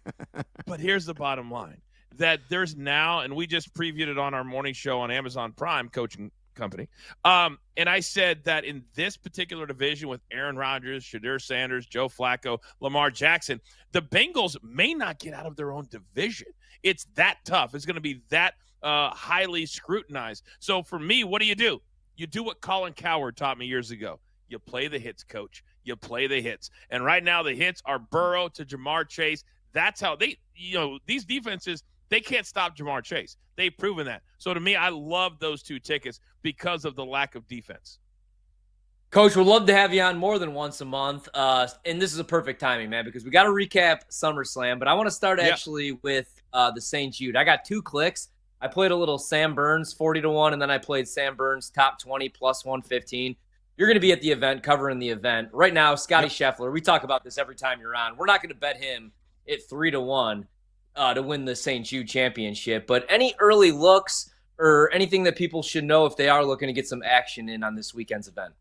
Yeah, so tomorrow on ESPN Plus, I actually host the betting. So we have a 3-hour brought to you by ESPN Bet. No, it's a different sports book, but we do it at all the big signature events every single year. I'll be doing the play-by-play 11 a.m. to 2 p.m. Eastern tomorrow. So as I was looking at some of the numbers, it's so weird, isn't it, guys, when you got 70 players? So to me, I like the limited field events, like the playoff events, because the numbers are spread out so that there's more money on other guys. I don't know that I've ever seen odds where you've got 3-1 on Scotty Scheffler and then all the way down to 16-1 for Xander Schauffele. He's the number 2. So to me, that says the sports books, obviously you can't bet on them. Ludwig is the 3rd betting favorite. So here's what I'm going to do.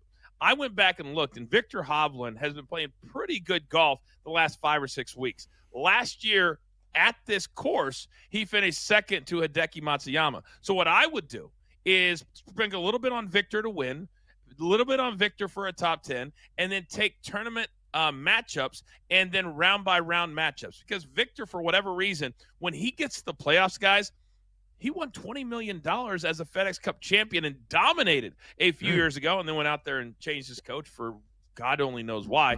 So for me, I want people to go back and look at leaderboards from the year before, then go to PGAtour.com and look at recent results. And then you go in, because right now, all the numbers work for me except for Scotty Scheffler. And I like Sam Burns, too. Yeah, I love that look. I will tell you on that. And I'll be watching the coverage as well tomorrow. Can't wait. Any weekend with golf is always great, Coach. All right, Brad was right. I do got to ask a WWE question because me and my son, we were in attendance. We went to Jersey both nights. Not cheap, by the way, Coach, for SummerSlam.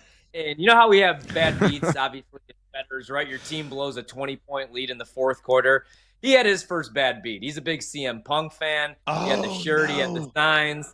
Punk wins the title for the first time in forever, beats Gunther, and then Seth Rollins' music hits. He cashes in the Money in the Bank, wins the title, and my son was in shock because we all thought Seth Rollins injured his knee on Saturday Night Main Event, and he was going to be out for, 6 to 8 months, I thought I heard. How does that go down, man? Like a work like that? Do you have any experience? I can't remember anything ever like it. I saw Bill Simmons on his podcast was like, I wish athletes could just injuries like that. But what kind of information do you have? Was he ever actually injured? Was it all just a work? Like, how does that go down? All right, so it could be a couple of different things. I was actually privy because the old man, Vince McMahon, really trusted me. So I can't tell you all the stuff that I was in the room for, but I was in the room for a lot of it. I was on his private jet for a lot of it. And something like that I absolutely loved. And I'm going to tell you why. Because the new breed, the new fan, we know it's fake. We know it's premeditated. I want to see on Netflix how the bread is made with the new show called Unreal. For Seth Rollins to do what he did, whether or not he tweaked it a little bit at Saturday Night's Main Event or not, it was never really that injured. Something we didn't see, Ryan, for 3 weeks, none of him walking on the street, none of him working out at the gym, none of him doing any of that. When you're talking OG, the wrestling business is built on this. Surprises, swerves, and making sure you keep it close to the vest. And he did that. He said there was only 2 people that even knew about it. And that was his wife, and then, of course, Triple H and maybe Nick Khan.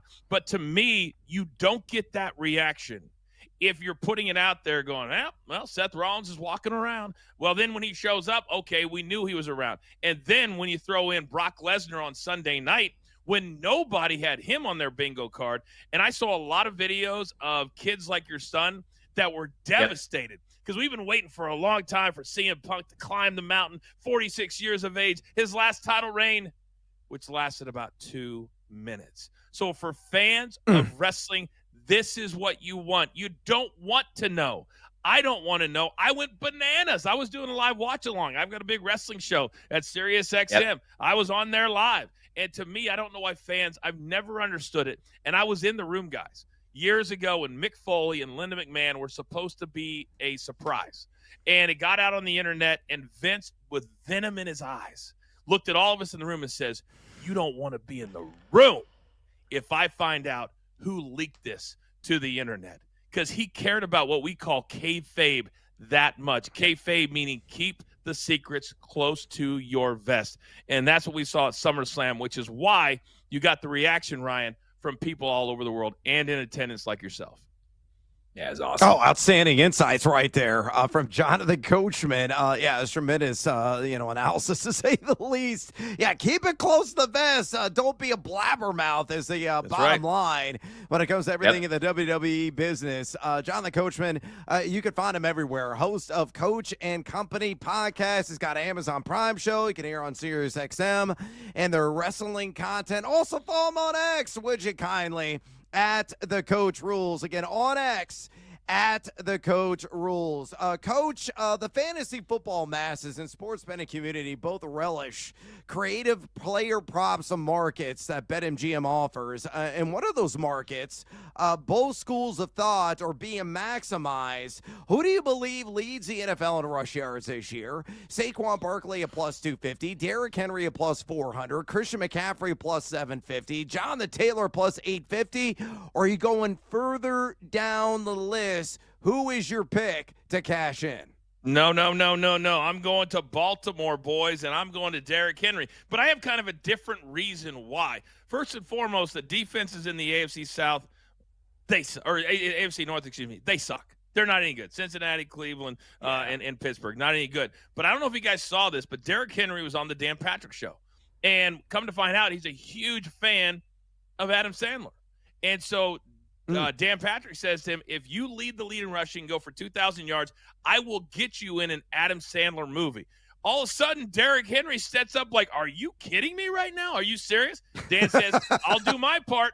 You do yours. It's on video. It's on his show. So Derrick's like, I've never seen him so damn excited in my life. All of a sudden, he went out and started running that hill over and over and over again. So to me, the Baltimore Ravens have to play 17 games. They need the number one seed. They've got to beat the Bills and the Chiefs to get that first round bye. They need Derrick Henry to have a big time game every week out. I just don't think the Eagles care enough. And so if you're going to bet on Saquon Barkley, it's like betting on Scotty Scheffler. You don't need to do it. Last year, he could have gone for 2,300. He didn't care. It was about the Super Bowl championship. So go one step below. Give me Derrick Henry all day, every day. Yeah, 4-1 odds. And again, you see a lot of the videos he posts on social media in the offseason. He does some freakish stuff in the gym. He does. He runs that hill, as you mentioned, but he has like this 300-pound chain that he wears on the neck, and he's doing like one-arm push-ups with that chain around his neck on a ball. It's just stupid, the stuff that he does. Stupid. He is superhuman. He really is. So, yeah, you shouldn't write him off, even though Father Time is undefeated. Probably a good year or 3 left in the ultra-carved one, Derrick Henry. Coach, we'll get you out of here on this. Give us one dark horse player in your mind, flying under the radar this season, who you feel is going to be the breakout boss or hoss of the NFL year. Maybe say the Bucky Irving of 2025. I'm going to go, and normally you don't do this with the rookie guys, but when you look at the AFC South, potentially the worst division in all of football, and I've got my second-string quarterback out for the year, so there's nobody that Cam Ward is going to be looking over his shoulder at all. For me, he's not only going to be the rookie of the year, I think he's going to play great football because unlike a lot of rookies, guys, he's going to start from week number 1, game number 1, and he's also saying all the right things. So for me, I think there's a ton of value because, as you know, sports books like BetMGM, they never give a lot of value unless you're talking about rookie of the year race. But as far as offensive player, passing yards, passing touchdowns, usually the numbers are very, very, very low because rookies just don't play a lot or they're on a very, very short string. Not in Tennessee. I think he's going to be a great player, and I think he'll be a great player this year. I love Cam Ward. Yeah, and I like the connection he's going to have with the Riddler, Calvin Ridley, as well. Oh, I love Calvin Ridley. Bounce back season. Yeah, I mean, I think it's a nice little scenario set up for him, playing from behind, likely in a lot of games there in Tennessee. The one, the only, the outstanding, and a man that matches my energy, which honestly, America is really hard to do. John the Coachman, host of Coach and Company. I want a weekly segment. I want a weekly segment, Brad. I want a weekly segment. You name the day, my man, and we'll make it happen. Name the day. You're going to have to talk to our guy off the air and Brandon, who's working the board and producing tonight. We'll get that set up. We'll bring you on. We'll talk fantasy football. We'll talk sports betting. And I'm going to blow your mind as well with nothing but Illinois propaganda because my Fighting Illini are number 12 in the country according to the coaches poll. It's mind-blowing. We'll talk Big Ten. No worries.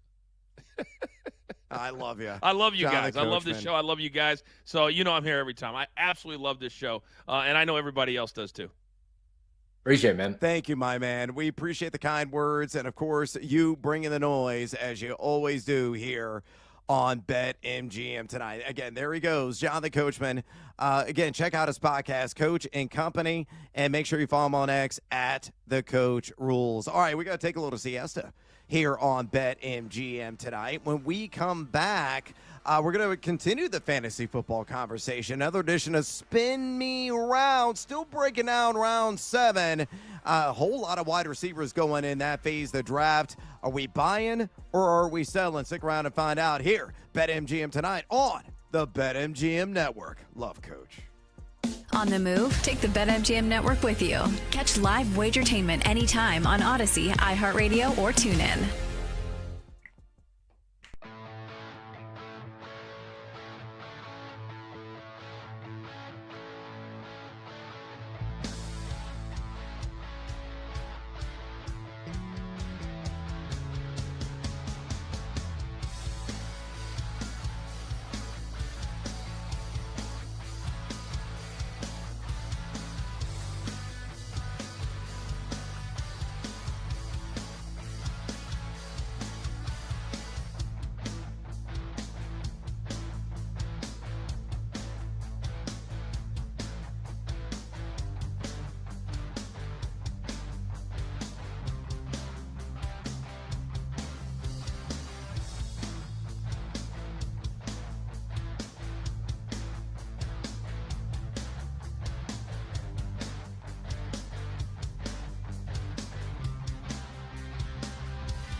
Let's get back to the madness. This is BetMGM Tonight with Brad Evans and Ryan Horvat on the BetMGM Network.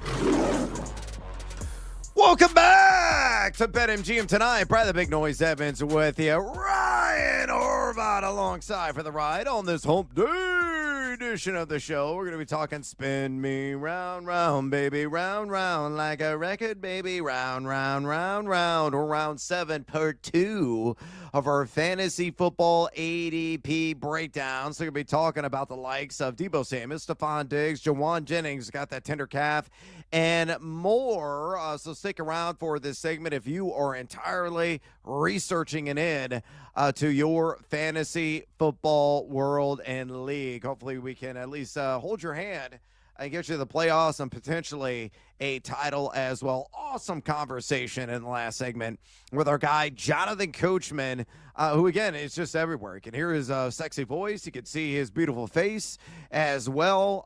And a guy that might be joining us on a regular basis come September here on BetMGM Tonight. If you missed any of our conversation about WWE, the NFL, various topics with John the Coachman, you can always go back and listen at your leisure with the BetMGM Tonight podcast. Download it wherever you get your podcasts, Spotify, Apple Podcasts. Again, wherever you get your podcasts, subscribe now to the BetMGM Tonight podcast. Quick scoreboard update before we dive in to the world of fantasy football. Washington wins 2-1.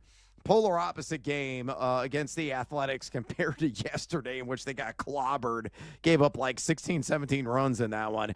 Kansas City up 62 on the Red Sox. They need 2 more runs to cash in. So bullpen be rocky here at the end. I have the over on 9 runs. Milwaukee, of course, they're winning. They never lose. They may never lose ever again. They're on 5-3 right now on a Atlanta Braves and chasing Spencer Strider from the game. And again, we still have 2 games left. Sox, Mariners, Padres, and Diamondbacks. And that'll be a wrap on the action tonight in the world of Major League Baseball. We also have our pole dancing poll question of the day right now, all fantasy football in mind, and it's asking you this. Which wide receiver do you feel has the best chance to reach 1,000 receiving yards at plus money this year? This market available, of course, at BetMGM. Your choices are Devontae Adams of the Rams at plus 105. Garrett Wilson of the Jets also at plus 105. George Pickens of the Cowboys at plus 115. Or DK Metcalf of the Steelers at plus 120. So far, over 200 votes cast. Make your voice be heard. Exercise. Yeah, Democratic right. Keep the votes coming and drop us a comment, a.k.a. Bring the Noise on X at BetMGM Tonight on X at BetMGM Tonight. All right, let's finish our Spin Me Round breakdown on round 7 according to ADPs and fantasy football drafts conducted over the last couple of weeks. Let's start off with the former San Francisco 49er, Deebo Samuel, now a member of the Washington Commanders. Wide receiver 41, 80.02 overall is the ADP. Seems to be moving in the wrong direction career-wise right now, but given the Terry McLaurin situation, what's your take on Deebo Samuel now in the nation's capital? I'm out on Deebo. I keep saying, I think he's the oldest 29-year-old in the league, man, just because of the way that Kyle Shanahan used him. Really is a glorified running back, slot receiver, but he's coming off a rough year, man. Now, granted, dealt with a ton of injuries, a calf strain, a hamstring strain. I believe his ribs were bruised. He had pneumonia for a couple weeks. So it was a rough year, man, but he was 47th in target share. He was wide receiver 46 in fantasy points, and I think he's heading, like you said, in the wrong direction. Now, if he could stay healthy, it's a nice little spot for him because Washington was top 10 in screen passes, number 6 overall. I think that should probably be his role. I know Kingsbury's probably going to want to use him as that wide back or however Shannon used them, but at 29, I think he's lost a step.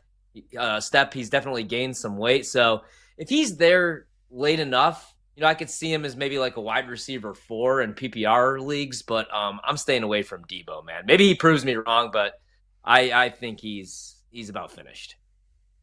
Yeah, I mean, the only upside that he has is a McLaurin situation, in my estimation, right? Like, if this is for real and the bottom falls out of the conversations and Terry's like, okay, the line is drawn in the sand, I'm not going to cross it, I'm not going to budge, and they don't reach that C word, compromise, and McLaurin doesn't return and this drags into the regular season, then maybe, it gets that upswell of target share. He might, present wide receiver 3 value. But, yeah, he's just kind of bench May right now in my estimation. Mike Clay's kind of projected for not that many targets, 98 targets, 63 receptions, 899 yards, and 5 touchdowns. Also has him down for about $120 on the ground. Got him a wide receiver 42. 6th easiest fantasy strength of schedule for a wide receiver.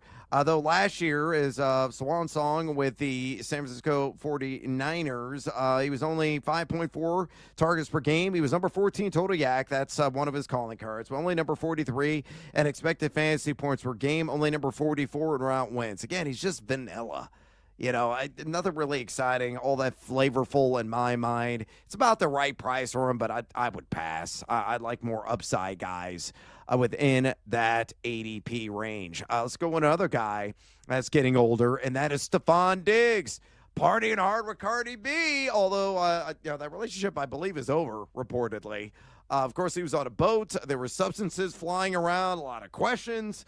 But, he showed up to voluntary minicamp and has looked decent so far in training camp. There's some concerns he might have started the season on the PUP list. I don't think that's going to be happening at all. Wide receiver 42, 80.49. Goes to the Texans, to the Patriots. What are your thoughts on can you Diggs it? Will you say, yes, I can? I think he's a little undervalued. Today, I bet him over 750 receiving yards. Honestly, I think he could go for over 1,000, man. Before he tore his ACL last year, he was wide receiver 15 in fantasy points per game.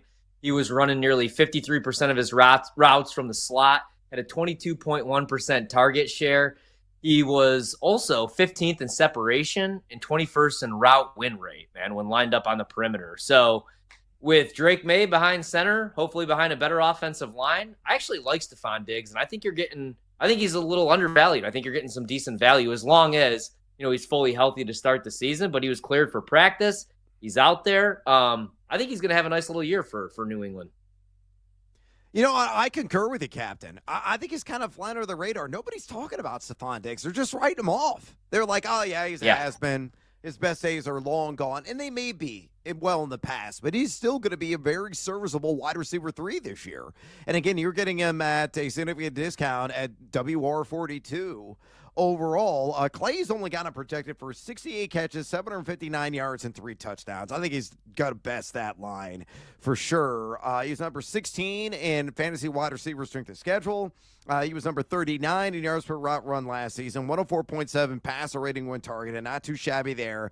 You mentioned the route win rate on outside routes. So overall, he was top 10 in route win percentage according to playerprofiler.com. He still has some juice. He still has the separation skills. Yeah, target Stephon Diggs a little bit later on. Again, you're getting him in the back half of round 7, may even slip a little bit later in 12-team drafts. I think he's going to turn a tidy profit this year. How about Jawan Jennings? Dealing with a tender calf. Hopefully it's not going to linger in the regular season. Has a month to get right, get healthy. Wide receiver 43, 80.56. What are your thoughts on the breakout Niner from 2024? Can he duplicate what he did last year? Yeah, I know he wants to get paid, and I don't know that's going to happen in San Francisco. My bigger concern would be the calf issue that keeps popping up. But last year, man, without Brandon Ayuk, he really blew up. And Brandon Ayuk, we don't know when he's going to be back and what he's going to look like coming back from a knee injury. And it was weeks 10 through 18 for Jennings when he blew up. He had a 25.1% target share, 2.23 yards per route run, 32.7% first read share. I do think Ricky Pearsall, being fully healthy, he's going to take on a bigger role, obviously, this year. But Jawan Jennings might be wide receiver number 1 right now in San Francisco. And he's only, 28 years old? So I think you're getting good value with him. Yeah, and I'm not overly concerned about the calf. I really am not. I know it's an injury issue he's dealt with before, but again, we have a month, folks, for him to get all the treatment at the team facility, the ice baths, the heat, the ice baths, the heat, the massages. Like, I think he's going to be on the field week 1. Mike Clay's got him projected for 116 targets, 76 receptions, 1,040 receiving yards, 5 touchdowns. Got him a wide receiver 37. I think he could be, if everything clicks, a top 30 wide receiver this year. Remember, he was wide receiver 25 in fantasy points per game last year. 7.5 targets per game is what he tallied a season ago. Number 18 in total red zone targets. Number 20 in route win percentage. Number 11 in yards per route run. Those are handsome advanced analytics. If you're panning for gold in the middle rounds, you could strike it rich with a 49er in Jawan Jennings. All right, let's go to Baker, the touchdown maker. Baker Mayfield, quarterback 7, 80.81. At that price point, are you shotgunning him like a beer that Baker has been known to do at golf events here of late? I think this is dirt cheap for a guy that is back on track with his career, and thank God he is. He's such a joy.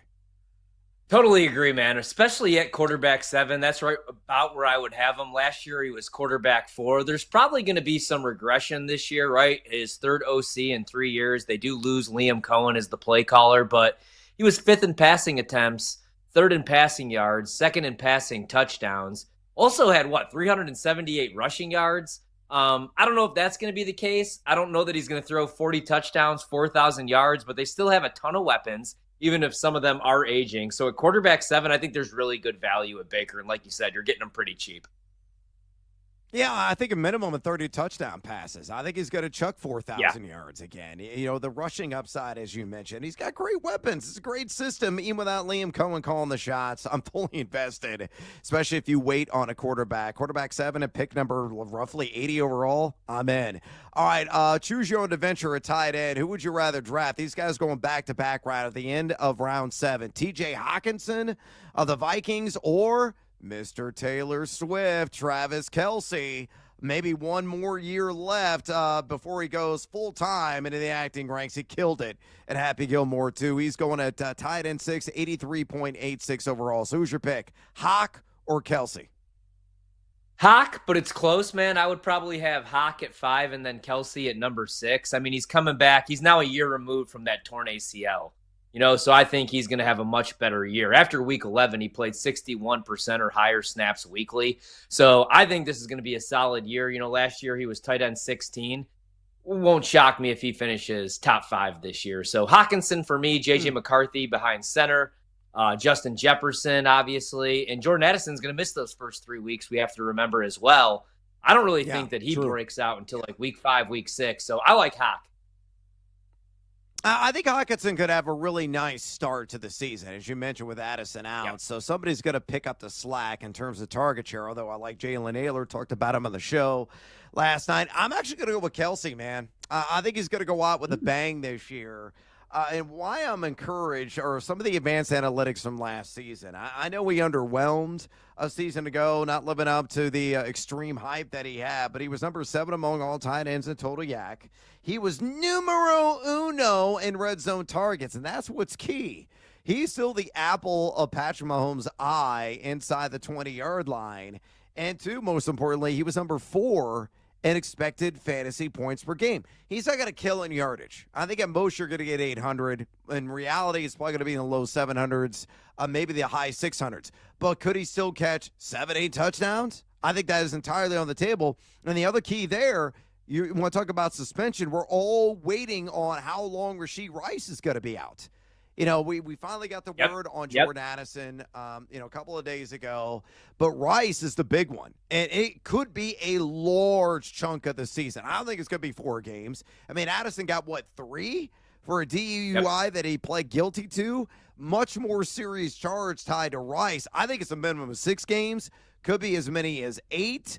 Maybe even higher, and it could really, blow over all of our minds. But if he misses, let's say, 6 to 8 games, potentially close to half of the regular season, Travis Kelce is going to pick up that slack in terms of overall target share, along with Xavier Worthy and Hollywood Brown as well. So I mean, I think Kelsey's a nice buy at TE6, 83.86 overall, Horvey. Yeah, I mean, you know he's going to get the targets, right? Like last year, you could say it was a down year, but he still caught 97 balls, had 823 yards. You want more than 3 touchdowns, I get. But I agree, man. I think he's going to go out with a bang. He was third among targets among tight ends and fourth in target share, fifth in receiving yards per game. So it's funny. We're like, man, he's completely washed. He was fat, but he still had a solid year in 97 grabs. So I do think he finishes definitely top 6. Yeah, don't forget about Travis Kelce again in the middle rounds of your fantasy football drafts. All right, we got to take a little siesta here on BetMGM tonight. When we come back, we're going to view our cards. Stick around, fools. This is BetMGM tonight on the BetMGM Network. Joe Ostrowski of BetSweats here. Thursday morning, 9:20 Eastern. Why a Michael Penix MVP bet is not a wild take. The NFL previews continue on the next BetSweats.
Let's get back to the madness. This is BetMGM Tonight with Brad Evans and Ryan Horvat on the BetMGM Network.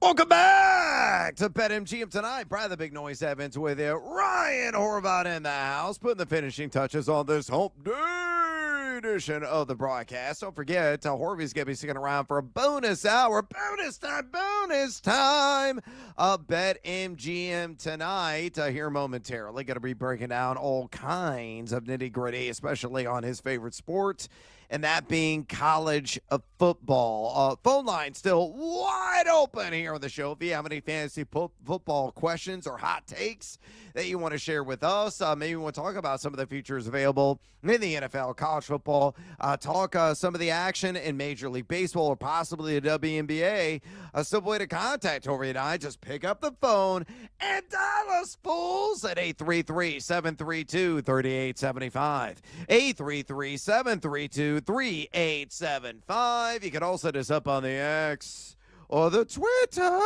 at BetMGM Tonight, where we have our pole dancing poll question of the day. Let me go ahead and shut that down. It was asking you this: which wide receiver do you believe has the best chance to reach 1,000 receiving yards at plus money? And yes, is market available right now at BetMGM. Your choices were Devontae Adams of the Rams at plus 105, Garrett Wilson of the Jets at plus 105, George Pickens of the Cowboys at plus 115, or DK Metcalf of the Steelers at plus 120. Officially 204 votes cast. Horvat, who led the way? I'm going to go with, this is a tough one, man. I'll go with Garrett Wilson, though, because he's the youngest, even with Justin Fields taking over. There's not a whole lot of, depth behind him. So I'll go Garrett Wilson.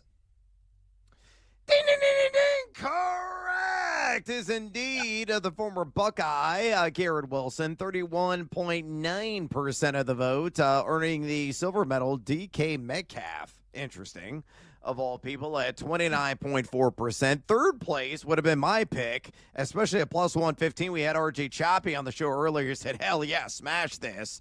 For him to get to 1,000 yards at 21.1% was the vote. Devontae Adams last. I think concerns about Stafford and that bulky back, only 17.8%. Brandon Combs, Brando, working the board here on BetMGM Tonight, chimed in as he always does. He goes, I really like Garrett Wilson in New York, but I'm not sure who Justin Fields is just yet. So I would bet DK Metcalf to have 1,000 plus receiving yards. With AR-12, Aaron Rodgers, A-Rod. Throwing in the ball, I would think he's a no-brainer. Well, Aaron Rodgers is ancient. The gray is showing up more and more in his goatee and beard. So, I'm going to pass. I still love George Pickens the most. I can't believe he's plus 115. Sledgehammer living daylights out of that. Good stuff. Thanks for all of you that chimed in with your votes. And we're going to have another pole dancing poll question of the day. I can tell you this. The subject tomorrow is 4,000-yard NFL passers at plus money. And we got a slew of them. So make sure you see that post tomorrow morning. Give us your 2 cents and, submit a comment as well. Again, we're going to read them. We'll give you a shout-out on air if you do.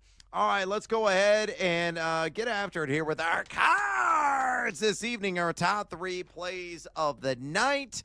Ryan Horvat, how are yours looking, mi amigo?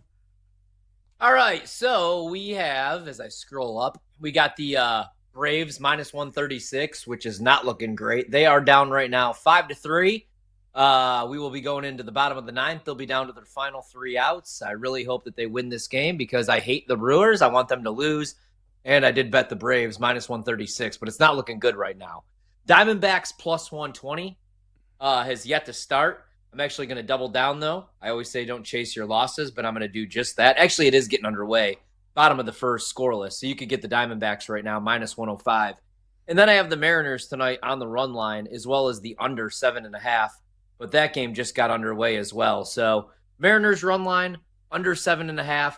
Diamondbacks plus 120. Then we're cheering for the Braves to hopefully pull off the comeback down 5-3. Sledgehammer special, I went with Keon Coleman over 4.5 receiving touchdowns.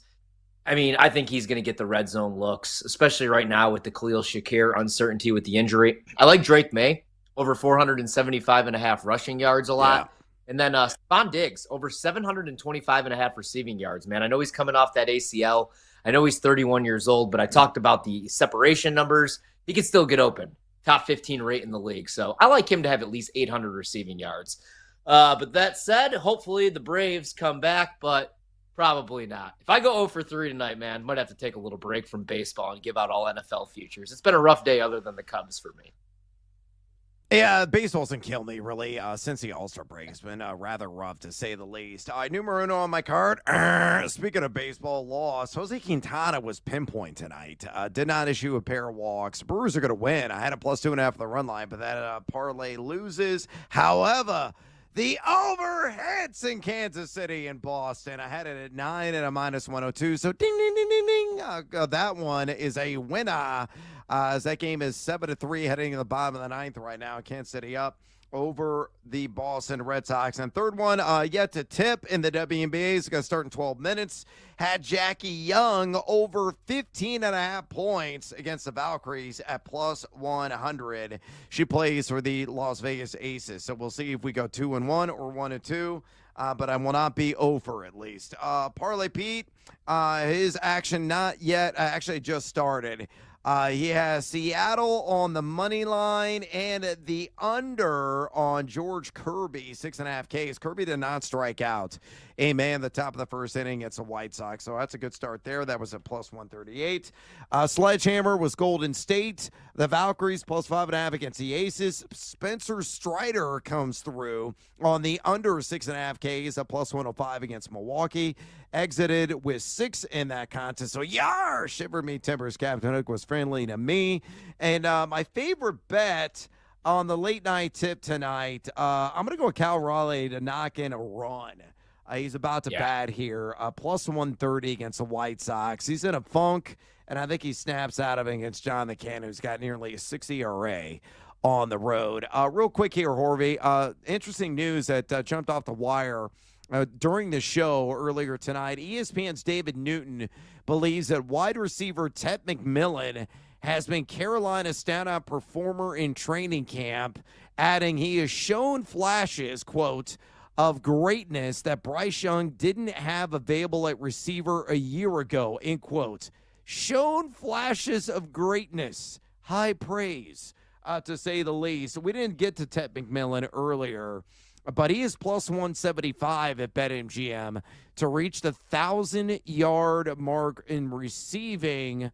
You got a fade or follow on that one? I'm going to follow, man. I also took the over on his touchdowns. This is exactly what Bryce Young has needed, right? Adam Thielen at this stage of his career is not a number 1. I like Xavier Legette a lot, but last year he was a rookie, and he's more of a 2 or maybe even a 3. I love Tet at Arizona. Even last year, you know, with a new play caller, a new coaching staff, and with Noah Fafita struggling at times at the quarterback position, he was great, man. He had the 3rd most and 10th most man coverage targets. He was 8th and 10th in yards per route run against man and zone. I think he could be a wide receiver too in his rookie season. He reminds me a lot of Mike Evans. He's 6'5", 212 pounds. You could stick him in the slot. You could play him at the X or the Y. He's got great speed. He's a really good route runner. The only knock, people saw this stupid social media clip that he doesn't like to watch film. I don't care, man. He's going to be an absolute weapon. And I'm starting to come around a little bit on Carolina this year, man, especially with what I'm hearing out in Atlanta. Kirk Cousins outplaying Michael Penix.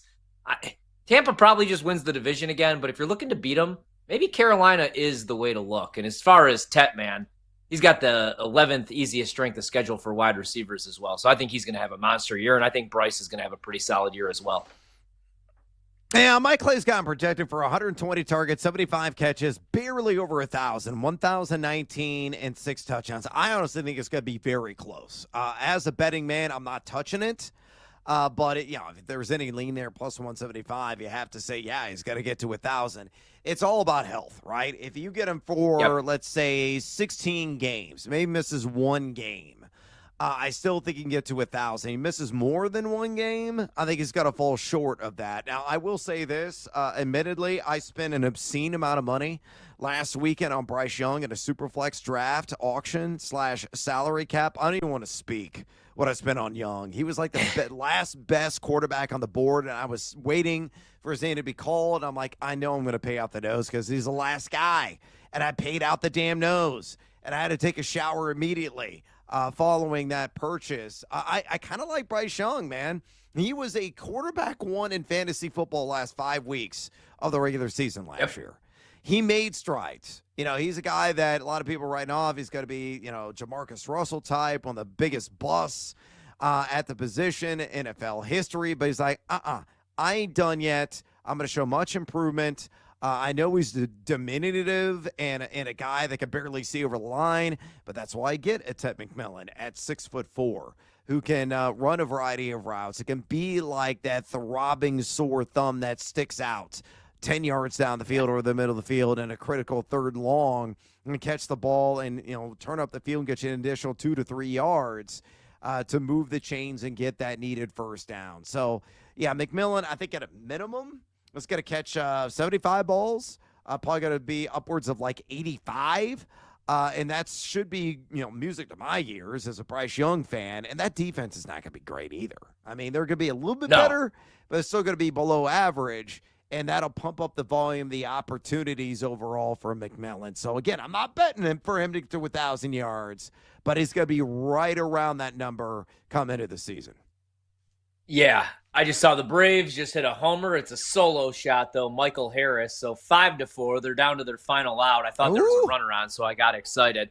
I'm with you on Bryce, man, right? Weeks 12 through 18, quarterback 8 in fantasy football, 25.4 rushing yards, also using his legs. But what I like, he wants to push the ball down the field, man. The 5th highest deep throw rate in the NFL, behind only Josh Allen, Anthony Richardson, who stinks, Lamar Jackson, and Jordan Love. And now you have Ted McMillan. Now Xavier Legette could play his natural role. I'm really high on Bryce. So I think it's worth it, in my opinion, that you spend a little bit of cash on him.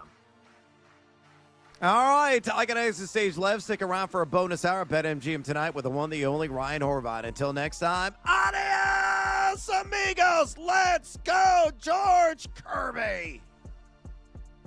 Don't miss a second of the Wagertainment. Listen to the BetMGM Network live, now streaming everywhere on Odyssey, iHeartRadio, and TuneIn.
Throw them around your head. Spin them like a helicopter. It's BetMGM Tonight After Dark with Ryan Horvat. Some zig, I'm going to zag. All right, the theme of the night is all dogs hopefully take us to heaven. Nobody wants to bet Seattle U, except for this guy. Presented by BetMGM, the sports book born in Vegas. Hey, welcome in. It's BetMGM Tonight. I'm Ryan Horvat, the solo hour after dark version for the next 60 minutes. We're going to talk a whole bunch of NFL football. I got a little game that I have prepared for executive producer Brandon Combs, who's running the board out in beautiful Chicago, Illinois, the number one city on the planet. We got Monty running the video, and I'm here. I'm Ryan Horvat. You can follow the show on all social media platforms. You can follow the network as well, BetMGM Network. You can stream the show if you want to see me on Twitch or on YouTube. And if you miss anything, including our great guest tonight, we spoke with Jonathan Coachman, recapped SummerSlam, talked a little golf with the St. Jude tomorrow. Obviously, Scotty Scheffler, the overwhelming favorite at plus 300, but in my opinion, not worth the bet. Check out the podcast wherever you find your podcast. All you got to do, type in BetMGM Tonight, like, subscribe, review, rate, all that fun stuff. Major League Baseball, Arizona right now up 1-0 on San Diego. That game's going into the bottom of the second, so still early. And the Diamondbacks do have a 1-0 lead on the live betting line. Minus 183 favorites. Live total, 8.5. White Sox already down 2-0 in the top of the second. Chicago, plus 500 on the money line. I don't recommend betting that against George Kirby, who's only threw 13 pitches. Josh Naylor, who Seattle just acquired, just hit a 2-run shot to score Cal Raleigh, and just like that, 2-0 already Seattle, and they're minus 750 favorites. Earlier today, Baltimore beats Philadelphia 5-1 on getaway day. San Francisco 4-2 winners over the Pirates. Cleveland gets past the Mets 4-1. Minnesota 9-4 winners over the Detroit Tigers.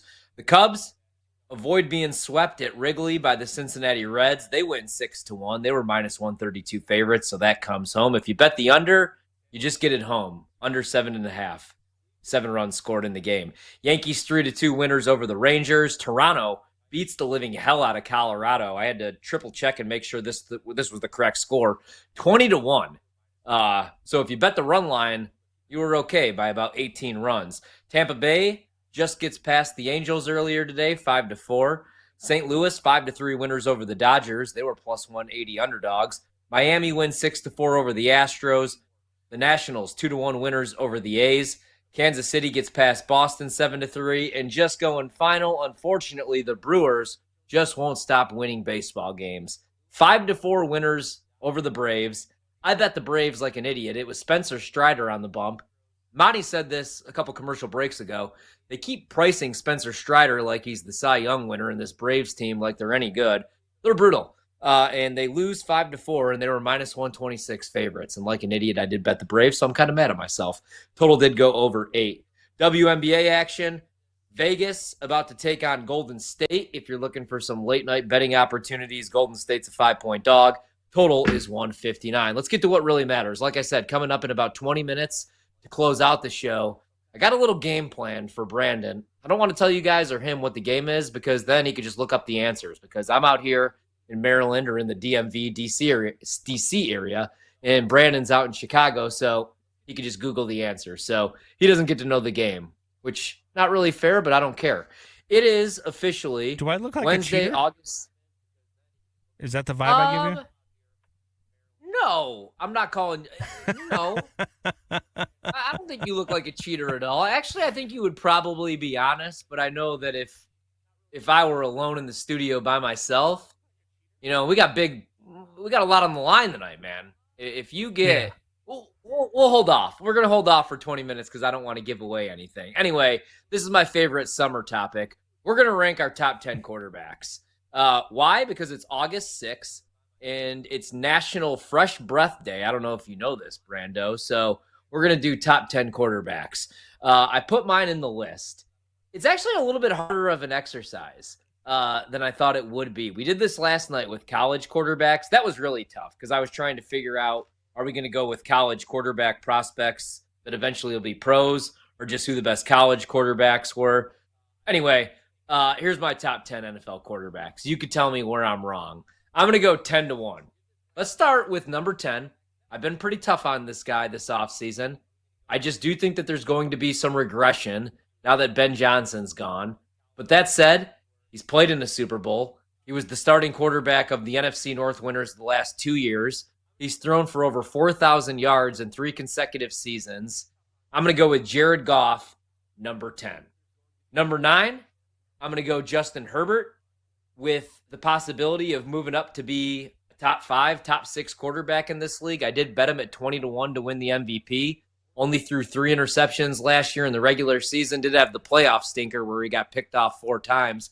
But I think the Chargers offense is going to be much better this year. It's year 2 for Harbaugh. I don't necessarily love Greg Roman as a play caller, but we know they're going to be able to run the football. And I like the weapons more. You know, it's year 2 now for McConkey. He's a great route runner. Hopefully he puts on a little bit of muscle because he's not the biggest guy. If you saw him on the streets, you would think he's just like an insurance salesman, but the dude could get open. I'm going to go Herbert, number 9. Number 8, I'm going to go Jaden Daniels. I was looking at a couple different lists. They did one where the coaches and the executives and the players all get together and they rank their top 10 quarterbacks. I saw Jaden Daniels as high as number 5. I mean, I love Jaden Daniels. He was the rookie of the year. As a rookie, he quarterbacked the Commanders to the NFC Championship game.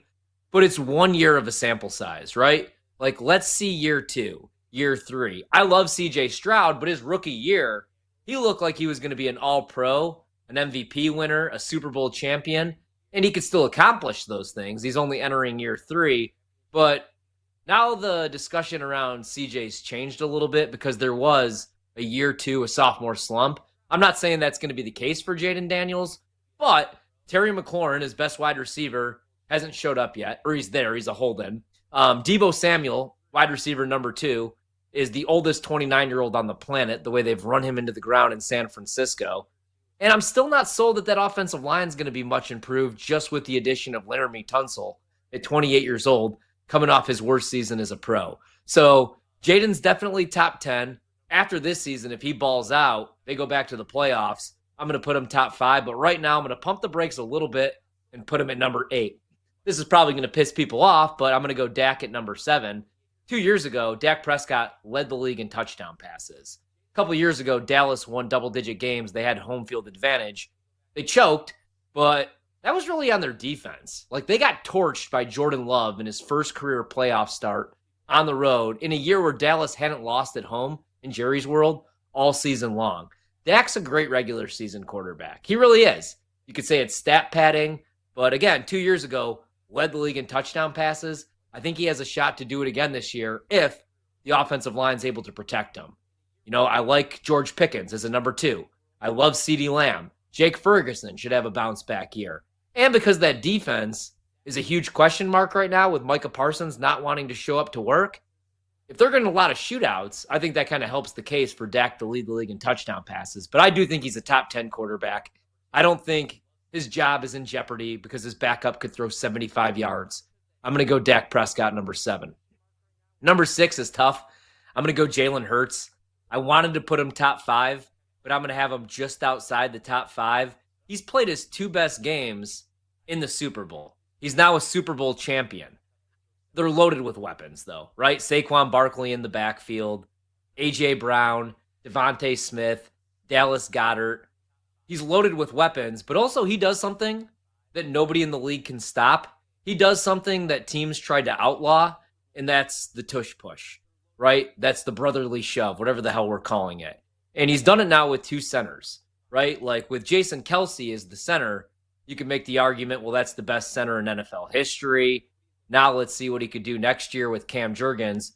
Turns out, he didn't skip a beat, man. He's going to score double-digit touchdowns with his legs and throw at least 20, most likely, for the next 5 to 6 seasons as long as he stays healthy. A couple of years ago, he was about to win an MVP, and then he got banged up later on in the season. But I'll have Jalen Hurts at number 6.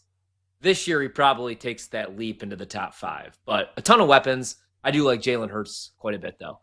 I'm going to put Matthew Stafford number 5. I think Matthew Stafford's one of the more underrated quarterbacks in NFL history. Kind of like Dan Marino, right? Where in Miami, he only played in 1 Super Bowl, right? He never won a Super Bowl. That's the knock on Marino. But he can make every single throw, and so can Matthew Stafford. I love Pat Mahomes. We'll get to him in a second. But Matthew Stafford was doing the no-look passes, rolling to his left and firing darts 50 yards to his right.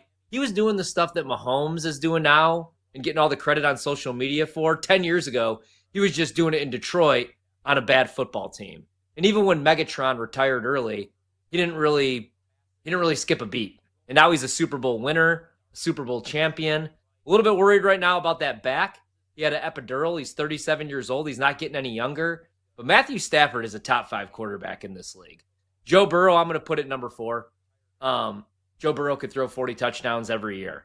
The reason I'm not going to go number 3, number 2, or number 1 for Burrow, he doesn't have a Super Bowl ring yet, which the other 2 guys, or 2 of the 3 guys on this list don't. But he's played in the Super Bowl, of course.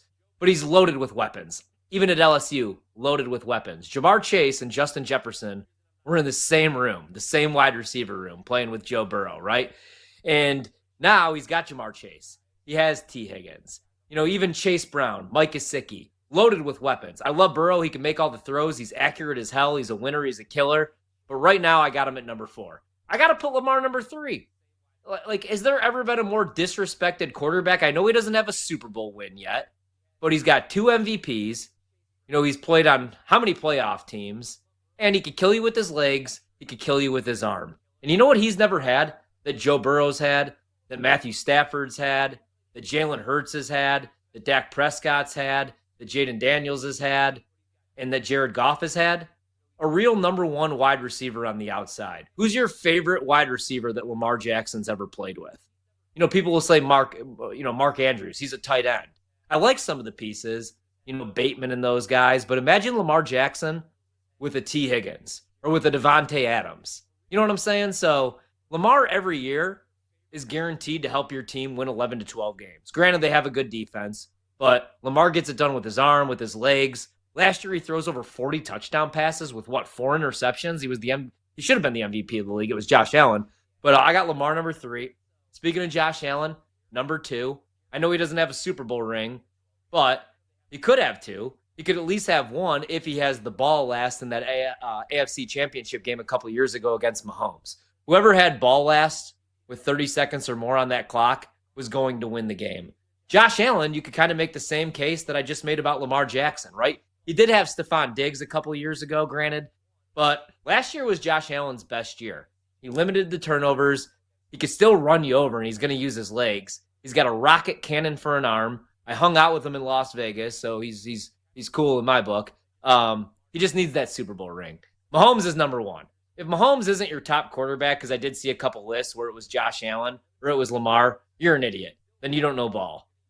I know that they lost in the Super Bowl, the Chiefs did, and I know they lost a couple years ago to Tampa. What do those 2 games have in common? Mahomes was running for his life. The offensive line was beat to hell, and Tampa had an elite pass rush. The Eagles, the reason I bet them to win a Super Bowl last year in June, their elite pass rush. All those studs, young studs on the defensive side of the ball. Mahomes is still the best quarterback in the league, kids. If he's not the best all time, he's 1B right next to Tom Brady. He's going to win another ring, maybe 2 to 3 more rings. I think he could win the MVP this year. And we got to pump the brakes on calling him fat in the slander because everybody wants the Chiefs to go away. And I know the schedule is tough this year, but imagine Pat Mahomes with a chip on his shoulder. That's what everybody's going to create this year. So for me, Mahomes number 1, Josh Allen 2, Lamar 3, Joe Burrow 4, Matthew Stafford at 5, Jalen Hurts at number 6, Dak Prescott at 7, Jaden Daniels at 8, Justin Herbert at 9, Jared Goff at 10. Brandon, I want to do your rankings, but let's save it for the second segment, and then we could get into my game in the final segment because it's not going to take very long. Yeah. What do you have an issue? What would be your biggest issue with my top 10 list? Is it Joe Burrow at 4? Is it Jalen Hurts outside the top 5? Is it Jaden all the way at 8? What would be your biggest issue with my list? Yeah, I don't have a problem with Jaden at 8 because I'm like my list is sort of similar to yours. Our top 4 are identical. Actually, our top 4 are identical.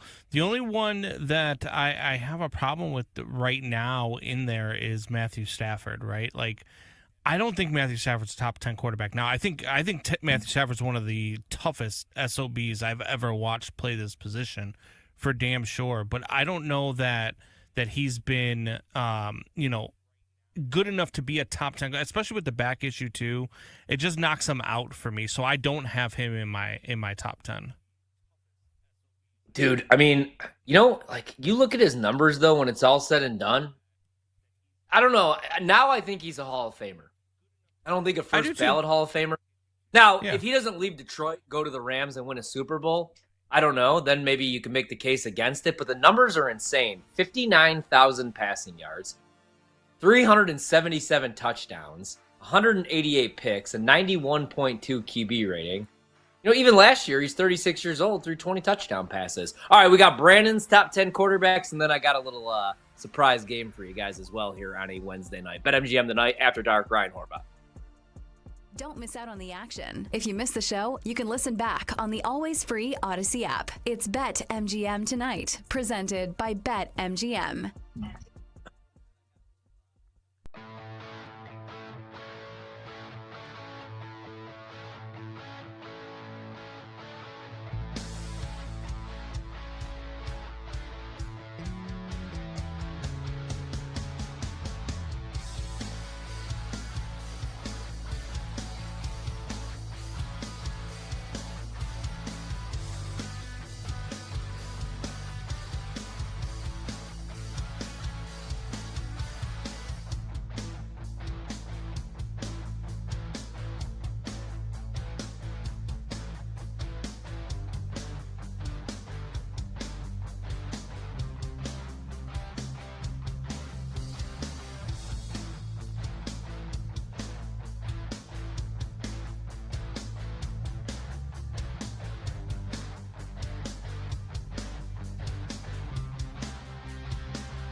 Madness. It's BetMGM Tonight After Dark with Ryan Horvat.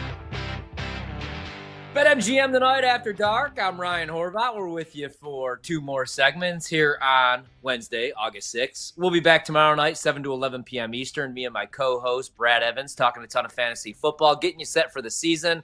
We're also only 16 days away from college football, so we'll be breaking down a ton of college football. All right, I gave my top 10 quarterbacks entering the NFL season here in 2025.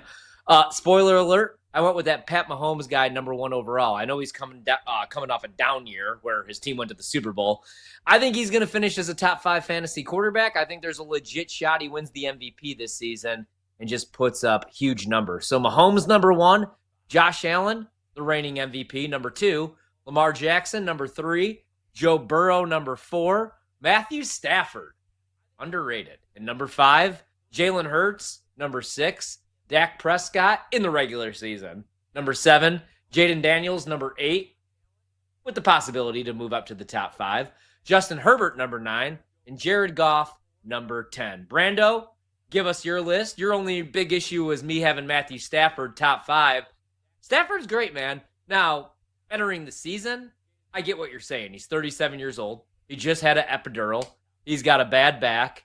But when it's September, when it's week 1, I think he's going to be out there and he's going to be just fine. And if he's not, that's fine with me because I got big money on the Arizona Cardinals, plus 150 to make the playoffs and over 8.5 wins. And everybody in that division can't make the playoffs. So if the Rams do want to be all beat up and old this year, that's fine with me. But as of right now, I got Stafford top 5. Hit me with your list. Yeah, so look, it's not. I think I have a problem with him in the top 10, not just the top 5, by the way. But anyway, I'm gonna go Patrick Mahomes, number 1. He's not. I mean, look, he had his worst statistical season of his career last year, and he went to the Super Bowl. I mean, it's a no-brainer. Patrick Mahomes is number 1. I tried to fade him a little bit and put him down at number 3, but the more and more I looked at my list, the more angry I got with myself, so I just couldn't do it.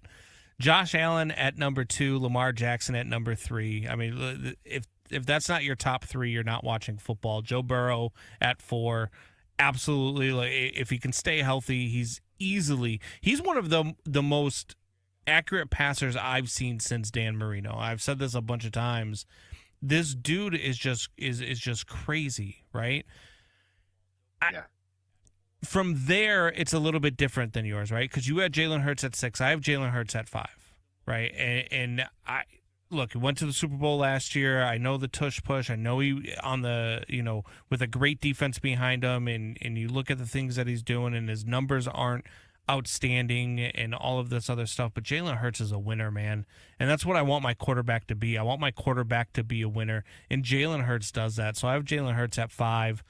Justin Herbert for me is at 6. And I know you don't even have Justin Herbert in your top 10, which shocks me because, oh yeah, you do. You have him at 9. Sorry. Yeah, he's in there. The way that we talk about it, I don't know if PJ's getting in your head a little bit. So you got Justin Herbert going down a little bit more. No, I don't know what's going on. MVP. I think so too, but I mean that's why for me he's at number 6 because he's right behind all of these great quarterbacks. I just think he needs a wide receiver core around him. I think they're starting to get that over in Los Angeles. For number 7, just like you, for all the same reasons that you said, it's only been one season that we've seen this kid, but the things that he can do on a football field, whether the offensive line is going to be good or not in Washington, is unbelievable, man. And Jaden Daniels seems to be that dude. I was not a believer in him coming out of college, and I changed my mind really quick last year watching this kid play football because he is a damn stud. And he might have, you could probably argue, as much as I'm a Bears fan and I'm going to get some hate for this, and if people listen on 670 The Score right now are going to hate hearing this, he probably should have been the number 1 pick. He was probably the better quarterback than Caleb Williams. And I get it, at the time you didn't think that way, but when you're looking at it back now, you're like, damn, I think he can do some things that Caleb can't. And the some things is probably with his legs, right? Like, that's the intangibles that he has that Caleb didn't. And so for me, Jaden Daniels is number 7. Right behind him, I have Dak Prescott. We had those two flip-flopped. You had 7 for Dak and 8 for Jaden. I've got Dak at 8, just because my problem with Dak, and he's going to put up the numbers, and he's a stud, and he is a guy that will get you there. But the problem is when you get there is the problem with him. And then also staying healthy is a problem for me too, because I don't trust Dak to win the big game. If I have a big game to win, Dak is not a guy that I'm going to win the game. So I have Dak at 8 for now. He might fall out of the top 10 by the end of this year. I'm not going to lie, because there are a couple quarterbacks that I think were on the fringe here that I think might pass him up. At number 9, this is a guy I think a lot of people are sleeping on. A lot of people forget about because he had a sophomore slump. He wasn't as good as he was his rookie year. But C.J. Stroud, dude, C.J. Stroud is so damn good, and I think people, they look at what happened to them last year, and again, it was another situation where you had a quarterback that was in a bad situation, right? A lot along the way that you did with Caleb Williams, right? You had to deal with injury, you had to deal with bad play calling and questionable this and that and injuries on your offensive side. So for me, C.J. Stroud is still a top 10 quarterback right now. He's above a couple other people. And number 10, for me, Jared Goff is closer to 15 than 10. So I have Baker Mayfield as my number 10 quarterback. Just because I think Baker's that dude. I do think I'm with you. I think they take a step back this year. But Baker's proven to me time and time and time again that he just got a raw deal in Cleveland, man. And he is as good as advertised coming out of college. And he's proven it year after year, man. The numbers stay the same. He's been super consistent throughout his career. So I have Baker Mayfield number 10. So my top 10, Patrick Mahomes 1, Josh Allen 2, Lamar Jackson 3, Joe Burrow 4, Jalen Hurts 5, Justin Herbert 6, Jaden Daniels 7, Dak Prescott 8, C.J. Stroud 9, Baker Mayfield 10. No, why am I wrong? I mean, it's a solid list, man, and I like you not including Jared Goff, me being a hater, in your top 10, so I have no issue there. I'm with you on Herbert. I need him to ball out this year. I need him at least to be an MVP candidate, and I need a playoff win from him. I really do, man. Yeah. I mean, I think that you're disrespecting Matthew Stafford a little bit. Even Monty put it in the chat, not having him top 10. Especially with all those weapons, man. Again, if you could stay healthy, if the back could hold up, you have Devontae Adams. In 2020, sure, but not. This is 2025. Like, it's just I get it. I mean, overall, yes, he's a top 5, top 10 all time for me. Well, the guy I want to have in this list, you brought him up, and I don't think the Bears got it wrong. Although, again, there's only one takeaway from camp that is driving me nuts about Caleb, and it's that video, dude. It's the net video, and it's just how he reacts, right? Like, he just goes crazy. Yeah. He throws his hands up like my son when he can't figure out a math problem and he wants to walk away from the table. Like, that's the issue. So, I don't know if I talked about this last night. I listened to Albert Breer on a radio show, and it was really good. And I'm not going to shout out the radio show because they're not with our company, but it was awesome. And he does a spot with them every single week, I believe, for like an hour he's on with them. So anyway, he did his training camp tour, and he was in Chicago. The concerning thing for me is that he said both backup quarterbacks are outplaying Caleb Williams right now. That means Tyson Bagent and Case Keenum, unless he meant Austin Reed, is outplaying Caleb Williams. But regardless, that's a little concerning. He also said that what they're doing with Caleb year 2 is kind of the opposite with, like, from what a lot of coaches do, or usually it'll be a new coach, young quarterback, you ease him into it, throw a couple things here and there. But I guess Ben Johnson is just throwing everything right now at Caleb Williams. And then they're going to narrow down the call sheet, the play calls, as we get closer to week 1 when we wrap up the preseason here.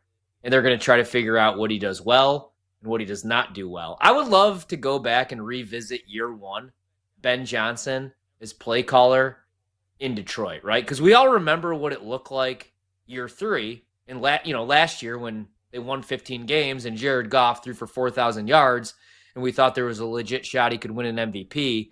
But I would like to see like week 1 at practice. Because remember, Jared Goff, even though he's had 3 straight 4,000-yard seasons, was benched for a man named John Wolford. McVay wanted nothing to do with him. They traded him, and you almost feel bad. Like, I feel bad. Kind of the same way that I feel bad for Carson Wentz. Carson Wentz was on pace to win an MVP, and then he gets hurt, and he has to watch Nick Foles win a Super Bowl. You know damn well Carson Wentz on that sideline was cheering against the Eagles, man. I think that broke him, right?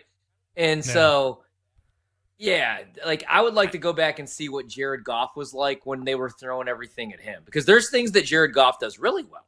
Play action. Well, he had a bad year. But then Jared Goff really struggles under pressure. Yeah. And so that's the thing, dude. I give Caleb a complete wash his rookie year. And again, like there's a lot that I liked. 13 touchdowns, no interceptions, almost a perfect QB rating in the red zone. That's where you don't want your quarterback, your young quarterback, making dumb decisions in the green zone, in the money zone. And he was near perfect. He was Aaron Rodgers-like in the red zone. The issue is him holding on to the ball too long, trying to force things, trying to play hero ball. And I blame, again, Lincoln Riley that last year at USC and Alex Grinch, that idiot, because his defenses were so bad that if Caleb in the offense didn't hang 45 every week, they had no shot to win games. So he picked up some bad habits, and then he brought those bad habits to the Bears because they were coached by idiots. And Matt Eberflus is a defensive-minded head coach anyway. They never had a real play caller. They ran no pre-snap motion. They were almost like outside the top 20, almost dead last in play action usage and pre-snap motion usage. You know that's the stuff that Ben Johnson's going to bring to the table, the window dressing. Then, you know, if you're a defensive coordinator or you're the Mike, the middle linebacker on the defensive side of the ball, you have to pay attention to what everybody's doing, right? You have to pay attention to where Cole Kmet's lined up, Colston Loveland coming in motion, you know, Luther Burden, DJ Moore. And that's the thing, man. They have weapons. I'm so glad Keenan Allen's not going back, though, because I heard he was an issue in the locker room at times, and he wanted way too many targets. Let's see Rome take that year 2 leap. We don't need to see 55-year-old frickin' Keenan Allen out there. So I'm glad that he signed, that he's not going back to Chicago. But that's the case I want to make for Caleb. But, dude, again, I just can't get this stupid clip out of my head because that is the worry. The headspace, man. And you said it last night, Brando, like that was the big concern. You know, can Caleb handle Chicago? Because, sure, we love the Cubs. Some love the White Sox. Scumbags.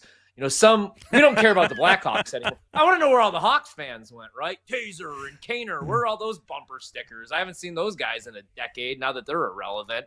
You know, we don't care about the Bulls, and why should we? The goal every year for the Bulls is just to make the plan and sell that stupid ticket. And I would rather just the Bulls just tank and blow the whole thing up. So even though the Bears, haven't won a Super Bowl since 1985 and have never had a quarterback throw for over 4,000 yards, it's still what everybody cares. And, I go back home, I'm not even a Bears fan. All my text messages from everybody back home are about Caleb and about the Bears. Like, that's the city's number one love. So I was worried about him dealing with the pressure, and he's done a tremendous job, in my opinion. But that stupid clip, man, is scaring me because I have a lot of money on the Bears over 8.5 wins. And I did bet them to win the division. I love the hires Ben Johnson's made, Dennis Allen, even Eric Bieniemy as a running back coach I love. But I can't get that clip out of my head, dude.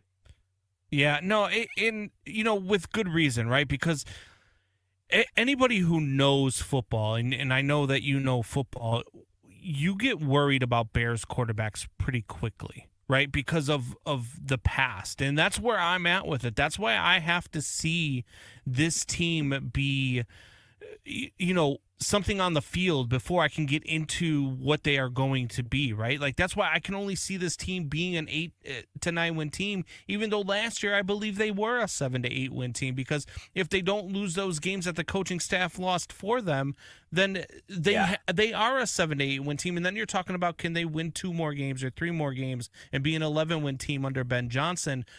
I look at this schedule and I look at what they are, and I don't worry about the Albert Breers and the what is going on in training camp, because again, we talked about this last night. If you go back 1 year ago, what were we saying about their training camp? What were we saying about all of the stuff in Hard Knocks and stuff like that? We were saying, oh, this team's going to be great. They look awesome. We got Matt Eberflus with his new haircut and everything. This team's going to be awesome. They're gonna be a playoff team. They're gonna run the North. And then, week 5 comes along, and week 7 comes along, instead of being 5-2, all of a sudden they're 4-3 because they miss a Hail Mary, and now they got to go and figure things out, and everything implodes. Well, that's the funniest part about last season, though, dude, right? Is they were, 5-2? They had that win over Jacksonville. Caleb throws 4 touchdown passes, and that was the make or break of the season. The Commanders win the Hail Mary game, go on a run, make it all the way to the NFC Championship game. Bears lose that game, and they fall off a cliff. That's how quickly things can change in one, every week, it's not baseball. It's not 162 games, but that's why I'm not out on Caleb, and I don't know that the Bears made the wrong decision. The next 2 to 3 years will tell us that. When we come back, I got a little game for you. BetMGM tonight. We're bringing the Wagertainment wherever you are. Stream the BetMGM network live on Odyssey, iHeartRadio, or TuneIn. Open the app and listen now.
Let's get back to the madness. It's BetMGM Tonight After Dark with Ryan Horvat.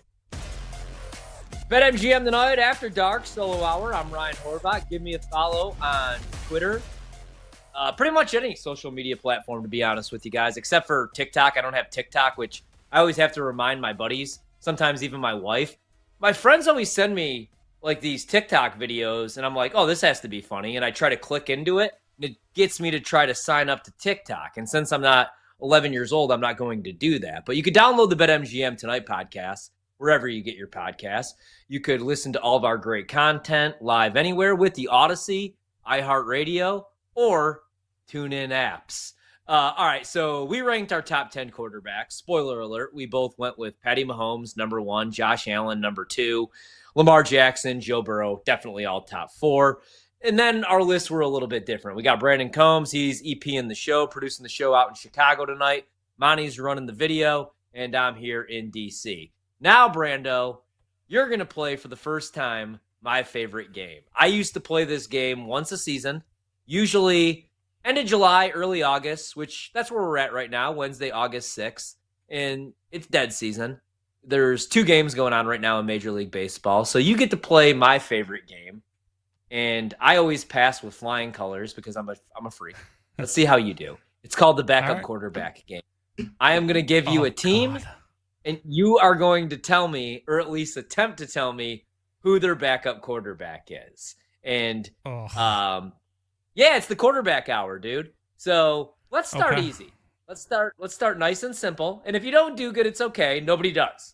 And that's why this became a game, because my old co-host, Bart Winkler, or I guess I was producing the show, I pretty much became his co-host because a lot of the time he would not show up for the first segment of his own show because he would be hungover.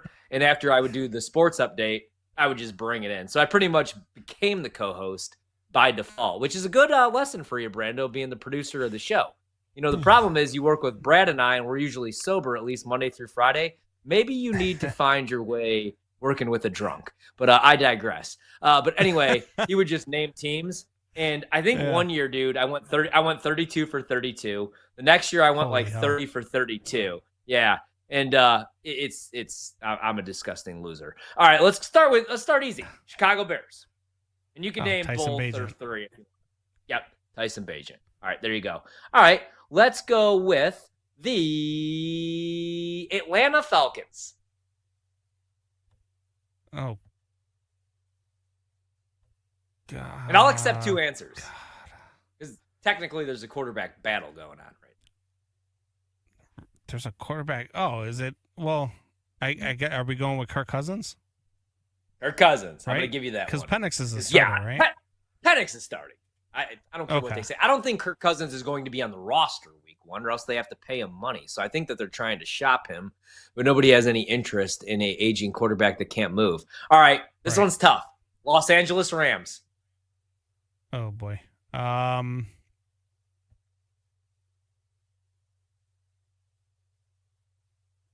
could also pass. But you might kick I'm not yourself passing. I'm going. because I said it earlier tonight. Is it Jimmy G? Let me give you a hint. It is. It's Jimmy Garoppolo. It is Jimmy Garoppolo. Right. Maybe the weakest arm out of all the backups, but definitely the best looking. And he's got a great roster. All right, let's go. What were you going to say? I was going to say, because they also have the Georgia quarterback, right? Stetson Bennett. I'm 95 years old, Bennett.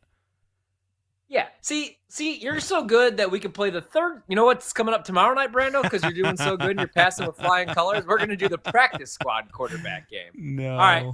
Number 3, Indianapolis Colts. And I'll accept 2 answers because, again, quarterback battle. Oh, I know this one. They both suck. Daniel Jones. Yep, you had Daniel Jones. And also on that roster, our guy, Riley Leonard. If you're a Colts fan, you want to feel bad about life in your quarterback situation, saw a report yesterday that the best quarterback at practice all week was Riley Leonard. You use a draft pick on Anthony Richardson a couple of years ago. You bring in Daniel Jones, and Riley Leonard, who we love, but he's like a glorified fullback, is the best-looking quarterback right now in camp in Indy. All right, here's a hint.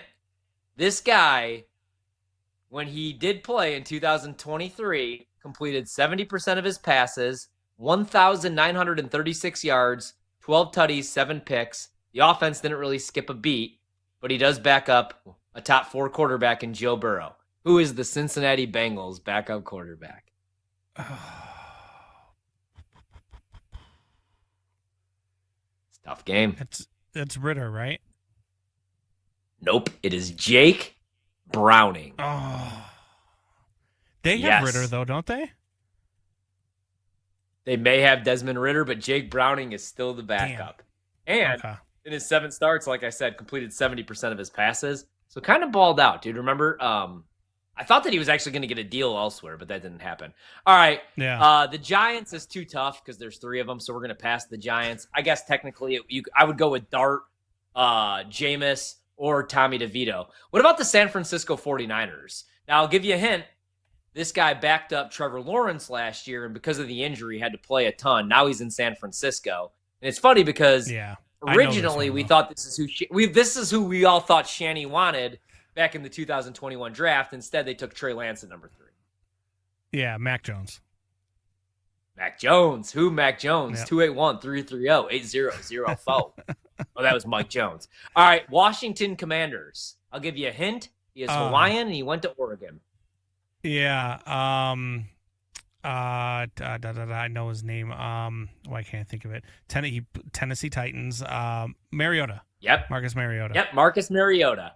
The Carolina Panthers. It seems like this guy, even though he spent a decade elsewhere, has been the backup and it's sometimes the starter here for like 10 years now. Who's the backup for the Carolina Panthers? Is that the I was trying to think of his nickname, but I can't remember his nickname. Red Rifle. Redhead, yeah, Red Rifle, Andy Dalton. Yep. Andy Big Game Dalton. All right, Green Bay Packers. This guy played actually a little bit last year because Jordan Love kept getting hurt. Yeah, Malik Willis. Yes. See, you're doing great. All right, Arizona Cardinals. You are not going to get this one, dude.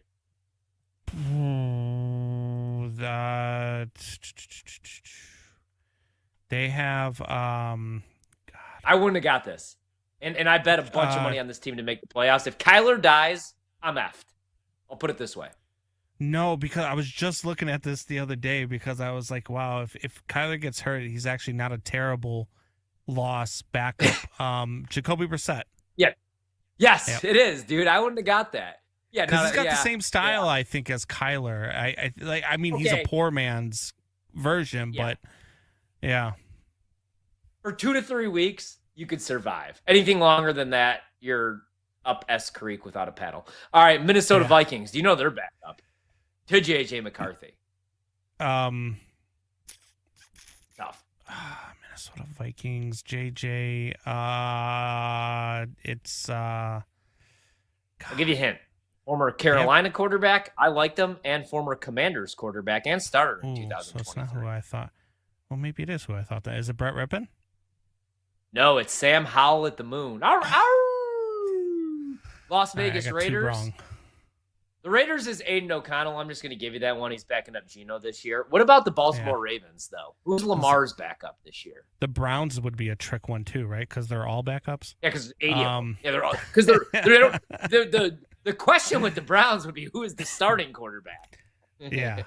The Ravens have, they got the Cowboys' old backup, Cooper Rush. They do. And I didn't know that, dude. He helped Dallas go 4-1 for a stretch in 2022. Kansas City Chiefs. I did not know this one. I don't know that you'll get this. I know. Here's he started 20 games the last 2.